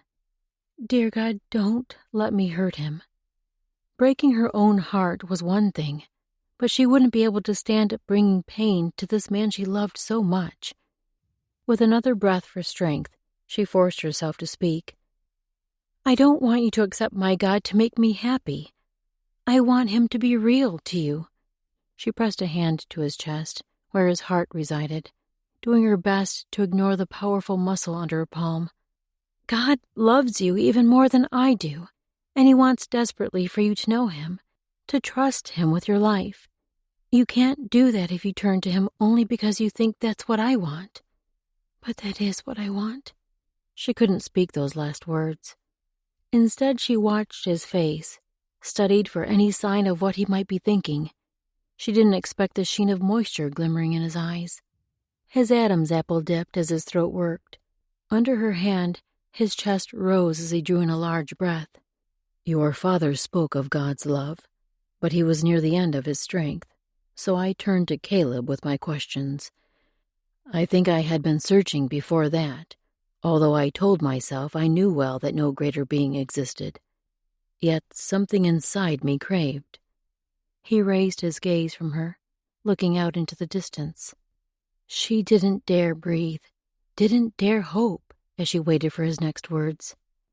I knew he was real, this God your father told me of. He lowered his face back to her as a sad smile crinkled the corner of his eyes. But I wasn't sure I wanted to commit to him, not until the fire came. As the heat from the flames pressed around me, I realized how foolish I'd been. A reckless youth with no real power of my own. I gave my life to the God who held it anyway. If I was to die, I begged for mercy. If he gave me more time on this earth, I committed every day left to follow him. His hand in her hair gentled. I have much to learn, but I'll spend the rest of my life seeking him. And then his eyes grew earnest again, yearning. I want to do it with you. Please say yes. Joy overflowed inside her, bursting through every part as a laugh tumbled out. She pressed herself into him, resting her head against his shoulder as a tumult of emotion stole the strength from her legs. She couldn't stop smiling, couldn't stop laughing, couldn't stop the happy tears from rolling down her cheeks. He held her tight, cradled her, his head tucking into her hair. Oh, this man. She breathed in the essence of him, the fragrance of grace. Even in the darkest of nights, God had blessed her more abundantly than she could have ever foreseen. Epilogue. Susanna couldn't remember the last time she'd felt so happy, or so short. With Caleb's massive frame on her left, nearly blocking out the sun, and Joel and French standing on her right as witnesses, she was surrounded, encircled by friends who had become so dear. But it was the gaze of the man before her that made her feel cherished, the love shimmering in his intense regard. He'd pulled his raven black hair back into a leather strip, outlining every handsome angle of his face. She let her gaze drink him in, and her heart strained with the fullness of joy inside her.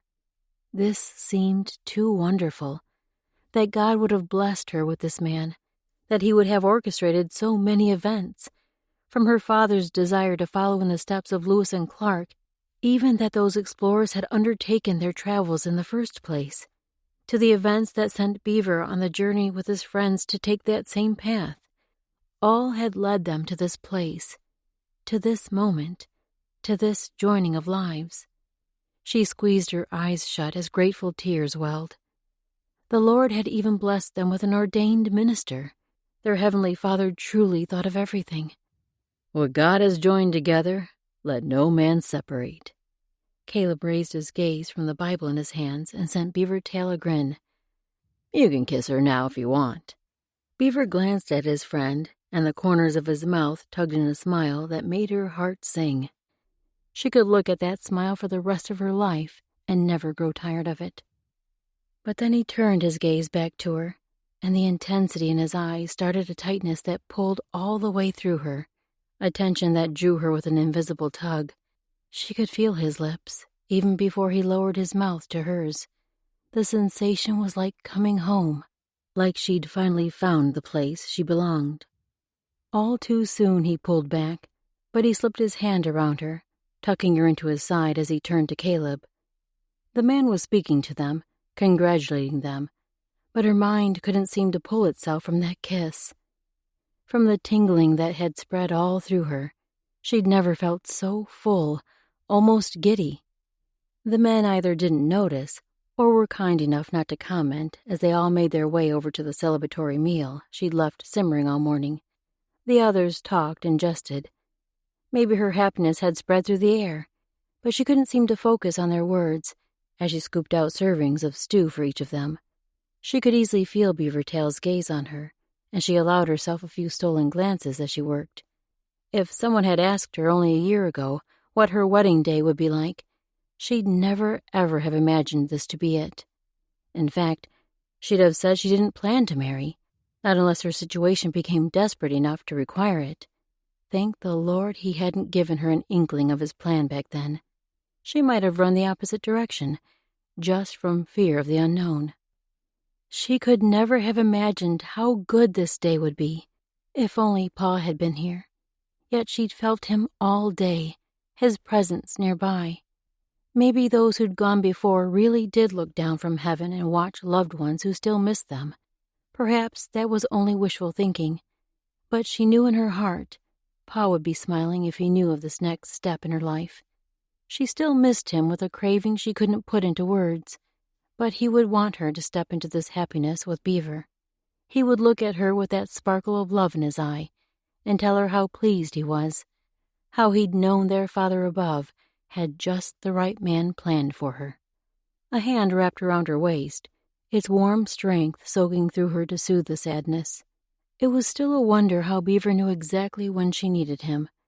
There in front of the stew pot, she lay her head on his shoulder, just for a moment. A thank you. He pressed a kiss to her hair. I'm ready to ride out whenever you are.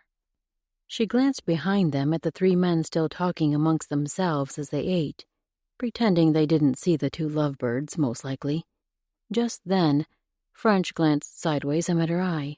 He winked. Heat flared up her neck, and she turned back to scoop the last of her own serving of stew. Leaning closer to Beaver, she murmured only loud enough for him to hear, I think we should stay and visit a while. They had final details to work out after all. With her bowl in hand, she and Beaver turned back to join the others. You want us to meet you at the Three Forks of the Missouri in 4 days or 5? Joel leveled his gaze on Beavertail, then shifted his focus back and forth between the two of them. I imagine you'll be wanting to head out for your wedding night soon. Were they all determined to embarrass her? Susanna did her best not to show even a hint of mortification, but she had to look down at her stew to accomplish it. She spooned a bite as the men kept talking. 5 days. If we're not there, wait for us. She glanced sideways at her new husband and caught the twinkle in his eye as he met her look. She'd happily extend their wedding trip longer than 5 days if given the chance. Time alone with this man, tucked away in a quiet cave somewhere with a roaring fire, sounded just about perfect. But she didn't plan to share those thoughts with the others. Fortunately, Caleb had mercy on her and glanced skyward. You couldn't have picked a better day to ride. I think the weather's going to stay warm a few days. He lowered his gaze and gave Joel one of his off-kilter grins. Maybe we'll find Adam before we all meet up. Then we can all spend the winter with whatever friends he's made. I hope he's made friends and not enemies. Joel muttered the words, but they were loud enough for all to hear. Susanna studied him. Was he worried about more than he'd told her? She wouldn't expect him to bear his deepest fears after knowing her only a few short weeks. But if she let her mind run rampant imagining what trouble Adam might have met with, she'd become as tight a bundle of nerves as Joel was. A warm hand settled at the small of her back, and she glanced over at her husband. His eyes asked a question, and her heart responded with a leap. Yes, she was ready. It was time they start out on their new life, together. He rose with a lithe grace and took her bowl, stacking it in his. She'd not eaten much of the small amount of stew she'd dished for herself, but in truth, her middle was too tight in knots to eat. Beavertail handed the bowls to French. You'll wash them? The smaller man nodded with a grin. After I eat what's left. We're off then. Beaver reached for the satchel she'd packed. Hopefully she'd remembered everything they'd need, as he'd not added much to the load. Maybe he didn't require as much to survive as she did. Beaver turned to her with raised brows. She nodded that she was ready, then sent the others a smile. Be safe in your travels. We'll pray you find Adam before we meet again. She pushed down the churning in her middle. Goodbyes were hard, even in the happiest of situations. As she and Beaver made their way to the horses, his hand slipped around her back again. She would never tire of his touch, of the way he made her feel so protected. When they reached the horses, he tied the satchel behind his saddle while she mounted. He led his horse over to her and rested a hand on her mount's shoulder as he looked up. Mind if we ride double? The grin twitching the corners of his mouth made his teasing impossible to miss, and inspired a bit of the same in her. If you think this boy can handle it. She ruffled her gelding's mane. In an easy movement, Beavertail slid up behind her. She leaned back into his strength, a solid presence behind her. He wrapped an arm around her waist and pulled her in tighter as his breath brushed her ear. Let's ride, wife. We have much good awaiting us. As she nudged her mount forward, with Beaver's gelding trailing behind them, The truth of his words washed through her. There would be so much good ahead, no matter where the trail led them. This has been Freedom in the Mountain Wind, Call of the Rockies, Book 1. Written by Misty M. Beller. Narrated by Lenore A. Woodworth. Copyright 2020 by Misty M. Beller Books, Inc. Production copyright 2020 by Misty M. Beller Books, Inc. Hope in the Mountain River, Call of the Rockies, Book 2. Written by Misty M. Beller. Narrated by Lenore A. Woodworth. Therefore, being justified by faith, we have peace with God through our Lord Jesus Christ, by whom also we have access by faith into this grace, wherein we stand and rejoice in hope of the glory of God. Romans 5, verses 1 and 2, King James Version. Chapter 1. December 1830. Bitterroot Mountains, future Montana Territory. Is he friend or enemy? Ellen's blood pounded through her veins as it did when the warriors from her tribe struck their targets with tomahawks. Blow upon blow, louder and louder with each passing moment. She pulled her furs tighter around her shivering shoulders against the bitter wind whipping down the mountainside. I can't tell. Her faithful friend Maxim paused. Then a tiny gasp slipped from her mouth in an icy cloud. It's a white man. The shock in her voice thrust the words to a dangerously loud whisper. A French trapper? Elin softened her own tone so she didn't alert the stranger of their presence. The trappers were the only Soyepa who ever came to the Bitterroot Mountains. White people, they called themselves, from the northern country. She'd heard them speak of a place called Canada. Enough of these men had visited their camp that she'd become accustomed to their strange manners and learned some of their words. I don't know. There are 2 of them. No. Another pause. If only she had a clear view herself. Elin forced her legs to relax around her horse's sides. Everything in her wanted to ride the few steps forward beside her friend and peek through the trees to see the outsiders for herself. But even that small movement could alert the strangers to their presence. Better to keep themselves hidden until they knew better what manner of persons they were up against. With all her training among the braves, Maxim could likely protect the 2 of them from any harm these foreigners might plan. But sometimes stealth was a better feat than courage, especially for 2 women alone in the mountains, facing white men who surely carried guns. The emptiness in Elin's heart had stripped away any caution for herself, but for her friend, she had to be diligent. She couldn't lose Maxim, not to beast or man. Elin's eyes lifted to the angry gray sky. The coming weather couldn't be battled, though. The clop of horses' hooves thumped loudly in the icy air as the strangers drew closer. There must be more than 2 traveling, as much noise as their animals created. Finally, Maxim drew back from her perch among the cluster of trees and turned to face Elin. Instead of speaking aloud, she used the language of signs to share what she'd seen. 4 men and a woman. A woman? Elin's breath caught in her chest. These people must be friendly then, unless the woman was a captive. She made the motions to ask, All of them are white? Maxim shook her head, and her hands flew as she answered, All but 1 man. He is not of the people, not Shoshone either. Elin's heart stilled as fear clutched her throat. Blackfoot? Even as she signed the question, her mind revolted against the answer. The Blackfoot were one of her people's most dangerous enemies. The stories of how they'd taken women and children captive and the awful way they'd treated them as slaves had been shared as warning in every lodge. I don't know. Maxim's answer only stilled a small bit of the churning in Elin's middle. Maybe the man was Salish, or from one of the other friendly tribes.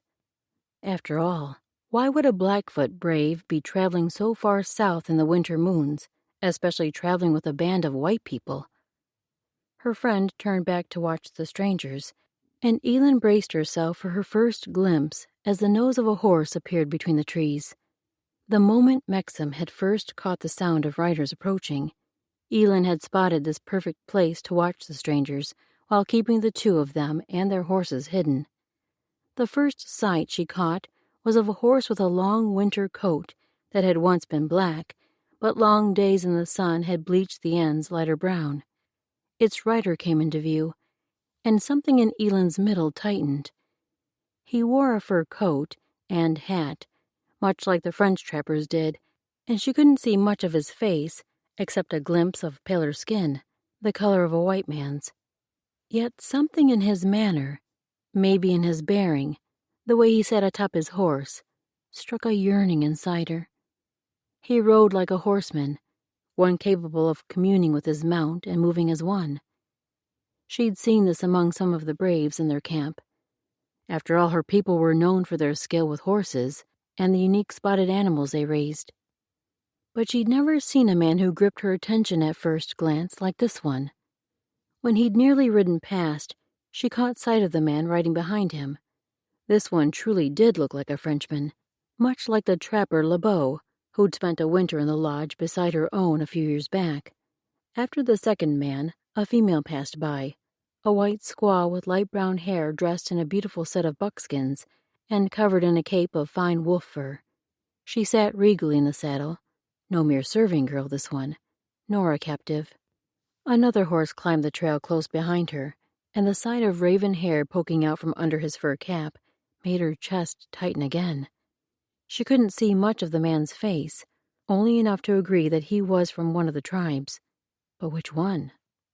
The risk of showing themselves to find out wasn't worth any gain that might come from a meeting. Mexam knew the trail the two of them were following, as she'd passed through here several times on hunting trips, and they'd packed enough food to reach the great river. The only reason to reveal themselves would be curiosity to see what these people were about. Definitely not worth the risk. After all, hadn't Elin chosen to take this journey to escape from people? Time alone was what she'd craved. Time to heal, if that were possible. Mexam knew how to keep silent and was an able guide and friend, so accepting her insistence on coming along hadn't been too hard. Yet the long days of quiet hadn't eased the rending of Elin's body and heart yet. Nothing ever could. Not when her daughter's life had been crushed, ripped into bloody shreds by a single horrific act. Chuslam had tried to save her. He'd done everything he could to rescue their only child, but his efforts hadn't been enough. No man could best a grizzly with only his hands, not even a brave as skilled as her husband had been. Now Elin was alone. In one awful day, she'd been stripped of the two people who'd mattered most to her. How could she possibly go on? What was there without her child to give her life meaning? Another man rode into view, bringing her focus back to the present. This stranger sat taller than the others, almost bear-like, wrapped in his furs. At least they'd all dressed suitably for travel through the deadly winter in these mountains. The snow only came above the horses' knees for now, but the low, thick clouds meant more would be falling soon. This group must not have seen the cave they had to have passed earlier in the day, or they would have taken shelter. She and Mexam were riding hard to reach that cave before the worst of the snow came in a fury. When the last pack horse marched past their hiding place, Elin forced her mind to focus on sounds around them. The horses' hooves crunching snow, the squeaking of saddles. One of the men murmured, but the group had moved far enough away that she couldn't make out the words, not even what language it might be. At last, silence descended over the land, settling on them like a heavy shroud. Pressing so hard she had to work to draw breath. Why did this quiet she'd craved now feel like the press of death?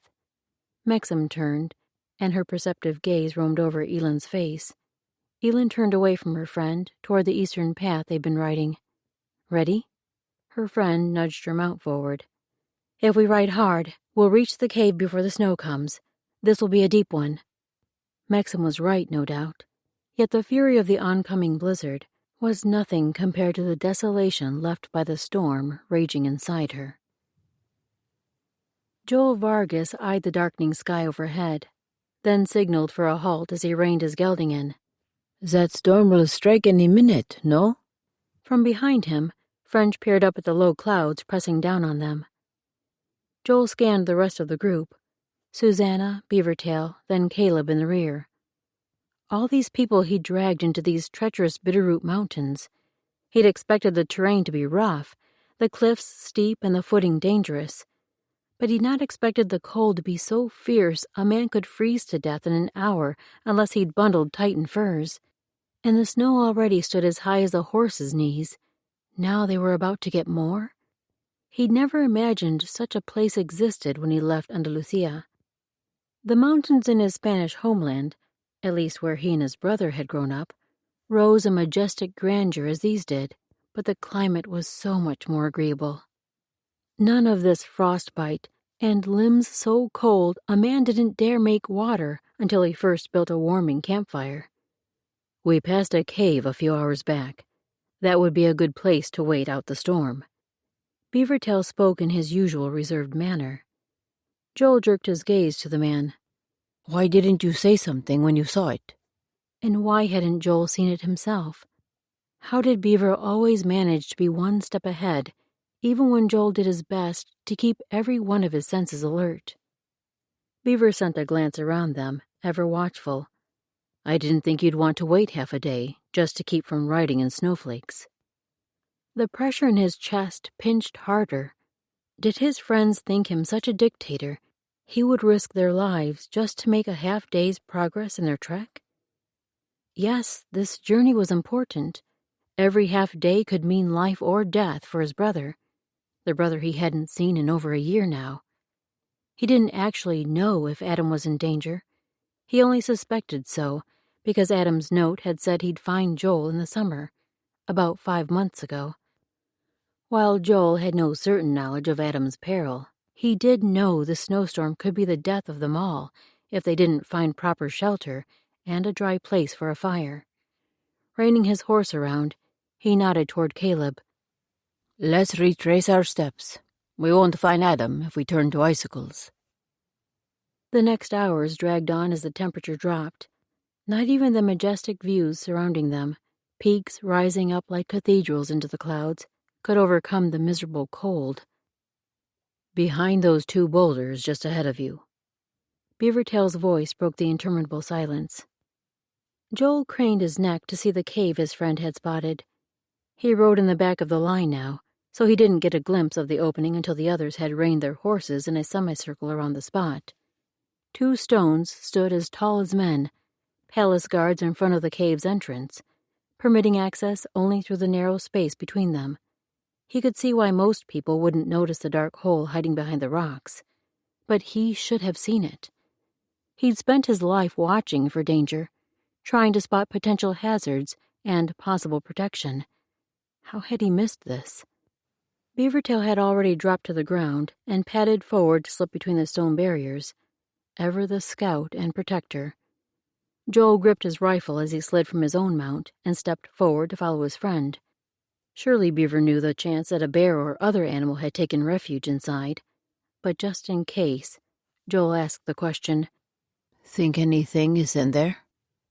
Beaver didn't even slow, just tipped his chin to throw his voice back to Joel. Mayhap. He was prepared then. With the gun in Joel's left hand, he gripped the hilt of his knife with his right and followed his half-Blackfoot friend through the boulders.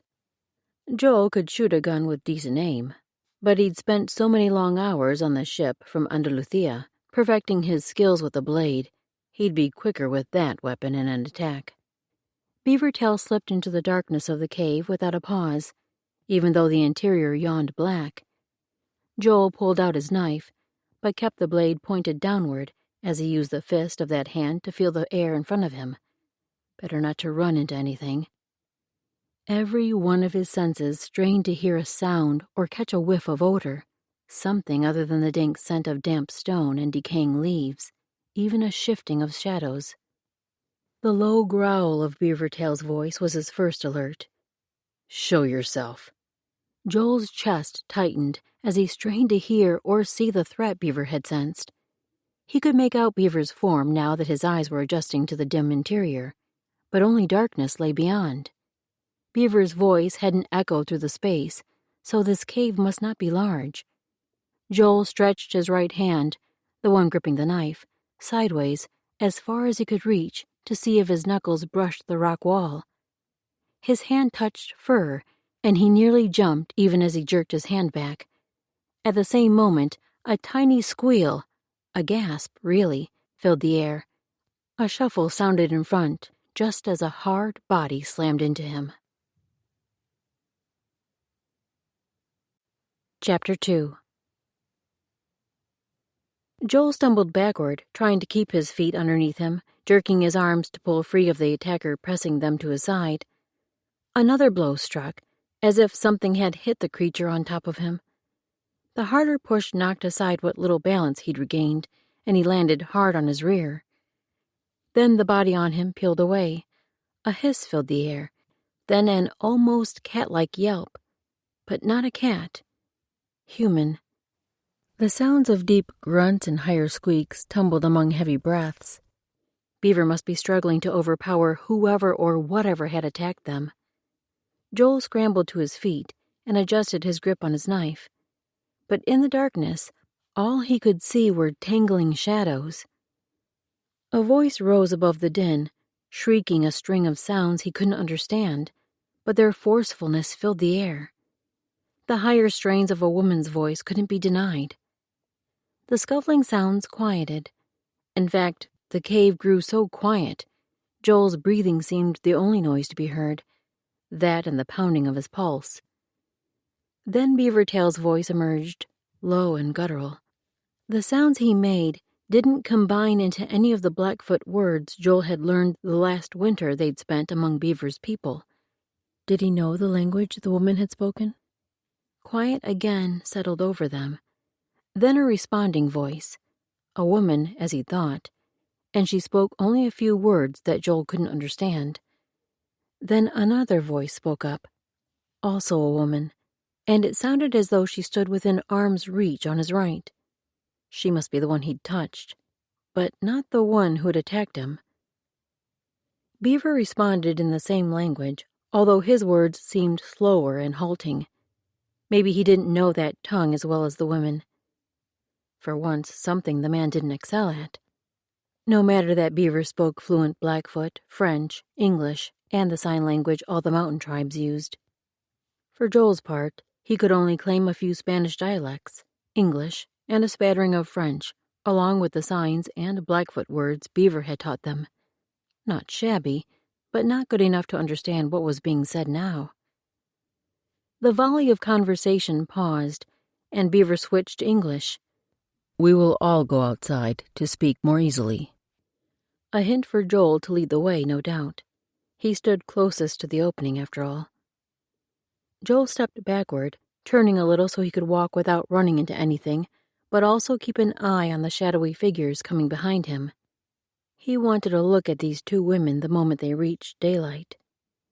As he stepped out of the cave, he didn't glance at his friends, who'd surely heard the scuffle. If he had to guess, he'd bet 3 rifles were trained on them now. French's, Caleb's, and Susanna's. Beavertail's new wife wasn't one to back down when any of them needed defending, especially if that person was her new husband. Which made him wonder, did anyone else hide inside the cave? Maybe an injured brave belonging to one of these women. He'd need to be on the alert. As he eased backward between the stones, the first stranger stepped into the light. He wasn't sure what he'd been expecting, but the Indian woman who appeared stole his breath. Maybe the white-gray fur draping her shoulders gave her a regal look, or maybe the bold lift of her chin bespoke an Indian princess. But those eyes were what really drew him. Dark and expressive, soft yet impossible to read. She met his gaze, and something there drew him. A longing, a sadness, an utter lack of fear, despite the fact that she was very much at the mercy of strangers. An invisible hand gripped his chest and twisted, stealing his breath. Another figure stepped from the cave behind her, and Joel shifted his gaze just enough to see that this second woman looked about the same age as the first, maybe early in her 20s. not far from his own 23 years.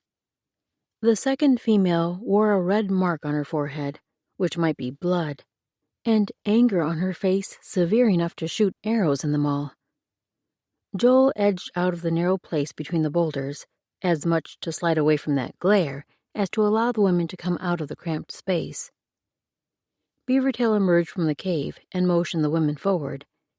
As Joel had suspected, the others stood with their horses in a semicircle, long barrels aimed at the women. Susanna's gun lowered a little, and a frown settled on her face as she studied the women, then raised her focus to her husband.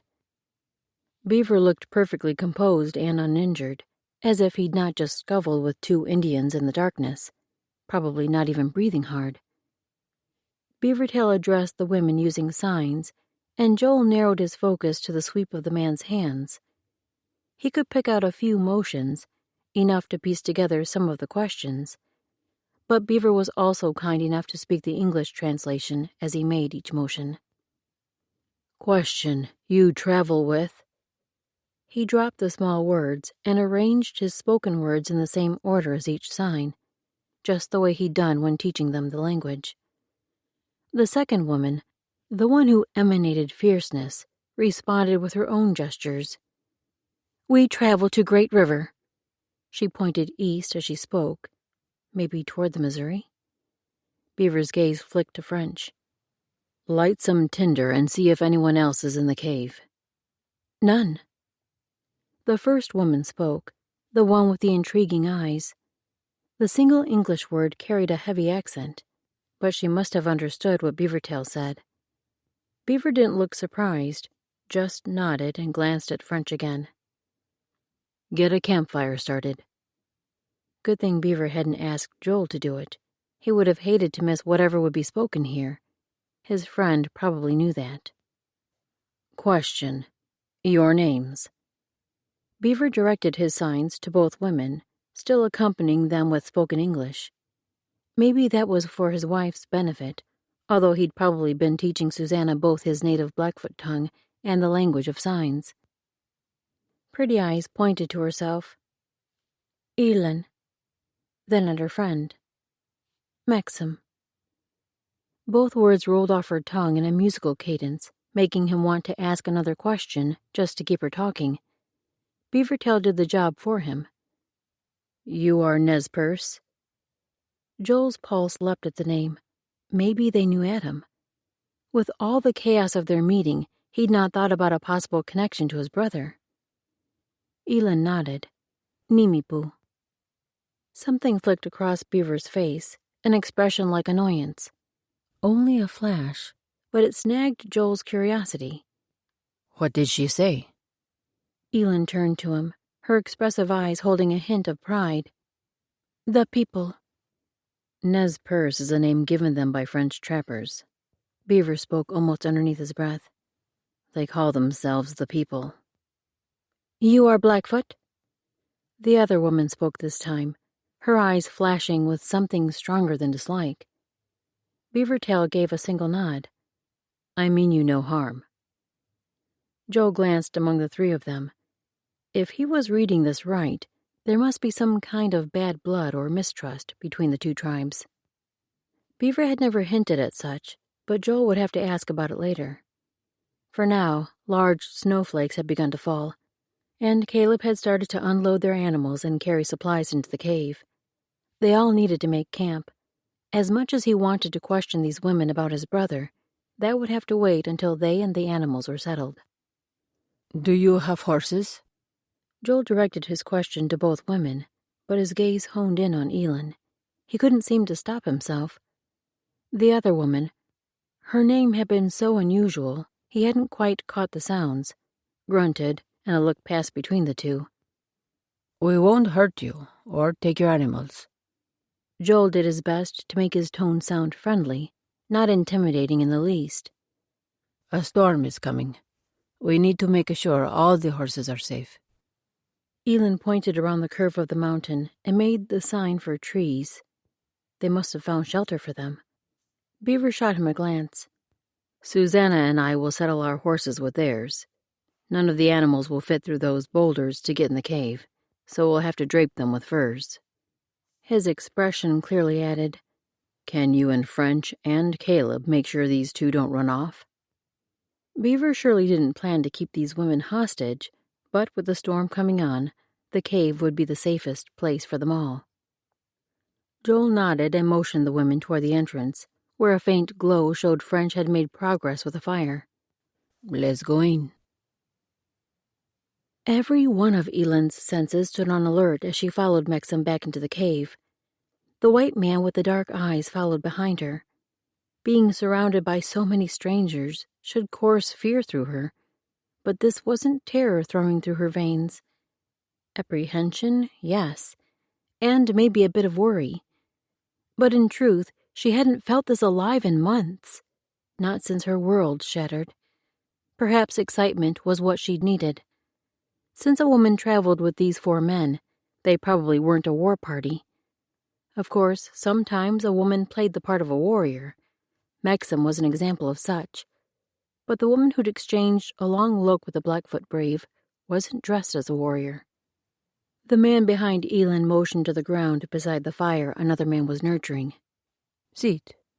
She'd picked up a few of the white men's words from the trappers who came through their village, which meant she could understand their language better than she could find the words to respond.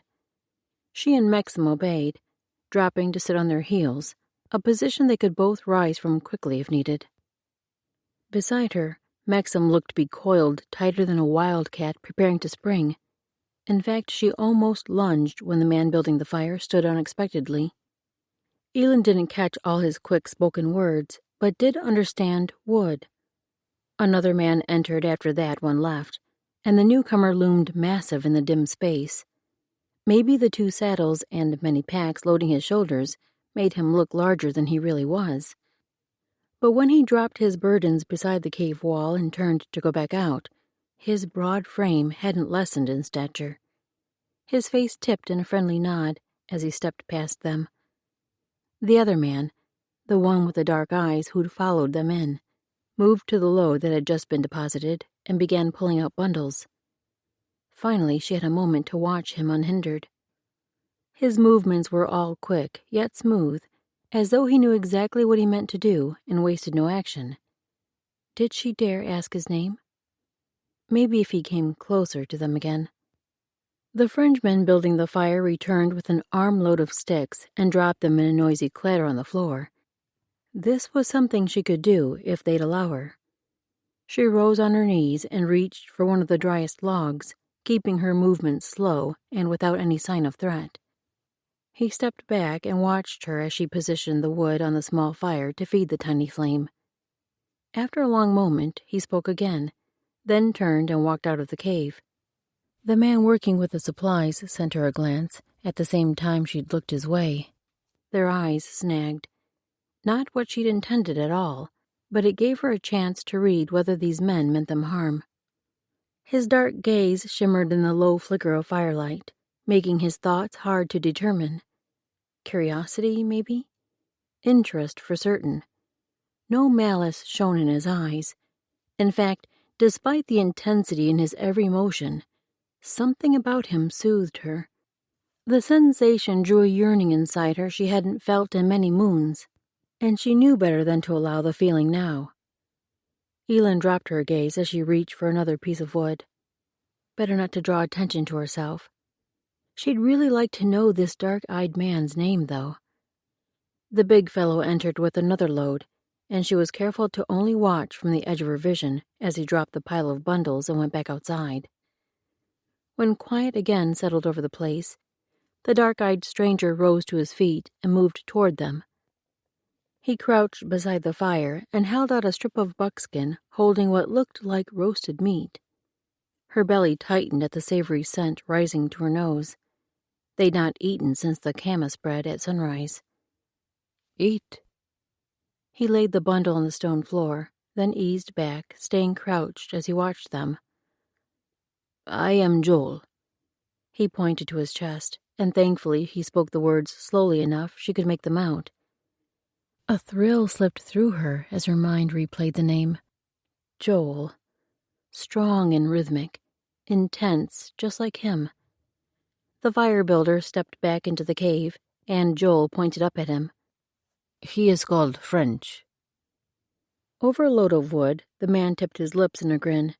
She couldn't make out what he said, but his expression stayed friendly. Joel motioned to the meat again. Eat. Then he rose and stepped back, taking the unnerving weight of his presence with him. Chapter 3. As the three men worked around them, Ela nurtured the fire and eyed the food, but she didn't touch it, no matter how the meat's savory scent beckoned her. Finally, she glanced at Mexam and gave her a look that asked what she thought of the food. Her friend's glare almost pulled a smile from Elin. Of course Mexam would expect the worst. Always the protector. Just to tease her friend, she reached for a small piece and raised it to her mouth. The scent grew so strong, she wouldn't have been able to make herself drop the meat if she'd wanted to. Her stomach ached with hunger. Her teeth sank into the fare, savoring the strong flavor of buffalo.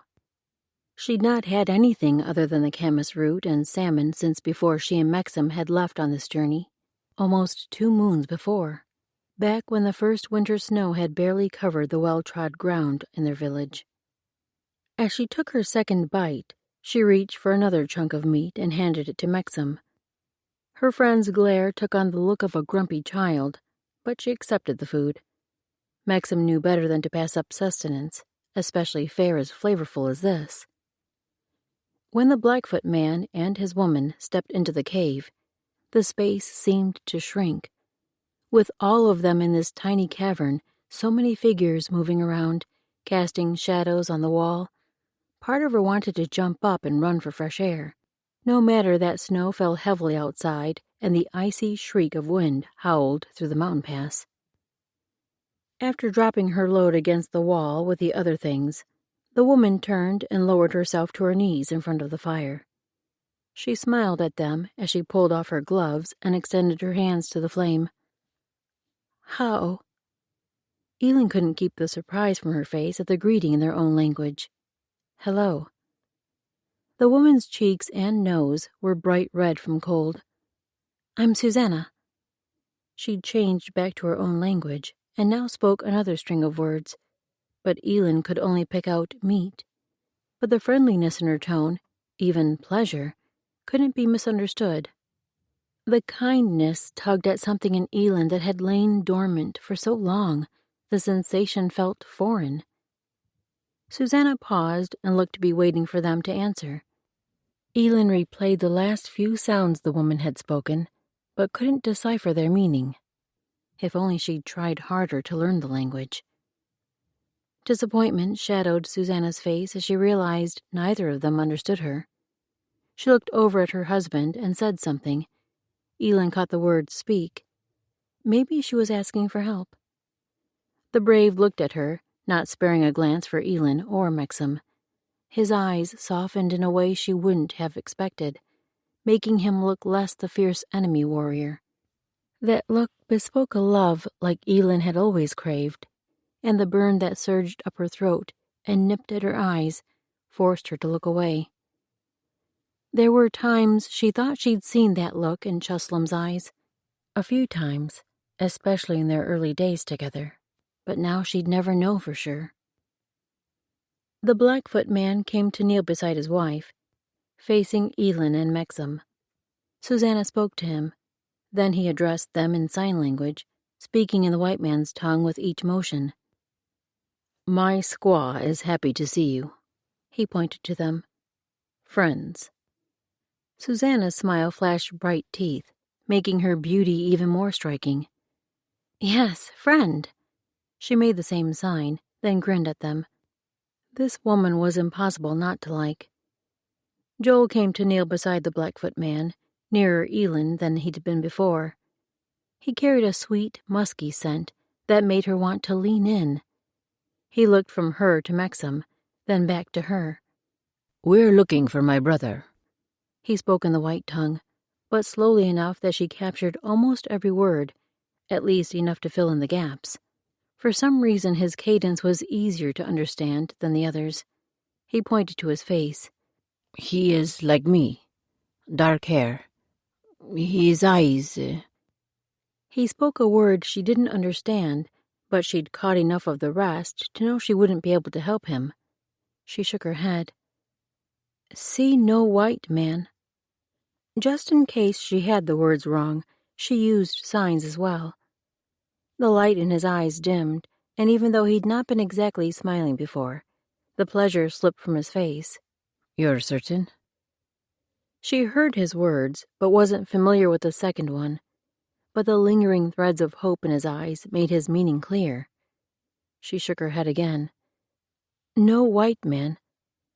For his sake, she wished they had. Joel nodded, resignation cloaking his face. The Blackfoot man began signing again, and she pulled her focus from Joel to catch everything he said. We seek his brother who travels with Shoshone. They look for the spotted horses. Spotted horses Eland's tribe had aplenty. In fact, the mounts she and Maxim rode were the special blend of white spots on dark base coat that her people raised. Her friend didn't look like she planned to answer, so Eland responded, You are traveling the Lolo Trail. Maxim knew most of the paths that made up that trace, probably better than any Shoshone would, but the two of them were traveling the opposite direction, toward the great river where the buffalo roamed. Still, maybe Maxim would be able to give them direction if they needed help. The Blackfoot nodded. Perhaps she should ask his name, but she was still struggling to see him as anything other than an enemy to fear. So many times Blackfoot raiding parties had attacked her people, stealing possessions and taking captives. She could still remember the keening of her mother's friend when her almost grown daughter had been stolen in a bloody attack. The girl had been so innocent. The thought of what she suffered at the hands of her captors roiled in Eland's middle, churning up anger toward all of those people. Was this man any different? He'd not been brutal in his handling of them, and he seemed kind to his squaw. Real affection seemed to exist between them. She'd have to do her best to keep from judging him until she saw more.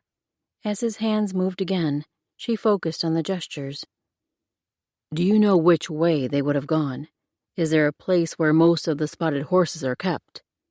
She glanced at Maxim. Maybe she shouldn't speak freely to these strangers, but their intentions seemed innocent. Our village has many, and I can think of 2 or 3 more. All are across the mountains. She pointed west, back the way they'd come. Maxim only nodded, clearly not intending to add anything more. She must still be angry that this man had bested her in the dark. In another place and time, Eland might have smiled at her sullenness, maybe even goaded her into laughing at her own childishness. But Eland hadn't been able to laugh for so long now. How could she manage to pull that reaction from anyone else? She turned to the brave to see if he'd understood her words. He was looking at Joel, and she caught a long glance between them. A conversation without words, and she could easily read Joel's part. He wanted the Blackfoot man to ask her and Maxim to lead them to her people, to the places where his brother might have gone seeking the Palouse horses. The churning in her middle pulled into a tight knot. Could she turn back so soon? The great river likely lay only 10 or 12 sleeps ahead. She'd almost reached her goal, at least her spoken goal. But in truth, the river had only been an excuse.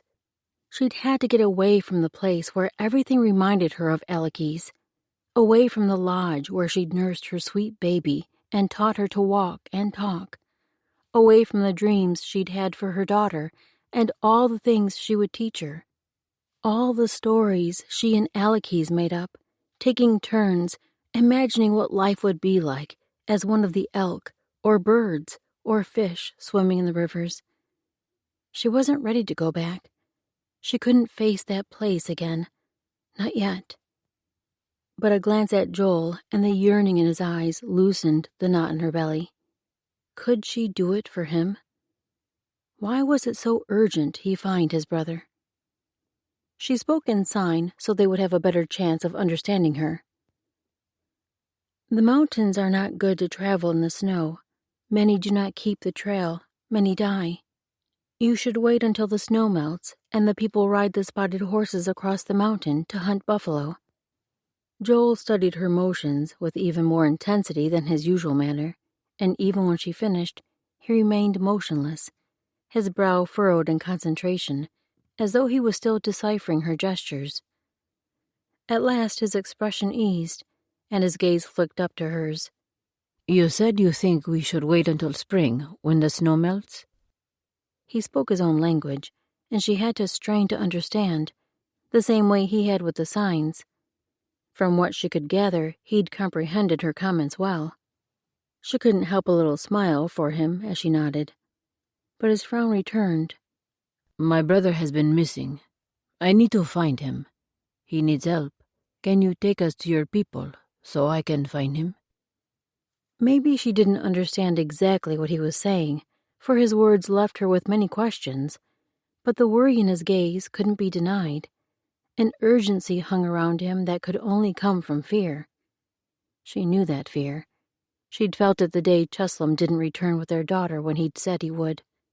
As the sun had passed through the sky, fear had clutched her by the throat, tainting the air she breathed, just as it did now with Joel. She'd known something was wrong with her dearest ones, but she'd not been able to reach them until too late. From the desperation in his eyes, Joel fought that same fear. Could she let herself be the one to keep him from his brother until it was too late? She looked to Mexam. Her perceptive friend was watching her, and understanding in her eyes. This was why she loved her. This was why she'd allowed her to come on this journey. We must. She spoke the words quietly, not much more than a whisper. The Blackfoot might understand her, and maybe he planned to force them to be guides anyway, but this was the moment for them to choose which route they would willingly follow. Something within her said taking Joel to his brother would be more important than the journey to the river could ever be. Joel's gut twisted in 10 different knots as he watched the interchange between the women. Something told him they were the key to finding Adam. Maybe the thought was only him grasping for hope, but it felt more like instinct, just like the instinct that told him Adam was in trouble. Elin and her friend had to agree to guide them through these treacherous mountains and to the Nez Perce camps where the Palouse horses were. Places Adam might have gone. Joel didn't have time for any delays. At last, Elin turned to him, the expression on her face impossible to read. Even her eyes, which had been so expressive before, now shifted to a look he couldn't decipher. Then she locked her gaze on his, and for a long second he couldn't breathe. She nodded, and the coil in his chest eased as if the boulder settled there had finally been pushed away. She spoke words he couldn't understand, but that nod had been the language of his heart. Beavertail was gesturing in signs to them, and Joel had to force himself to focus. His mind wouldn't listen, though, spinning with its own questions. How long would it take to cross the mountains? And the more immediate question, how long before this snow stopped so they could set out? Chapter 4. I don't like it. Elin cut her eyes to Mexam before mounting her horse the next morning. Lower your voice. They'd not had much chance to speak alone through the night, as small as the cave had been, and as many people had been packed inside. We should go to the river like we planned, like you wanted to. Mexam settled on her own spotted mare. Can you explain to me why we should help these men? There's a woman with them, too. She couldn't help a sly grin. Mexam rolled her eyes. I suppose that's a good reason. Elin shrugged. I wouldn't want her life on my hands. Her thieving husband will look after her. Mexam? Elin infused a warning in her tone. He seems like a decent sort. You can't judge him based on the tribe he's from. We'll see. She nudged her mare forward to ride alongside Elin as they made their way around the cluster of rock to where the rest of the group waited. That other one, the black hair, looks like a better sort, don't you think? Her voice held an undertone that prickled Elend's guard. A better sort for what? Maxim hummed a sound that raised Elend's ire even more. She turned a glare on her friend. Leave it be. He seems like a good man, but nothing more than that. Maxim dipped her head, and her expression turned so apologetic, regret wove through Elend's belly. Maybe she shouldn't have been so harsh, but what Maxim hinted at, if what Elend was feeling were real, if she gave in to those feelings, then it would be like turning her back on the family that had been everything to her. Even the thought made her want to retch. She'd had a daughter she loved, and a husband happy for her to make his home, but they'd both been stripped away. Her entire life shattered in a single day. She would never, ever let herself be so vulnerable again. They rounded the stone and halted when they reached the others. The Blackfoot, Beaver Tail he was called, was holding Susanna's horse as she mounted. The other men already sat atop their horses. Joel was speaking with French, but glanced her way with his dark eyes, which seemed to see everything. The happy leap of her heart when she saw him was a sensation she'd not felt in so long, one she shouldn't feel. She pressed the sensation down and shifted her focus to the landscape around them. Snow had coated the branches with a fresh layer, deepening the path so the horses had to lift high hooves to trudge through. Soon enough, they all set off with Maxim in the lead, following the trace the two of them had traveled the day before. A knot twisted in her chest at the thought of returning home, but just because she was returning to the village didn't mean she had to stay there. After Joel was reunited with his brother, she'd be free to leave. Did she dare risk the mountains again during the hardest winter months? Maxim would probably insist on coming too, and she couldn't put her friend in such danger. Not with snow and ice built up as high as the horses' bellies over the steep peaks they'd have to maneuver. She'd gladly risk her own life. There was no one left to mourn her, but she couldn't jeopardize Maxim or the horses. So maybe she'd go south, or west down the river, toward the great water she'd heard of. Or, better yet, maybe they'd find Joel's brother before reaching her village, and she wouldn't have to face the memories after all. She could ride a wide circle around the land of her people and follow the rivers to the great water. A thought slipped in, and she nudged her mare up beside Maxim. We didn't meet Shoshone braves on our way. Should we take a different path back in case we can catch up to them? Maxim didn't answer at first, but her brows dipped in the middle in the way only her friend could manage, a sign she was pondering the question. We can. Elend nodded. A gust of wind swept through the trees and worked icy fingers under her fur hood. She ducked deeper into her wrap and let her horse fall back into line. As they wound down the hillside, the next cliff rose ahead of them, steep and majestic with its sheer stone faces peeking out through white-covered crags. They would need to wind around the side of that mountain, scaling almost to the top because of the peaks so close on either side. Her belly nodded as she remembered the sensation of standing at the very top of the world, feeling as though a single step forward would topple her over the edge. Even now she could imagine the empty air beneath her. Falling. Sharp rocks jutting out to slow her tumble, the slam of solid stone and the awful crack of bone as her life faded into nothingness. She closed her eyes and clutched her horse's mane as she fought to push the images aside. She didn't want that. Death was not better. She had to find a new way to live. Something more to live for. Inhaling a long, deep breath, she imagined the icy air soaking through her body, filling her with strength, with determination. At last she opened her eyes. She did have a purpose, to help Joel find his brother. She would seek the man out to the four corners of the earth if she had to. No matter what the search required of her, she would fulfill this mission. After that, she didn't know what she'd do with herself. But at least for now, She had something to live for. Joel was surprised at how hard Maxim drove them. No matter how much the wind whipped up icy crystals and the exhausted horses floundered through the deep snow, she never slowed. They'd eaten in the saddle, only stopping 3 times for the horses to catch their breath. Twice they dismounted to walk a while so the animals could rest and the people regain circulation in their benumbed feet. Even now, as dark came on, the woman didn't show any sign of stopping to set up camp. He was more desperate than any of them to keep moving and find his brother, but even he knew riding these steep trails after dark would be dangerous.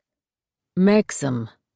He raised his voice so she could hear him over the howl of the wind.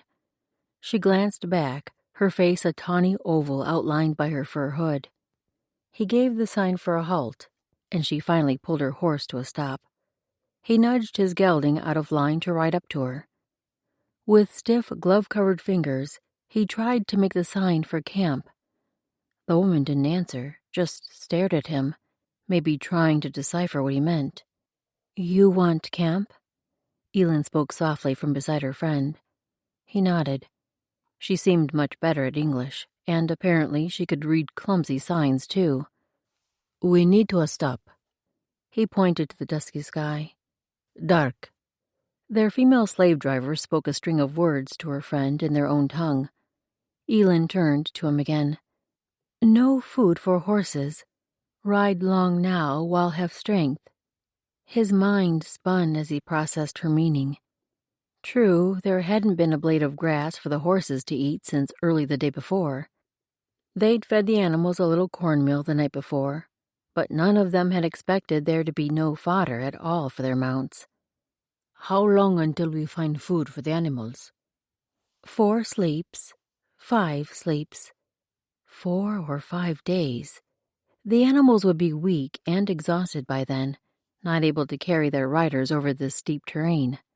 "Ride long now," Elin spoke again. He nodded. What they said made sense. They should cover as much ground as they could while the animals had energy. But wouldn't it be dangerous to travel the treacherous mountains in the dark? "Will it be too dark to see?" He made the signs for night and see.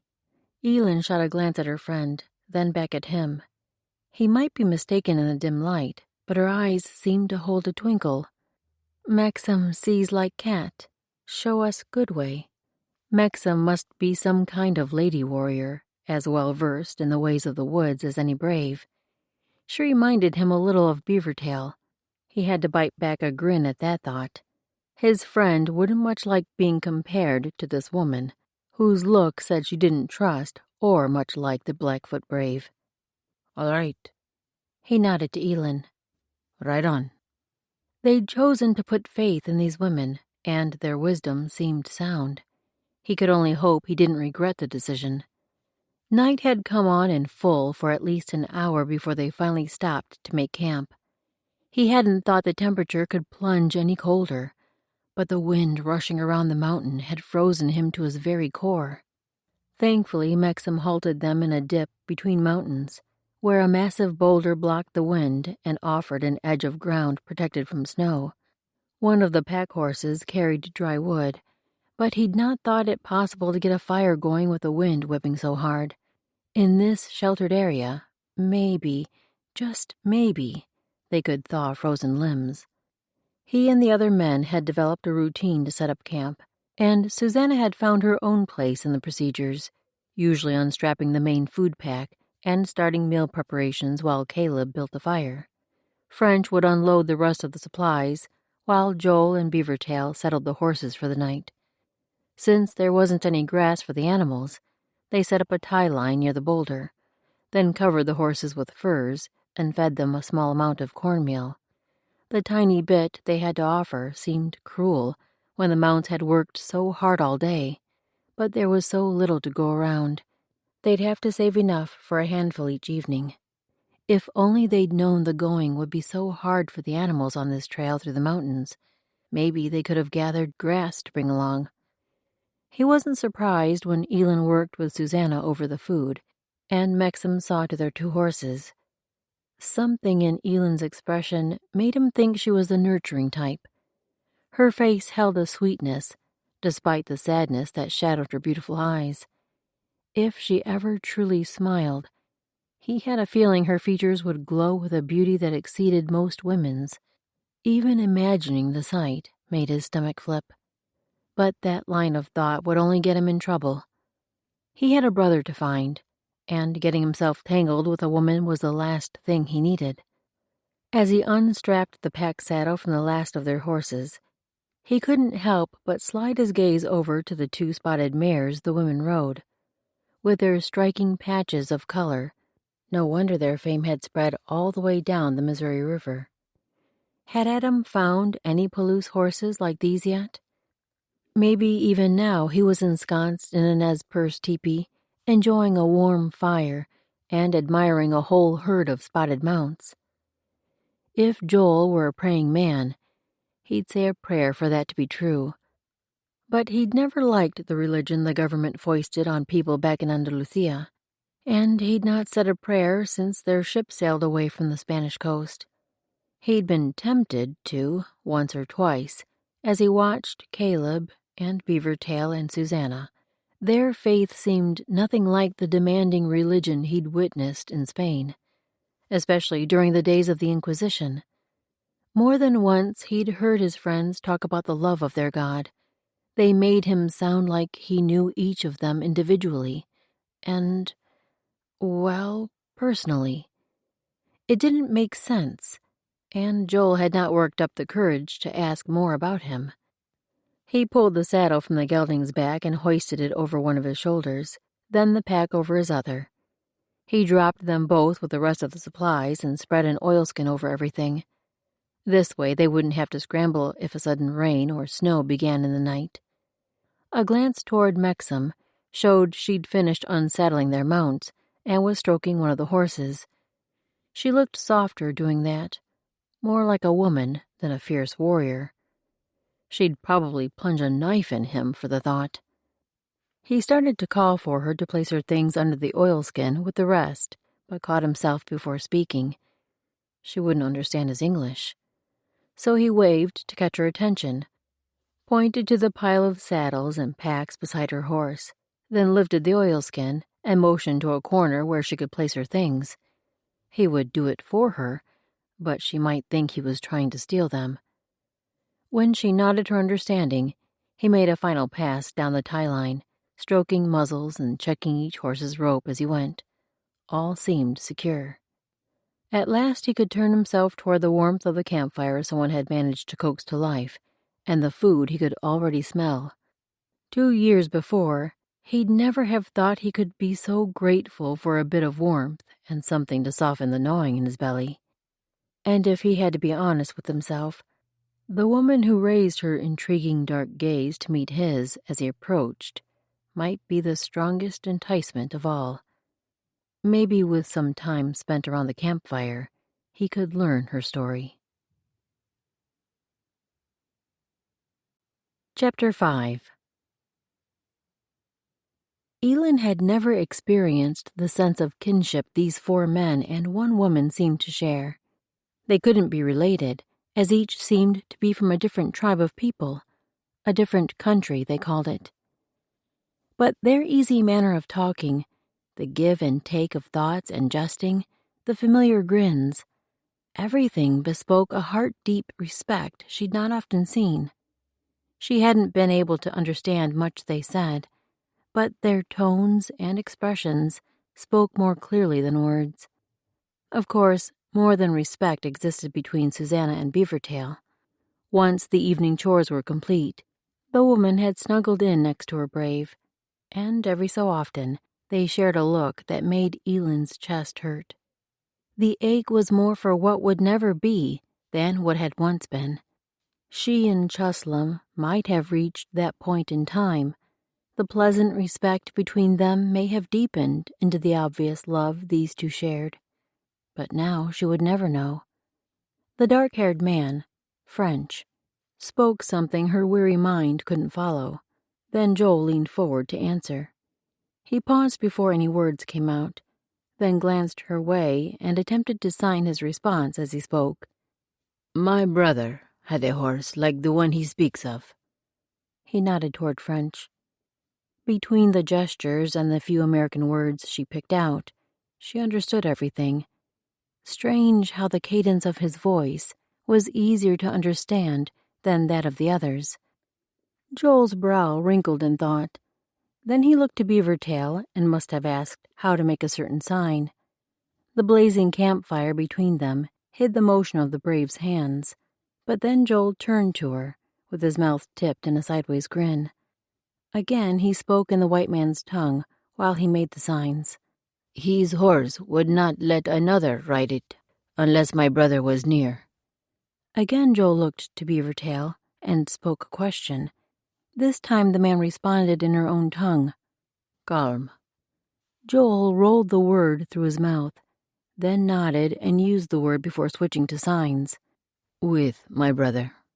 Then he made a motion with his hands of a horse jumping in a wild buck, and grinned at her as he finished the sentence in the language of sign.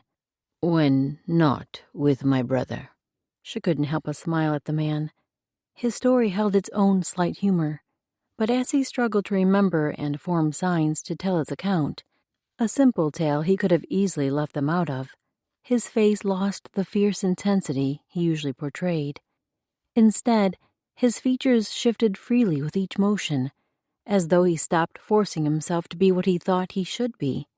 The freedom made him come alive, and his energy ignited something in her own chest. And the way he worked so hard to make sure she and Mexam could understand, Elin had never been treated with so much respect by a man. Mexam probably wouldn't understand. She'd proven herself an equal among the warriors in their village, and was respected as one of them. But Elin had only wanted to be the center of her little family, the best mother possible to Alekes, and a capable wife to Chuslam, keeping a lodge he looked forward to coming home to. No matter how hard she'd worked at that, she'd never been given so much deference as Joel now offered. Part of her hesitated to enjoy the attention. The men should be able to talk freely without worrying about her, or going to extra work to make sure she and Mexam could be part of the discussion. She settled a little deeper into her furs, letting herself be swallowed more fully in the shadows. Mayhap if she stayed quiet, Joel would turn his attention back to his friends. She could be content to watch from the fringes. Joel scanned the cliff ahead as he rode the next morning, studying the distant trail that wound around the peak in a spiral. Surely Mexam wouldn't lead them along that tiny strip that barely jutted off the side of the cliff. Could an animal really find footing on that almost vertical slope? As if to mock him, a head popped up at one end of the trail, gradually growing into a small body. "Is that a mountain goat?" Susanna's voice sounded from where she rode just behind his pack horse. He squinted. The head doesn't look quite right. Look how long those horns curl. "Bighorn sheep." Her voice grew with excitement. "I remember Lewis and Clark writing of them in their journals." Ahead of him, Elin turned in her saddle. Each time she looked his way, her eyes grabbed him anew, pulling him with a draw he couldn't quite explain. He forced his focus away from her face and pointed toward the distant animals. Bighorn sheep. She glanced to where he motioned, then looked back at him with a half-smile showing in her eyes. "Dinu'un." He sat straighter and replayed the word in his mind to pick out all the sounds. His tongue rolled through the syllables. Then he spoke them aloud. Dinu'un. Maybe his accent wasn't as fluent as hers, but from the surprised lift of her brows, he must not have been too far off. The fur covered her mouth, but her smile glimmered in her eyes. He forced his focus back on the sheep, which had turned into a herd of 6, traipsing along the path. He turned his head enough so his voice would carry to the others behind him. Do we need meat? We have enough for 4 or 5 more days. Caleb's voice drifted up from the rear of their group. Mexam looked back at them from her place in the lead, confusion marking her face. Beavertail spoke a string of words that must have been in her language, for she answered in the same tongue. Try as he did, Joel couldn't make out a single word, especially not with them both speaking so quickly. Beaver moved his horse out of line as he pulled his rifle from its scabbard. What did she say? Joel reached for his own gun. Little animals in mountains. Need hunt when we see them. Elend's voice pulled his focus her direction. He nodded. Maxim seemed a capable guide and woodsman, but not as comfortable with English as Elend. Within less than a minute, Beavertail had brought down one of the sheep and rode ahead to dress the meat. The rest of them kept at the pace Maxim had set throughout the morning. In another quarter hour or so, they'd catch up with him, but knowing Beavertail, he'd have everything done by then and be ready to tie the carcass on his pack horse. As they dipped through the narrow valley between the two cliffs, preparing to climb up to where the bighorn had been, a rustling to their left snagged Joel's attention. His hand went for his rifle as a movement shifted between the trees. The women riding just ahead of him halted their horses as he did his own. Whatever approached was bigger than a single animal. A group of men? He nudged his gelding forward so his mount shielded Elend and Maxim. Caleb and French would do the same for Susanna. It shouldn't have surprised him when Maxim reined her horse up beside his. Clearly, she considered herself one of the protectors. As the oncoming group neared, he could make out fur-skin-draped men atop horses, and some of the mounts wore the same spots as the two Elend and Maxim rode. His blood surged as a new thought penetrated. Could Adam be in this group? His mount must have felt his anticipation, for he had to hold the gelding back while they waited for the strangers to near. When they grew close enough to make out faces, he scanned each of the half-dozen men, all tawny-skinned and without any familiar features. His heart dropped like a stone in his gut. For a long moment, he couldn't quite push the disappointment aside, but he had to. They still needed to know if these men were friend or foe, and maybe they'd have news of Adam. The group stopped 2 horse lengths away, and Joel studied each face again to see which man considered himself the leader. Maxim must have assumed his pause meant he wanted her to take the lead, for she straightened and spoke a string of sounds.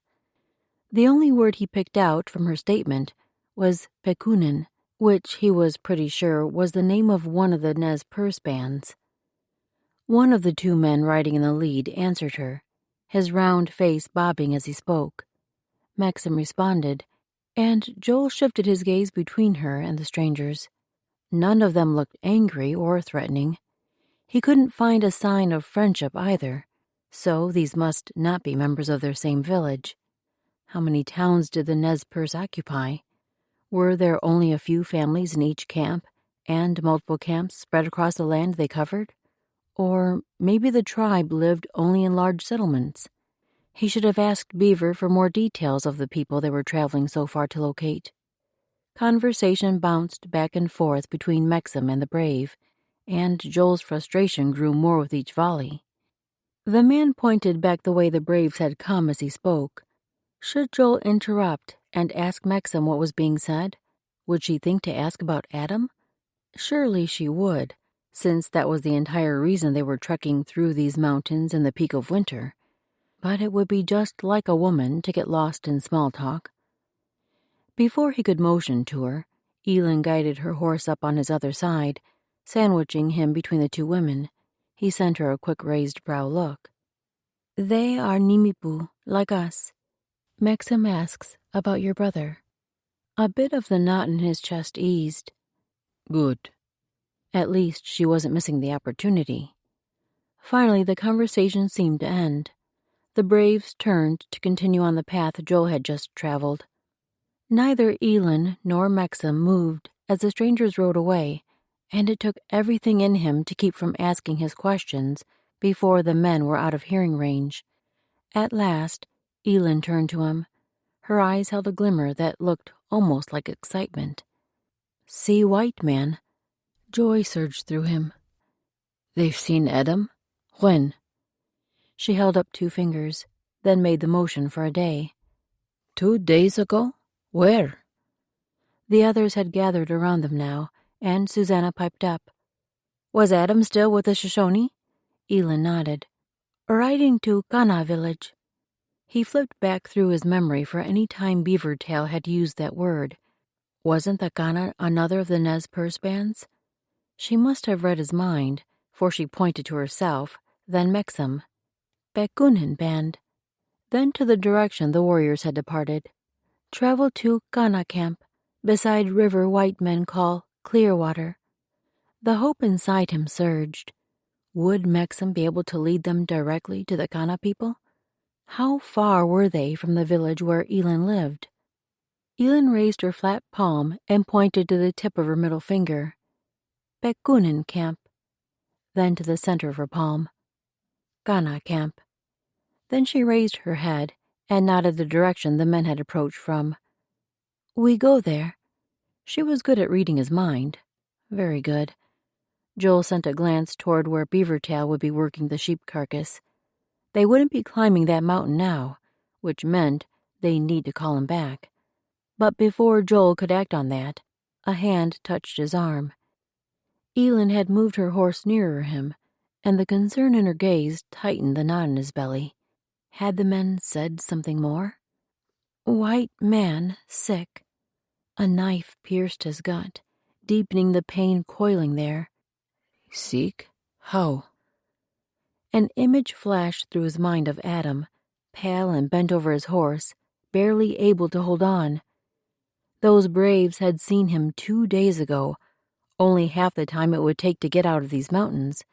That must mean Adam still traveled in this glacial cold that bit through bone and marrow, tormenting even a man in good health. How much more miserable must this bitter cold make Adam feel? She shook her head, something like pity darkening her expressive eyes. She shrugged. No say. So now his imagination had free rein to conjure every possible form of sickness. Adam's condition must be bad for these Indians to recognize it in passing. Were any of his companions able to care for him? Did they have medicine to help relieve his symptoms? Elin's hand pressed his arm again, pulling him back from the dark turning of his thoughts. She didn't speak, but her eyes pierced him, burning with a fierce determination that tried to spark hope in the turmoil of his mind. We find. She squeezed his arm, nurturing the spark into a tiny flame. He inhaled an icy breath, then exhaled. Yes, they would find Adam. They had to. He couldn't let his last living relative, the brother he'd spent his life cleaning up after thanks to one scrape after another, die in this remote mountain wilderness. Chapter 6.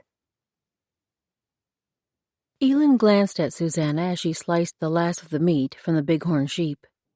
She liked this woman, and they were finally developing an easy way of working together.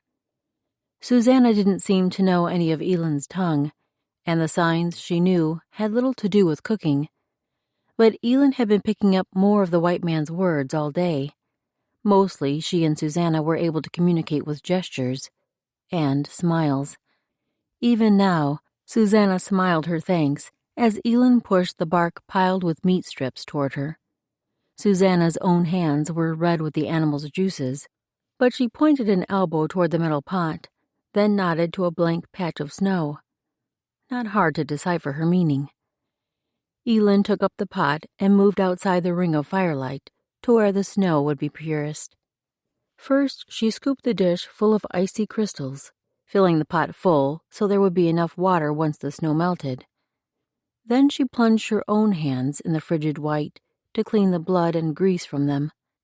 She clenched her teeth to keep from cringing at the stinging cold on hands she'd thought were too numb to feel.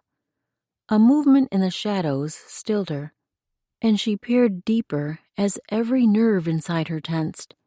Even as she strained to see and hear and smell, she eased her hands around the pot's wooden handles and tucked her legs underneath her to spring away. The blood from the meat might have drawn any number of predators. She hadn't heard of many mountain cats in this area, but they did sometimes venture here when they couldn't find game farther north. A tiny whine broke through the stillness. Then shadows shifted, stepping forward, separating from the darkness. A low form, like a wolf, but smaller. She clutched the pot harder. She should run, but something held her still. Crouched low like this, a wolf might think her easy prey, especially if he already smelled the blood of a wounded animal.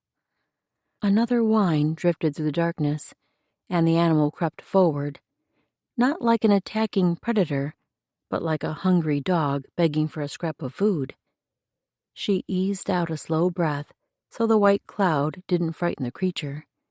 Here, little one. Little by little, she loosened her grip with one hand and extended her fingers toward the mutt. The form of a dog was certain now, and it crouched lower as it crept toward her, as though it feared being struck at any moment. Her heart pinched at the pitiful form. "I won't hurt you." She crooned the words in the voice she'd used to soothe Alekes when a night terror awoke her. The animal neared enough to sniff her fingers, then a tiny red tongue peeked out to lick her. Its warmth sent a sweet sensation all the way up her arm to curl in her chest. She didn't dare move. "If you'll stay here, I'll get some food for you."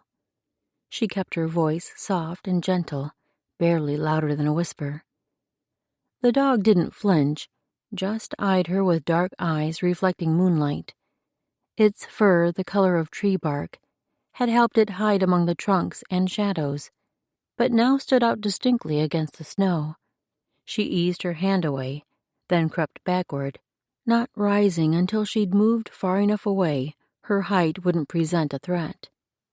After stepping into the ring of firelight, she settled the pot among the coals beside the leaping flame. "A dog found our camp.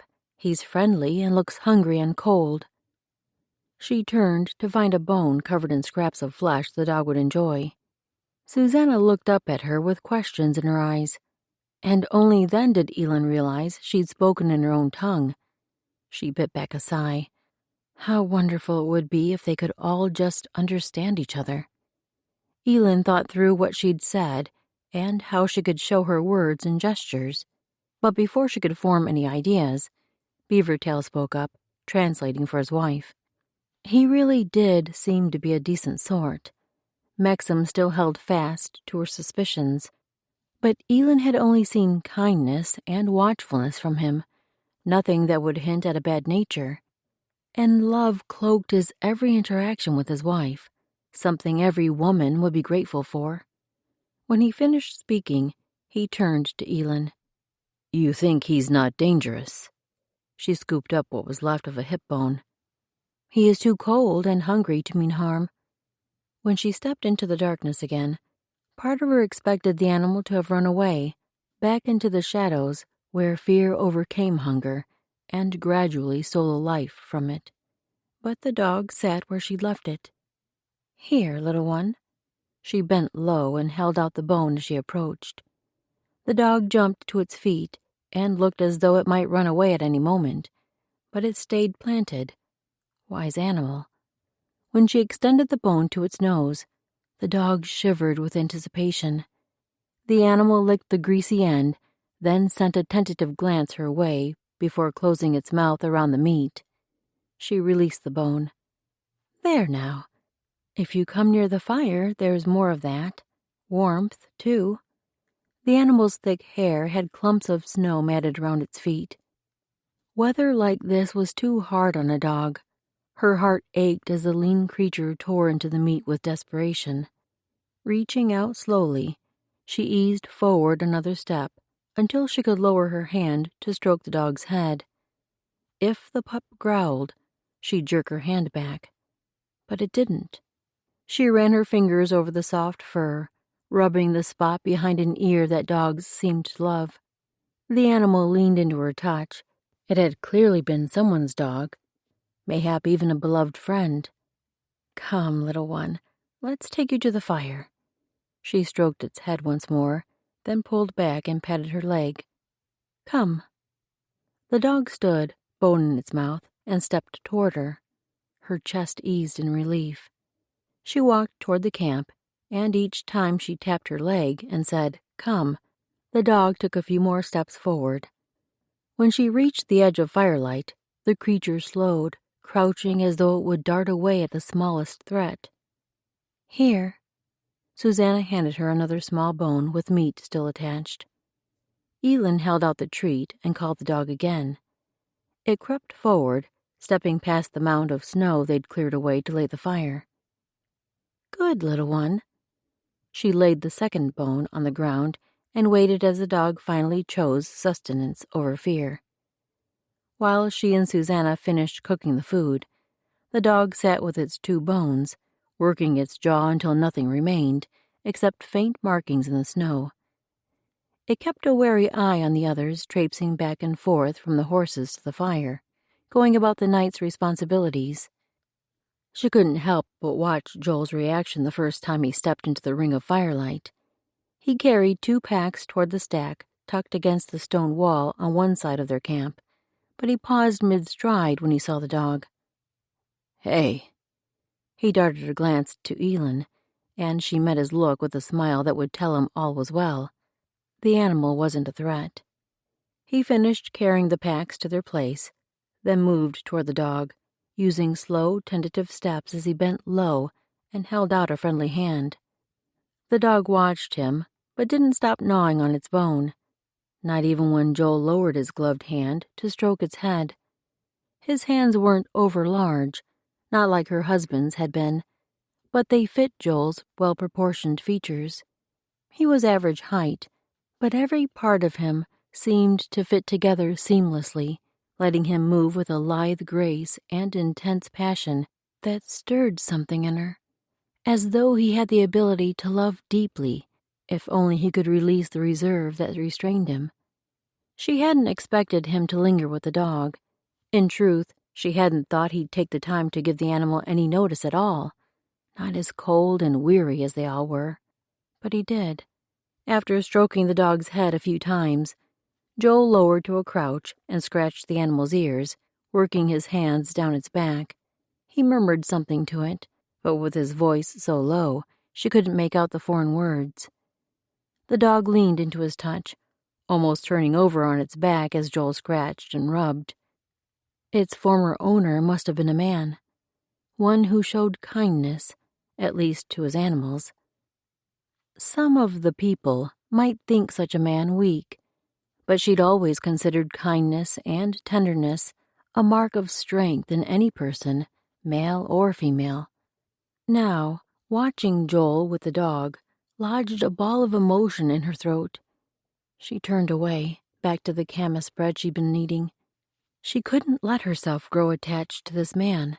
After he found his brother, he'd be gone from her life forever, and she couldn't handle losing another person she loved. She couldn't let herself be so vulnerable.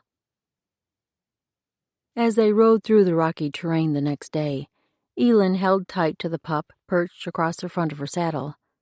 Maybe she should have tried to get the dog back to the man who'd first laid claim to him.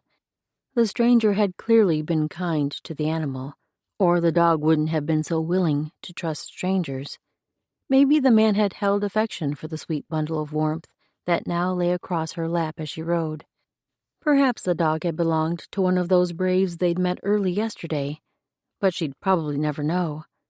After the pup had snuggled against her leg all night, warming her both inside and out, there was no way she would turn back to seek out the group.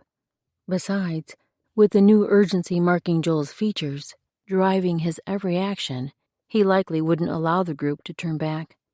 And separating from the others to strike out on her own may well have been a death sentence in these mountains. She had to stay alive to help find Joel's brother. There was no other choice. She'd have to keep her sweet friend.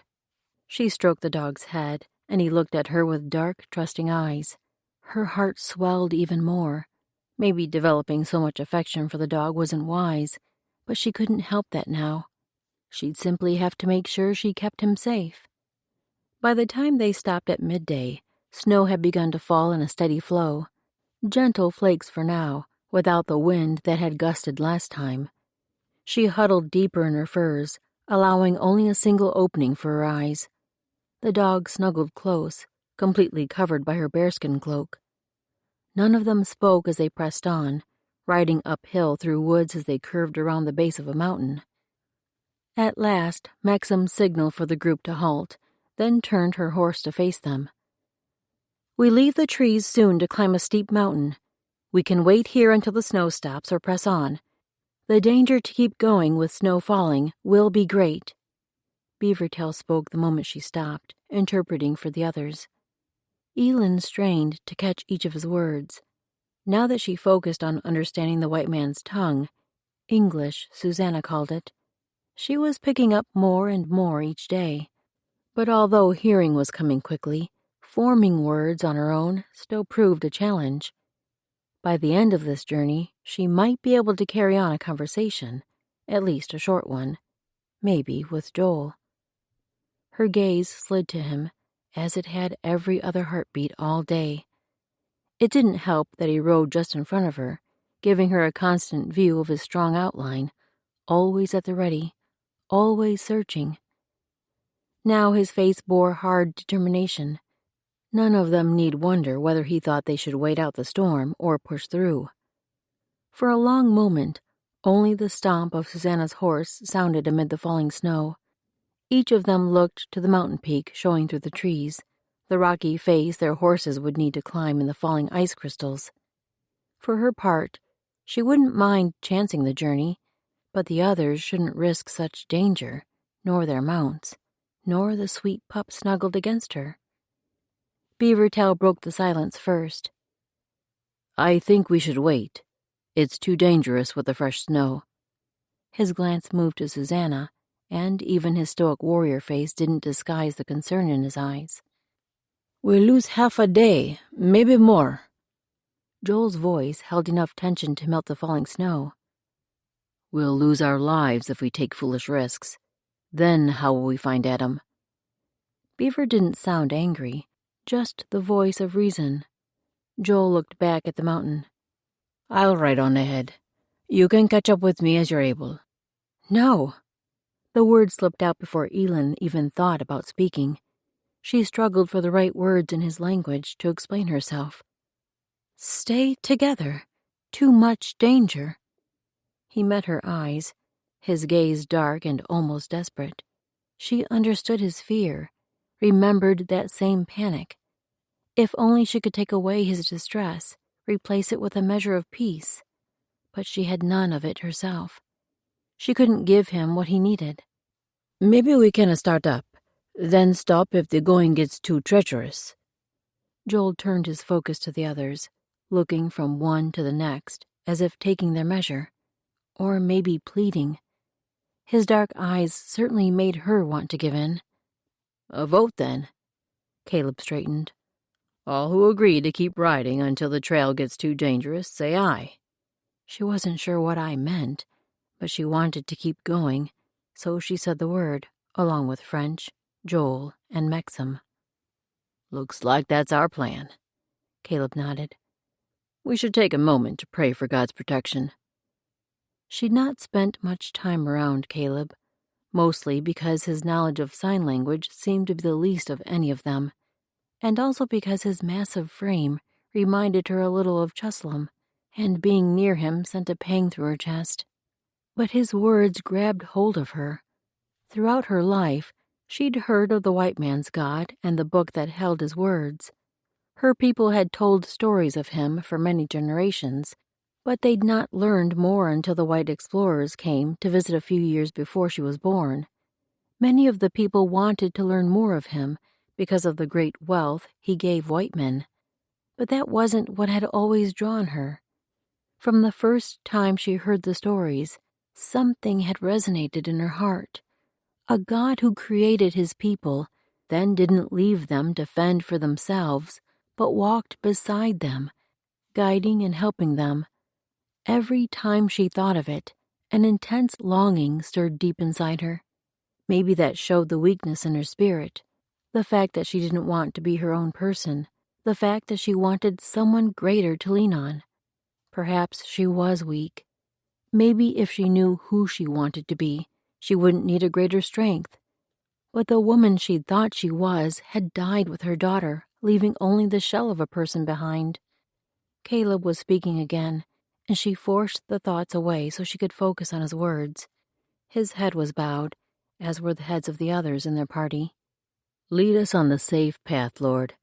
Guide our animals and bring us safely to the other side. Take us to Adam and keep him healthy. In Christ's name, Amen. His voice held so much warmth throughout.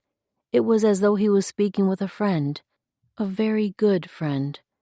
Everyone looked up, and as she'd expected, Joel turned toward the mountain, barely visible now through the thick falling snow.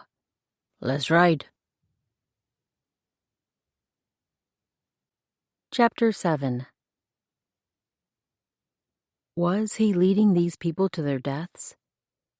Joel tightened his legs around his gelding as the horse lunged up the slick, rocky incline. For the first time in years, he wished he had someone to turn to, someone stronger and greater than himself, to give over this heavy load of responsibility. The pressure was becoming too much. If only Caleb's God could be as real as the man made him sound. Guide our animals and bring us safely to the other side. Take us to Adam and keep him healthy. Caleb's words replayed over and over through Joel's mind. That was exactly what he wanted with everything in him. If you're really there, get us over this mountain without anyone dying. Don't let me hurt these innocent people, and keep my brother alive. Let me find him. All that seemed too much to ask a God Joel hadn't ever allowed himself to truly acknowledge as real, not in his heart. But the mountain of need rising before him was piling higher with every step. The stakes were too great. Help us, please. Behind him, the sound of rocks tumbling grabbed his focus. He glanced back, the incline so steep he had to peer under his elbow. The line of horses still trudged upward, none having fallen. He raised his gaze back ahead of him as his mount surged up onto a boulder. The gelding's back hooves slipped on the stone as they struggled for grip. He gave the animal its head, leaning forward to help it balance on the perch. Behind him, his pack horse strained against the tether rope he'd lengthened for travel up this peak. Maybe they should have left the 3 pack horses behind, but that would mean slow starvation for the animals and loss of supplies for the people. Would that be worse than the possibility of tumbling head over heels down the side of a rocky mountain? Maybe he should have insisted he go on alone. Yes. This was madness, bringing all these people over this treacherous slope. The time had come for him to stop being selfish and make the best decision for the others. When his gelding finally planted all 4 hooves on the boulder's surface, Joel reined the animal to a stop. The group behind him had already paused when his horse slipped, and they now looked at him with expectant faces. I'm going on ahead. You'll all need to turn back. Take my pack horse. There's no sense risking him too. He'd just need to move a few supplies to his saddlebags, namely food. Expectancy shifted into worry on most of the faces that stared back at him. We said we're all going together, Joel. That means we're sticking together. Caleb spoke first, one of those who hadn't voted to proceed in the snow in the first place. But his tone sounded determined now. It didn't matter. Joel was just as determined. Even more so. He'd not kill his friends in the process of finding Adam. His gaze slid to Elin. Yes, she'd become a friend too. He wished he could talk with her, truly talk, without the frustrations of language between them. But he'd known from that first time he saw her as she walked out of the cave, that first time he'd been captured by her fathomless gaze, that she was a friend, someone he'd been destined to meet. Now he had to let her go. He looked down at the stone his horse stood on. There'd be just enough room for him to stand, too, if he was careful. Sliding down between his horse and the cliff's side, he gripped the saddle until his feet touched stone. Joel, we're going with you. Get back on and ride. Susanna's tone sounded like that of a pesky big sister. He'd never had a sister, but he'd had a pesky older brother, and he'd learned more than one way around that bossiness. Of course, Joel refusing to comply was why Adam had taken off by himself in the first place, determined to find the famous Baloo's horses and obtain one for himself. If only Joel had agreed to go along. They'd always done everything together. Instead, Adam had sneaked off on his own. He pushed the thoughts aside, along with the echo of Susanna's words that lingered in the snowy air. Dropping to his haunches, he slid down the boulder's side to the lower level where his pack horse waited, then moved to the satchel containing some of their food. "I'll just take enough to see me a couple days." He glanced over at Mexam. "After this mountain, travel southwest?" He used his hands to help explain his question. Her brows lowered in a frown, and her mouth puckered like she'd eaten an unripe cherry, more expression than her face usually offered. He made the motions again, trying to prompt some kind of response from her. She'd been the one leading them, the only one who knew the way. Finally, she sent a glance to Elin, then looked at him again and shook her head. "I'll go." Her accent was so thick, his cold mind took a moment to interpret the words.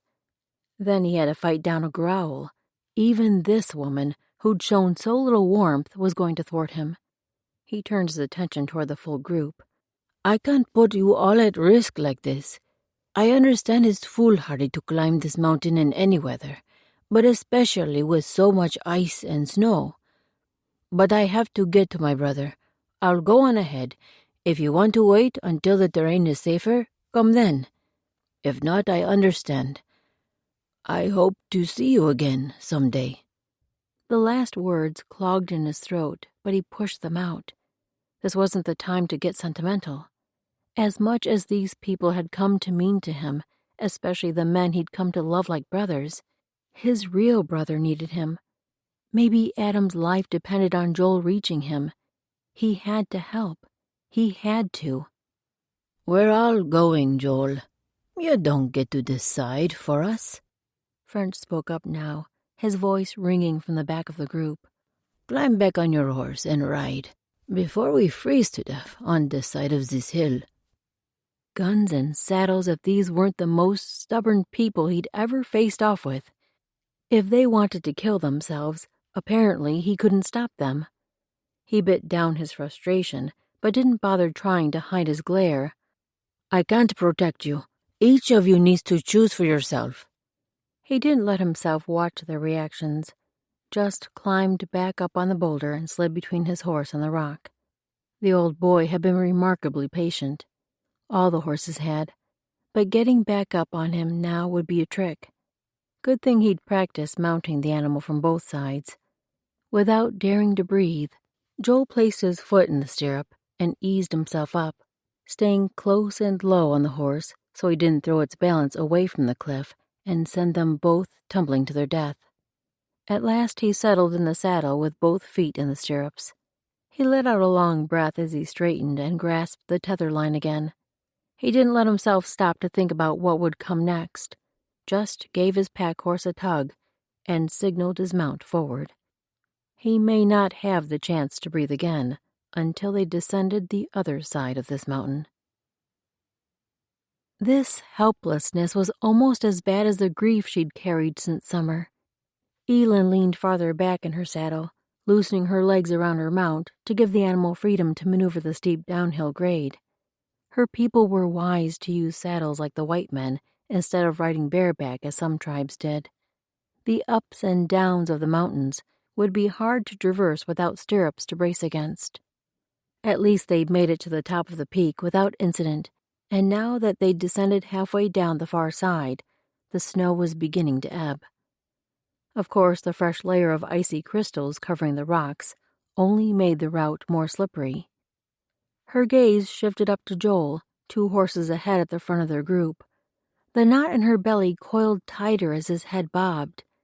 This entire way down the mountain, her breath had hitched every time his head dropped low while his horse maneuvered down another layer of rock.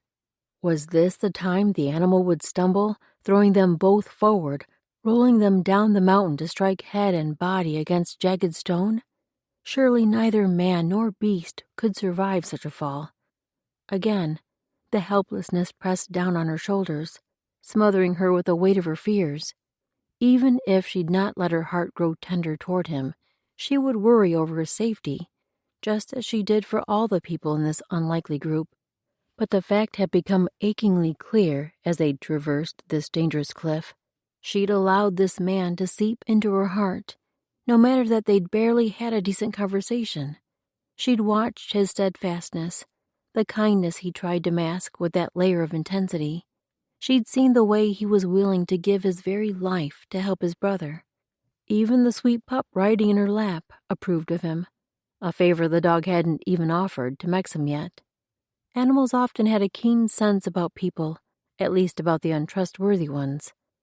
Joel had won over both her and the dog. If something happened to him now, she couldn't stand another round of grief.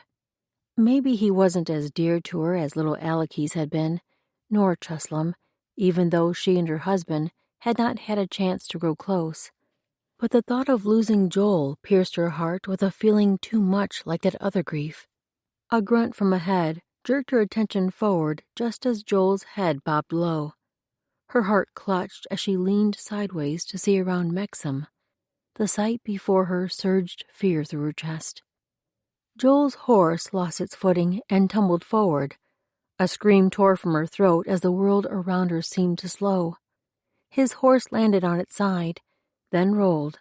Joel must have let go of his pack animal, but for some reason he didn't push away from his own mount. Maybe his limbs were as leaden with fear as her own were. The first roll catapulted them into another, then another, as the two of them tumbled down the rocky slope. No! Maxim's yell ripped Elin from the shock that froze her, jerking her into action. She leaped from her horse, laid the dog on the ground, and charged toward Joel. Voices clamored behind her as she pushed past her friend's mount, then around the pack gelding. With nothing else concealing her vision, she couldn't take her gaze from Joel's black gelding, still rolling but slower now, nearing the base of the mountain where the slope evened. Joel. She could barely tell if that was him, covered in snow, still pressed on his horse's back.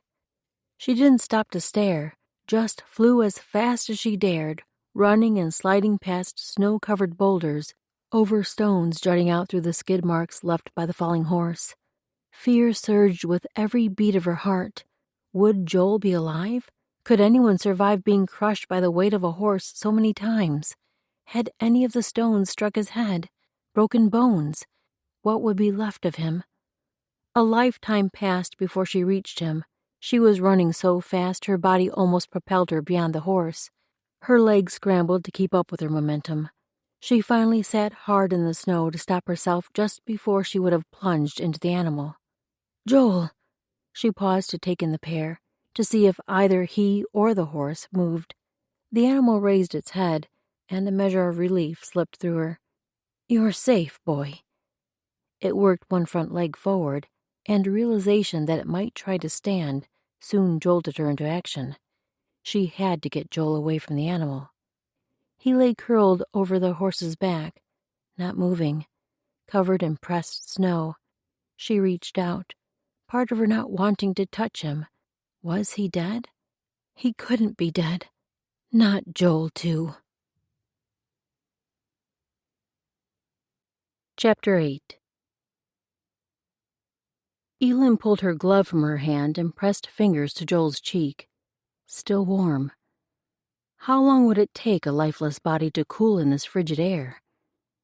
The others had come now, gathering around, their fear thickening the air as they all watched for signs of life. Joel's eyes flicked open, and she jerked her hand back. Joel? He lay still for a moment, only his eyelids shifting, as though he was thinking hard about something, maybe trying to remember what had happened, or wondering where he was. The gelding shifted again, working its other front foot out of the snow. We need to get you away from your horse. She reached for Joel's shoulder. At first, her hand resisted touching him.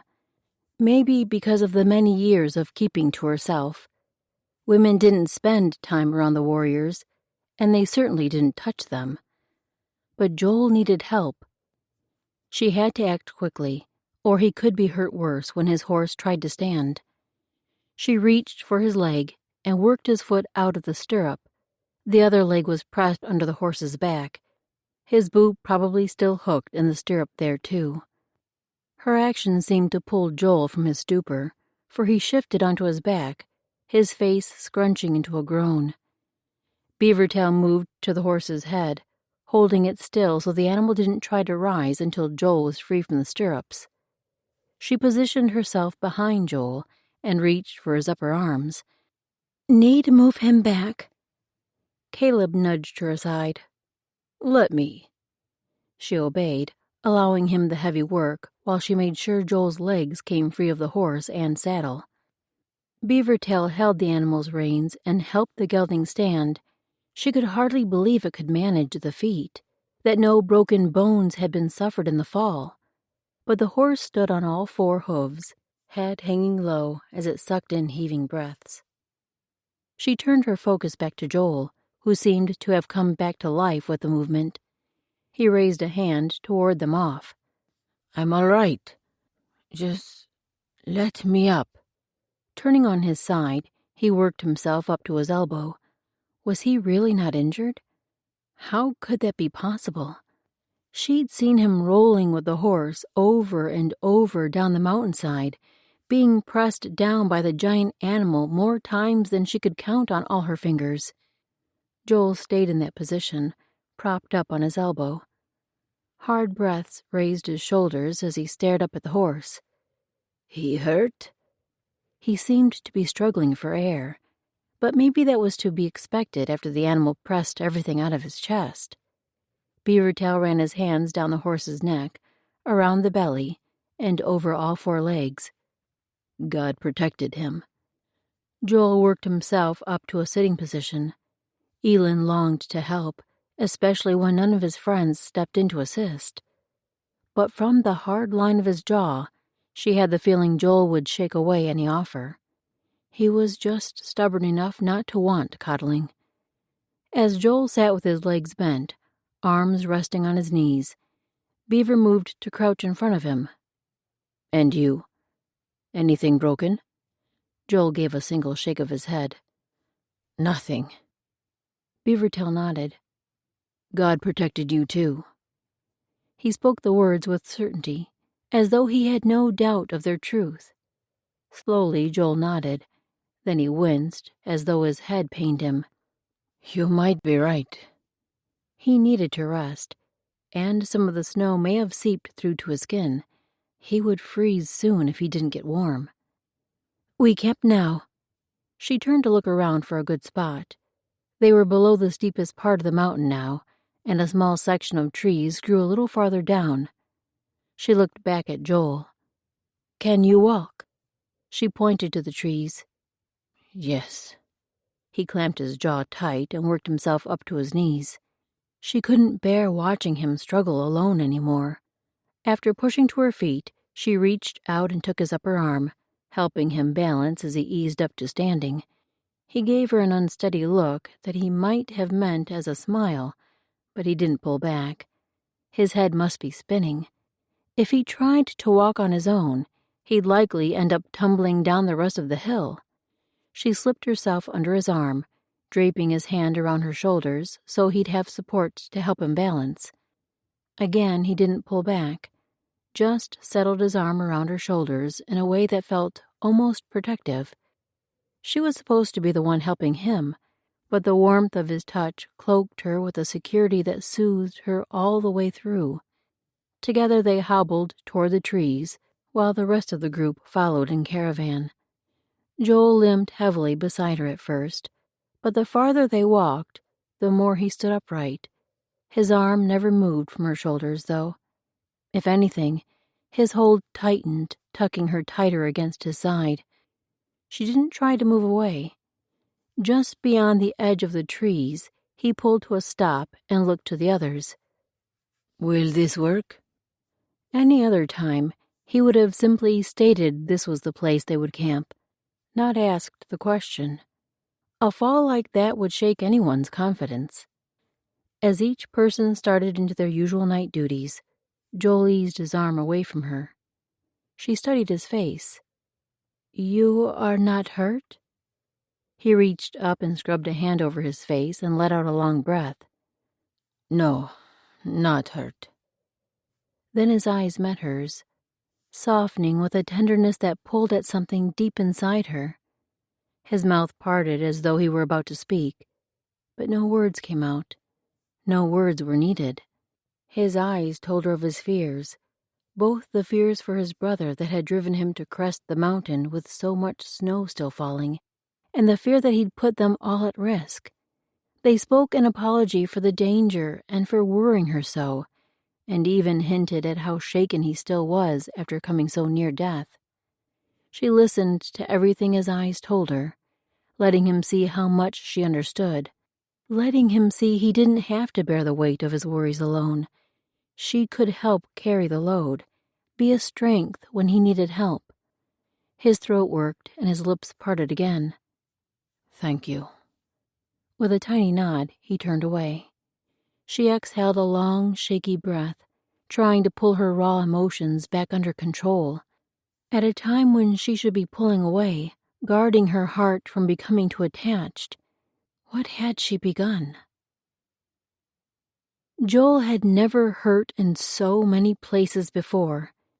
He hadn't even known it was possible to feel pain in some of the parts of his body that ached. He'd not allowed himself to lie down until he did at least a little to help set up camp. Caleb had insisted Joel swap duties with him, leaving Joel to start the fire and gather enough wood for the night, an offer he didn't take long to accept. And he didn't complain too much when the others all brought loads of wood, so he didn't have to go hunting for it. He wasn't sure he could have managed bending over to pick up logs.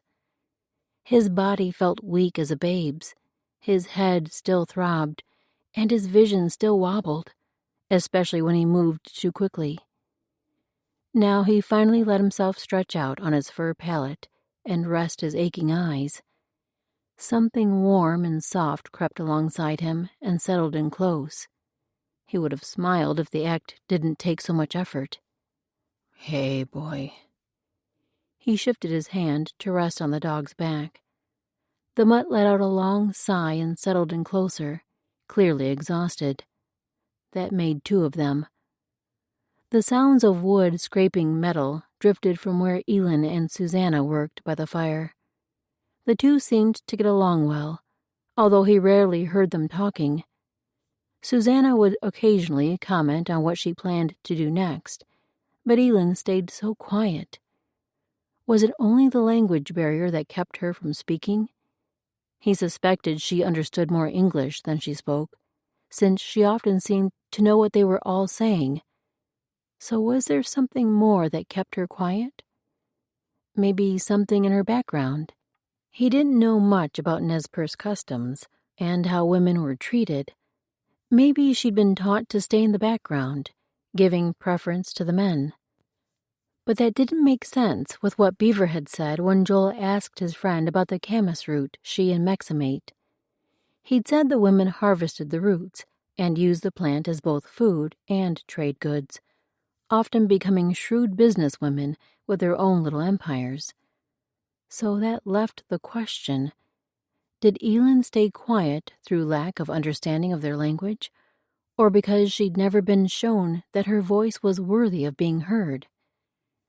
An idea slipped in, and he acted on the thought before he could talk himself out of it. "Elin?" "Yes?" Her voice sounded hesitant. He didn't open his eyes to study her, as much as he'd like to watch her pretty form while she worked. But maybe not having him look on would make the conversation easier for her. "How do you say family in your language?" Silence settled for a moment. Then a word rolled off her tongue in a sweet, rhythmic melody. Init. She had such a beautiful voice. Maybe one day he could find the opportunity to tell her, and the courage. He replayed the word in his mind, working his tongue through the sounds. Then he tried it aloud.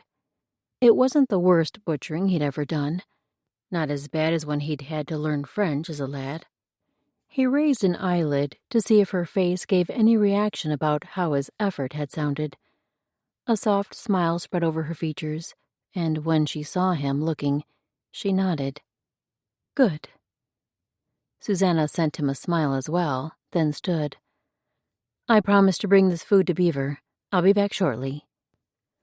As the swish of her buckskins faded in the distance, he let his eyes drift shut again. Only the sound of Elend's work blended with the crackling of the fire. Tell me of your Inuit. You have brothers? Sisters? Parents? Would she understand what he was asking? Through the next few moments of silence, he had to force himself to lay quietly, his only motion stroking the dog stretched out beside him. He wanted to watch her expressions, but staring might scare her away. One brother, die as warrior. One sister, marry Salish brave. Parents live. His heart pressed. Did she feel alone as the only one left? Then another thought struck him, a force so hard it knocked the breath from his chest. Was she married also? Would she be wandering the mountains with only a female friend if she had her own brave somewhere? Surely not. He opened his eyes to study her. She'd turned to stir something in the pot by the fire. With the flickering flames illuminating her beautiful face, he couldn't imagine that she'd gone so long, maybe into her early 20s, without every brave in the camp seeking her. He forced words through his squeezing throat. What of other family? A husband? He should look away, but he couldn't make himself. She didn't turn back to him as she answered. Husband no more. Husband no more. 3 little words spoken without emotion. 3 words that carried so much meaning, so many questions. He'd died? For surely no man in his right mind would have given her up of his own accord. How long had they been together? Did she still love him? How long since he'd passed? Then she did turn to Joel, and the wasteland in her gaze nearly strangled him. Die from Grizzly. Try to save our daughter. His entire body went numb. From the barrenness in her gaze, the man hadn't been able to save their child. What pain Elend must have suffered. He couldn't imagine how much she must have hurt, must still be hurting. Did one ever get over the loss of a child, of a spouse? Even with the little he'd seen of her nature, he had no doubt that even if hers hadn't been a love match, she would have cared for anyone she'd committed herself to, and then to lose them both in a single awful event. He'd raised up onto one elbow without consciously thinking about the act. Part of him wanted to move closer to Elend and wrap his arms around her, to offer what small comfort he could. But she'd already turned back to the pot, probably trying to keep her emotions in check. He had to say something. Somehow let her know he felt her pain as deeply as possible, that he wanted to be there for her. Elend, I'm sorry. She nodded. At least she understood the words. The delicate chords in her throat worked, and it looked like she might say something more. After a moment, she did. In the Tayum, time of hot weather, she raised her face, looking into the dark distance outside the firelight. I mourn much. Need away from lodge. He could well understand that. In part, that was why he and Adam had left Spain for the United States. After their parents' deaths in a wagon accident, Andalusia didn't feel like home any longer. Nothing was right anymore. That's why you were crossing the mountains in winter. She nodded, then dropped her focus back to the pot, stirring again. He'd brought enough sadness from reminding her of her pain. Time we find something pleasant to speak of. I'm glad we found you in that cave. Her face softened, although he could only see one side as she looked down at her work. The first good and many moons. Warmth spread through him, and he eased back down to lay on the fur. He didn't close his eyes again, didn't conceal his watching as she worked with the food. Now that he knew a little of her past, the sadness he'd sensed before made sense. But she also possessed a strength. How had he not seen it clearly before? This woman had been through fire, and even though she was still healing from the flame, she shone with the fine purity of the strongest diamond, a gem so rare he wasn't sure he would be able to part with her when this journey reached an end. Chapter 9. How in the great land of Jehovah can there be any snow left to fall? Elin had to smile at Caleb's amazed tone as more flakes drifted from the darkening sky above. The snow already piled almost to the horses' bellies, but it looked as if another deluge had just begun. They'd been keeping a steady pace all day, weaving up and down mountains as they skirted the taller peaks. Now that night was beginning to fall, the animals must be exhausted, especially with the meager rations they'd been given these past days. Maxim had suggested that another day or two would take them to a plain where the horses could graze without so much snow to dig through for fodder. The horses need to rest. That overhang would be a good place to camp. Beavertail pointed to a stone wall ahead where something had worn the base of the rock away, leaving a covered cleft where the snow hadn't gathered as high. There wouldn't be much room to lay out bedrolls, but perhaps they could scoop away what little snow had blown under the shelter of the rock so their bedding wouldn't get as wet. She couldn't remember the last time she'd been fully warm and dry. As everyone set to work making camp and caring for the horses, there didn't seem as much for her to do as usual. She and Susanna had prepared extra food the night before, so most of it only needed reheating now. French had gone to forage for wood, and now dropped an armload on the bare ground they'd cleared for the fuel. This is all I could find close by. I'll go farther back the way we came. I think I saw some fallen branches buried in snow beside the trail. What he'd brought would only last half the night. They really needed at least as much again, so they wouldn't freeze as the night winds blew through. Also, they'd need some to tie on Caleb's pack horse, so they'd have dry wood to start tomorrow night's fire. She pushed to her feet. I go that way. She pointed the opposite direction. Get wood. He looked back at her, his gaze uncertain. Be careful. After nodding, she reached for her snowshoes and bent to tie the straps on. She had her knife and was as capable as anyone in these mountains. A nudge at her elbow brought a smile to warm her frozen face. She ruffled the dog's head. You want to come too? Trust glistened in his dark eyes, a dedication given so freely. How wonderful to not worry about the pain of losing those he gave his affection to. If only she could be as brave as his dog. Rising, she started out, the pup bounding through the snow beside her. She had to go farther than she'd expected before finding enough wood, but finally she'd gathered a full armload and started back. When their camp came into view through the dusky light of almost night, something unusual caught her attention. 2 braves sat by the fire, and neither looked like Beavertail. Was this the right campsite? Or had she missed a turn and come upon another group? No, that was definitely the same rock overhang. She shifted closer to the mountainside, ducking low.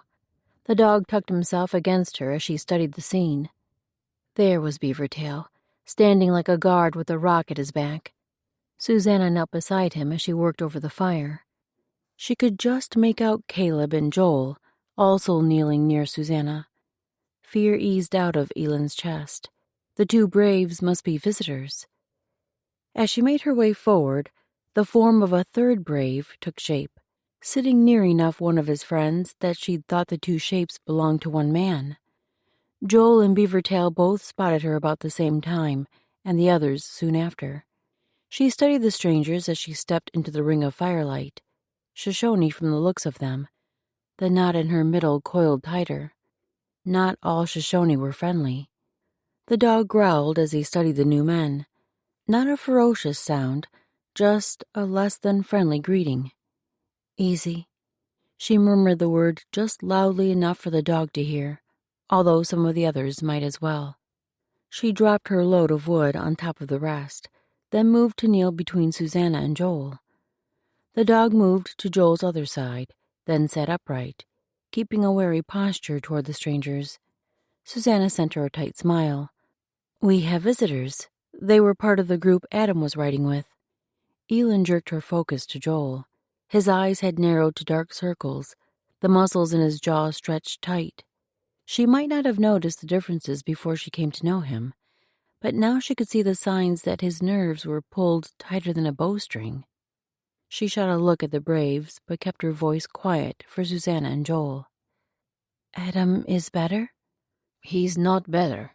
They can't tell us what's wrong with him, except that he is sick in his belly and has fever and sweats." The worry in Joel's voice pressed pain in her chest. She studied his face to read what he wasn't saying. "How far?" "They left him yesterday at midday." Her heart leapt. They were catching up then. "Adam is alone now?" He shook his head. "There are 2 Braves still with him, taking him the rest of the way to the Kana village." A little of the tightness in her chest eased. "Good Adam not alone. We do well going to Kana." Joel gave a faint nod, but he looked as if he'd been holding his breath since the Braves rode in. Would he want them all to ride out tonight? "You want to leave now?" She wanted to reach out and touch his arm, something to take away his worry, but she didn't dare make such a move with all these people around. Warriors didn't like to be bothered in the thick of danger. He eased out a breath so long, 3 heartbeats passed before he released the last of the anxious air. "The horses need rest. We'll leave at first light." Then he shot a glance to the Braves, who were talking quietly among themselves. He lowered his voice even more. "Something doesn't feel right about them." Her shoulders tensed, and she slid a sideways look at the men so they wouldn't see her watching. "Shoshone usually not good." Joel looked back at her, and for the first time since the Braves appeared, his expression eased. A hint of a twinkle even flickered in his dark eyes. "I've always tried to judge a man according to his own actions, not what people or tribe he was born into. But there's something about them that doesn't sit right. Maybe the way they wouldn't give a straight answer until we pulled it out of them. They don't say a word to us unless we ask a direct question, and even then, they're not very friendly." Part of her wanted to shrink back at Joel's reprimand, no matter how gently given. He was right. No one should be judged according to their tribe.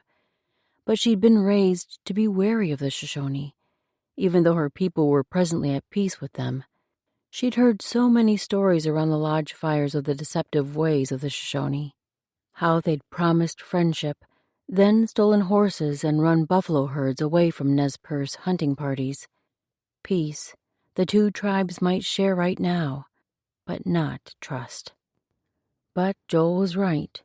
She had to be careful to judge these men on their own actions, not the feelings implanted in her youth. French returned soon with another load of wood, and she helped him lay the wet logs out to dry near the fire's heat. Maxim finally slipped in from where she'd been lingering with the horses. The look she sent Elin made it clear she wasn't pleased with the presence of their visitors either. But with this being the only decent place to camp for a distance in both directions, it seemed cruel to send the men away. Their presence kept the entire group quiet as they ate. Caleb tried to talk with the men, but they didn't know many white words, and he quickly gave up trying to sign. Joel asked them about where their people lived and how they first met Adam, but the few words the Braves answered seemed to be all they were willing to offer. They were returning to their people on the Great Plain, which was where they'd first met Adam when he approached their camp with a group of Mandan braves. Snow began to fall again as they finished eating, quickly bringing an end to the night's conversation. Elin helped Susanna put away the foodstuffs, while Maxim and Joel didn't hide the fact that they were standing guard. With snow still drifting over them, Beavertail loaded more wood on the fire, then settled in next to his wife under the ledge. There was just enough room for the 7 in their party to huddle mostly under the shelter, and near enough the fire none of them would freeze. Sleeping upright wouldn't be the most comfortable option, but Elin likely wouldn't have slept well anyway with the presence of the Shoshone visitors. That left the 3 braves to bed down on the opposite side of the flame, but not protected from falling snow. They didn't seem to mind, though, for they tucked under buffalo robes, covering everything except their eyes, which they closed as if they had nothing at all to worry over. She sat sandwiched between Maxim and Joel, furs spread under them and buffalo robes covering. They would be warm enough, but she couldn't seem to focus on anything except the touch of Joel's shoulder against hers. His frame may not be as large as Chuslum's had been, but the solid touch of his broad shoulders proved his strength. Laying her head back against the rock, she closed her eyes and forced herself to take in regular breaths.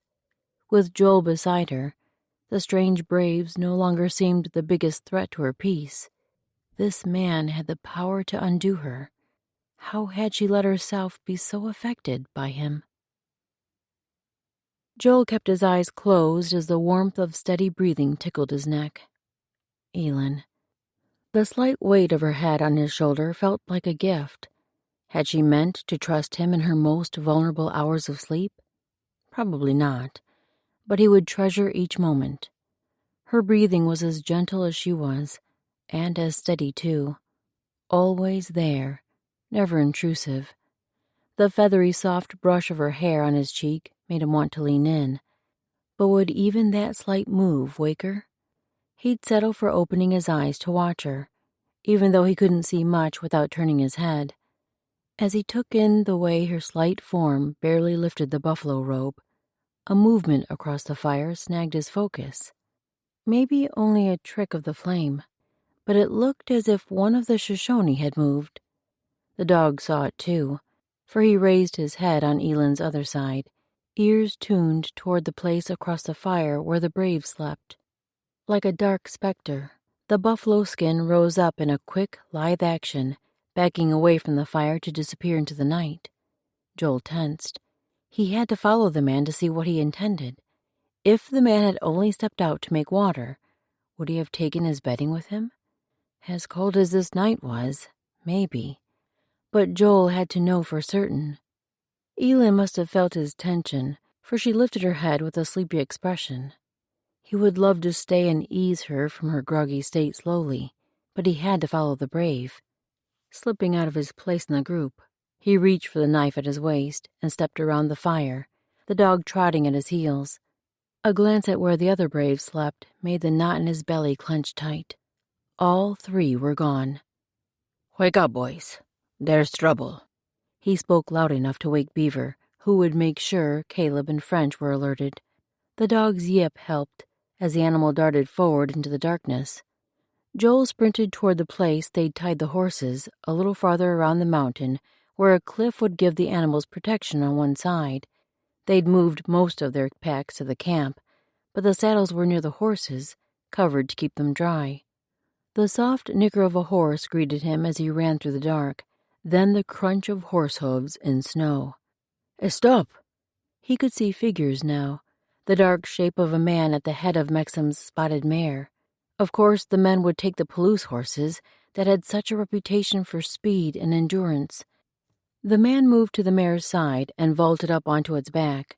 Joel was close enough now to make a final lunge, closing the distance between them and grabbing the man's leg just as he wheeled the horse around. Chapter 10. Joel clung to the buckskin legging with everything he had. The brave kicked at him, trying to shed him like a loose boot, but Joel held tight. At last he could feel the man slipping off the horse. Men's shouts sounded around them, fierce barks from the dog, and a horse neighed frantically as one of the Indians loosed a high-pitched yell, almost like a war cry. The brave Joel still held, writhed in front of him like a mountain lion, spinning and leaping to one foot. The gleam of a blade shimmered in the scant moonlight, and Joel ducked as the knife caught in his coat's shoulder. He reached for his own knife, leaving only one of his hands to hold the Indian's leg. The Shoshone seized the opportunity to wrest away. The man screamed his own war cry as he sprinted toward the other horses. Joel pushed to his feet and darted after him. Some of the animals had been cut loose, and 2 of them tore away from the others, bolting into the darkness with figures on their backs. The dog dashed after them, his bark ferocious enough to draw blood with the sound alone. "Get the other horses," French's voice cut through the night. Joel veered to follow the command. He was pretty sure he'd seen a single Indian on each of the 2 horses, with the third climbing up behind his friend as the horse ran. Within a few minutes, they'd gathered up all the horses. The women had come running at the same time as the men, and Susanna and Elin worked now to reassemble the trampled tie rope. The dog came trotting back, his head low and tongue lolling. "Looks like they got away with my pack horse and Caleb's mount. At least we have theirs to make up for them." Joel bit down his anger as he led the 2 Palouse mares and Susanna's riding horse toward the others. "Is anyone hurt?" Worry festered in Susanna's tone as she said, "Beaver Tail has a knife wound." "It's nothing," her husband answered even before she finished the statement. Joel glanced around the group again. "Anyone else?" Elin met him by the rope and reached for her horse's lead. He let his gaze scan the length of her, no injuries that he could see, then honed in on her face. She searched his expression, and he tried to reassure her. At least they were all safe, but he couldn't deny anger at his own stupidity. He never should have trusted those men. He knew better than to ignore his instincts, and his instincts had screamed danger from the first moment none of the men would look him in the eye. He'd reasoned with himself that not all Indian tribes regarded eye contact as important in interactions with others. He'd told himself he'd want the chance to share a stranger's fire if he was exhausted and cold, with no protection from the elements for an hour's ride in any direction. But he should have trusted his instincts. After securing the horses, he moved to where Beaver Tail and French stood together. "Think they'll come back?" He met one man's gaze, then the other. Caleb stepped up to join them, too, adding his solid presence in the group. These men had come to feel so much like brothers, there any time he needed them. Not quite the way his own brother had always been. More like the support Joel had always tried to be for Adam, even though Adam was the older. Without these 3 men, Joel may not have made it this far in his search. They were nearing their goal, only a day and a half apart. Beavertail stared out into the darkness. "Maybe." The clench of his jaw rang clear in the sound of the word. Joel glanced up to where the moon struggled to shine through the thick clouds. At least the snow had stopped. "We've slept half the night. Want to get moving?" Quiet footsteps sounded behind him, and he shifted aside to let the women join their group. Was it only chance that brought Elin to stand by him? Her presence filled him with another layer of determination. He couldn't let her and Maxim lose their horses, or worse, their lives. The men had likely been targeting the 2 Palouse ponies. "We go now," Maxim spoke with her usual forceful tone. Joe glanced around the circle. Caleb shrugged. "Fine with me." Nods from the others eased the tension that had been building in his chest. "Let's break camp then." Finally, they could take action. The horses' pace dragged slower and slower the next day. Even Elin's mare, who usually lasted longer even than Maxim's mount, plodded through the belly-high snow with each step lagging more than the last. Her father had given her the spotted mare as a wedding gift, one of his finest stock, and she'd never been so grateful for the horse as on this journey. Maxim finally called a halt as they reached the curve between 2 mountains at dusk. She motioned ahead of them to a sight that lifted a weight from Elin's shoulders. Far ahead stretched an open plain, its gently rolling hills covered in snow. In the distance, the dark swath of a river cut through the white. A seed of something rose up in her chest, maybe just a deep breath, but it felt like the first inhale after a long, long time of holding in spent air. In truth, the fresh breath resurrected something inside her, a niggle of hope. They'd made it through the mountains. Soon they'd reach the Kana camp, perched in the crook of the river, and they'd find Adam. She glanced sideways to catch Joel's expression. He'd reined in his horse beside hers, and she'd never seen his focus so intense as the way he now stared out over the plain. Determination marked the set of his jaw, but the longing in his dark eyes shone through almost as fiercely. Part of her wanted to reach out and touch his hand, to reassure him that they would find his brother no matter what. He must have felt her watching, for he turned and looked at her. She held his focus, letting her eyes say the words of her heart. The longing in his gaze didn't fade, but his eyes turned glassy and red-rimmed the outer white. The skin at the edges crinkled in acknowledgement of her silent message, a wordless thank you. We camp now. After sleep we see Kana camp when sun reach middle sky. Maxim turned her horse toward a cluster of 3 trees. Elin braced herself for the work ahead. One final time, they'd set up camp, each person seeing to their duties. Joel had returned to his usual tasks and seemed to have mostly recovered from his tumble down the mountain. He showed no sign of aches, unless he thought no one was looking. While she worked to clear a place for a campfire and light the tinder they carried in one of the packs, Susanna readied food to be reheated for the night's meal. Within minutes, French had gathered more than enough firewood from fallen branches to dry around the fire and use through the night, then carry with them the next day. If fortune shone on them, or Caleb's God gave them clear passage, they wouldn't need dry firewood tomorrow. Surely the people would offer a lodge for them to share, along with seasoned fodder for the fire. But they had to prepare for anything. That's the last of the corn for the horses. Caleb's voice drifted from where the men were stringing the tie line on the other side of the trees. Good thing we'll be there tomorrow. Maxim carried her pack and Elin's to the base of a tree where Joel was piling the others. Elin lifted her head from the tiny flame she'd kindled and sent her friend a weary smile. As exhausted as she was, smiling seemed easier now than before. Joel would finally find his brother, tomorrow.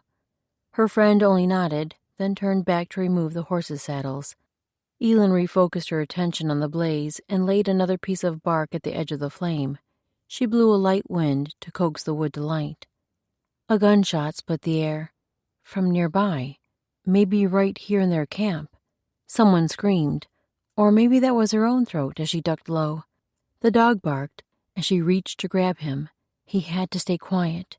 Smoke clogged the air in the cluster of trees. A man yelled Joel's name. Another voice cried out in a painful moan. Joel? Every part of her wanted to leap up and make sure he wasn't hurt, but she knew better than to run into flying bullets. Who was shooting at them? The braves who'd tried to steal the horses? She reached for the cooking knife tucked into her tall moccasin. The gun smoke was clearing now, and she strained to see through the dim daylight to the figures moving around. 3 forms, Caleb, Beavertail, and French, were bent over something on the ground. Her chest clenched. Joel. Dear God, no. Susanna's words were the last push Elin needed. She released the dog, who darted toward the others. Then she scrambled to her feet and bent low as she ran through the trees. Joel lay on the ground. The others crowded around him, all except Maxim, who stood back against a tree, watching. French shifted sideways to allow Elin room, and she dropped to her knees beside Joel's head. His eyes were open, those dark eyes that always drew her in, and he was breathing. She took a breath herself, maybe the first since she'd heard someone yell Joel's name. He's shot in the gut. Caleb's low voice drew her focus down to where Joel clutched a spot near the center of his belly. His coat had been unbuttoned, and a red circle was spreading around the grip of his hands. Who? She glanced up and scanned the area around them. The men weren't crouched, weren't attacking whoever did this to one of their own. A horrible thought crept in, and she drew her gaze to their faces. First Beavertail's hard eyes, then the grim set of French's mouth, then the sorrow in Caleb's gaze. No. Frantically she spun to look for Mexam. Her friend still stood beside the tree, motionless, pale. The mask was stripped from her face, replaced by horror. She held a saddle clutched to her chest. Not hers or Elin's, but one of the men's. The base of the scabbard caught Elin's focus. The frayed edges of a black hole showed at the bottom, like a bullet had escaped through the leather. No. In less than a breath, her focus flicked back up to Mexam's face, then to Caleb's. She couldn't miss the grim confirmation there. No! She pulled her gaze down to Joel. The red rimming his eyes sent a flash of memory through her. Another man's face, fierce pain carving every feature, eyes red-rimmed and glassy. No. Her chest clenched tightly, and she nearly doubled over from the pain. She would not watch Joel die as she had her husband and daughter. She had to do something. Pushing Beavertail aside, she moved down to inspect the wound. I need to see it. Little by little, she pried Joel's hands away from the crimson patch. She couldn't see anything except bloody leather, but the red spot was spreading too fast. She reached for the edge of his leather shirt and pulled up that layer, then the cloth one underneath. Finally, she could see his exposed skin. A bitter taste rose up in her throat at the sight of all that blood, but she forced it down. She had to keep Joel alive. She had to. Blood oozed from the wound, pulling on his skin now that she'd moved the cloth away. She had to stop the bleeding before the life flowed out of his body. She still held her knife in one fist, and she used it to slice a long strip of leather from the bottom of his outer shirt. Her fingers trembled as she folded the piece several times, then pressed it to his wound. A groan slipped from Joel, drawing her focus up to his face. Those features she loved had twisted into deep wreaths of pain. Do not leave us. She pressed harder on the leather, clenching her jaw against the break in her voice. She had to turn her fear into action. What should they do next?